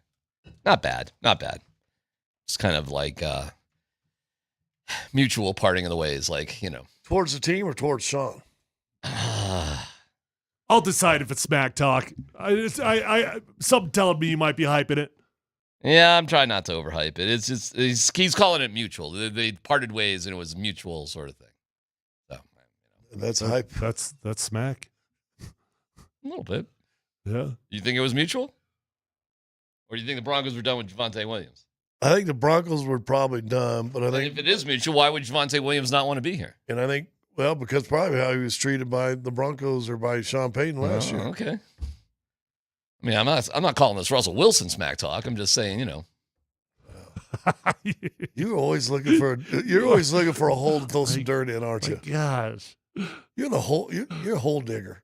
If you were a monster truck, you'd be called hole digger. All right. Oh my God, he called it mutual. You know what's funny? It was when Foxy was like, that was mutual parting the ways. I'm like, okay. I talked to Foxy. He said it was mutual. He said he wanted to get out of here too. He was just over it. It was time. I guess. All right, it is time for Adam Schefter. We have an intro, right? Adam Schefter. Denver is in my soul. This just now breaking in the NFL. Altitude Sports Radio 92.5 presents America's #1 sports reporter, our pro football insider, Adam Schefter. Adam Schefter. Brought to you by Johnson Auto Plaza. The power of the plaza at Johnson Auto Plaza. And by Colorado Credit Union. Visit ccu.org to learn more. Adam Schefter brought to you by the Johnson Auto Plaza, where you get selection, service, and incredible savings on Ram, Jeep, Chevy, Buick, and GMC all at one location. Experience the power of the plaza at Johnson Auto Plaza. Adam, were you smiling? Were you giggling? Were you chuckling when you were tweeting out the Orange Rush nickname, knowing that I was living somewhere in your head, I suppose, at that moment? DMac, you always live in my head. Yeah. And I told you that I was going to try to bring recognition to the name because that was the proper name. Unfortunately, the Denver defense did not do its part and come up with a bunch of sacks to reinforce the nickname. That's the most important part of it. Well, listeners can be as creative as they want coming up with nicknames, but ultimately the defense has got to do its part to get sacks or it doesn't mean anything. Well, the bad thing is right? you get 4 sacks and you didn't get enough. There you go. Yeah, Is that what it was on Sunday? Yeah, they got 4 sacks, but they didn't get enough. No, they got enough in the end. They got enough. Not by much. They got enough, Scott. I mean, it worked out, but whoa, holy cow. That was a close call. All right, Adam, frame that game. Yeah. What do you mean frame that game? Well, frame it. You've watched, how much football have you watched, brother? How much, Here's the best way that I could describe it. Yeah. In 1978, I was 11 years old at the time this happened. I was 11. I remember it vividly. I remember the New York Giants quarterback, Joe Pisarcik, going to hand the football to Larry Zonka, the two men colliding, and my now colleague at ESPN, Herm Edwards, recovering the fumble and running it back for a touchdown, to which I brought up on Monday morning. He said that play led to the victory formation and quarterbacks kneeling down, which never happened before. That was the Giants' loss. They fired their head coach the next day after Sean McVay's grandfather. I was 11 years old. I remember it distinctly. I can remember being at this delicatessen out to lunch with my father the next day. He was a Giants fan, confounded. This was on that level. Except this was a game that they had. And then they won it back, and then they gave it away again. Frame it. Put it in the room. What was the bigger story on ESPN? The Giants meltdown or the Broncos comeback? Well, I did get up on Monday morning, and we spent the first 15 minutes talking about the Giants collapse. And yeah. I think at the end, he managed to point out, hey, Denver did a nice job, and Denver pulled it out. But that really wasn't the story from the national perspective. Right. Well, if you get a guy, a coach losing a job with a fumble, how's Daboll still employed today? Well, the unfortunate part for the Giants, and this is really the disappointing part for them of this whole thing. The loss dropped them to 2-5. If they win the game, they're 3-4. And honestly, they're playing as well. They've just beaten the defending champs, Philadelphia. They've gone into Denver and beaten the Broncos. Like, they're rolling 3-4. And I would tell you that that's a team that's gaining momentum and may make the playoffs. Now, they still might at 2-5, but now they go to Philadelphia Sunday off a crushing loss. If they lose there, they're 2-6. And at 2-6, they're going to have to go from that point on, 9-1 down the stretch to have a chance? Not going to happen. Not going to happen. So that loss unofficially, in my mind, probably ended their season. Probably. And they had it. And they're a good team. That quarterback's got moxie. The running back is a bulldozer. Yep. They're missing what? Like, they should have won the game, and they didn't. When you look what's going ahead, does this propel the Giants, though? I mean, they've got an energetic, kind of exciting team. Does this propel them, or does this pull them down? God, let me ask you a question. What was the worst loss that you ever could remember being a part of at Arkansas, in Detroit, Denver, or whatever, in your illustrious NBA career? What was the worst loss that you were a part of? Wake Forest on national game when I missed the last second shot. How did you and your team recover from that the next time you played? I went to the Sweet 16 that year in the NCAA tournament. Pretty good. Yeah. Pretty good. Bounce back. That vaulted you into the position that you now hold today. You're doing altitude. Midday radio guy. Happy to be with you, buddy. Happy to be here. Proud to be with Adam Schefter on midday. I don't know, but they're so young. You know, there is something to say that you're sometimes so young, you're dumb and naive. And there is a way to look at it. I said, dude, we were putting it to their for 3/4 of this game. That's who we really are. Let's go. Let's wipe this away and forget about it, and let's move on. I mean, it's a tough one. It's a hard loss to get past, and you wonder, to get back to your initial question, how much that will enter and influence any decision that any ownership makes about Brian Daboll or the GM or the assistant coaches, whoever. Like, is that going to be a part of what they decide? Well, I don't know the answer to that. I'll tell you, it wasn't smooth sailing either from the Denver perspective either, Adam. So Sean Payton was all ticked off after the game. Okay, Bo Nix, according to the Denver Post, had everybody watch film after the game, according to Mike McGlinchey. Sean Payton is getting testy when you hear and see some sound bites about his play calling and calling too many screens, and was it a weird game, and every game is weird. Like, Sean took this personal, Adam, and Sean said yesterday he changed up practice to make Wednesdays more like Sundays. It wasn't all sunshine and rainbows here in the Mile High City because of this either. Like, it kind of was tough on the Broncos. Hey, they've had back-to-back New York weeks where it hasn't gone exactly the way that you would like it to go. They got lucky to beat the Jets, and they got lucky to beat the Giants. Right. And those two teams are, the Jets they're the only winless football team in the NFL. And the Giants, they're a different team with these two guys. I said it to you last week. Yes. I said it to you last week. And they are. It's like a totally different team. That's the other thing. Can you imagine if these guys have been playing out of the gate? Well, that got Sean into trouble too, because he was like that story, like, "Hey, wish we could have had that other guy playing," and then Russell Wilson got all upset, and Sean said he wasn't really. And then we're debating whether or not he meant it or not. I don't know. Sean's not a dummy, Adam. He knows what he's saying, but he took the high road eventually. What do you think about Russell Wilson sticking up for himself? By the way. It was probably the spiciest comment that Russell has ever made publicly. Ever. He's Mr. Right? High Road. He's Mr. Bland, Mr. Let's Ride, Mr. Cliche, Mr. Play it down the middle, Mr. Not say anything wrong. Like, and here was one like, Sean Payton, go stick it to yourself. Like, Yeah, Bounty Gate. Woo. He came in hot. Hey, Adam, I know you're following what's going on in the NBA right now with Chauncey Billups and Terry Rozier, and this feels like the type of story that is going to have trickle down effect everywhere. I mean, is this the type of deal that will impact every league? Will it impact the NFL? Will they have to have some sort of stable? Will they have to have some sort of training? Do you see this having a trickle down effect just about everywhere in professional sports?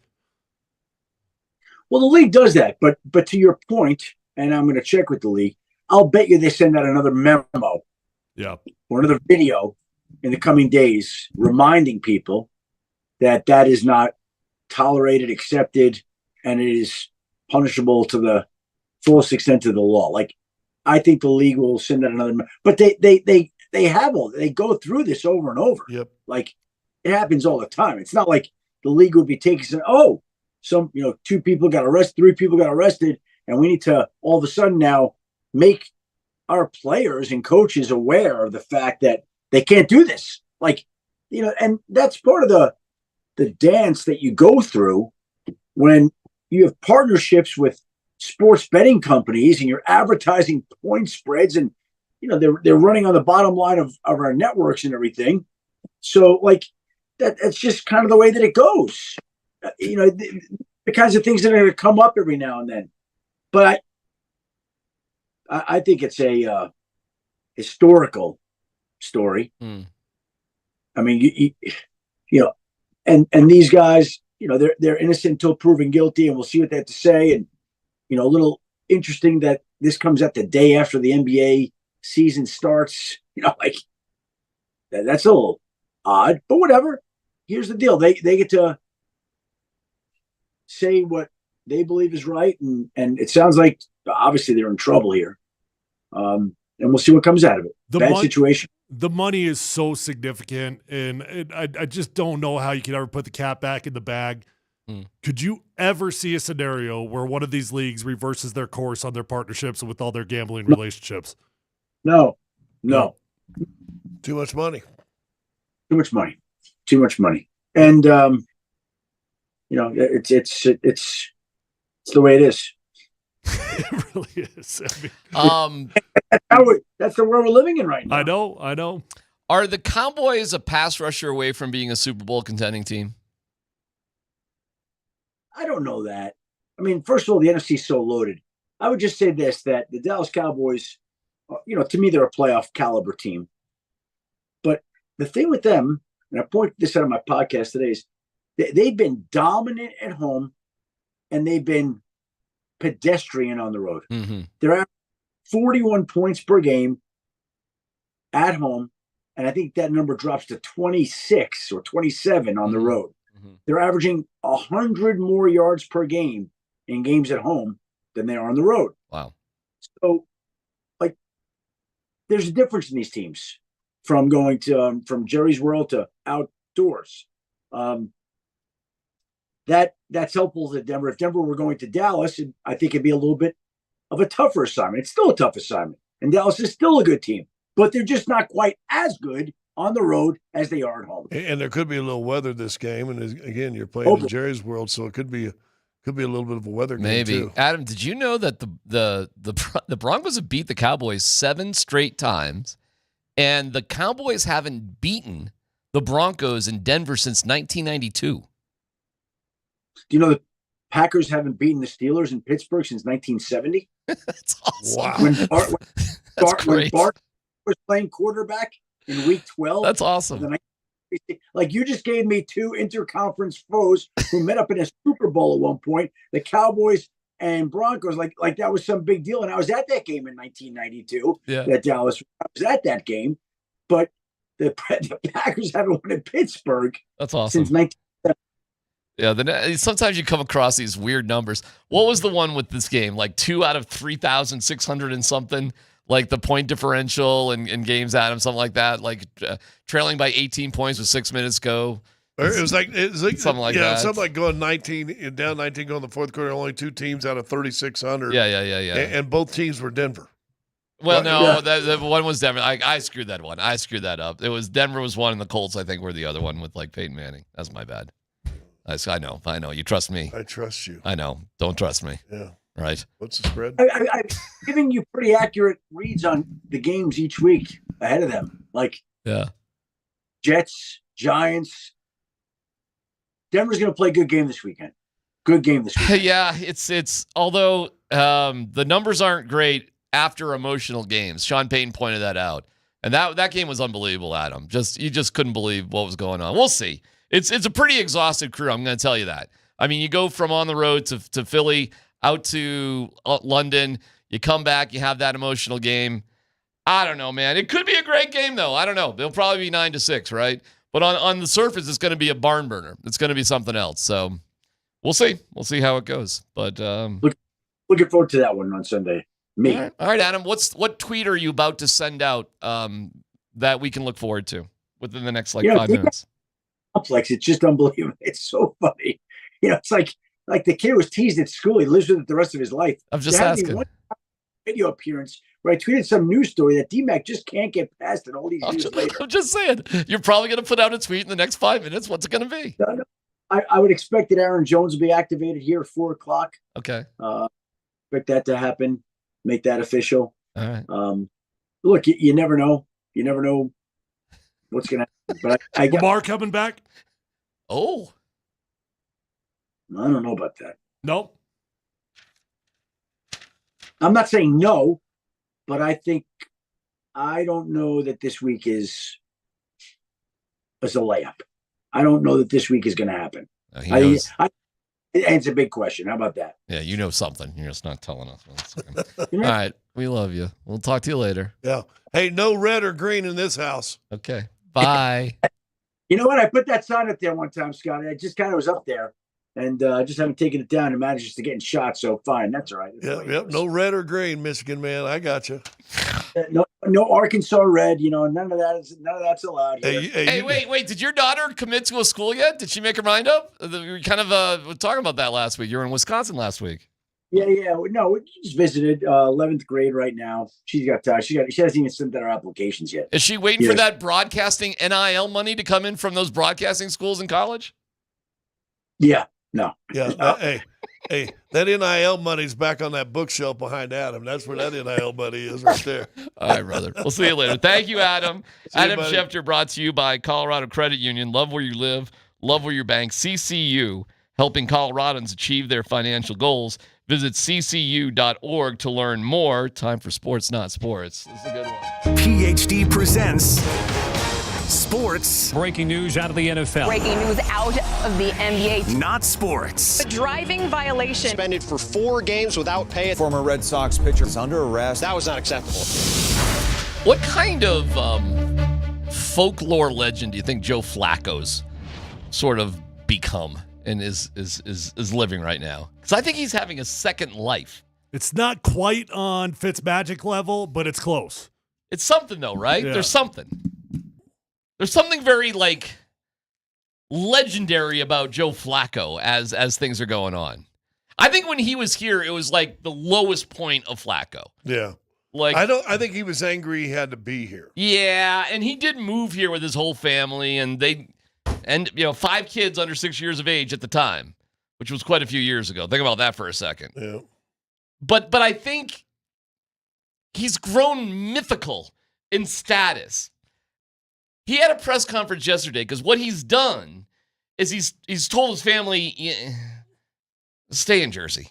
I'm just going to go do this football thing. Like he's a hobo on a train that he's just going to roll around the country. And then he goes from the Browns, starting, now he's with the Bengals, folk hero. He tells this story about being on his own and just seeing his family every once in a while these days. Just kind of take myself out of that mindset, call home, go sit at a restaurant by myself and realize that, man, that's pretty enjoyable to do. After there's not too many situations. I tell people all the time. I mean, I used to see guys sitting at a bar by themselves, or just sitting by themselves eating and grabbing a little meal, and I'm like, man, I feel so bad for that guy. Like, you almost want to go join him. And now I realize, that dude was in heaven. I hate my family. I just want to be doing dinner by myself. Thank God they're back in Jersey. So are we supposed to believe Joe Flacco is bumping around Cincinnati? He did say later he goes early, like 4:30, 5 o'clock. He tries to eat early. But Joe's telling us he's going around just eating dinner by himself in Cincinnati. Well, win another game like he did last week, and he won't be having, to pay. Yeah, he won't have to be paying for sure. Is there something about, of course, we all love our families. We all love our families. It's a redemption story. But is there something about being able to just go out on your own just for a little bit and just sort of just get away from everything for a while and then just see your family a little bit later? I got a road trip coming up a week from yesterday. No, don't thought about that at all. Okay. 3-4 days. Yeah. Might turn that into 5, a little bit slow getting home. Just saying. Is Joe on to something there? Heck yeah. I think that was one of the hard things going back to even playing is when you're used to being in, out, in, out, in, out. And the wives really have a big part of the burden run the household. They're fabulous. But then all of a sudden you get home and now you stop this once a week, twice a week traveling, and you're like, it's about 2 weeks in, you're like biting heads off. You're like, yeah. You got to get back used to it, man. Let me make sure about this. I don't mean to be a jerk, but sometimes when I'm just sitting at home, I hear that garage door open up. My wife's coming in. I'm like, son of a. Actually, it's terrible. Deep right? breaths. She's here again. Week from today, actually. It's terrible. Week from today. Yeah, Scott, you're trying. I'll be up to Portland actually. Week from today, and then. Yeah. Are you gonna have a smile on your face, yeah. or just sort of a comfortable grin? Oh, it's just one day. God dang it. Okay, let's get to the big story of the day.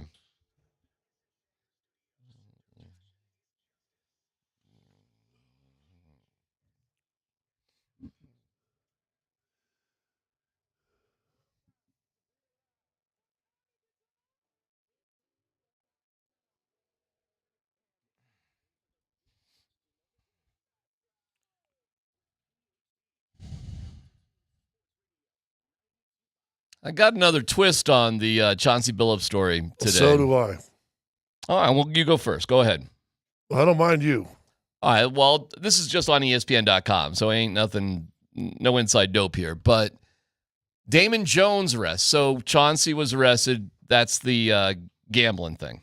But there's also the basketball thing about fixing games and, Damon Jones was arrested, and amongst the charges, privileged injury information about a prominent basketball player. That prominent basketball player is LeBron James. Yeah. So LeBron James is being brought into this. James was not accused of wrongdoing in the incident. We raising an eyebrow? Well, it's kind of a weird one because it says Damon Jones was not an employee in any form or shape of the Lakers, but he had access to LeBron, to the team, to the facility, to the locker room. It sounds like he was almost a personal coach for LeBron James in some way, shape, or form. He was sitting on their bench a couple times last year, it seemed like. Was he? Yeah, it seemed like it. The article says James was unaware that Jones was involved with the gambling activity when Jones spent time around James and the Lakers during the 2022-23 season. Yeah, so the specific thing that's going on here is that they're saying that LeBron was dealing with an ankle injury. Jones found out before the game against the Bucks that LeBron was not going to be playing in it. Informed his comrades that, hey, go ahead and play some wagers on this, bet on the Bucks to win the game because the line had not changed yet. That the information was not out that LeBron was not going to be playing in the game. They got their wagers in. Bucks did end up winning the game. That's February 9th, 2023. That's the worst nightmare for the NBA right there. That's the worst. Well, that you would trade inside information to the wise guys. It gets worse because I sent you guys some guy broke down the indictment. Chauncey's in this indictment too. And it says 10 games ago, he basically told some guy, yeah, we're going to arrest all the starters the last 10 games. Don't you go dying on me. Yeah, we're gonna tank the season so we can get a higher draft pick, which we've talked about on the show. We've talked about a million times, but yes. But that guy takes that information and passes it on to somebody else. And somebody else starts making heavy bets. So that means that Chauncey was involved beyond just the poker. He was involved with the basketball stuff. Well, too. for this one incident. Here, take some water. Take some water there, brother. Yeah. But it's and again, I had this class I took yesterday. I think you guys got to take it too. And it talks about, now everybody knows teams tank. They do it all the time. We've talked about it in sports. How do we stop teams from tanking? And this is probably Chauncey telling some dude that, we're just going to rest the starters the rest of the way here. We're going to see if we can get a higher draft pick. But he's saying we're doing that for a draft pick. Yeah. Wow, we have had that conversation a million times, haven't we? But that very well could be true that they are actually doing it for a draft pick. But that information gets out to somebody else. They go ahead and place wagers on the next 10 games. Every game before the lines have changed, they go ahead and place wagers on them. And now it's public. Okay, we're tanking. No big deal. But somebody got the bets in before it's public. Yeah, so that's where it comes issue. Well, and nobody comes out and says, we all can suspect it. Yeah. We can all look at lineups. We can all guess. But nobody has ever said in the history of sports outright, we're going to tank it. Nobody's ever said that. But that's why the NBA, instead of, the worst record gets the first draft, next worst record gets the second draft. Yes. That's why they went to the lottery, so they could do away with the tanking thing. It didn't work. Initially, it didn't work. Let me read this. Now, here's the part I think we haven't thought about. Okay. This is from an article in the Athletic, and they did an anonymous conversation with player poll. And they were talking about the noted increase in tension when it came to gambling and fan interaction. Mm-hmm. You talk about prop, everything. One player. Terrible, hate them. Every game, no matter if it's a good game or a bad game, you got mother effer sending death threats, saying racist stuff. Every game, I guarantee if I check right now, I probably have something from this game. Every game, everywhere, DMs, Twitter, people be tripping, bro. Hope it doesn't happen, but it's going to come to a point where players are going to be targeted because people have lost so much money on them. That's what I think, but hopefully I'm wrong. Anonymous player A. Down a little bit further, and David Aldridge did an article and spoke with, I think it was Halliburton, talking about getting an earful from fans. Dude, you missed that shot. You had to make, Mm-hmm. You can imagine that, right? I think that's pretty lit. And this is from Tyrese Halliburton, who played in the NBA Finals last year. Mm-hmm. To half the world, I'm just helping them make money on DraftKings or whatever. Halliburton said, I'm a prop. You know what I mean? That's what my social media mostly consists of. I'm a prop. Yep. That's the real world of what the NFL, we just asked Adam Schefter, DraftKings and, I don't know all the names of the different places, not to pick on DraftKings, but all the ones that every major league is taking major buku money from. Is it going to go away? No. Nope. But they don't think about all these players now that are getting hammered up. Probably the same way in football. Fantasy football. We've heard NFL players talk about fantasy football. It goes, dude, you're my fantasy guy. You got to give me a touchdown today. Fantasy football about gambling? Of course. Well, I don't know. We were in a family league forever. There's no money on the line. It was just kind of for fun. And that's okay. I mean, you could have you are allowed just to have fun with it. Right. It's but low would you say stakes the majority fantasy. of I'd say low stakes fantasy. Like our station. It's there's nothing on the line here. Right. It's just more or less for fun. But there's big money too. But sure, of course. It's everything's as Sean Payton would say, relative to. We opened Pandora's box, and she's out here biting people's heads off right now. Ain't no doubt about it, man. And you, hey, Adam Silver and Roger Goodell and all you guys, you're the ones that partnered with all these. Whatever, man. Well, did you ever think about the pressure that some players are getting because of all this? Think it all the time. This is the first Think about it all the time. First time it ever hit me. I thought I wondered if Michael Porter Jr. was getting pressure based off of his brother. I don't know. Well, if Jonte was signing up to the wrong guys, I mean, what kind of threats, what kind of things is he getting? What kind of pressure does that put on his brother, who's 5,000 times the player he is? And that was the other part of the story that if anybody missed, part of this story is that, Jonte Porter was like the first one, and gosh, was that 2 years ago? Was that?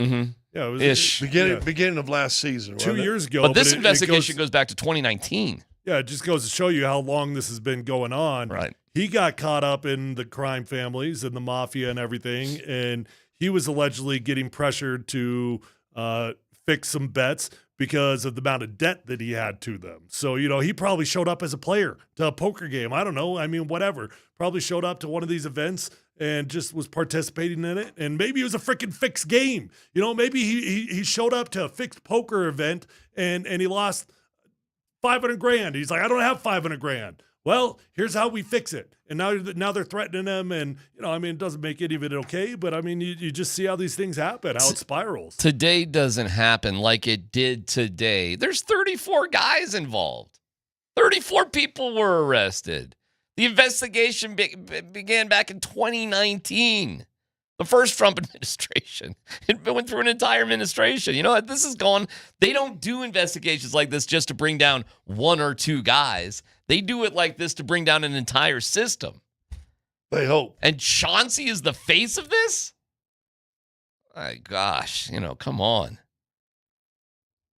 You're saying you think it's getting more serious for Chauncey. Like this is looking worse and worse for Chauncey. Well, listen, I think it's pretty innocent thing, but I just took that test yesterday, and it says, I guess that's privileged inside information. It's not really, but in the indictment, when they spelled out in a federal indictment, it looks pretty serious that it says that. He goes, yeah, we're not going to play the Stars anymore. We're just going to tank the rest of the year so we can get a high draft pick. Yep. Well, you tell that to somebody, you think it's your buddy, and you're just having a conversation, but all of a sudden he makes a phone call, and he knows some guy who does a lot of gambling, blah, blah, blah. You may have just done something. But guess what? You're not allowed to do that either. You're not supposed to tell anybody stuff you know. You just wonder how many guys like LeBron James have accidentally gotten caught up in this because you told a buddy, oh, man, I'm not making it back next week. And you just thought you're telling your buddy who's asking how you're doing, checking in on your mental health, whatever. Right. Yeah, man, this is worse than anybody knows. All of a sudden, your buddy out there placing bets on you, or maybe they're not doing it with the mafia, maybe they're just doing it on their own. Maybe they're doing it on sports books. Damon Jones allegedly, to who he was telling, put in a text, bet enough so D. Jones can eat too. Well, he's guilty. Oh, he's guilty. He looks like he's guilty. Yeah, allegedly. Be careful with everything, but I think there's going to be way more terrible details coming out on this thing. I think it's going to get worse. I think we just saw the beginning of it. I think it could get uglier and uglier. All parties involved have been suspended from their teams. Is that right? I didn't know that. Yeah, has that gone down? Yeah. We just had an NBA player that was getting investigated, but he actually got cleared. Do you remember who that was? He was getting investigated for point shaving, but he ended up getting cleared, and he's back in the league. Malik Beasley, but he hasn't signed with anybody. Oh, okay. Oh, Malik. It doesn't look good for Malik either. I don't know if Malik is tied to this. I think it's all tied. You think it's all together? I think. So this is a whole mafia thing. Well, I think 6-year investigation. I think all of this is there's. I think there's legs in all this somewhere. It would make sense that this is a whole mafia sort of thing. It does.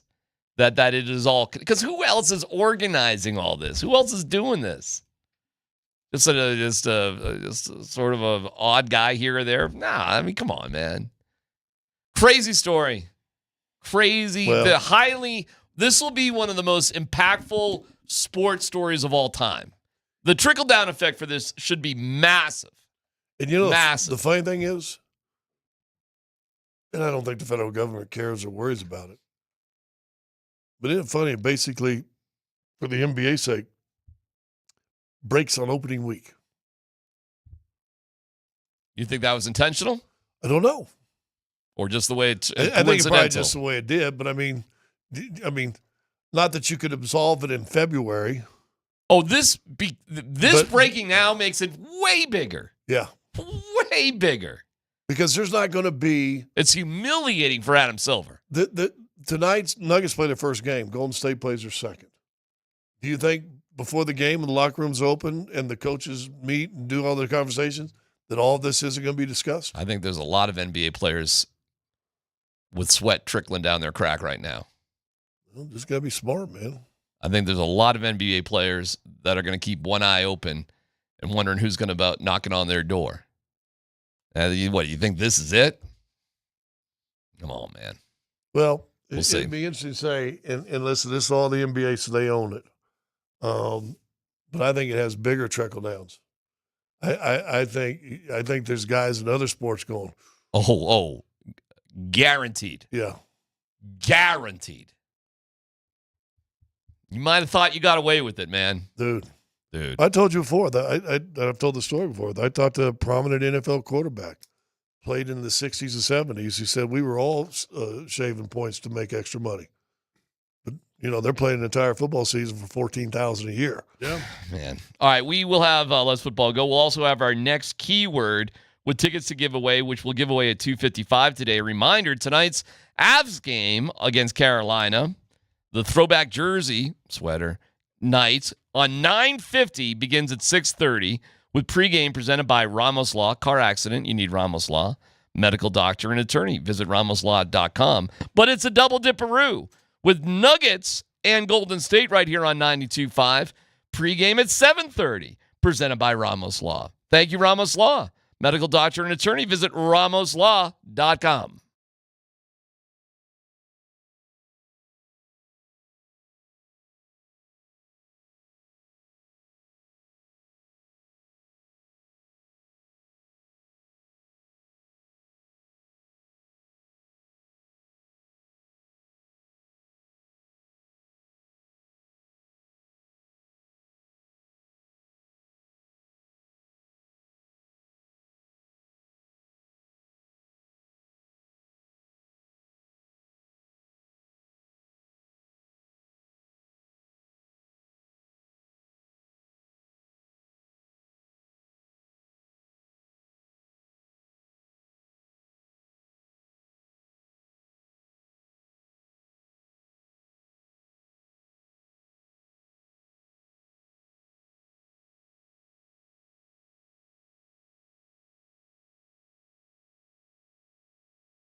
Sean.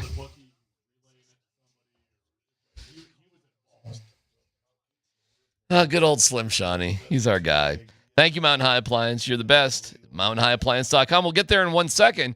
But, hey, it is a Nuggets Ticket Thursday right here. The keyword is Peyton.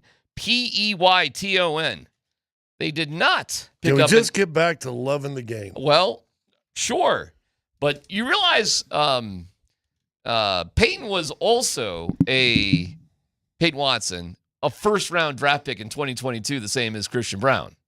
Now, he was drafted by the Thunder and traded to Denver, but he was still a first-rounder, 30th. Yep. Last one, first round. And they did not offer him an extension at the deadline like Christian got. So you're saying he could be Garrett Bowles? He's forced to be right now. Mm-hmm. So different is with the NBA, your first contract, you're a restricted free agent still. Okay. So they'll still own the rights to it. I'm just saying there was a judgment made by the Nuggets where Christian got what he got and Peyton did not. So this is the kind of season he's looking at right now.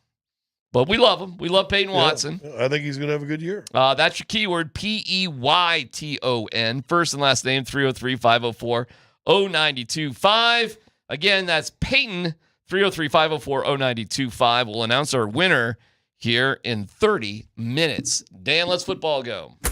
All right, guys, Dak Prescott coming into town this weekend with the Cowboys. He has been just a rock star for the Cowboys this year. Here's Jonathan Cooper inside the Broncos locker room yesterday talking about the tall order going up against Dak. Yeah, I mean, he knows that system like the back of his hand. You know, he's back there, he's confident, he's playing really good football. You know, he looks assured of himself every single time. He's dialing up the ball. He's dialing up the ball like he's getting into players exactly where they want the ball to be.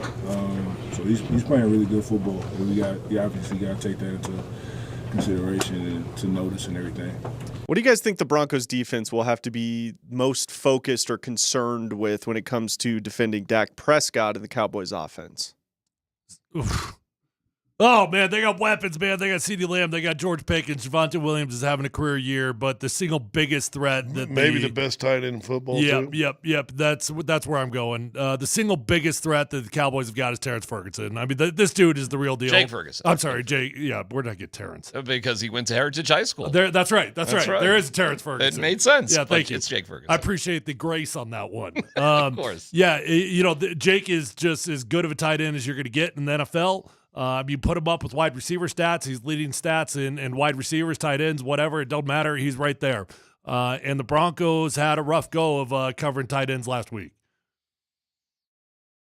It's such a challenge. It's an incredible challenge. They've got to get pressure on Dak because I don't think he necessarily wants to get out and run the ball like he Hurts is. Or anything. The Cowboys and the Broncos are tied for least sack quarterbacks. Yeah, they got to find a way, though, to get pressure on him. Otherwise, they got really talented people that are catching the football. I think it's like, Garden Shea. He's going to get his 30. Not much you can do about it. What you got to do is take advantage of where their weakness is, and it ain't on their offense. You cannot give the ball away. I don't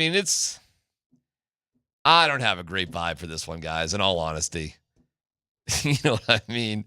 I think the Broncos could lose and lose this one pretty badly. Man. I mean, you got good on good going off. So which one do you trust more? Do you trust the Dallas Cowboys offense, which is leading the league, or do you trust the Denver Broncos defense, which is supposed to be one of the best in the league? Yeah. So you got good on good. That's the good news, right? Like, yeah, they've got a hell of an offense. Well, we're supposed to have a hell of a defense also. I know. Well, and it's a game because their defense isn't statistically great.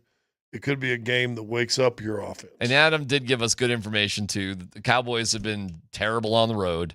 It's really where they've been dominant is at home, not on the road. I mean, they lost to the Panthers on the road. 2 weeks ago, they lost to the Panthers. Are they that different just because they changed their style of defense? Isn't it the same guys at the end of the day? But that means Bo and Sean have to be able to connect early in the game. They can't wait till the fourth quarter in this one. Which is the bigger question. Is there an issue with Bo and Sean? But then Sean comes out yesterday and says, they changed practice. They did something different, Tyler. I don't know what it was. Who knows? But they did something different. Well, that's good, man. I mean, the process was broken. The process was not working for starting football games. Guess who can tell us what they did different? Next story, Dan. Well, we'll hear about what he has to say because he was asked about that yesterday, guys, on how does he feel the Broncos can get off to better starts? I think it's stacking first downs and getting the first points on the board. Continue to try to find ways to grow, learn. How can we get that to happen on the first drive? How can we go down and get points? How can we get a few first downs?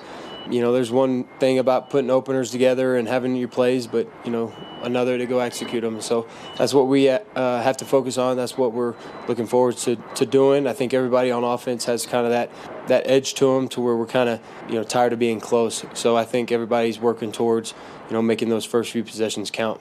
What would you guys like to see Sean Payton and Bo Nix and the Broncos offense do differently early in games to get the offense rolling sooner than the fourth quarter? What do you guys want to see different? Not suck. I would personally like to see them, if they have an option, take the ball first and not give it over to the defense. Why? Get the lead. I mean, but that's just like... That's like, hey, we suck, so we're going to double down on sucking. Like, okay, we suck, so we're going to take the ball to prove that we don't suck. We're really bad at starting out football games, but maybe if we just choose to take the ball this game, rather than starting with our best unit that's going to keep us in the position that we're supposed to be in, let's double down on this on a 16. They've had 5 games with, to start the game, 3 and outs in 5 straight games. Okay, but why would that be different by taking the ball? We're just going to go. We're going to trust the offense, and let's get this ship rolling. What was our biggest DMac concern? doubles down on 16s. What was our biggest concern in training camp? Offense. Could help Bo Nix. Well, he was one of them. You and I were saying, and we were getting slammed by pencil arms, right? Yeah. He was calling us stupid. But was not punting an issue? Oh, that's true. What'd you call him, DMac? Crankshaw or Crossshank? Or Crossshank? It was the Crossshank Redemption. Crossshank. Because it was such a fun name to say. The dude's second in the league for punts attempted. That's not a great stat. As a rookie. Where are you going? You want to start with punting the ball? Hold on. They went. That's why you want DMac to take the ball so that we can punt the ball. Hold on. Punt, downs, half, punt. So you started the game. Mm-hmm. What's got to change, and do I have the answer how? Once you run a play that works, it comes to mind. But if that's the scenario Sunday against the Cowboys, punt, downs, punt, you're going to get beat by 27 points. Yeah. DMac, I say it with all due respect. Of course. All due respect. Yes. Really? Of all your bad ideas, taking the ball first might be the worst idea you've had. Come on, man. Get the ball and do something with it. Be aggressive. Let's go. Could it be worse? It's going to be different this time, guys. It's going to be different this time. Next story, Dan. All right, guys. The Las Vegas Raiders held a meeting Tuesday with defensive end Max Crosby to assure him that the organization is not shopping him and will not execute a trade. The meeting came after rumors surfaced that the Cowboys, who the Broncos will play on Sunday, inquired about acquiring the 3-time Pro Bowl pass rusher. Multiple teams have expressed interest in Crosby beyond Dallas, according to NFL media. The Raiders remain committed to retaining their best defensive player, and Max Crosby says he wants to stay in Las Vegas. I don't know why, despite the team's struggles. If you guys were the Raiders, would you, the position they're in right now, would you consider trading Max Crosby for draft picks, assets, etc.? I would not. You need good players on your team. He's got multiple years left. Talk about just giving up the ship. He wants to be there. It's not a Micah Parsons situation at all. I would never trade Max Crosby right now. No, I mean, I agree with you. That being said, when you're in a bad situation, there's a price for everything. I mean, it's got to be an insane price. It's got to be something that we feel like was just a stupid deal. Mm-hmm. But no, I'm not in the business of getting rid of players like Max. Don't need to pay anywhere right now. I'm sorry, what? You're mumbling. Are you speaking? I can't even hear you. Well, I've been we're doing radio. I'm working on a cough throat all of a sudden. What are you doing? Well, it's saving yourself? It's Thursday, and Barry White comes out on Thursday. Wow, you guys got it planned out like that? Well, do you really? When you say we, you mean me. Yeah. Got a date with yourself? Just. All right. Anyways, what did you have anything to say? Nothing. No. Next story, Dan. Guys, Shedeur Sanders has not taken any first-team practice reps at quarterback following the elevation of Dylan Gabriel to starter in their trade of Joe Flacco. So Gabriel was receiving some first-team reps when Joe Flacco was the starter. Kevin Stefanski says with a young quarterback, with Dylan starting, you want to make sure he gets a lot of the reps. It's different when you have a veteran with Joe, who also noted that Sanders is still getting reps in a bunch of team periods. The Browns are 1-2 since elevating Dylan Gabriel to starter. Are you guys surprised that Shedeur isn't getting any first-team reps? And how do you think it's gone so far with Dylan Gabriel going 1-2 as the starter there in Cleveland? Go ahead, Tyler. Well, I mean, they won a football game with dominating. Dylan Gabriel throwing for like 111 yards. 116. 116 yards. And one touchdown? Yeah, they were +4. There was no touchdowns, no interceptions. Shut up. 0 touchdowns? Yeah, it was. You got to be kidding me. Hardly any running yards in that game either for the Browns. It was weird how they won that game. Yeah, how's the Dylan Gabriel experience going? Not great. Am I surprised that Shedeur Sanders is not getting reps? No, the only surprise is that people are continuing to be surprised that Kevin Stefanski doesn't like Shedeur Sanders. We are past week 7, by the way, Scott, so I guess technically you're Well, you see why I picked wrong. week 7, right? Sure, it would have made sense. Well, except for they hate Miami him. Dolphins. Yeah, they obviously, I don't hate him. Hate's too strong. Listen, if he's not better than Dylan Gabriel, then there's something wrong with Shedeur. He's not even been given a shot.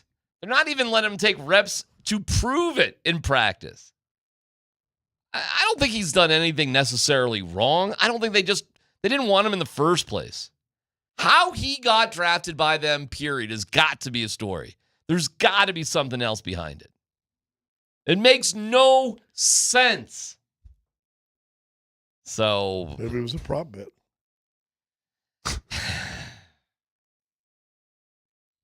Is that it, Dan? Is that all you got? That's all I got. How you feeling about Utah, by the way? You see you against Utah. I just read something that is a little bit concerning from Deion Sanders. He's talking about getting back from the bye week, and he said he had to get back on Sunday, and so did everybody else.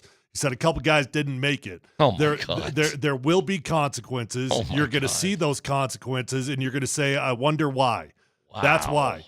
Wow. Well, who are we talking about? What are we talking about here? I mean, the way he's talking about that makes me feel like he's talking about starters, does it not? Absolutely. He doesn't even know the names of some of his players. Have you ever read him like the academic star of the week? Yes, he does. Well, he struggles with pronunciation then, I'll tell you that. I think his first year he might not know the names. Did you know Utah, I'll give you they might be starting a freshman. Yeah, they're starting quarterback. Do you know the starting freshman's name? No. Like what his name is? It's a great name. Bill. Bird Ficklin. Ficklin.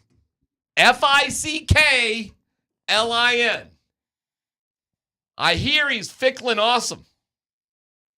That was good. It was good. His first name is Bird. Will you do another one? You think he ever gets a little fickle? Just do one more. I'm not going to be Ficklin outrageous with this thing. Thank you. Bird. His parents named him Bird, guys. Who's the guy from BYU? What was his? He was number 47. Who was a quarterback. He had a fullback number. Yeah, and he had a great name too. What the hell is it? And his Tiger Bear. Bear Brockmeyer or something like that. His brother was Tiger. His brother was Tiger. Yeah. Bear and Tiger, wearing like number 47, beat CU. Bear Bachmeyer and Tiger Bachmeyer. They have another brother. His name is like Fred. I thought it was Chipmunk. No, seriously. Like his other brother just has like a John. They had no faith in that kid. So was he the runt of the litter? This is Bear. This is Tiger. This Fred. is Fred. I didn't name me Fred. Who names their kid Bird? Fred's the accountant.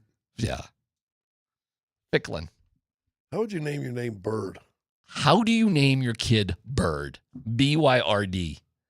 Not even B-I-R-D. B-Y-R-D. Is your name's Ficklin? I just can't get over the Ficklin name.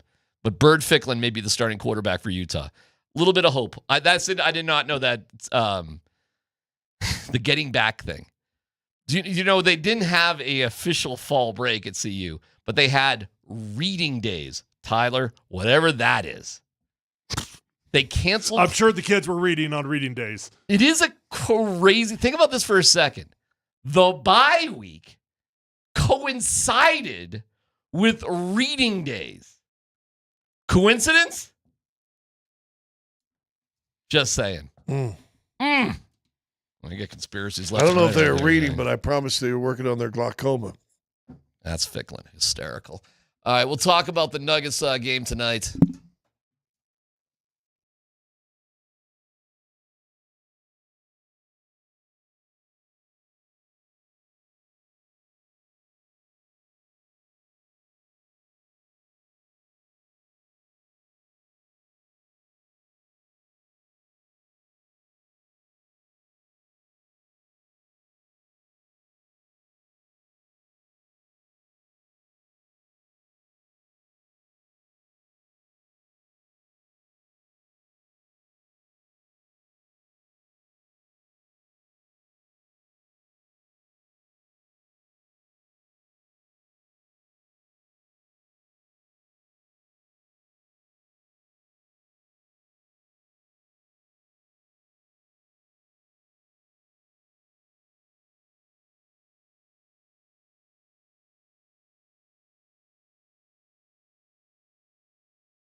So it's a push. Yeah, I guess it's. Right. Yeah. I guess that's the theme of the day. It's a push. I mean, if we're being fair. Yeah. If we're just, If we're sticking with the theme. Sure. Thanks to our friends at Revitalized Health. Visit them at revitalized-health.com. A reminder, we will be at Jackson's in Lodo across from Coors Field right there around 20th and Blake. Jackson's been there. Mm-hmm. The show, whoever from the show shows up will be at Jackson's tomorrow from noon to 3. Yeah, I was going to. What's that? I was going to forget about it and be here tomorrow. Yeah, I definitely was doing that. I'm making a mark on my calendar now. Just hope that I actually see it. Okay. Is this the one that traded across the street from Coors Field? Yeah, good for them, man. Like, it's hard to stay in business, and that neighborhood has changed so much over the years, but that place, holy cow, has been That rock used to be solid. the place, though, hadn't it? Yeah. I mean, it's Jackson, holy cow. I've been doing, like, broadcast and appearance at a variety of radio stations since I got here in 99 at Jackson's over the years. And remember those Jackson's Hole? They had one out here by Cherry Creek. they did. They did. They've had a couple of, But that there's one off Hampton, wasn't there? There have been, there was. And it was like inside a hotel or something. Oh, I don't know that. Is that right? I think so. Well, we're going to be at the one in Lodo. What can I tell you? So if you want to come down and say, hey, I'm sorry, what? Be awesome. Okay. When we're there tomorrow. It's a push. When we're there tomorrow at Jackson's, are we going to be talking about a Nuggets win? I think it's going to be a good game. I told you the other day, Golden State's already played a game and kind of crushed the Lakers. So it kind of gets out that first game jitters. It's going to be the home opener for them, so there's going to be a lot of juice. Probably going to have to survive the first half. But they've had a lot of success against Golden State over the last couple of years. So what's new with Golden State? Al Horford's on Golden State. And he helps. But they're kind of a small team when I was looking at their roster, huh? Yeah. Kind of small. Like 6'8" is kind of the biggest they go. Well, they got a 7-footer off the bench, but I don't think he played well. Young guy that came in and Joker just torched him last year. Right. So in a game late not really worried about him. So small ball. So but you got Jimmy Butler now getting a full training camp. And Draymond's still there. Draymond's there. Steph is Steph. Steph is Steph. I think they're going to be really good. Alman said he was messing around. Spencer Jones, interesting guy to keep your eyes on off the bench.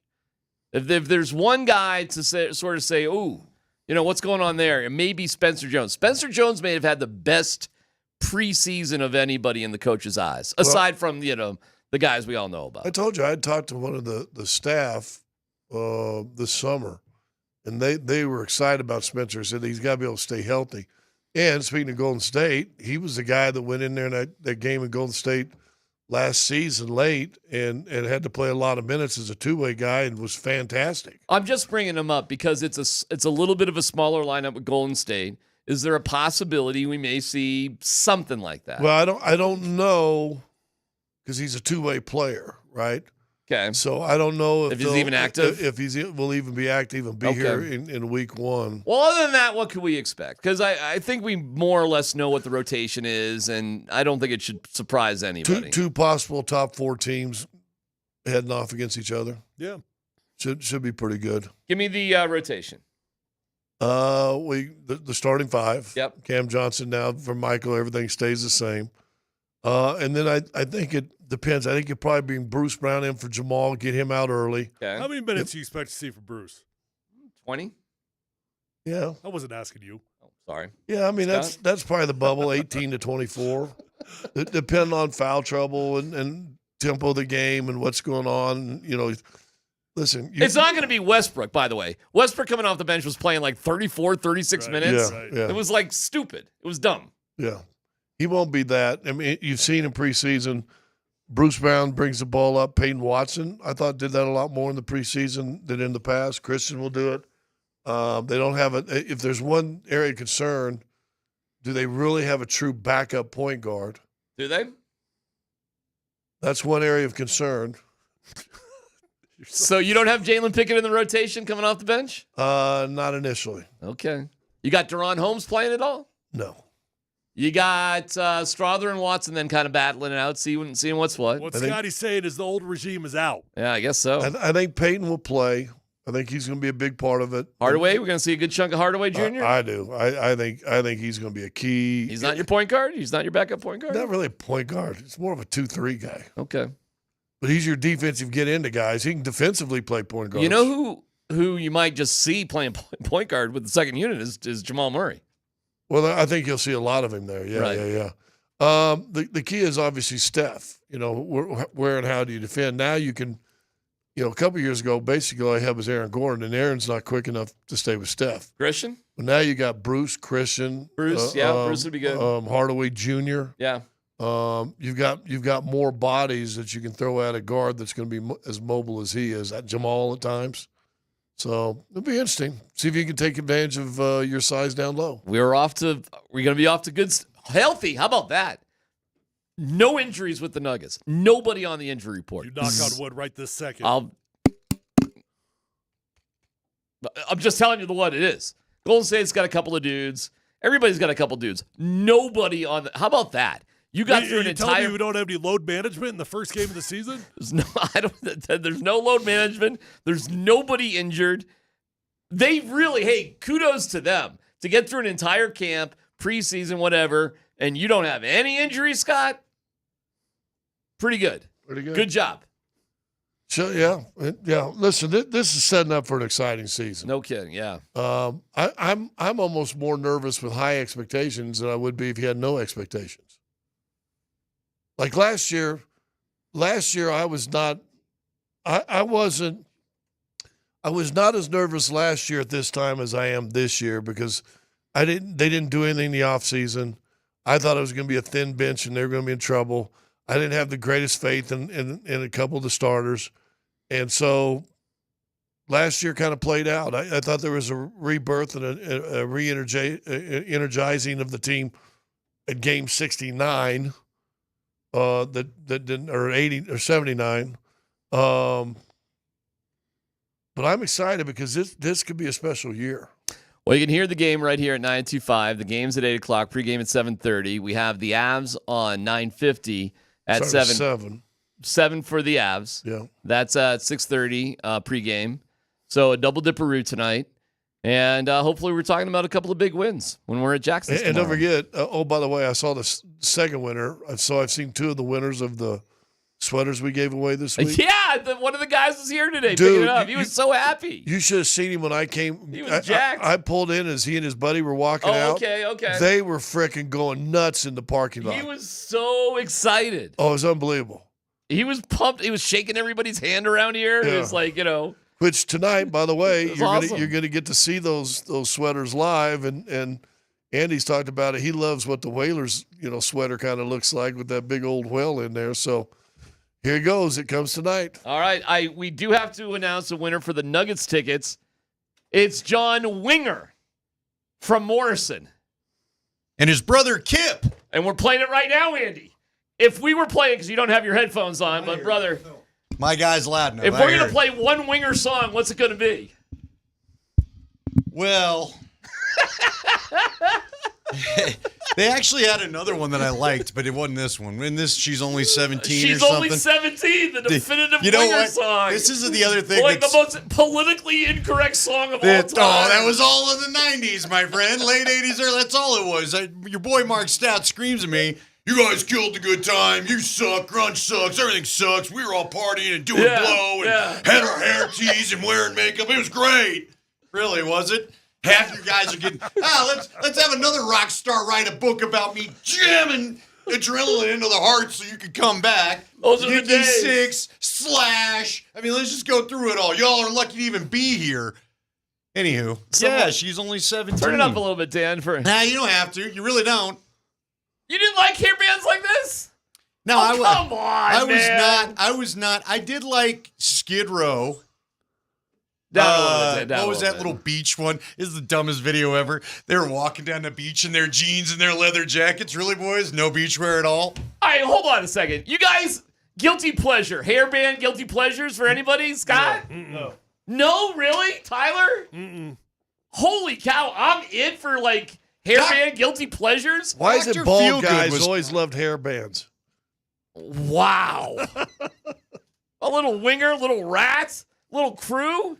Rat was all right. There's some good crew songs, but I don't know. Really, you guys weren't into like fun hairbands? All right, shoot, all right. I'm sorry I didn't I spend love my it. youth in the strip club and smoking cigarettes in the boys' room. I don't know.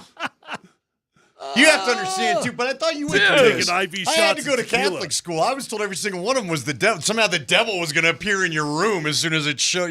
God, I wish you guys did know, because we all know Mark Stout. We all know him. God, he's so I funny. wish you guys knew Buffalo Mark Stout with the long. Have you ever seen the pictures with the long hair? Dude, he had a Richard Marx mullet. My God. And hair bands. There was a rock station that Tyler's, I think. You want Tyler? Before he takes his headphones off, if you really want to impress me, I want you to get that hair place to give you the Richard Marx mullet. Get advanced hair. What? Advanced hair restoration. Yes. 720-459 hair. Tell Dr. Tanya Pauls. Yeah. I want her to give you a Richard Marx-like mullet. You know what's funny about that? And then away we go. There was a point that I was growing my hair out long enough that I probably could have cut it in if I just needed like another 2 months. And I highly regret that I never did that. Like, it was probably the one time in my life that I was already halfway there. And like why didn't I fully commit? Are you enjoying dating? Yeah. Sure. Then you made the right choice. Yeah. Thank you. Enjoy dating. Yeah. But once you're settled in, you got to do the mullet, right? All I'm saying is none of the modern ladies want the Richard Marx mullet. I don't think so. Gosh, At least not at your age group. That girl Mitzi I talked about a couple of days ago, she might have been into it. Okay. I think I missed the entire era of hairbands. Oh, it was great. It was glorious. Because you were playing so good. basketball, and I don't think the NBA was looking to come out to Motley Crue as their intro music. Dude, the music was so fun and dumb. And it was kind of like bizarrely innocent. You know what I did like about it? Like that song right there. Just give me the chorus and that's the song. Now we got emo bands where they say one thing 1,000 times. What's the name of the song? Oh, it's Burt Kreisler's Camaro. All right. Let me go find that on Spotify real quick. Good luck hearing the hook title in any Pearl Jam song. Well, good luck finding is there a better karaoke band than Pearl Jam though? Who had on you don't get a word right after a couple of Gatorades? Who's not up there? Brown Gatorades going.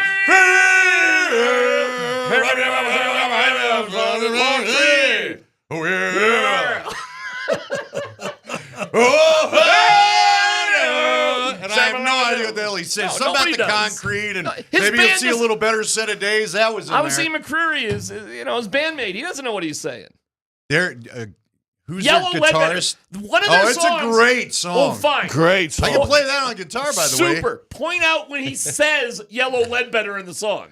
Oh, he doesn't. Oh, that's what I'm talking about. Point There's out. nothing wrong with that. I like the Hold song too. Point out anything he says in the song. Well, that's a I fair love point. that song. And Jeremy. what the hell are these lyrics? You're on the porch, I think, but I don't know. But they don't wave to you on the porch? I'm not sure. Are you on the porch? You can hear are they him, waving? You can hear him say Jeremy. Jeremy spoke. That song hits a little different now. You know what? God. See, it's depressing. Why don't we just go back to Winger, okay? Hey, the early karaoke before Pearl Jam that you could always do well in a contest was Bob Dylan. And it was a little bit like a all you had to get is about every third word right. Yeah. And people, I won third place in Detroit one time at a rock and roll bar at karaoke, trying to sing just like Bob Dylan. Have you ever made the mistake of taking on "It's the End of the World as We Know It"? No. Like, it's a fun song, and I tried it one time, and then all of a sudden the stupid lyrics, I was like, I can't read that fast. It was like trying to read a teleprompter, frankly. Well, you did karaoke? Oh, yeah. Really? Yeah. Look, I was a good time guy. Golly, all right. Yeah, he's a good time guy. Was he a singer guy in your band, though? No. He's a back. I had to do it one time, and I hated it. Yeah, no, I can't play and sing. Player. You did backup stuff. Once. Yeah. No, we had Skyler from the real band. Right. The guys that toured Warped Tour. Our bass player was the equivalent of Spinal Tap's drummer. Like it was, but we did have Skyler. He was the best by far. He was incredible. Then he left. Or we screwed it up. They actually had a record deal. So we were, it was Heart and Soul Radio. I think they were touring under Dork at the time. All right. Nobody cares. No, they do care. KKSC FM HD1, Broomfield, Denver, Boulder. Listen, Syracuse guy. You ever had a record contract? Whenever you want the reunion, just say it's on you. You know it's on you. If you're wearing that hat, it's not. All right, I got it a off. question for you guys. I almost wish What's Tyler going on hadn't here? left. We got no Nate today. No Nate. Nate's at Mountain West Media Day. He'll be back tomorrow. We got to call a game. There's a lot going on, a lot of moving parts. Spring is in with me. We got Katie Wingy at 3:20. We got Lyles at 3:45. We got Katie all going to be sorts in of stuff. studio or No, just, Katie's in San She's Fran. in San Fran. All right. Before you leave, at least, and I'm curious what you think, and I wish Tyler was still here. You know what this game needs to be for the Broncos, because I was thinking about this on the right end, especially listening to you guys doing the start of the not the high five, the Let's Football Go. Yeah, whatever. Same thing. We all got to say it. Same Let's just thing, be honest about different it. time. Right, You were talking about how tough this game's going to be. The Broncos, think back to the 2015 team, because it's getting eerily close to what 2015 was, and frankly, I didn't think it'd be this way because I thought the offense would be better. And I'm not sure we're there yet. This needs to be the Packer game. Remember that? Packers, Aaron Rodgers, they played the Packers regular season, Monday Night Football. That one. And everybody them. thought that we got a problem. This offense can't stay up with them. I'm not sure the defense is good enough. Killed the Packers. And the defense absolutely destroyed them. That's the game they need this weekend. Would you not say? If you were picking a game from 2015 because of how similar the two are, I think this needs to be their Packer game. Well, Adam Schefter did point out the disparity in home and road splits with the Cowboys. It's significant. It is. And they've had a good run against the Cowboys. Not that, that's not their hump. But I'll roll with you on that. In a game that nobody thinks you can stop the Cowboys' offense, nobody thought the Broncos would sniff the Packers in that game. I remember that.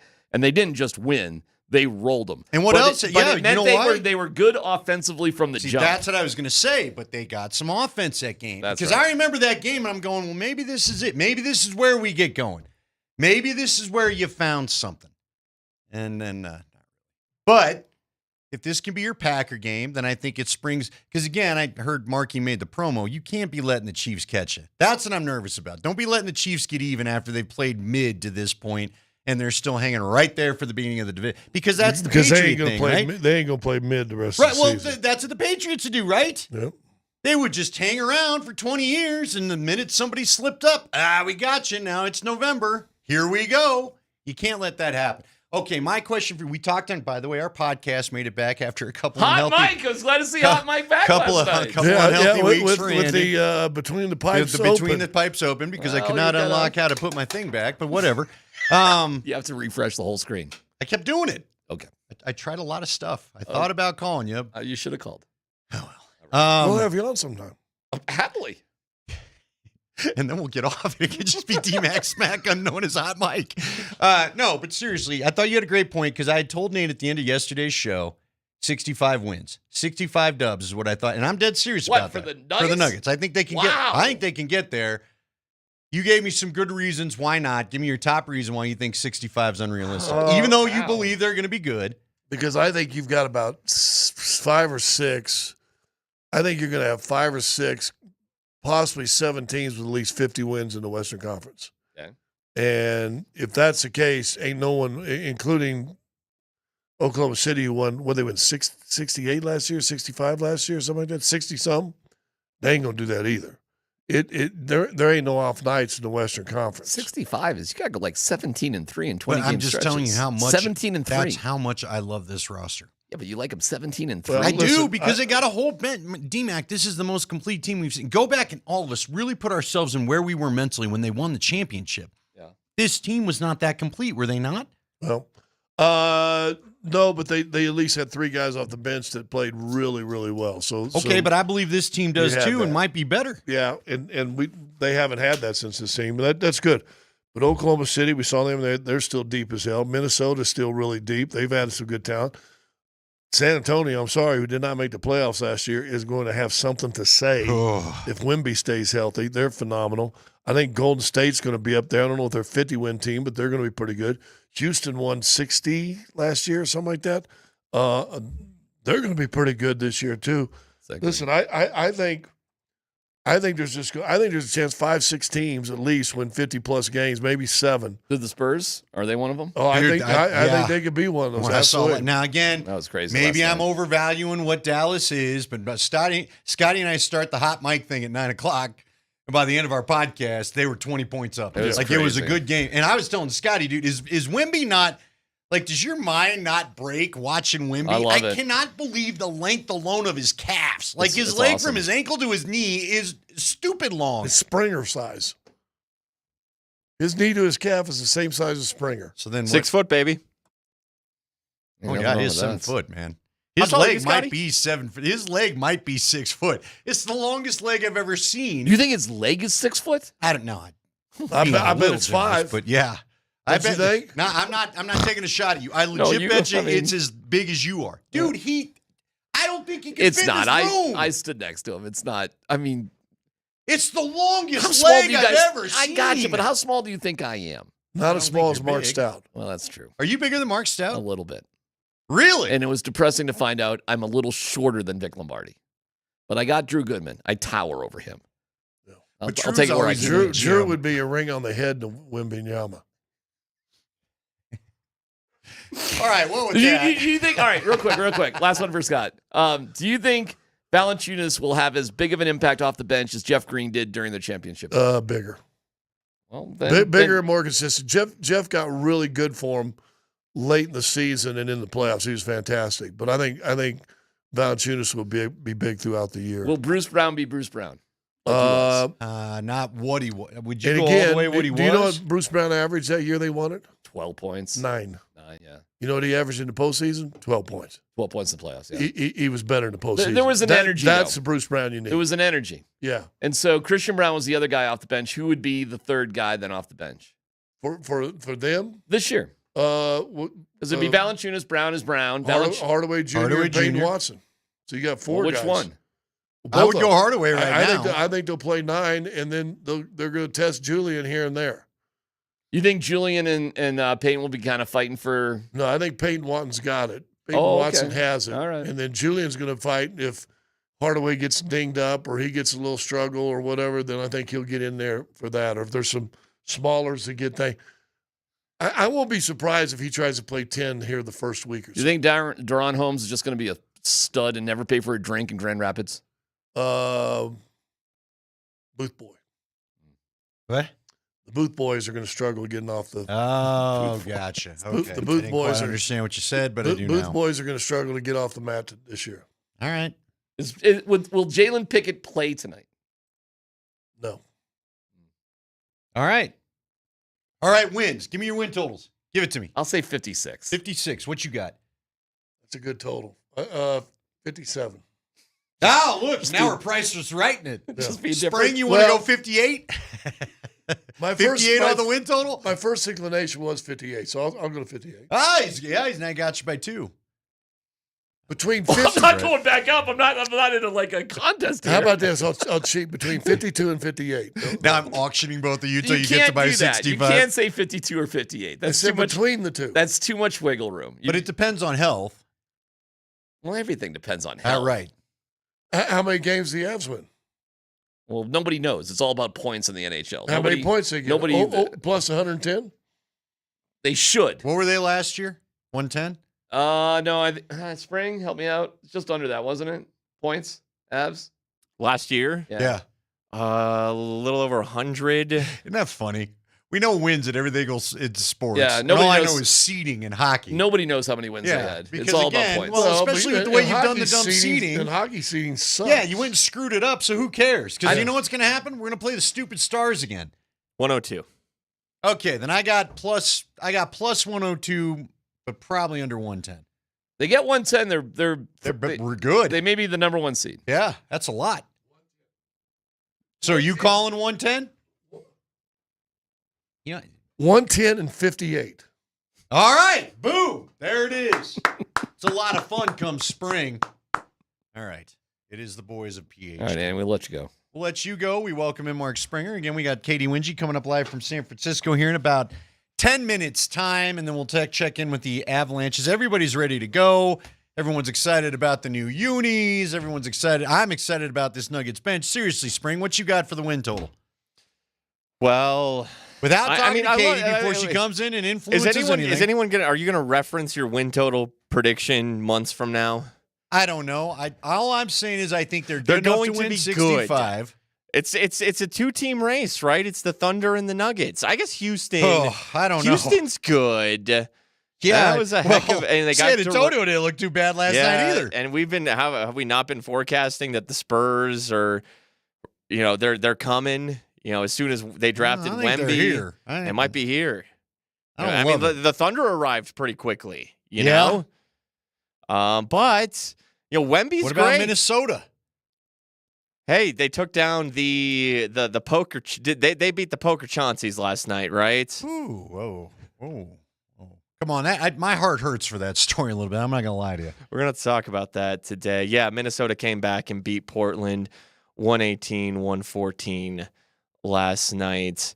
Hey, I tweeted this out, Andy. The reason Nate's not here today is he's under investigation by his family for rigging Go Fish games with his kids. The Family Fantasy League has now come under question. Yeah, here. Yeah. Nate was using X-ray glasses. Yeah, and card reading machines. The details of this gambling investigation, the accusations it reads like a movie with the X-ray tables, the shuffling machines, feeding the info of the initial hands back to what they called the quarterback back in some control room.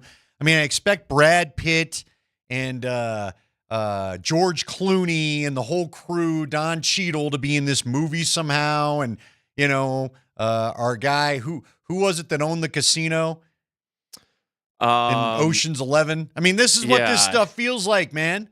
This Andy is unbelievable. Garcia. Andy Garcia. It's just unbelievable, the stuff about this. Yeah, it's the crazy. mob is involved, like the Italian mafia. I know. Not something made up. Not like the mafia out of The Godfather is now attached to this thing. What? I sent you this part of the indictment. I don't know if this is from the Jonte Porter case or from what's going on right now. I don't know if they had time to print out a formal indictment, but this might be from the Jonte case. But either way, it lists a section on a March 24th, 2023 Portland Trailblazers game. Prior to the game, the Blazers' record was 32-40, and the team was out of playoff contention with only 10 games remaining. Prior to the March 24th game, co-conspirator 8 told the defendant Eric Ernest that the Trailblazers were going to be tanking, i.e. intentionally losing, to increase their odds of getting a better draft pick in the upcoming NBA draft. Co-conspirator 8 told Ernest before the news was publicly announced that several of the Trailblazers' best players, including player 1, an individual whose identity is known to the grand jury, not Jack Drury, would not be playing in the March 24th game. The information that the Trailblazers would be tanking and not playing player 1 was not available to the public, including the betting companies. It's very possible that what Chauncey was doing went beyond these poker games and he was affecting NBA games. Yeah, I don't feel like in any way, this story has been told. Okay, I just don't. Saw a tweet today about another prominent person and maybe a prominent boxer who was going to. Well, and also I saw that same tweet suggesting a Hall of Famer's about to get popped too. Yeah. Now they didn't say in what league. I'm assuming NBA, but we're not sure because you brought up the boxer. That's certainly not NBA. I would say buckle up because over the next week or so we'll probably keep getting more and more details. And I'm not sure this thing is done. Yeah. And I will openly wonder now. It was interesting because I'm sure some other people saw it. ESPN Bet starts breaking this news on Get Up, and what just happens to be their header, the header underneath it, right? It was the ESPN It was the Bet. ESPN Bet as they break this news, and all of a sudden they slyly just remove it from the screen. Mm-hmm. I really wonder what the future of this legal gambling is, and if it's going to start to be looked at, and if they just decide they got to reverse course. Now the problem is, we all know it's extremely popular and it's funding a lot of things, including TV ratings, because, this is frankly. Why else would you watch Cavs Knicks if you didn't live in Cleveland or New York last night? Why else do we have 8:15 at night football games? Not because the fan base wants them, because people want to stay up late and do something with their time. Yeah. So we'll get into all this talk coming more up about later. that. Let's go ahead. Let's hit our break. We're going to talk to Katie Wingy, get a Nuggets preview. I want to hear it on the text line again. Nate's out just today. He's at Mountain West Media Day for basketball. He'll be back tomorrow. He and I are going to call the Regis Pine Creek game tomorrow. We're looking forward to that. Mark Springer's in with me. Also, we got a ton Andy, of guests. we got a keyword. We got a Nuggets. Oh, we got a keyword. We got a we gotta Nuggets give you. ticket That's right. Thursday keyword for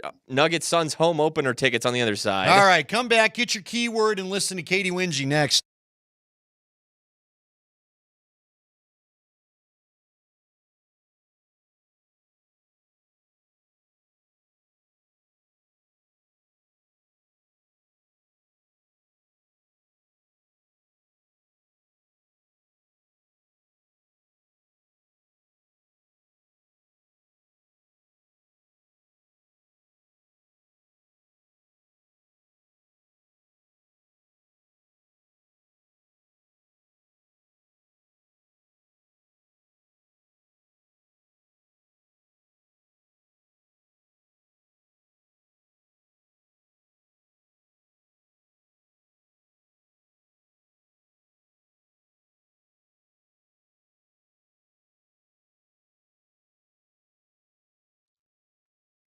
Let me finish chewing my food, and I'll tell you about the Rocky Mountain Men's Clinic. Hey, guys, it's Andy Lindahl for the Rocky Mountain Men's Clinic.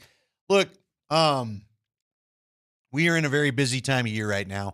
You've got if your yard's like mine, first off, you got leaves to rake up. We got Halloween coming up next week. Maybe you still got the kids that either you want to take out or you've got to get ready for all the kids that may be coming to your door because it's going to be Friday night, and hopefully there's going to be a lot of fun for you. Then you've got decorating to do after that with the holidays ahead. Bottom line, you're busy.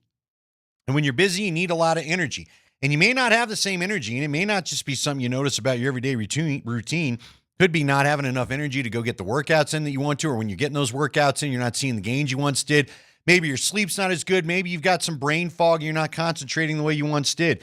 If any of this sounds like what you're dealing with in your life, it's time to get on over to the Rocky Mountain Men's Clinic and get your testosterone levels checked. A lot of men deal with low T, but the bigger problem than dealing with the low T is the fact that men tend to put this off. Don't go get it handled, but don't let that be you. Go and get it handled, because a lot of guys say after they get the testosterone therapy, I don't know why I waited to do this so long. And at the Rocky Mountain Men's Clinic, this is a long-time practice that are full of people that you can trust. If you'd like to take a quiz and see if maybe this condition is affecting you, go to RockyMountainMen'sClinic.com. 10 questions, yes or no answers. Takes 2 minutes. Your first visit for this is real easy. They'll draw your blood, have results in 30 minutes. You'll talk to a Colorado licensed medical provider about those results, and you can decide whether to start on testosterone therapy or not. Cost of the appointment is $99, includes that Team PSA test plus the consult. And if you start on testosterone therapy the day of your visit, then your visit is free. So get back those high energy levels. Get ready for the busy couple of months ahead we have here before we close out the year. 5 locations in Colorado to serve you, including Fort Collins and the Springs. And they've got a great new revamped location in Castle Rock for you to check out. Call them today, 720-440-7900 or RockyMountainMen'sClinic.com.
We welcome you back to Kreckman and Lindahl. It is a Nuggets ticket giveaway Thursday here, and we're very proud to be giving these away. Of course, we're doing it with the Avs on Tuesday. It's going to be the Nuggets day on Thursday, and in front of talking to Katie Wingy, one of the members of that broadcast crew.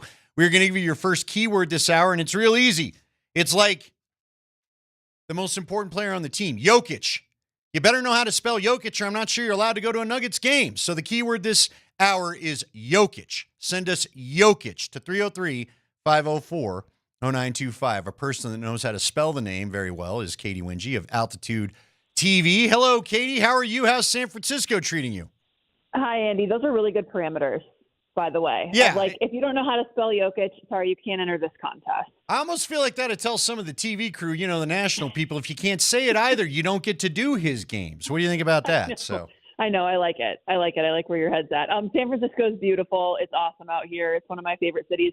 I did actually ride in my very first self-driving car last night. Really? How did that go? It was a wild experience. I had been afraid of them, and I still am afraid of them, if we're being quite honest. But a couple of my friends had ridden on them before, and they were like, just give it a try. And so downloaded the app, called one, and I just, sat in the back seat of this car that steered me through San Francisco traffic up and down the hills of this city to get me to my dinner reservation last night. And I was equal parts scared as I was thinking this is really cool. I don't know if that does anything for anyone. I don't even know if that's a real review, but it was just very eerie and surreal. Well, now you've got me with more questions, and we will get into the Nuggets talk. But seriously, so were you by yourself? I was by myself. Yes. What? Yep. Did you just put on the AirPods, and you had no one to talk to, right? I know, but that's the beauty of it for a lot of people is you just are chauffeured around, and there's no pressure or passive aggressiveness or anything. Like sometimes you have this with an Uber driver, right? It's like awkward. Do I talk? Do I not? You say hi, and then you're just like, oh, I don't really want to have a conversation. Here in the self-driving cars, you can do whatever you want. You can be on your phone. You can pick your music. You pick the climate of the car. You pick windows down, windows up. I mean, it is truly your own personal riding experience. Katie, that's great. I will, to back your story up so people don't think you're being mean, although I think anybody that's taken an Uber knows what you're talking about. We were in Pittsburgh years ago. I was with Ed McCaffrey. We were doing a Bronco game there, and we get into the car, and the guy immediately goes, hey, just to let you know, I had a guy try to rob me last night, so I have a gun, and it's right here. And I was like, cool. All right, well, I'm glad we're already driving. Oh, yeah, I'm not kidding. He was again, he was open about it. I was like, well, bro, we weren't planning on trying anything, but at least you've warned me. So can we just get to Jerome Bettis' Steakhouse? Anyway, avoid that place if you go to Pittsburgh, Katie. It sucks. All right, tell me. Noted. It's like a bad Hooters, quite honestly. Not that Hooters was so great. They're now out of business. But anyway, all right, tell us about this Nuggets team, because I've got a lot of people getting on me because I honestly believe that I think this team, if they wanted to, now I don't know if they'll want to, I mean, maybe I'm too high on this bench. I feel like they could pull off 65 if they really made a goal. 65 wins. That's how much I love the completeness of this team. I think it's better than it was the championship year. You've been around them all camp. You've seen more of this team than anybody. What do you think?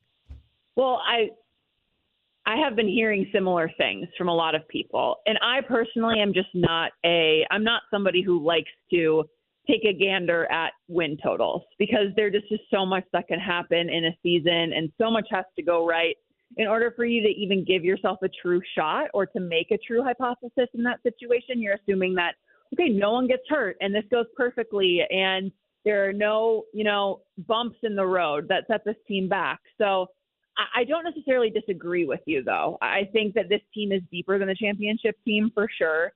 Even when I've talked to some of the players about this throughout training camp, throughout preseason, and I believe it was Jamal Murray who said this team actually reminds him less of the championship team and more of the bubble team because of the depth and the weapons that can come off the bench and just what they can provide, the spark that they bring, the energy that they bring. And when you kind of think about it in that way, the bubble team did some incredible things, and now it's, the core of that team more experienced and more mature and more ready to handle adversity. So I think everybody's really excited. Andy, I'm just so excited to play a game for real because I feel like we've been now it's 2 days of NBA action. I don't know for the life of me how the Nuggets didn't get a game in the first 2 days of the NBA kicking off. I think everybody's just been twiddling their thumbs waiting to get this thing going. Katie, obviously season opener tonight, but not just tonight, the first handful of weeks of the season. Like, this isn't the playoffs. This isn't going to be an 8-man rotation for David Adelman. He's not going to pare this thing down. I expect him to explore his options. How deep do you think he goes to the bench? Like, could we see Jalen Pickett? Could we see... I mean, Zeke Naji, it feels like, where's the room for him? Hunter Tyson. How many looks, how many different players do you think David Adelman will put on the court, short of blowout time in the early stages of this season? Yeah, I still think 9 or 10, realistically. I really do. I think what I'm more interested in comparing to depth is the minutes that he chooses to play players and when. That, I think, is going to change based on opponent, based on game. It's been kind of a topic of conversation. I know last season, obviously, David Adelman only had a handful of games that he was coaching, but Nikola Jokic and his minutes were very solidified. And he'd play the whole first quarter, sit for the beginning of the second, and I don't think that's necessarily going to be the case. And I don't think that's going to be the case with each individual player for the first chunk of the season either. I think different players will probably play the same minute totals or around the same minute totals, but when they're in the game might vary, and David Adelman might mess around and tinker with some of those options. In terms of the depth, I think for sure off the bench, you're going to see Bruce Brown, you're going to see Tim Hardaway Jr., you're going to see Jonas Valanciunas, you're going to see Peyton Watson. And that's 9 right there. And then I think the 10th in my mind is probably Julian Strawther. At this point, see what he can do, see how much he's grown, see how he can handle, the NBA at this stage of his career. And then it's like, okay, do you, dependent upon the team and who you're playing against, Jalen Pickett, do you need, more of a ball handler against a team that's full court pressing? Do you need somebody to get you in your offense a little bit more? Do you need some more athleticism and versatility? Then you might see Zeke Naji. So those players are more question marks to me. Jalen Pickett, Hunter Tyson, Zeke Naji, they might get some here, they might get some there, but I don't think they'll be in the initial rotation. All right. How excited are you to see the big man line up together? And would you think tonight will be a night? We're going to see it. I don't think we're going to see it tonight. I would be surprised. And here's the thing. You have to think about, like, are the Nuggets going to put a group of 5 on the floor that they want the Warriors to have to figure out, or are they going to be matching up with who the Warriors put on the floor? Because the Warriors are a smaller team.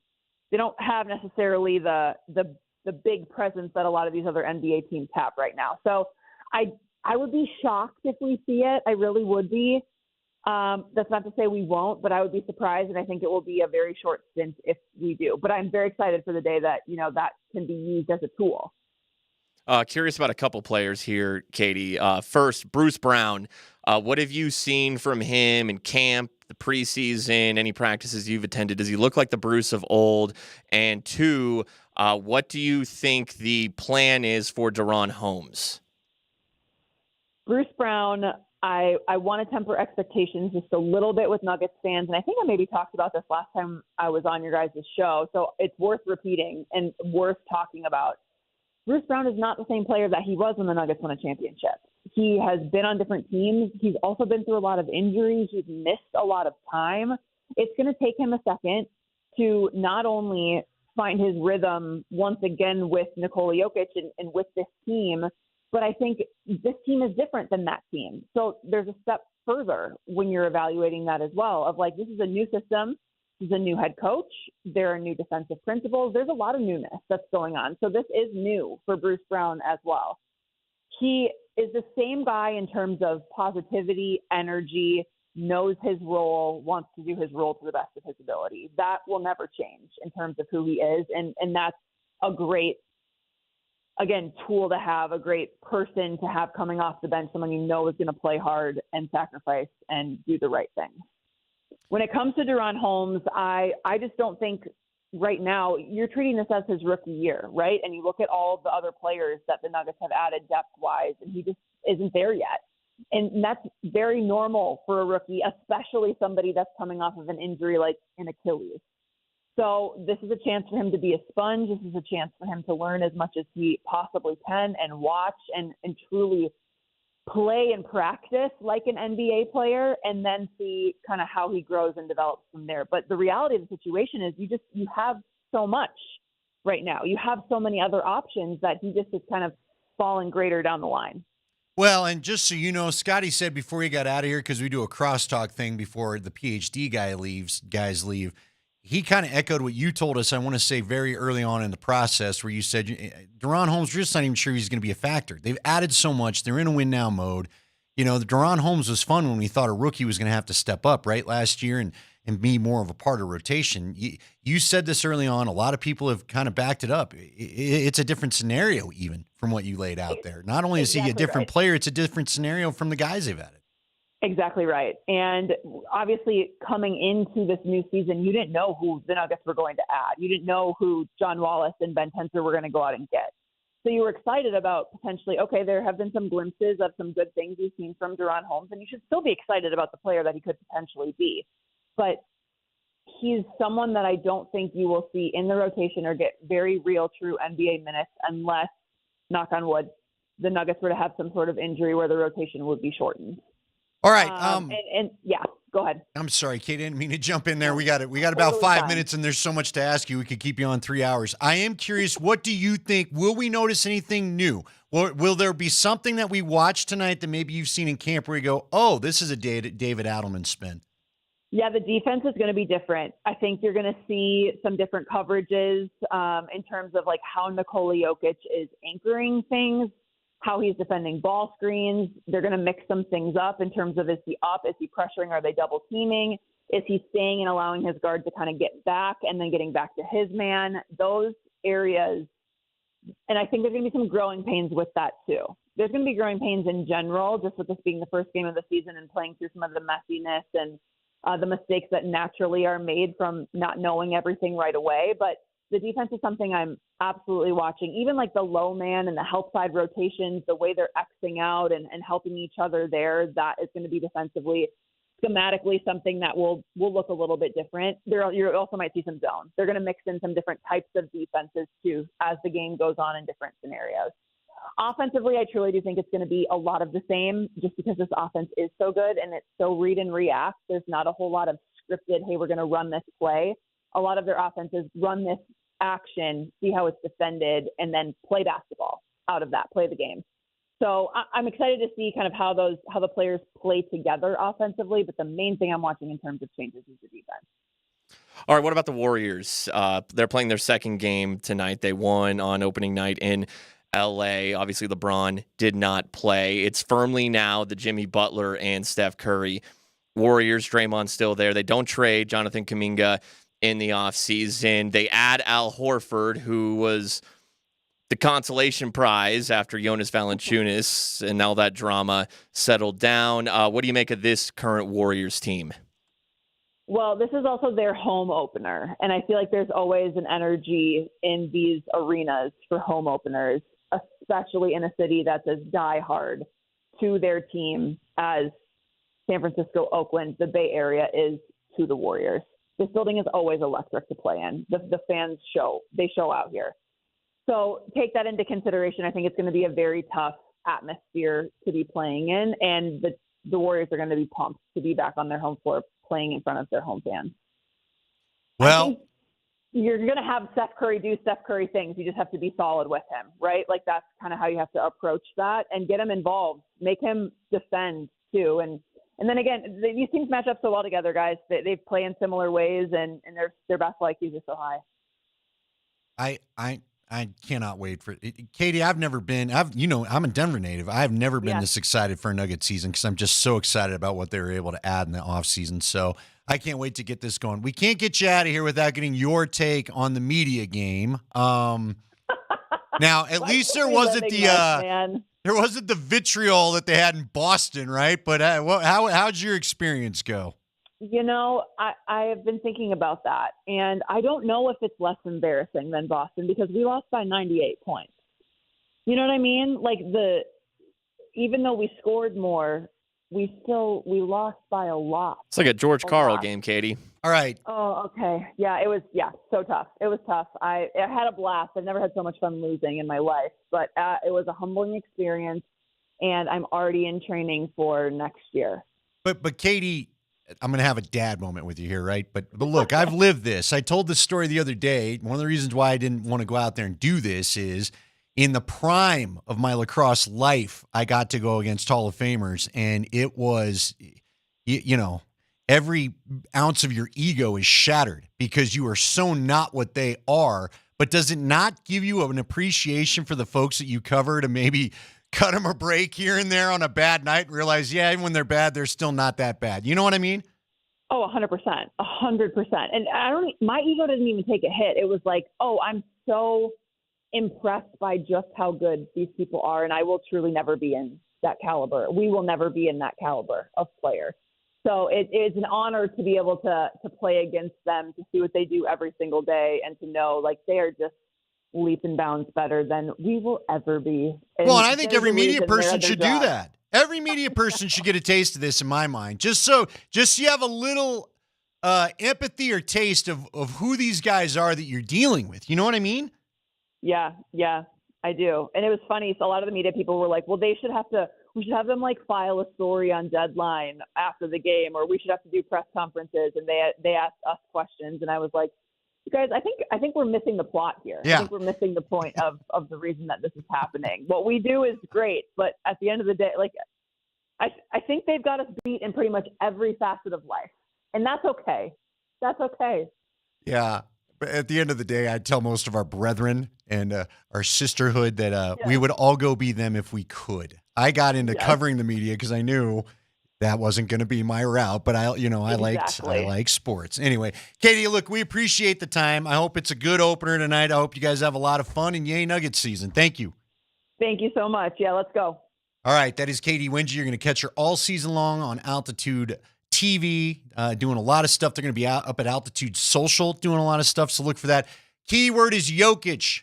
Text in Jokic because it's a Nuggets ticket Thursday as we get you set for their home opener. We're going to get to tickets to those, to that home opener game coming up here. When is the game? Saturday night. Saturday night. I'm trying to remember. The Phoenix Suns. And then Monday night, do they play on? They have their first national on Monday, or tonight's national with ESPN in it. Yeah, and then I think they're in Minnesota on Monday. All right. So Jokic. Get it texted in. Jokic. If you're a Nuggets fan, we couldn't have made it easier for you. All right, we're going to come back. We're going to catch up with John Michael Lyles.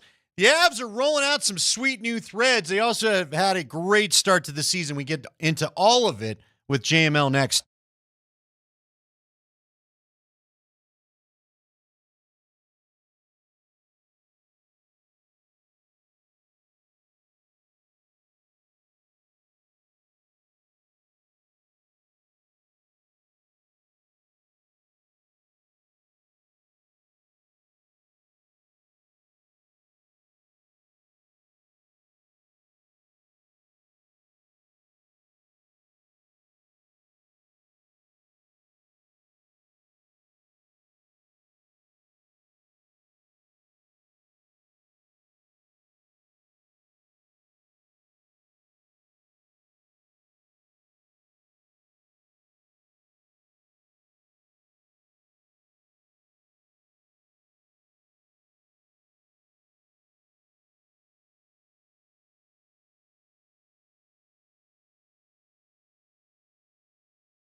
We got to get back to it as we've got a little Avs action tonight. I love watching this team, too. It's so fun to have both these teams now in action. It really is one of the best times of the year. You got all the sports going.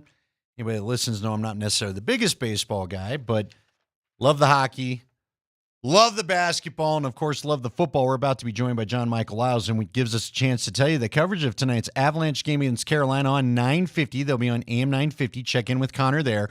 It'll begin at 6:30 tonight with pregame presented by Ramos Law.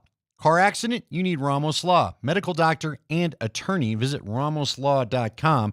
And, of course, they sponsor our injury report every week, which I'm about ready to go and cut because the Broncos are pretty clean on that thing. We welcome in from Altitude TV. You know him, you love him. His name's John Michael Lyles. John, first off, how are you? How have you enjoyed this start to the season? It's been great. I mean, compared to where they were a year ago, this is they're in a really good spot. And, what I love is they're finding different ways to win. And even when they're down, I go back to the Dallas game. They come back from 3 separate 1-goal deficits, and in Utah the other night they're down late. Tough call on the offsides on the Landeskog goal, but they find a way to get a point in a tough building against a team that's playing really well at home. I think there's a lot of positives thus far in the season. I still think that they can be better, and that's ultimately Jared Bednar's job and what they're focusing on for tonight. All right, real quick.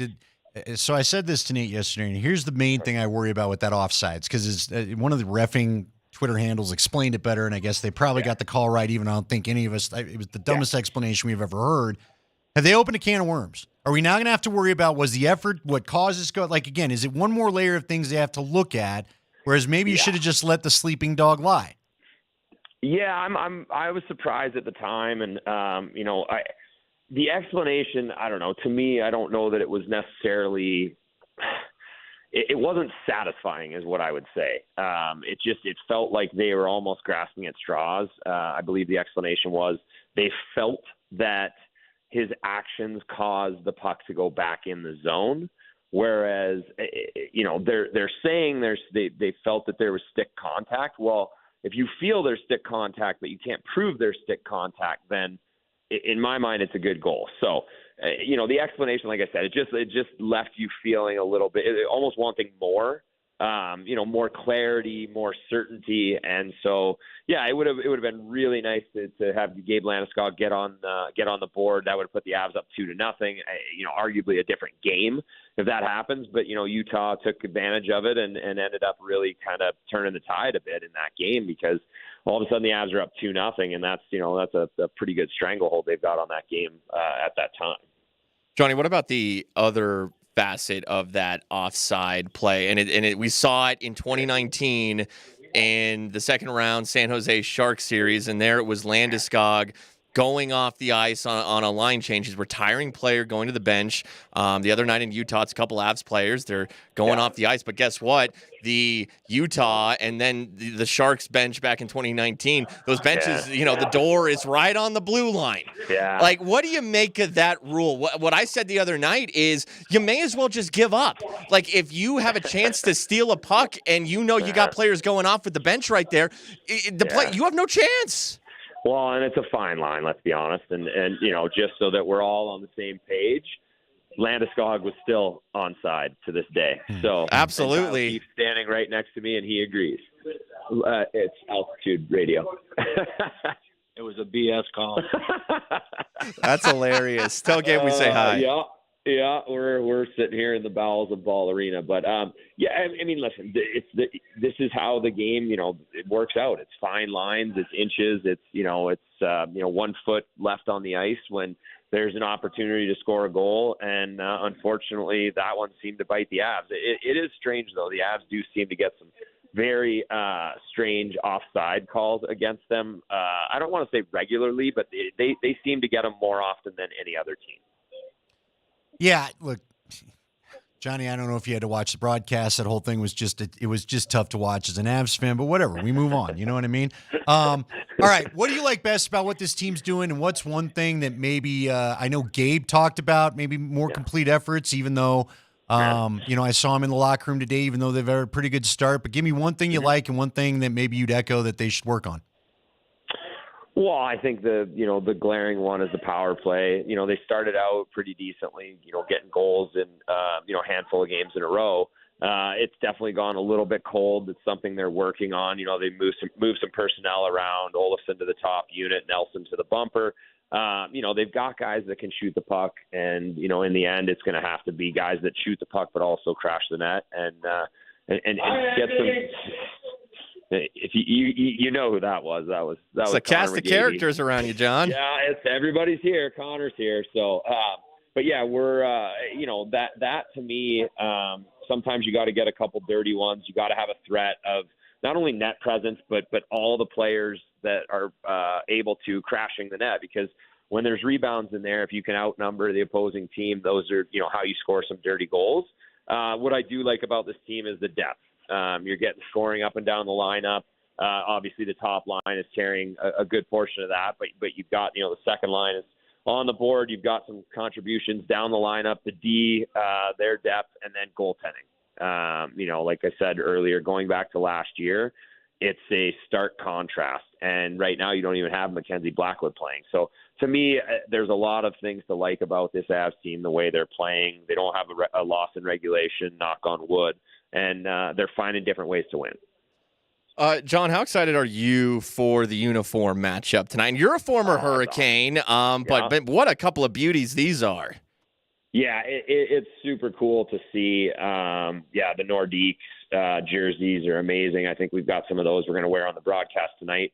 And the Hurricanes and Whalers is same thing. I mean, it's having played for both these franchises and knowing the history. I just think it's cool, just the throwback look.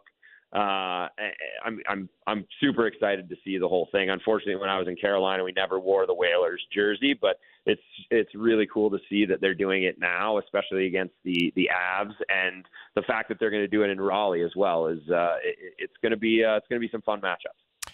John, this is kind of a different one, but I'm curious your perspective. We got the news about the stuff going on in the NBA and the gambling and the this and then that. I'm just curious from a pro athlete point of view, because I've tried to explain this to people. And I don't know that you're this way, but I would probably guess you maybe lean this way. You guys are some of the most competitive people in the world that I've ever seen. What is it about still needing to compete when the game is over that sometimes drive these guys? Do you have that? I mean, I know you're laughing, but I mean, there were stories of John Elway like throwing card tables and, just one athlete after another where we all know the Michael Jordan thing, where they just hate to lose, but they need the juice. Have you dealt with any of that? Well, I mean, I coach my daughter's U10 girls travel team, and I still want to win every game against every team we play. And, it never goes away. You don't really turn it off. I think that we just, guys have different outlets. I only know the smallest drop in the bucket of what's going on with the news coming out today. But yeah, I mean, definitely tough to turn it off is what I would say. And these are athletes that are, some of the most competitive people on the face of the earth. And it's not always easy to turn it off. It's, sometimes guys look for different outlets, and that's the best explanation I can give. I've never been a huge gambler, right. I guess. I didn't play cards on the team plane. I think me, Heinold, and Forsberg played a lot of Tiger Woods golf on the team plane. but that probably got competitive, huh? Definitely crazy. What's that? That probably got a little competitive, didn't it? Oh, absolutely. Yeah, guys. I mean, we would be yelling at each other and telling each other, hurry up, and chirping each other, nonstop. And that got competitive as well. So, but yeah, it is. It's kind of interesting, crazy, any adjective you want to use, hearing this stuff coming out. And it seems like more and more information is coming out by the hour. Just sitting here chatting with some of the guys. Well, enjoy the throwbacks. By the way, real quick, did you ever have a jersey? I asked this to Chad Brown, and I guess he loved playing for the Steelers, but they didn't have a lot of throwbacks, right? They're just the Steelers. I think Toronto's kind of the same way. It's just been the Maple Leaf. Did you ever have a jersey where you're like, ooh, I need to steal a couple of those? I know a few of the guys told us they love this jersey in the Avs color a couple years ago. Yeah. I mean, I had some favorite ones. I mean, the Maple Leafs, they were the St. Pats at one time, so there's that cool kind of green jersey that they wear occasionally.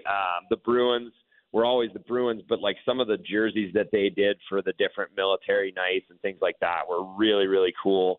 I mean, I have a bunch of those in my storage just from, playing for different teams over the years. And if it was like a jersey night that I thought was really unique and really cool, I would always try and order one and just, put it away in storage to have. But yeah, those are, a couple of the ones that stick out. I mean, the third jerseys that we used to have when I first got here with the Colorado kind of at the angle and the maroon, I thought were really cool as well. And I mean, there's no shortage of really fun jerseys around the NHL, and it's awesome that we're going, with the Nordiques and the Whalers this evening. Oh, I got one of those. I love those burgundy ones you're talking about. It was kind of a Ranger looking like one, right? But it still was. Exactly. God, what a great jersey. Johnny, thanks, man. Enjoy the game tonight. We'll talk to you in the future. We appreciate you. Thanks, guys. See ya. And that is John Michael Lyles. Just remember, coverage of tonight's Avalanche game against Carolina on AM 950. That's where you'll find Connor. We'll begin at 6:30 tonight with pregame presented by Ramos Law. Car accident? You need Ramos Law, medical doctor and attorney. Visit ramoslaw.com. We will dive back into, and Mark, John's not wrong. Trying to keep up with the news of the day. What started as just maybe a card game this morning. So many more things coming out. People's thoughts and feelings about it. We'll try to discuss it all as best we can coming up next year on Altitude.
And we welcome you back to Kreckman and Lindahl. We are going to talk some Broncos. We do have an injury report. We've got a Bronco game against the Cowboys to talk about. We're going to be joined by a Cowboys guest coming up tomorrow.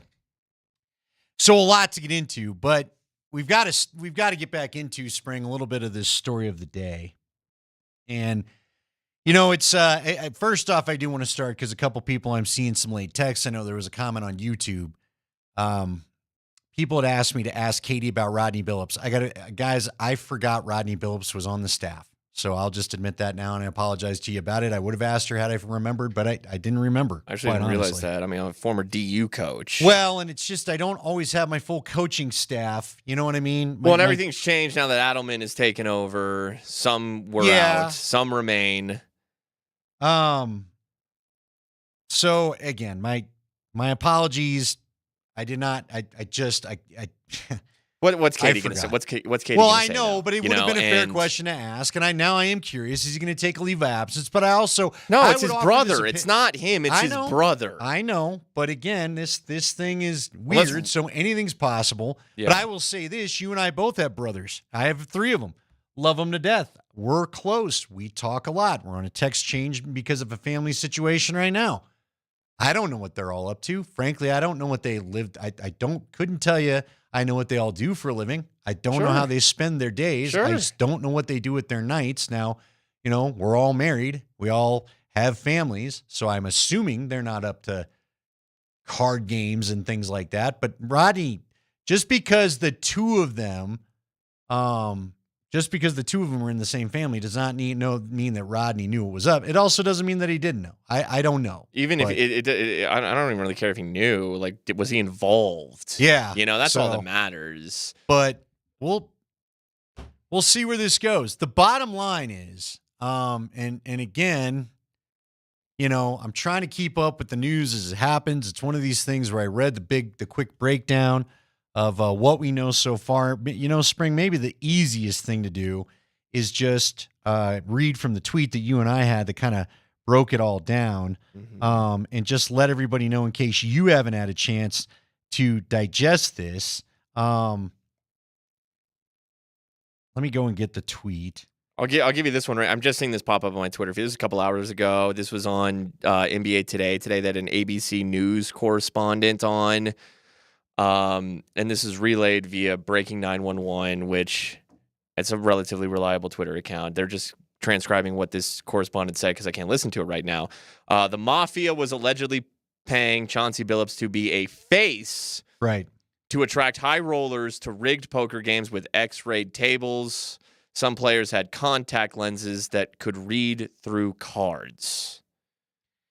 Yeah. So hey, to me, I mean, and I did see some people tweet out number 2 from the Austin Powers movie. He's got his eye patch on, and he knows to hit on 17 at the blackjack table because in his eye patch is some sort of high-tech camera that lets him see through the back of the card. And then, of course, Austin Powers stays on 5. Right. Because he also likes to live dangerously. But the house had 20, and Austin lost. Well, I also like to live dangerously. All right, so here's what we have so far. And I'm going to read this from Joe Pomplonio. Now, this was this morning. This is an older tweet, but in case you've missed it, I don't want to get any of these facts wrong. Here's what we have. Number 1, current and former NBA players and coaches Chauncey Billups, Terry Rozier, and Damon Jones have been arrested. This was an illegal gambling and sports rigging operation that spanned across 11 states. In total, 30 individuals have been arrested and 13 mafia members were involved in that. The case involves La Cosa Nostra, the Italian mafia. I threw a little roll of the R in there. Charges include illegal gambling, wire fraud, and extortion. There are 2 separate indictments. The first involves 6 defendants accused of participating in a sports corruption scheme that exploited insider information involving NBA players and teams. The defendants leveraged their connections to place prop bets based on confidential insider information, winning tens of thousands of dollars per bet. We saw another tweet that suggested one of the players might have given, was it Rozier or Damon Jones, I think it was, possibly gave an update on the status of LeBron James to somebody. Yeah. Knowing that he wasn't going to play so that the bettor could take advantage of that. The FBI says NBA player Terry Rozier told the defendants that he was going to leave a game early on March 23rd, 2023. That was 2 years ago with an injury. The defendants then placed more than $200,000 of wagers on the under for his prop bets, with Rozier leaving the game after 9 minutes. Those bets paid out tens of thousands of dollars in profits, and the defendants and Rozier, this is amazing, counted the money at his house. The FBI says that former Raptors player Jontay Porter, again, brother of Michael, was threatened to participate in a sports gambling scheme because of his gambling debts. This is what came out when he was suspended last year, right? Remember that, Mark? Wasn't this part of why we heard he was suspended last year? Yeah. And he was basically, so we already had this part of the story, but it's now part of this bigger case. Teams that were bet on during the sports gambling scheme included the Charlotte Hornets, Portland Trailblazers, LA Lakers, and Toronto Raptors. The rigged poker games occurred in the Hamptons, Miami, Las Vegas, and Manhattan. The poker scheme targeted victims who were lured to participate in rigged poker games with the chance to play along guys like Chauncey Billups and Damon Jones. So this is where Chauncey's now the face of this thing. The FBI says that the defendants utilized altered shuffling machines to read the cards in the deck and then relayed that information to an off-site operator. The off-site operator was codenamed the quarterback, then sent the information to someone at the table. So this is where it starts to become Ocean's 11's-like, very high-tech. The FBI also said, because then once the cards are dealt, are you still keeping track of what's going on? The FBI said the defendants then utilized other cheating technologies, including poker chip trays that read cards through hidden cameras and special contact lenses and glasses that could read marked cards and X-ray poker tables that could read the cards face down. So even if you had your cards down, like we see in the World Series of Poker all the time, they had this big nerve center where they were able to access what hands you had through these X-ray poker machines. The sports gambling investigation has been called Operation Nothing But Net, the poker investigation, Operation Royal Flush.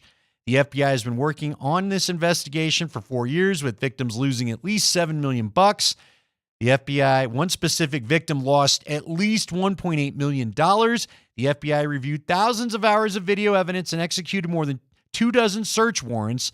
These are just accusations at this point, says Pomplonio. I am just pointing out details from the FBI's investigation. So there's the bullet points of what Kash Patel talked about in his press conference today. Well, here's another thing. So you said Terry Rozier, the game that he would leave early was March 23rd, 2023.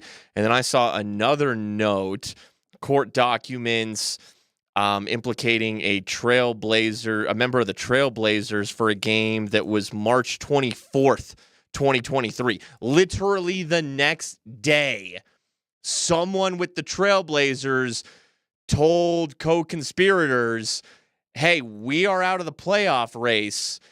We're going to sit one of our better players tonight. There's some inside information. It's possible. I want to make that clear. Possible that Trailblazers person was Chauncey Billups. And the fact that this happens literally the day after what they're accusing Terry Rozier of doing, I mean, that's a hell of a coincidence that it's literally the next day. And so, this morning it's like, oh, Chauncey was just playing in these underground card games. Whoops. Actually, turns out Chauncey was in on a rig where the house was screwing its players. And now it's possible that for Chauncey, it goes beyond just the poker games, and he was affecting Trailblazer games for sports betting purposes. Yep, and like we said, this is the first day of the news cycle with this thing as far as the full extent. Like we did say, the Jontay Porter stuff, I think we knew. But more of this is going to come out. The story is only going to get bigger. Jeez, dude. Yeah. Look, it sucks. It's as someone who likes to partake, I want it on the up and up. I hate this crap. Yeah, I hate it too because again, I've grown up here in Denver. I've known about Chauncey Billups since he was a high school player at George Washington. So it sucks big time. Well, it really does. It begs the question. It begs the question: why would Chauncey need to get in on this? Because again, it's why I asked John Michael Lyles the question. I just think these guys have a little competitive thing that goes in all the time. Competing though. I get it, but he's still part of something. You get to make money, and you get to. I don't know. Look, man, money's a sure, drug. and that's all it's speculation all just a hell of a here. drug. It's I yeah. guess. Yeah, and we don't look. We don't know what else. We don't know what they had to make him do this. I know. I don't know. Like, maybe it wasn't about a payday. I know. Who knows? What did he get into? You know, we don't know. We don't have those answers. Sure, but something happened. I do want to have a bigger discussion about this on the other side. We are going to talk about the football game coming up. There's a ton ahead. By the way, we do want to remind you we have a high school game that we're calling tomorrow. That hopefully will be a palate cleanser. It's me and Nate Kreckman tomorrow night. We're going to call the Pine Creek Regis Jesuit game, and we're very excited about that. High school football on Altitude Sports Radio is brought to you by Sport Clips, proud supporters of the CHASA organization.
Well, we're back on one of the wildest sports days that I've seen in quite a while. All right, so 303-504-0925. Would love to get your text. Going to read your text. I want to know, as a sports fan, first and foremost, how shocked are you by the news today? Now, look, I think we're all shocked that Chauncey Billups. I'll speak for myself. But I think if you've just known Chauncey and his place in Denver in sports history, I'm absolutely shocked that Chauncey Billups is a part of this. And I'm saddened by it, okay? I'm not going to try to not cover up my personal feelings about the thing. I've seen Chauncey at plenty of CU events. For those that know and don't know, I'm part of the Buffalo's broadcast crew. Matter of fact, I remember after one of the first games that we had with Coach Prime, Chauncey was in the tunnel, so I pulled him over and just asked him a few questions about things because he was very excited that the school that he went to and is an alumni of, had the high-profile football coach there. So, yes, I'm bummed out about this. I don't like the look. I'm curious what else is going to happen as far as what else is going to come out. But, look, Spring, you're a guy that, you're not afraid to jump on the app. We talk about it pretty openly on the show, and you're not afraid to, place a bet here or there. I'm not a guy that gambles. I guess we'll start there. I've never been a gambler. I've spent 27 years in this business. I was talking to a friend about this earlier, and I was telling that person that, Mark, and I told you for a large part of my career, I'd say if it's been 27, I would say I've spent 19, 20 years where I could not do any of this, or we were told, don't do it.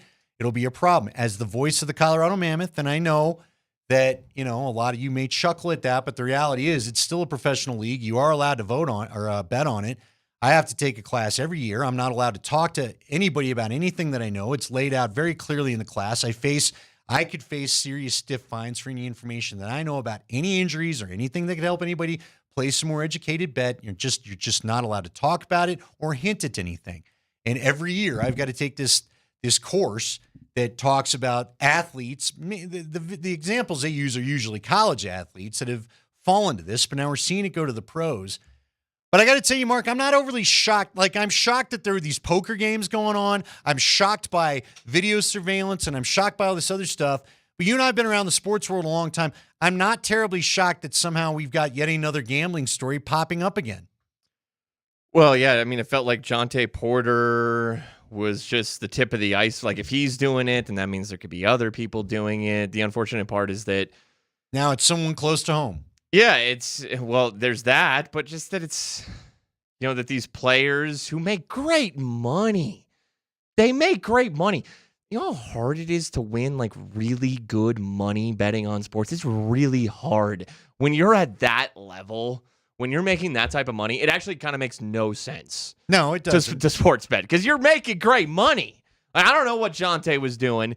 Didn't you see that? Now, I know that what Terry Rozier is accused of is saying he was going to leave that March 23rd, 2023 game early and therefore, like, secure the under. Did you see that video going around?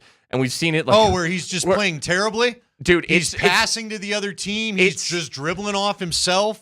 It's beyond terrible. Like, that was the first video I saw today. I could do that. What Terry Rozier did in that game, I think it was against the Cavaliers, it's embarrassingly bad. That pass that he has, like, towards he does like a 360 spin and throws it to a Maverick, right? Weren't they playing the Mavericks? Cavs. I think it was the Cavs. It's embarrassingly. He's a good player too.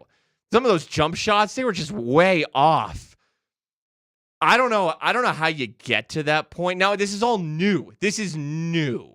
So I don't think some of these players realize that it really doesn't behoove them in any sense of the way to be involved with this. It's new. They think, I'm already making great money. I can make even more money because I have control over these games. Look, these books flag this stuff. When they see unordinary bets at a high volume, they take note. It is hard to get over on these books. Real quick, because, man, there's just so much happening. We got 9 News in here. We might as well say welcome to our friends at 9 News that are kind of giving us a little recording about this as well. But what's our keyword? because we're getting this set up. What's our keyword for the hour? That's a great question. Yeah, we'll go and we'll get the keyword. Sorry about that. I got the keyword right here in my email. Thank you for those that are reminding us. There's just too much happening. This isn't the best day for Nate to be missing. Let's just be honest about that, but that's what happened. So our keyword here is Cam. Cam. Like Cam Johnson. Cam Johnson of the Nuggets. So sorry, guys. 303-504-0925. Cam, because it's a Nuggets Ticket Thursday. Every Thursday, we're giving away a pair of tickets, and each show is going to be giving one away. So listen for the keywords at the 20s. Even though we're a little late, we apologize. Our first one was Jokic. That's done. Now you got to text Cam. C-A-M. I'll make it easy for you. I'm not a spelling guy like the way Nate is. I'm not worried about it. I'm just going to give it to you. C-A-M. Cam. Or like Cam the Ram if you choose, but it's Cam Johnson this hour, right? Cam Johnson. Our new player, Cam Johnson, yes. acquired in the Michael Porter Jr. trade. 303-504-0925. You'll be entered. If you qualified, you're entered to win a pair of tickets to the Nuggets home opener on Saturday against Phoenix. Don't miss all of the great fan-friendly options at the concession stands for $5. Again, our word this hour is Cam. We'll have a next one. We'll have another one in an hour at 5 o'clock. We'll give you that one, 5:20, I should say. And we'll make sure we hit it at 5:20, and then we're going to call our winner at the end of the show. We'll announce it at 5:55. Good luck. 303-504-0925, and it's Cam. All right, with that out of the way. Listen, I don't know how you're going to shut this down. This will not be the last gambling scandal. I think that they're going to. Now, again, the poker games blow my mind, okay? They blow my mind. I'm not sure that'll be done, but that doesn't necessarily. The poker games are like a separate thing. This is yet another. Remember, you brought up the point about how the books monitor this stuff. Remember, we had the college baseball coach. I was going to possibly reference that. Yeah, you and Nate talked about this a couple years ago. He was tipping when he wasn't going to throw his good pitchers. He then had a guy place a bet because he knew his scrubs guy were going, and Vegas was kind of like, and it wasn't even a big college. Well, it wasn't a big college. I believe it was an SEC school. But they weren't. These weren't schools that they normally took big bets on. Was my point. Sure. College a college baseball game in general, SEC or not, it was ex-Alabama college baseball coach Brad Bohannon. So Alabama, SEC, but still, yeah. When you see this was like $100K at least. Yeah, because he thought he knew he could make money, and he was having somebody place the bet for him. It was a $100,000 wager, and when the books see a $100,000 wager on a college baseball game, they take note. And this dude thought he could get away with it. And Jonte Porter and Terry Rozier, all these guys think that we can get away with this. Well, when there are multiple bets for tens of thousands of dollars being placed on on a Terry Rozier prop bet. The prop bets. Well, that's what got Jonte Porter. People are like, why did Jonte Porter care about it? Jonte Porter's he's barely a bench player, right? Why is anybody betting a Jonte Porter prop? Like if it was, why would anybody put $10,000 on a Jonte Porter prop bet? Maybe you could, you'd flag it for sure. It gets flagged no matter what. But when it's multiple, now it's 2, now it's 3, now it's 4. Now the books are like, what is this? Guys, Cam as in Cameron. Cameron. We're getting a lot of text on Can. It's not something you kick down the road. It's Cam. The theme is Nuggets players. C-A-M is in mom. Cam. Or maybe in this case, money, because that's what we're talking about right now. But Cam, please. Anyway, all right. Is this going to lead to the end of? Here's what I think is interesting. I think it was Florio, Mike Florio, Pro Football Talk, tweeted out today. His prediction is this will be the end of prop bets, of player props in the states where this is all legal. And let me say this, as somebody who likes to do this, I never do player prop bets, ever. I think that betting on a player's night-to-night performance is so unreliable and wonky that if you want to take away player prop bets, I'll sign off on that tonight. Okay. I don't care. I think this is going to alter the betting industry a bit because, look, there already are some people that weren't happy that this has been legalized, but here's where I think the big fight comes in now, okay? Look, we saw a boon of it here at this station. We saw a boon of it all over town when they allowed sports betting over the apps, and it's pretty much most of the states have it. It's now, a right? good chunk of them. Yeah, I don't know. It's about 50%. Well, it's become huge commerce. I don't have to tell you that. We joked about the fact that ESPN, as they were breaking this story on their little news ticker, the sponsor was ESPN Bet. And halfway through the story on Get Up this morning, they just simply made the ticker go away so they could get the ESPN Bet sponsor off the bottom line. So they fund I don't have to tell you, every break in a sport, it's DraftKings, it's FanDuel. They are funding a lot of they've become more popular than some of the beer companies. It used to be beer commercials when I was a kid. Sure. Now it's sports betting apps. So how do you... I don't think the sports industry and a lot of these leagues, including college football and basketball, are in bed with these apps. How are they just going to tell the money to go away? They need the money. Yeah, well, what are you going to do? And the reason that these betting companies appear to be the largest funders of these outlets, they have their own outlets. FanDuel has its own network. Yeah, so did Bally's. Remember Bally's? Yes. I mean, think that's gone Isn't Kay Adams on the FanDuel network? She is FanDuel, I think you're right. Like that. There's that DraftKings TV. There's that like Chandler Parsons and I think Michelle Beadle host. That was a FanDuel TV show. BetMGM, I believe, has their own talent. But it's not just their own entities. They are sponsoring. I think FanDuel now is in the regional sports network game like Bally once was, because they have all the money. Because it is really hard to make money off of sports betting, so they have a lot of money. So they're taking a lot of people's money, but therefore they are able to sponsor and fund these sports programs nowadays because they have all the money. But guess what? As we talked about, as I hinted at earlier in the show, what did I say, Andy? Why, unless you live in New York or Cleveland, why were you watching Cavs Knicks on ESPN last night? Or a handful of whatever your Tuesday night, Wednesday night, Thursday, these random slates on national TV.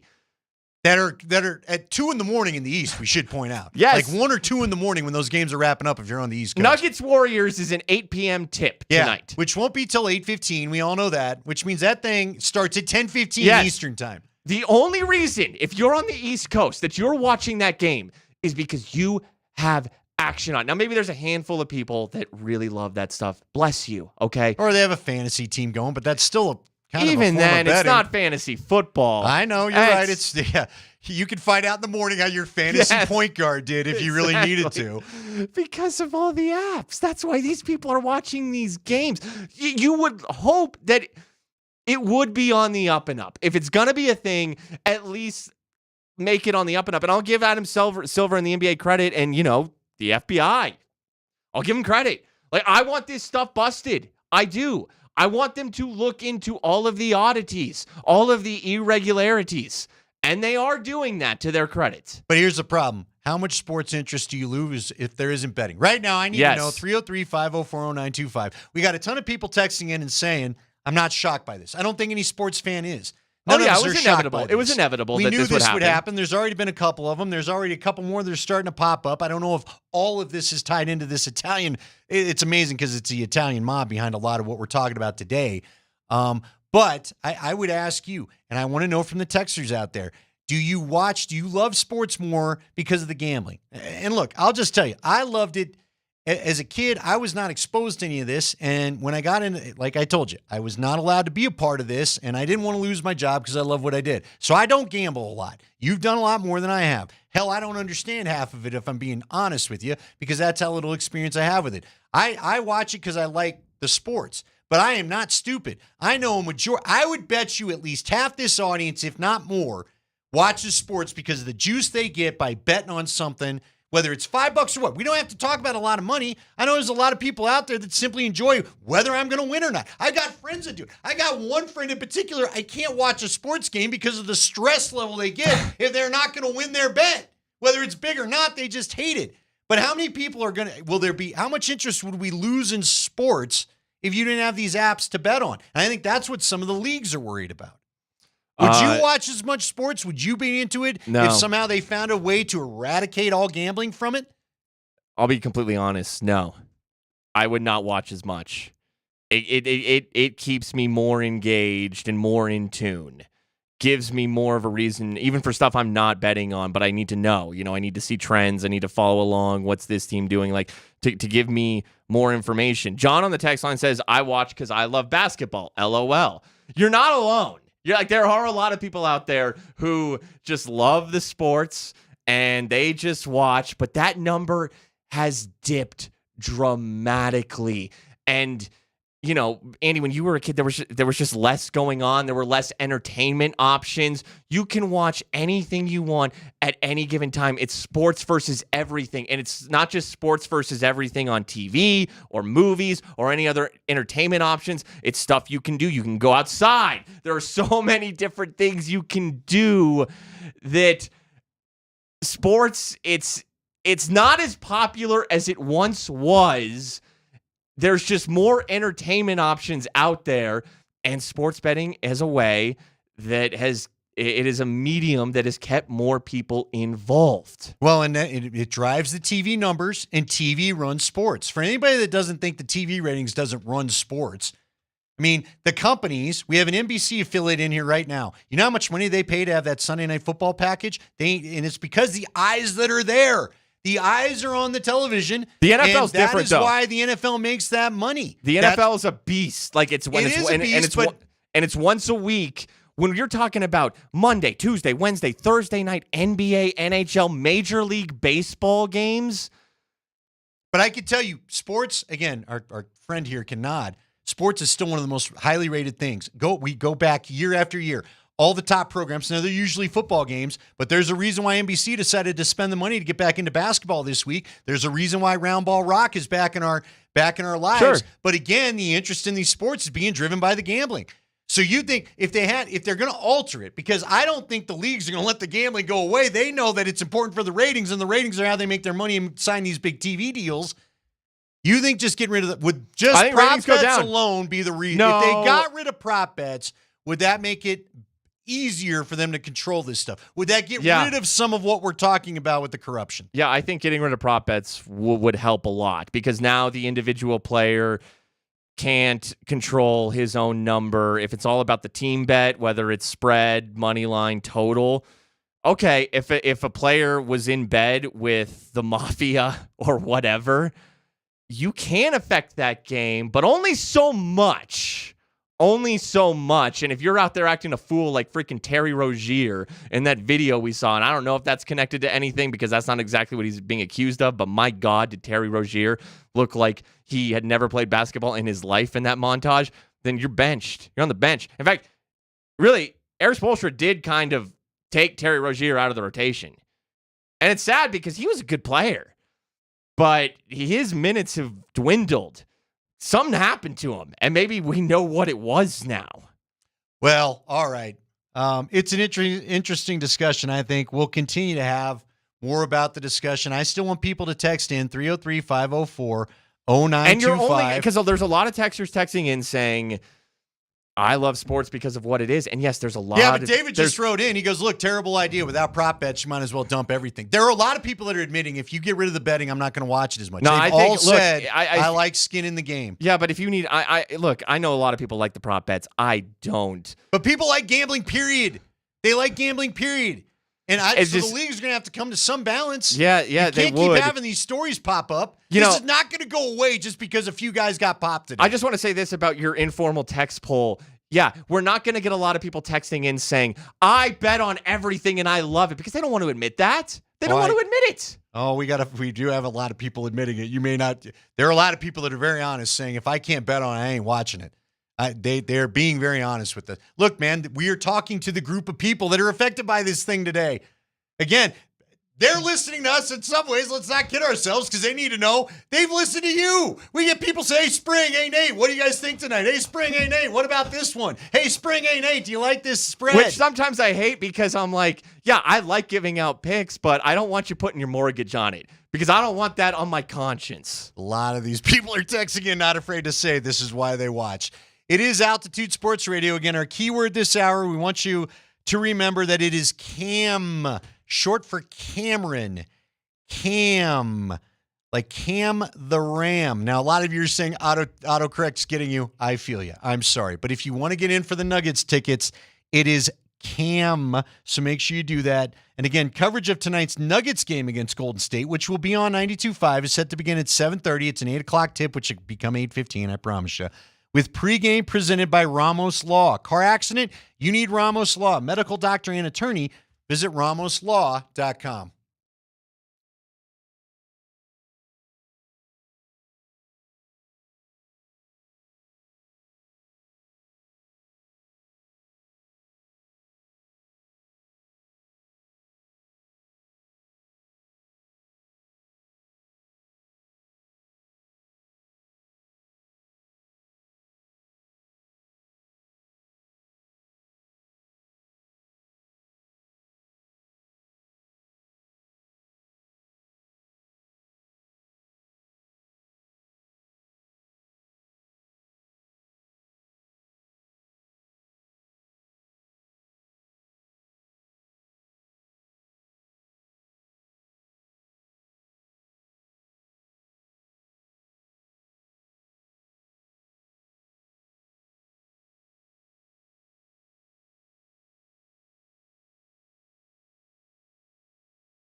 And we're back here on Kreckman and Lindahl. Andy Lindahl, Mark Springer riding with you. I probably haven't said enough that Nate is out. Hey, the jokes are going to continue that Nate is gone on a very suspicious day for Nate Kreckman, but I promise you, as far as I know, Nate Kreckman's not a poker player. He was rigging Go Fish games. Yeah. People were showing up to play poker with Nate Kreckman. No, it was his family's Go Fish games, and his kids were getting screwed. And now Nate's paying the piper today. He is. So, no, Nate's actually at Mountain West Media Day, although I think he is in Vegas, right? I think it is kind of he's in an interesting spot for this news to break today. I'm sure he'll have plenty of thoughts to share with you as it's just a quick one-day trip for Nate. He'll be back tomorrow. And again, as we told you, he and I will be calling the game tomorrow night. We're excited to get to do this again. Pine Creek at Regis Jesuit. High school football on Altitude Sports Radio is always brought to you by Sport Clips, proud supporters of CHSAA. So we were trying to, I guess we never really locked down. We were trying to get Mark on the sidelines, although I don't think we really locked that plan in, did we? Yeah, well, but you guys have to leave Oh, yeah, early. I forgot. You've got to sit here and hold out while we try to get over there for the game. You guys are out after the high five tomorrow, and then myself and Mark Bertinoli will do the last two segments of Kreckman and Lindahl. Yes, and then you'll blitz a little bit, right? Yes, then we'll blitz, and then we'll go to you guys, right? Yeah, I think so. I think you're on 92.5 tomorrow night, right? Yes. I'm pulling Yes, that it up says right yes, now. we're on 92.5 to the promo I just read, as you Yep, and I both that had would to make look down at sense. the copy, but Yeah. you're right. I can't keep track of who's playing when. We got so many games. Yeah, Nuggets, Well, tonight we got a Avs. doubleheader. Yeah, double dipperoo. So if you're looking for our friend Connor McGahee, and we suggest that you do, because the Avs get going at 7, you got to get a hold of those glorious, get a look at those glorious jerseys. By the way, I did see a tweet that the store is completely restocked and they still had plenty. Yeah, as they would be. Because, and I know they sold out like immediately, and yeah, they're awesome. Those jerseys are awesome. By the way, I want to talk some Broncos. The jerseys are awesome. But, we got Christmas coming up, man. We got the holidays coming up. Like, you don't think that that's going to be a hot item? Oh, it is. You better get one now. I wouldn't be waiting until, True. Whether it's earlier, the Hanukkah, better. Christmas, Yeah. Kwanzaa. If you give a hockey jersey for Kwanzaa, I'm not going to pretend like I know, but if you do, get them now. Get them now. I'd have those things secured by about the first week of December because they're probably going to be hard to find. Although I don't know, it looks like the Avs are ready to sell them if you want them. I did see the sticker on the ones they're giving away. Yeah, I'll be sticking with my hat and maybe a sweatshirt. So. You mean the price tag? Yeah, Yes. I wouldn't mind. I wouldn't mind one. I'd love one. You know what? I have but I don't have that I have money. several Altitude Authentics gift cards. You might need to add those It up. might be time to cash in. Yeah. Yeah. Yes. If any of our friends at Altitude Authentics are feeling in a giving mood this early, this show in particular will welcome them with open We will arms. wear all of your We gear will wear them on Twitch all the time. YouTube. To watch parties, the whole deal. Yeah. So I'm not even really picky about what player you want to give out, right? Give me a Solovyov. All right, let me ask you this. Wow, okay. I like that pronunciation because I kind of wasn't sure. It took me a game. Is there a player that you'd be afraid to buy the jersey of? Some people have had a little hot debate about what do you do about Natchez. Because I will say this, I do have a rule. Like, I was thinking I might get a Nick Bonito jersey now that he's signed the extension. You know what I mean? Yeah. I am not buying a player's jersey if they've not signed an extension. When I was a kid, I think it was Christmas. It might have been my birthday, which is in late March. I wanted a Clinton Portis Broncos jersey. Right? What should happen just days later? The trade. The trade.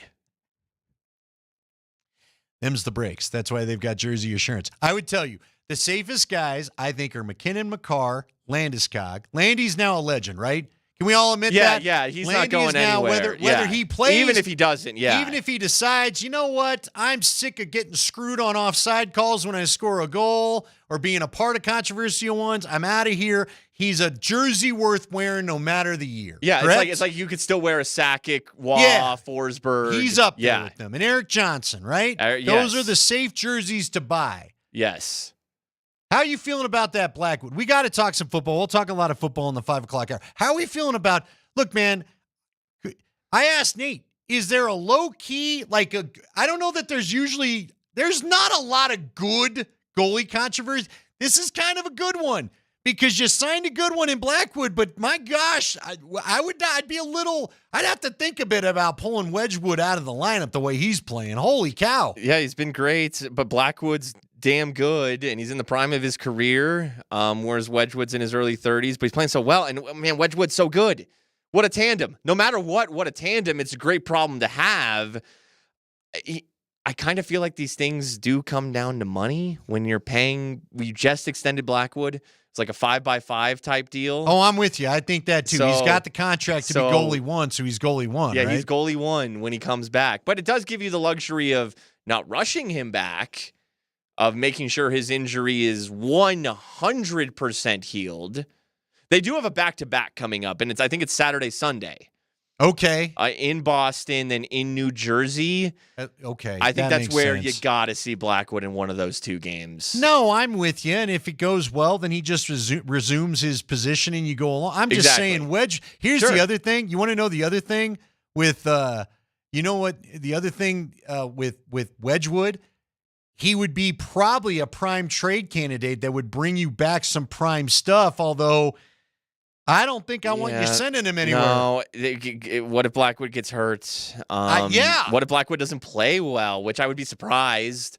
But it's just good to have that luxury. It's like how the Broncos drafted Jahdae Barron. You got that luxury. Listen, and when we talked about Chris Abrams drain yesterday, another guy I'd hold on to because I don't think you're going to be able to afford Riley Moss here in another year or so. Sure.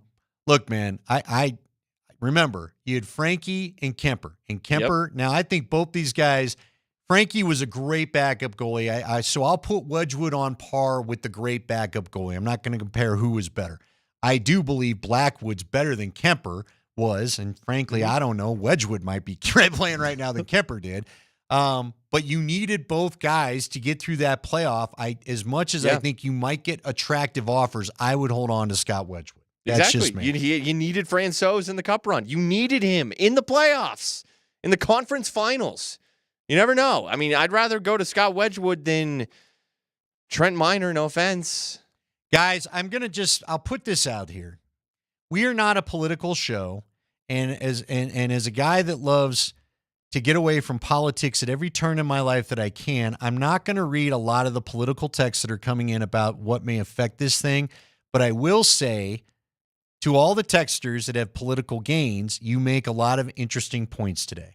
But again, we are a show that has proudly kept politics out of our show, and we're going to continue to do so. And if you want to continue to text them, we shall read them. Well, I think I've seen a couple conspiracy theory texts or two. But we've seen it too. But we're not. Honestly, and whatever, like, there's evidence that these games were, or at least Terry Rozier, potentially Chauncey Billups, Jonte Porter, and there could be others. If you are affecting the performance of what I am investing in, I don't care what other conspiracy theories exist. I care. No, I'm with you. And I want this stuff attended to, and it is being attended to. Well, it has to be because, again, you if you're going to place money on it, it's why college sports has an injury report. I just went and got her. I'm sure it's not shocking anybody. I record the injury reports for Ramos Law. We just did one because we got the updated Broncos injury report. You want to know why we have injury reports? It's because even before we had the apps, there was always a nod to a little bit of the gambling going on, and it had to be on the up and up. So there you go. Anyway, all right, we're going to get our 5 biggest stories of the day. We call it the High Five. That's coming up with Mark Springer next. We got plenty of Broncos to talk, and we'll probably revisit the topic of the day because how can we not? It's Altitude Sports Radio 92.5.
It is Kreckman and Lindahl on Altitude Sports Radio. Cool if I could say my own name.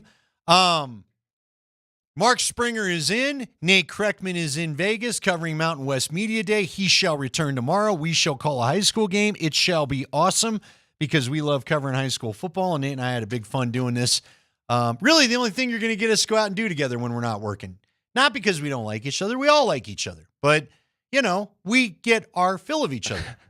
It's about... We never went to Casa Bonita together. Well, that was going to... See, the bigger challenge at Casa Bonita when we were going to do it was actually under that crappy old ownership from that documentary. Oh. Whereas I found out the health department was begging to close them down. And now that it's under the ownership of... Who is it? South Park dude. Is it Trey or is it Matt? It's Trey, it's right? Both of them. Trey's always the lead. Yeah. Yeah. Trey, now that he owns it, they actually have good food and they're up to health code, so it's not quite the challenge that it wants. Now it's more financially challenging, probably spring than it would have been. By the way, I saw today Brooke Shields is somehow apparently the Casa Bonita entertainers, the divers and such, are asking for more money, and Brooke Shields is taking up their cause and telling Trey you got to pay them more money. So all right. Not here to talk about Casa Bonita. Those dudes are worth like billions of dollars. Pay them the money. Come on, Matt and Trey. I love you guys, but come on. I'm with you. I'm with you. Like, I love those If guys. you'd like to come on the show and plead your case, we can let you come on. Anyway, let's get to the I-5. It's the 5 biggest stories of the day. Do we have a sponsor, Spring? I wish. Oh, no, we don't have it anymore. I forgot. Because it was Bet365. I was like, that would be appropriate. Yeah, I could talk about it. I don't want to talk about it. No, I'm sorry. I didn't mean to bring it up. I was just getting ready to laugh with the news of the day that here we go again with the sponsored that would have been like something. That would have been something. But we will look at the Broncos injury report. It is powered by Ramos Law, the official injury law firm partner of the Denver Broncos. For the Broncos, Jonah Ellis, who has missed the last 2 games with a shoulder injury, was limited in practice yesterday. He was a full participant in practice today, so it looks like Jonah Ellis is going to play for the Broncos on Sunday against the Cowboys. And right tackle Mike McGlinchey has popped up on the injury report with a foot/ankle injury, but he was a full participant in practice both yesterday and today. Well, the more interesting part is you gave us both injury reports, and it's good news for the Broncos, but the Cowboys, holy cow, they've got half their roster, it feels like, or at least a good quarter of their roster. Trayvon Diggs and Donovan Wilson both did not participate the last 2 days. I don't think they're going to go, but we'll see what tomorrow brings. I'm pretty sure I heard Trayvon Diggs is likely already going to be out. He's got a concussion, so it's tough to clear that protocol. Yeah, I don't think he'll just magically clear protocol tomorrow, but again, we'll see. They've got a number of offensive linemen. Kenny Clark is a name everybody would know. He's been limited the last 2 days. Doesn't mean he won't play, but he has been limited. I would bet he'll play. He'll probably go, but Tyler Smith is on there. I think that they're going to get, I think, maybe not, linebacker DeMarvion Overshone, who's a good little linebacker, inside linebacker. He was on IR. He's been limited the last 2 days, but he is listed as limited. And yeah, he remember, could that return. was Greenlaw last week, so that could mean he's back. But they've got a lot of guys on their injury list. And, look, the Broncos are going to have to take advantage of what's already a pretty bad defense for the Dallas Cowboys. They don't rush the passer well. That's been well documented. We all know why. They traded away their best guy to the Green Bay Packers, and now they can't rush the passers. So because of that, the Broncos offense needs to have a game. Spring, we'll talk more about it coming up at 5:20 when we give you your next Nuggets ticket keyword. But I'm just telling you, dude, we'll get into it. Broncos need to have a showing, especially against this banged-up group. Speaking of the sports betting, and, I look at it, the total's 50.5. How about that? For with that Broncos defense, the total is 50.5. Why? Because the Cowboys don't have a great defense. Even though the Broncos offense is sputtered, they did put up 33 points in the fourth quarter. And because that Cowboys offense can move the football. They can, and I expect it to be a challenge. I could see this looking like the Colts game, where hopefully the Broncos get a few more stops and give up a couple less touchdowns. But if you remember, let me jog your memory, the Broncos against the Colts, they gave up a lot of yardage, but they usually stiffened and at least held them to field goals. What was it, like 5 field goals that game or something like that? Mm-hmm. Now, they still gave up a couple of touchdowns, which is a couple too many if you're going to not let your offense, if your offense isn't going to get anything done. But I could see this being similar to that Colts game, quite honestly. We'll see if we're right about that, Spring. High five. All right. Since we just touched on the Cowboys injury report, let's move on to this. So, had in the high five yesterday, you and Nate were great talking about how the Ravens, apparently they're veteran players, not the coaching staff. We found out it was the veteran players on the Ravens who are 1-5. They had the ping pong table removed from the locker room. Apparently, the players themselves thought it was a distraction and they need to focus on winning because they are 1-5. Well, they host the 4-2 Bears on Sunday. Today, the Bears put out a social media video. Now, it was an ad. It was an ad for Snickers, the candy bar Snickers. Okay. But it featured inside linebackers Tremaine Edmonds and TJ Edwards participating in a bunch of activities such as ping pong, pop-a-shot, darts. It appears to be a troll of the Ravens. I say chef's kiss. Because, again, I've heard of teams doing this before, and it's just the dumbest thing ever. I think it's the dumbest thing ever. I don't know how during the week this is distracting you from winning the game. What, you're not watching your video in your meeting all of a sudden? You're either paying attention or you're not. And everybody wants to talk about guys bonding. Let's be honest. Let's revisit the comment of Javonte Williams from the beginning of the year. Asked about why he's enjoying being a Dallas Cowboy. He said it's good to be on a team where guys actually hang out with each other. Do you really think it promotes guys hanging out and talking to each other when there's nothing to do but just sitting there and stare at each other? Guys get on their phones. They don't interact. At least if you're playing ping pong, That's a good point. Bet, Mark. I would bet if you're playing ping pong, you got a better chance of maybe a conversation going down. Some team bonding. Yeah. Now, look, this is just such. Look, I don't know. Maybe it'll help. Maybe they come out and they smoke everybody and the joke's on us. But you might do that simply because guess what? Lamar Jackson's back playing quarterback for you. Yeah, you didn't have Lamar for your last handful of losses. And it looks like it appears he's going to play. He's been limited in practice, but he's back in practice with a hamstring injury. Felt like they were going to wait until after their bye week to bring him back. And now it's time for the Ravens. And now the Bears are 4-2, but it's in Baltimore. I mean, that's a good chance to go to 2-5. Then your Thursday night football at the Dolphins. The Ravens probably should be 3-5 here in a couple weeks.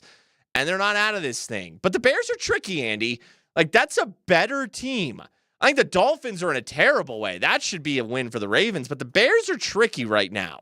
Oh, I would agree, because how much do you trust Caleb Williams? I like their coach. Caleb Williams has had some really good moments.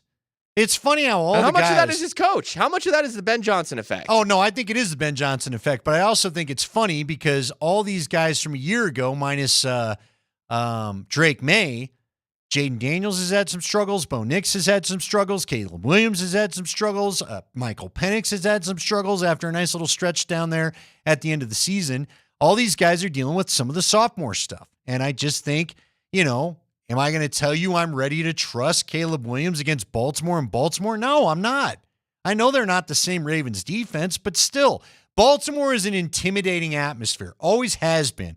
Those fans are aggressive. They're not afraid to just mouth off whatever they want to you. I know this from a number of Bronco trips. And so we'll see if the Bears are ready to handle it, quite honestly. What if the Ravens fall to 1-6? If they do, then they're done, and my stupid Super Bowl prediction is already cooked by Halloween, but I'm not shocked. See, again, you want to know why I don't bet? Stuff like this here. Yeah. High five. Okay, how about Thursday night football tonight? Now, we will not be carrying it's one of the handful, just a small handful of Westwood One games we won't be carrying because we have the Avs and the Nuggets on our networks tonight. Nuggets 92.5, Avs on 950. But Thursday night football is the 4-3 Chargers hosting the 3-3 Vikings. Couple teams coming off of a couple losses. For the Vikings, they have activated running back Aaron Jones off of IR, so it appears he will be back for Minnesota tonight. And for the Chargers, Ian Rappaport 23 minutes ago tweeting out left tackle, former right tackle, but Rashawn Slater's out, left tackle Joe Alt, and their new right tackle Trey Pipkins.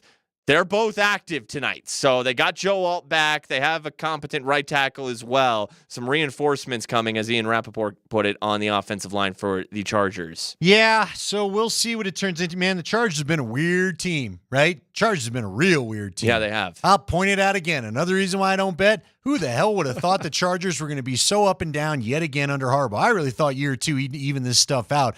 But it's called chargering for a reason. Well, a lot of it it's just injuries. Seems like no matter a lot of it's because injuries. It's chargering. That's part is of chargering, is it not? Some of the chargering, though, is Justin Herbert. One week he looks like an MVP. The next week he makes boneheaded decisions. That's his whole career. There's two forms of chargering: injuries and then weird play. But he kind of did some of this at Oregon too, though, right? Sure. Has he really changed? I told you, we would talk to the Oregon guys the 2 years that I got to have Oregon in town. We'd ask guys about Oregon and Justin Herbert. I should say not about Oregon, but Justin Herbert, and guys would just say, there's something missing. I don't know what, but there's something missing. Okay, I don't know what it is either. And I don't know if it was I used to think it was a hint at leadership stuff, but guys seem to like him. I don't know what's going on. I thought that maybe Madison Beer was the key for him because he started 3-0. Yeah. And he's dating Madison Beer, and I'm like, well, that's the ticket. And then it wasn't. Well, maybe. By the way, I think the Chargers, they're rocked. So last week they rocked the pea yellow. Yeah, it was gross. The Savannah Banana uniform. I think tonight, so they're going with these, like, remember when they were like navy blue? Yeah, they're doing a throwback. Yeah. I think it's a throwback weekend, isn't it? And I wanted to bring up, I think the Broncos are rocking the D. Yeah, they are. They're going back. The Cowboys are too. The Cowboys are one of those teams where the differences are so slight, you really got to know your team to go, oh, sure, that's different. Like the Niners, for example. Yeah. The Niners, I noticed Sunday, were wearing the Steve Young 95 Super Bowl uniform, where they had that like black shade underneath the number so it looked like it was a bolder block number instead of just the straight white number on the jersey, just the subtle changes. So I think that's what Dallas is doing. And the Chargers are going back to like their prime junior Seau uniforms, what you're describing, right? Though I like those better than the P. It's P. The banana needs to never be seen again. It was There's disgusting. a reason you got crushed by the Colts. You wore the P. The ones that they're wearing tonight, I do like those. Okay. So I like the Chargers tonight. I like what they've been doing, kind of going back to the throwback with the bolts on the helmet. The Chargers they have a cool uniform. Let's be honest. Yeah.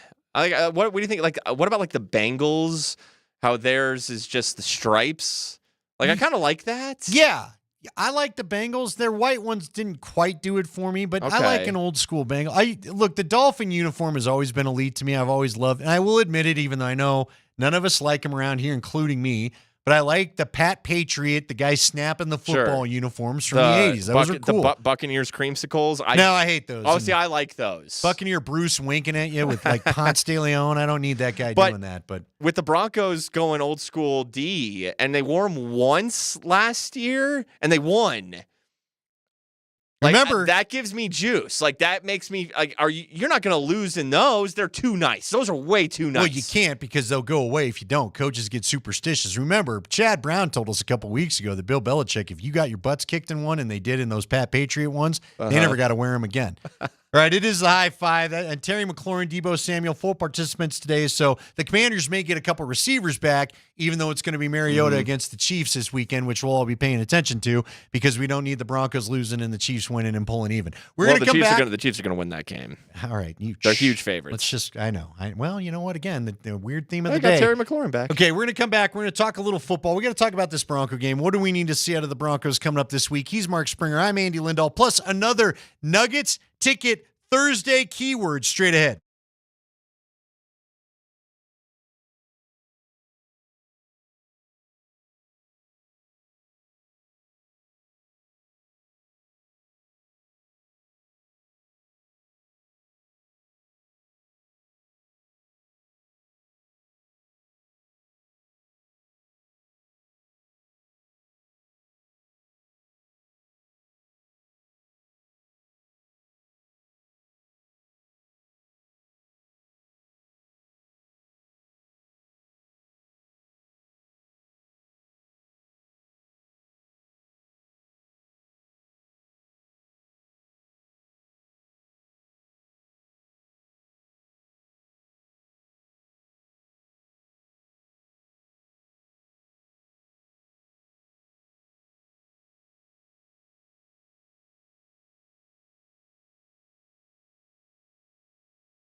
All right, we welcome you back to Kreckman and Lindahl. I am Andy. He is Mark Springer. Our guy, Nate Kreckman, is out covering Mountain West Media Day on a quick one-day trip. He'll be back tomorrow. We'll be reunited to wrap this week up. He'll have plenty of thoughts on what's going on with this gambling stuff that we've been talking about most of the show. I promise you that. And Nate and I will call the game tomorrow night between Regis and Pine Creek. I've got your keyword in just a second. We do want to tell you tomorrow during halftime of the game against Pine Creek and Regis that Nate and I will have for you here on Altitude Sports Radio, along with Dan Tanner and Kamaje Granderson and Cole Smith and all the great cast that puts these things together. We are going to honor our Athlete of the Week presented by Backus and Shanker. Their passion is justice. Just call 222-2222. So there you go. Thank you to Backus and Shanker. All right, let's talk some Broncos. Spring, I know Bo Nix had some thoughts about how they get off to a fast start because we all want to know about the fast starts. And I'm getting too fast to start. I got to give you your keyword. The keyword this hour is Christian. Christian. Christian is in Christian Brown. Christian. We only need Christian. Just text Christian because it's an Avs Nugs Ticket Thursday. Every Thursday, we're giving away a pair of tickets on each show, so be listening for keyword on the 20s. We've already given you a couple. We got lucky with the big man himself in the 3 o'clock hour. Don't text that one. It's no longer valid. You're texting Christian as your 520 keyword to 303-504-0925. Again, text Christian with your first and last name to 303-504-0925 to enter for a pair of tickets to the Nuggets home opener on Saturday against Phoenix. Don't miss all the great fan-friendly options at the concession stands for $5. Again, your 520 keyword is Christian.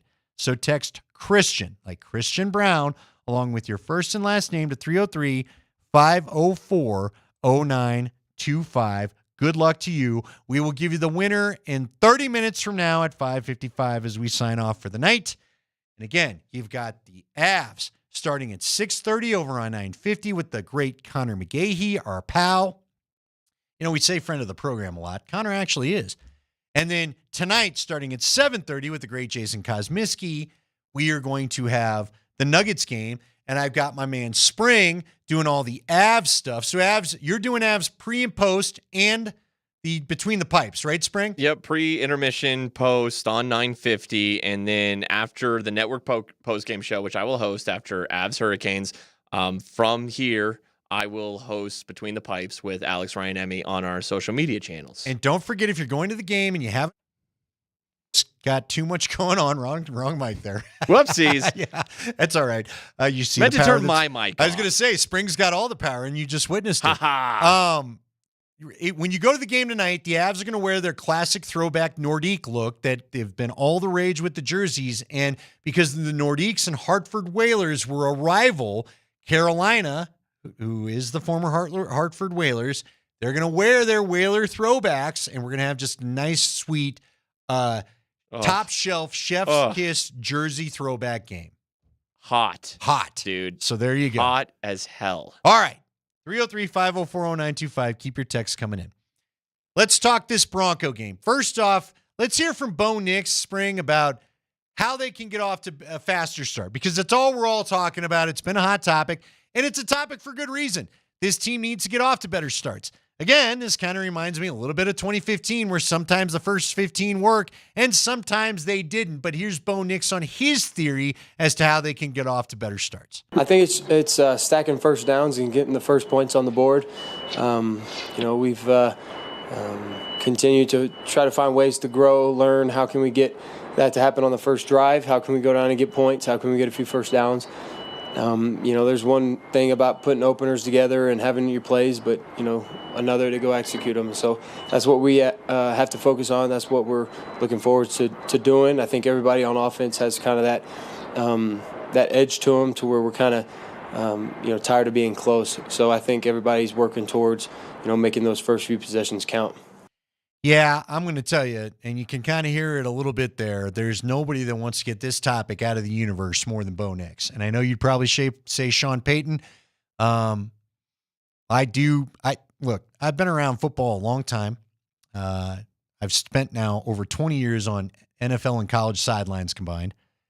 I can tell you Bo Nix and Sean Payton probably aren't enjoying each other's company as they did a year ago because of this offense thing.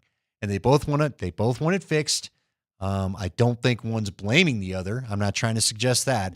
I just know the coaches, head coaches that are play callers, like Mike Shanahan back in the day, I'll bring him up, or Josh McDaniels back once upon a time, I'll bring him up. They tend to be a little intense at their quarterbacks. Gary Kubiak, I was told, was not necessarily the same way. He enjoyed calling the plays, but he just had more of a milder personality overall. But Sean Payton, and look, Sean Payton's more of like a fiery Irish intense. I can relate to that if you hear me on the radio every day.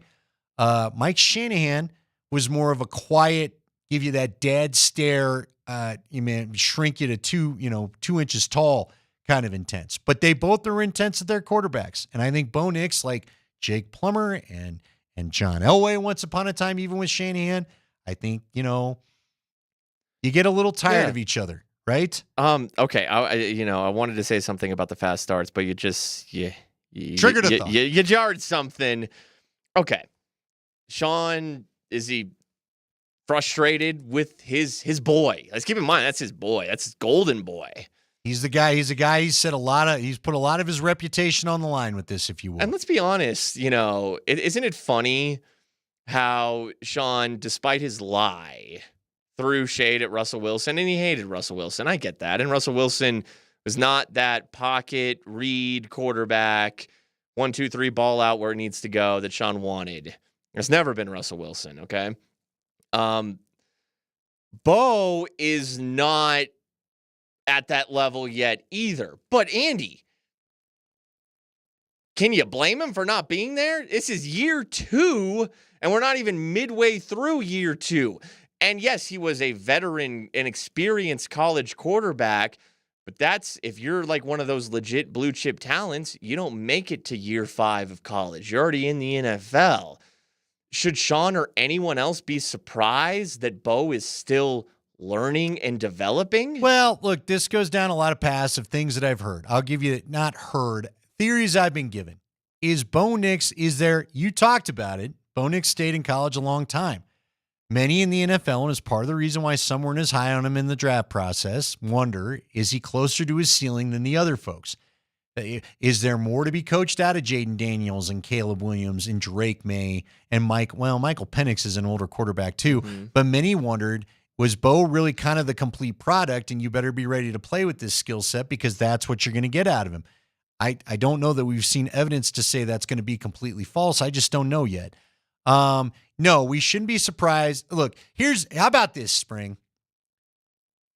I do think Sean's trying to make Bo do things he's trying to do more of the things Bo isn't as comfortable with this year than he was a year ago. Last year, it seemed to be, let's just get the kid comfortable. I'll alter my play calling and we'll make it work.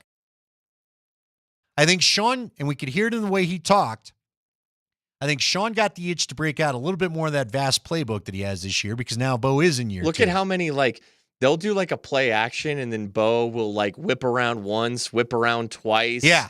These reverses, there's a double fake reverse. It is like he wants Bo to run an advanced, Drew Brees in his prime offense, but this is not even year 2 of this guy. Well, but Scotty was giving me a great nugget on our podcast last night. We do Hot Mic 9:00 every Wednesday when I have good health, which I did in the last 2 weeks. So sorry we missed episodes, but it was on me. But last night I was talking to Scotty and he was watching Jake Plummer and Nate Jackson's podcast, and Jake was breaking down the different kind of play action that he saw with Bo, where Bo is more comfortable in plays where Jake talked about.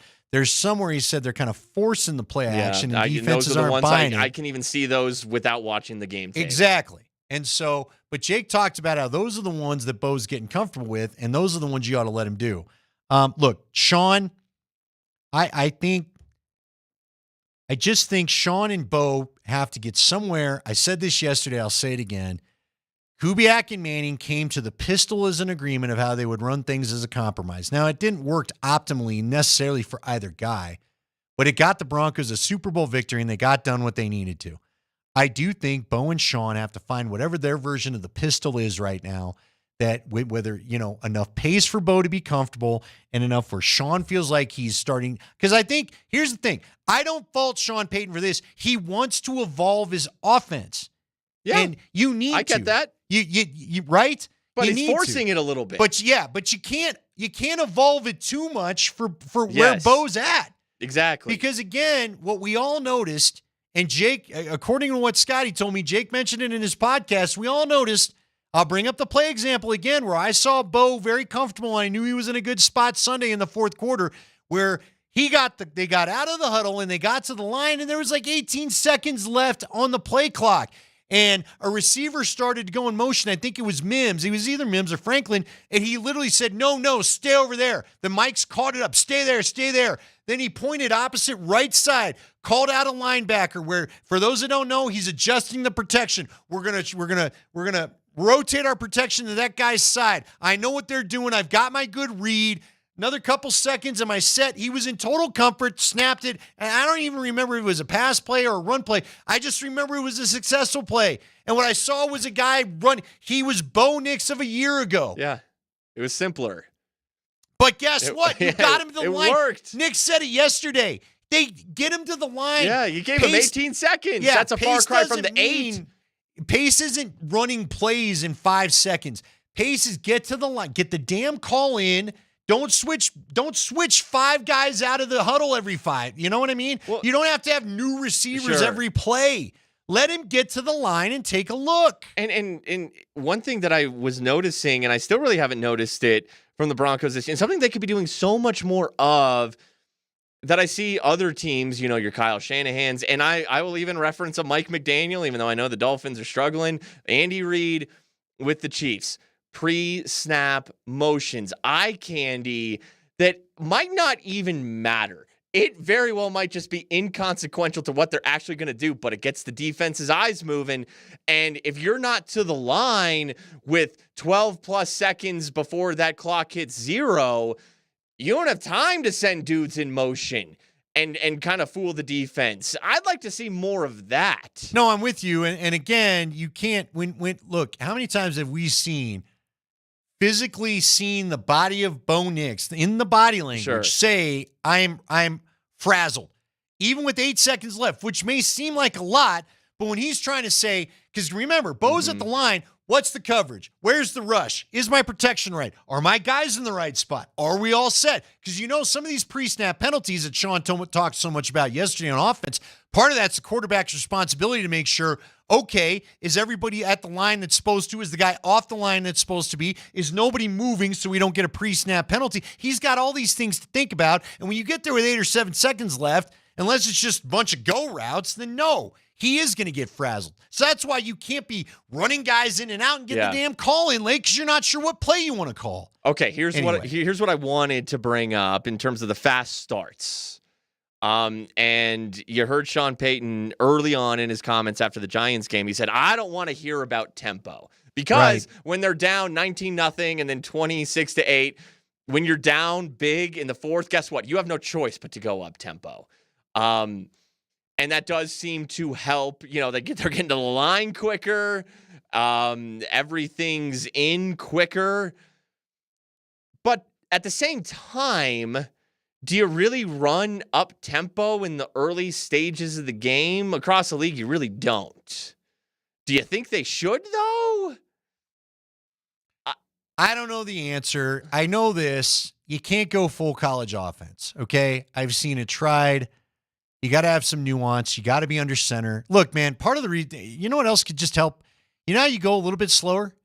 Go ahead with J.K. Dobbins. But you got to run J.K. Dobbins. Listen, look at the numbers what the Cowboys defense gives up rushing. Yeah. This should be a big J.K. Dobbins game. This does not have to be the Bo breakout game, and we're going to show you last week. Just run the damn ball. Because guess what? This is part of the reason why when you have complementary areas of your offense, you want to know why Javante's running better with the Cowboys as well? I'll give you a reason, one of the reasons why he's running better, because they got a hell of a passing offense. And guess what? I can't dedicate a bunch of guys to the line of scrimmage. When Javante was running last year here in Denver, they weren't worried about Bo Nix till later in the season where he made them worry. So Javante wasn't getting a lot of light boxes to run against because they had people up, not worried about Bo throwing. Well, now Javante's in Dallas where you got 2 prime receivers and maybe one of the best tight ends in football with Brock Bowers hurt that you got to worry about in Ferguson.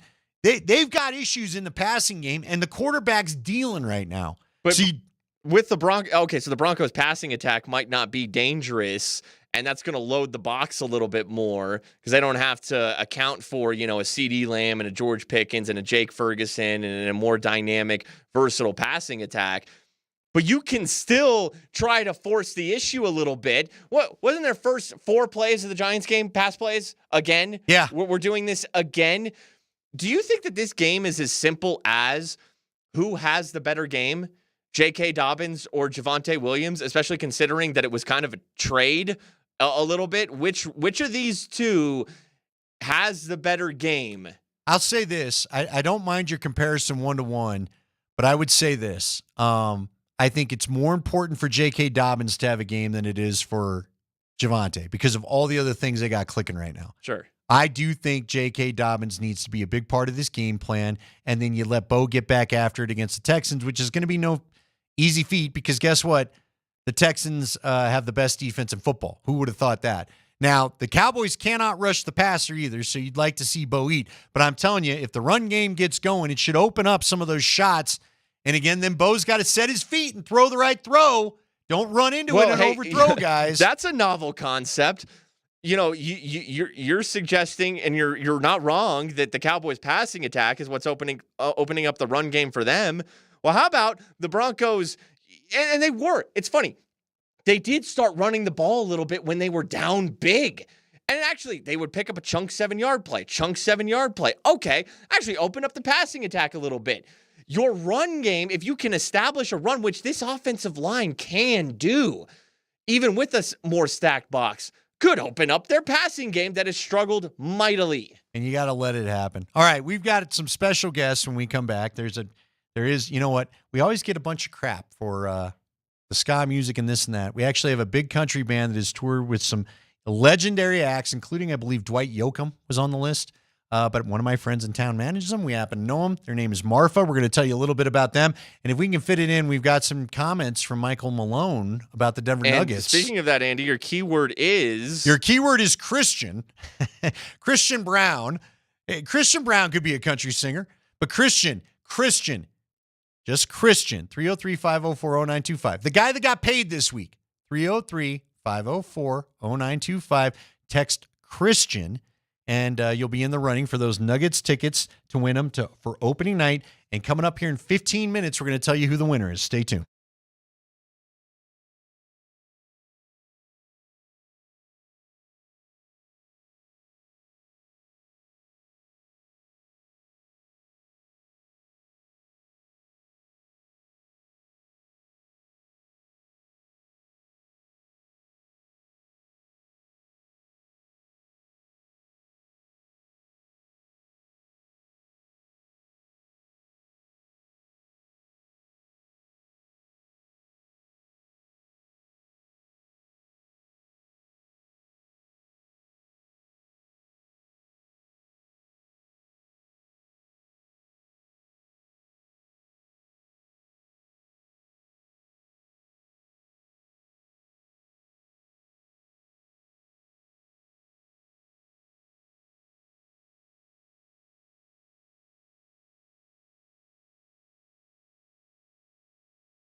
All right, those are the great tones of the band Marfa. And Marfa is made up of Kellen Wall and Bryce. All right, Bryce Menchaca. Am I getting that right? Menchaca. There we go, Bryce. Man, I do sports. You think I'd be better at that sometimes, but there's always a name that throws you off. Now, you both are guitar and you both are vocals. You harmonize great, and you're one of the hot new bands out there right now. Now, I know your manager, right, Barton Dahl. I guess I don't even know his official title, but I got to know Barton because he helped get Lucero started, who many in this town know, and was connected to Nathaniel Rateliff in the early days. So when he writes me and says, I've got a great new band you got to get on, we're going to get you guys on, because if I know Barton's track record, you're going to be headlining all the big places here, maybe even Ball Arena here pretty soon. And we want people to stick around because there's a little sports twist to this at the end. But Barton told me you guys got started via TikTok. Is that right? Tell me the start. Tell me the lineage of the band. How'd this all get going? You're both grinning. Yeah, I guess. Well, yeah, I think the term like TikTok band is kind of like, it's not a buzzword, but it's kind of like funny because we used to like rip on bands like, oh, you just like didn't do like you weren't in the trap. You had to like, you got started pretty easily on TikTok, and then here we are.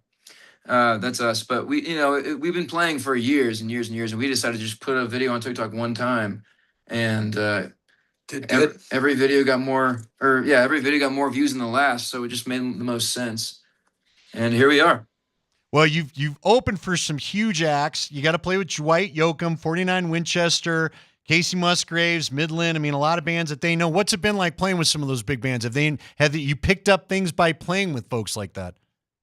It's just fun, man. Like, we just get to have, I think it's like a different feeling when you're kind of in the kitchen now at this point, as opposed to like when you're in the audience. So being able to kind of be around those types of people, and that, I think we all kind of understand kind of just the stuff that we do day to day. So there's just a different feeling.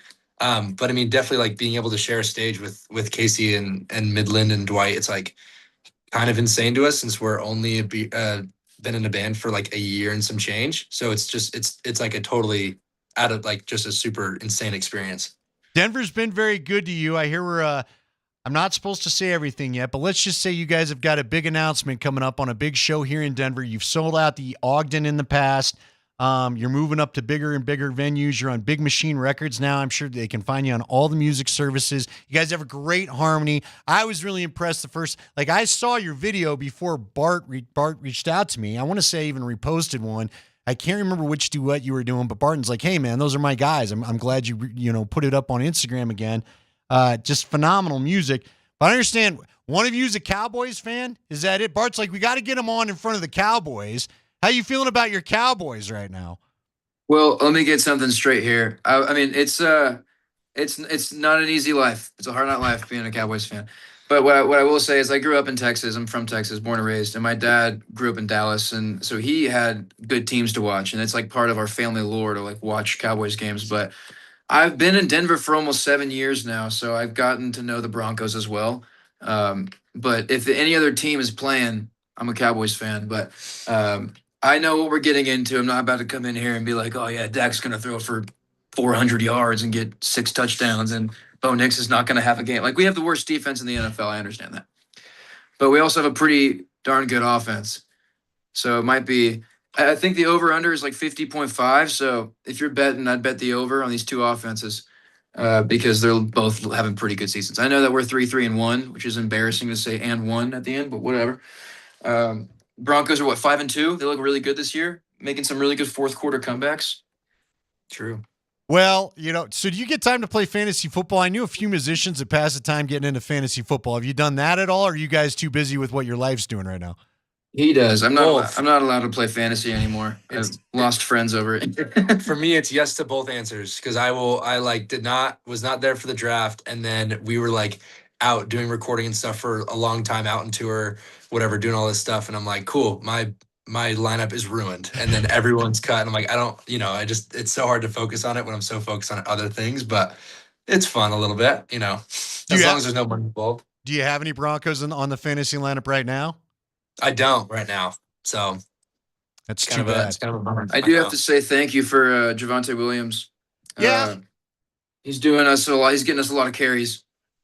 Yeah, see, we in Denver are waiting for the Javonte Williams. Now, look, I'll be honest with you, man. I like Javonte a lot. We interviewed him right after he got drafted. He was a hard runner out of North Carolina. I can understand why he's had a serious injury because he's the guy that looks to, run through the wall. He's like the Kool-Aid man when it comes to that. But we're kind of waiting for him to return to some of the tired legs we saw here. So we'll see if that doesn't show up on Sunday. Who's your favorite all-time Cowboy?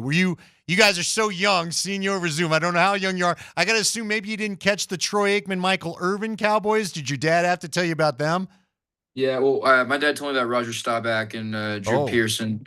But also, Troy Aikman's like my favorite QB personally, just because of, what he did when he was on the Cowboys. And I love watching it or listening to him talk on Monday Night Football. I got a Troy Aikman jersey somewhere. And Emmitt Smith one as well. I definitely was a Romo era kid.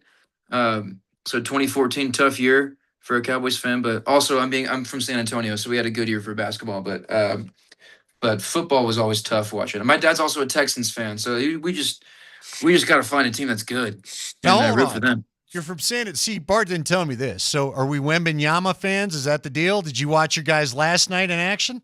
Yeah, man. There was a 30-plus point win we had there against the Mavericks. Come on now. The Spurs are good again. Yeah, here's the problem, though. See, you Texas guys get to just pick and choose your teams because you got 1,000 cities with 1,000 teams. We in Denver, we're just stuck. We got one. That's it. There's not San Antonio. There's not Dallas. There's not Houston and all that. Anyway, look, guys, we're getting a little tight on time. We're going to have to actually have you in studio at some point when the sports season slows down. But the music, where we can find the music and all the streaming services. Do you have an album coming out? You talked about recording. I noticed a few of my favorite bands just dropped singles today. Is singles the way to go? Do you not do full albums anymore? Or how's that work? We're working our way towards an album because we're very album based. But right now we're just kind of putting out some singles. But we've got so many songs that we're sitting on. So an album's it's going to be on the way sooner than later. All right, so it's Marfa. Am I saying Marfa right? Marfa. Where did we come up with that? Well, Marfa's a West Texas town. It's known for its artistic flair. They have a Prada store in the middle of nowhere, and they filmed the Giant with James Dean there back in the 50s. So it has a lot of cool artistic lore, and there's a lot of people that redid motels. It's a cool little town, but yeah, we're named after that, West Texas. And then we're not from Marfa, but Midland's not from Midland, so. It works out. It works out. Look, man, it's fair. It's a great story, right? Hey, totally. No one sued you over the name, so you got that going. You can get on stage and do your thing. Not yet. We're cruising. All right, gentlemen, we appreciate it a lot. Thank you for popping on today. And again, I hope we could talk to you in the future, and best of luck. Again, let's be paying attention here. I think it's around November 4th I saw that we're going to be announcing the big show, right? Yeah, correct. Yeah. We haven't spilled too many beans there. We'll just tell people locally, listen in on November 4th. Thank you again, guys. We appreciate you stopping by. It's been great to get a chance to talk to you again. Kellen Wall, Bryce Menchaca. We got it right that time? Menchaca. There we go. And hopefully we'll talk to you very soon. Good luck, guys. Thank you. Take care. See you. All right. Again, that's the band Marfa. And they harmonize. If you love harmonies, their harmonies are incredible. As I told you in the beginning of the show, I can play guitar. I cannot sing and play guitar. I don't know how you harmonize and play guitar. All right. We got a winner, Spring.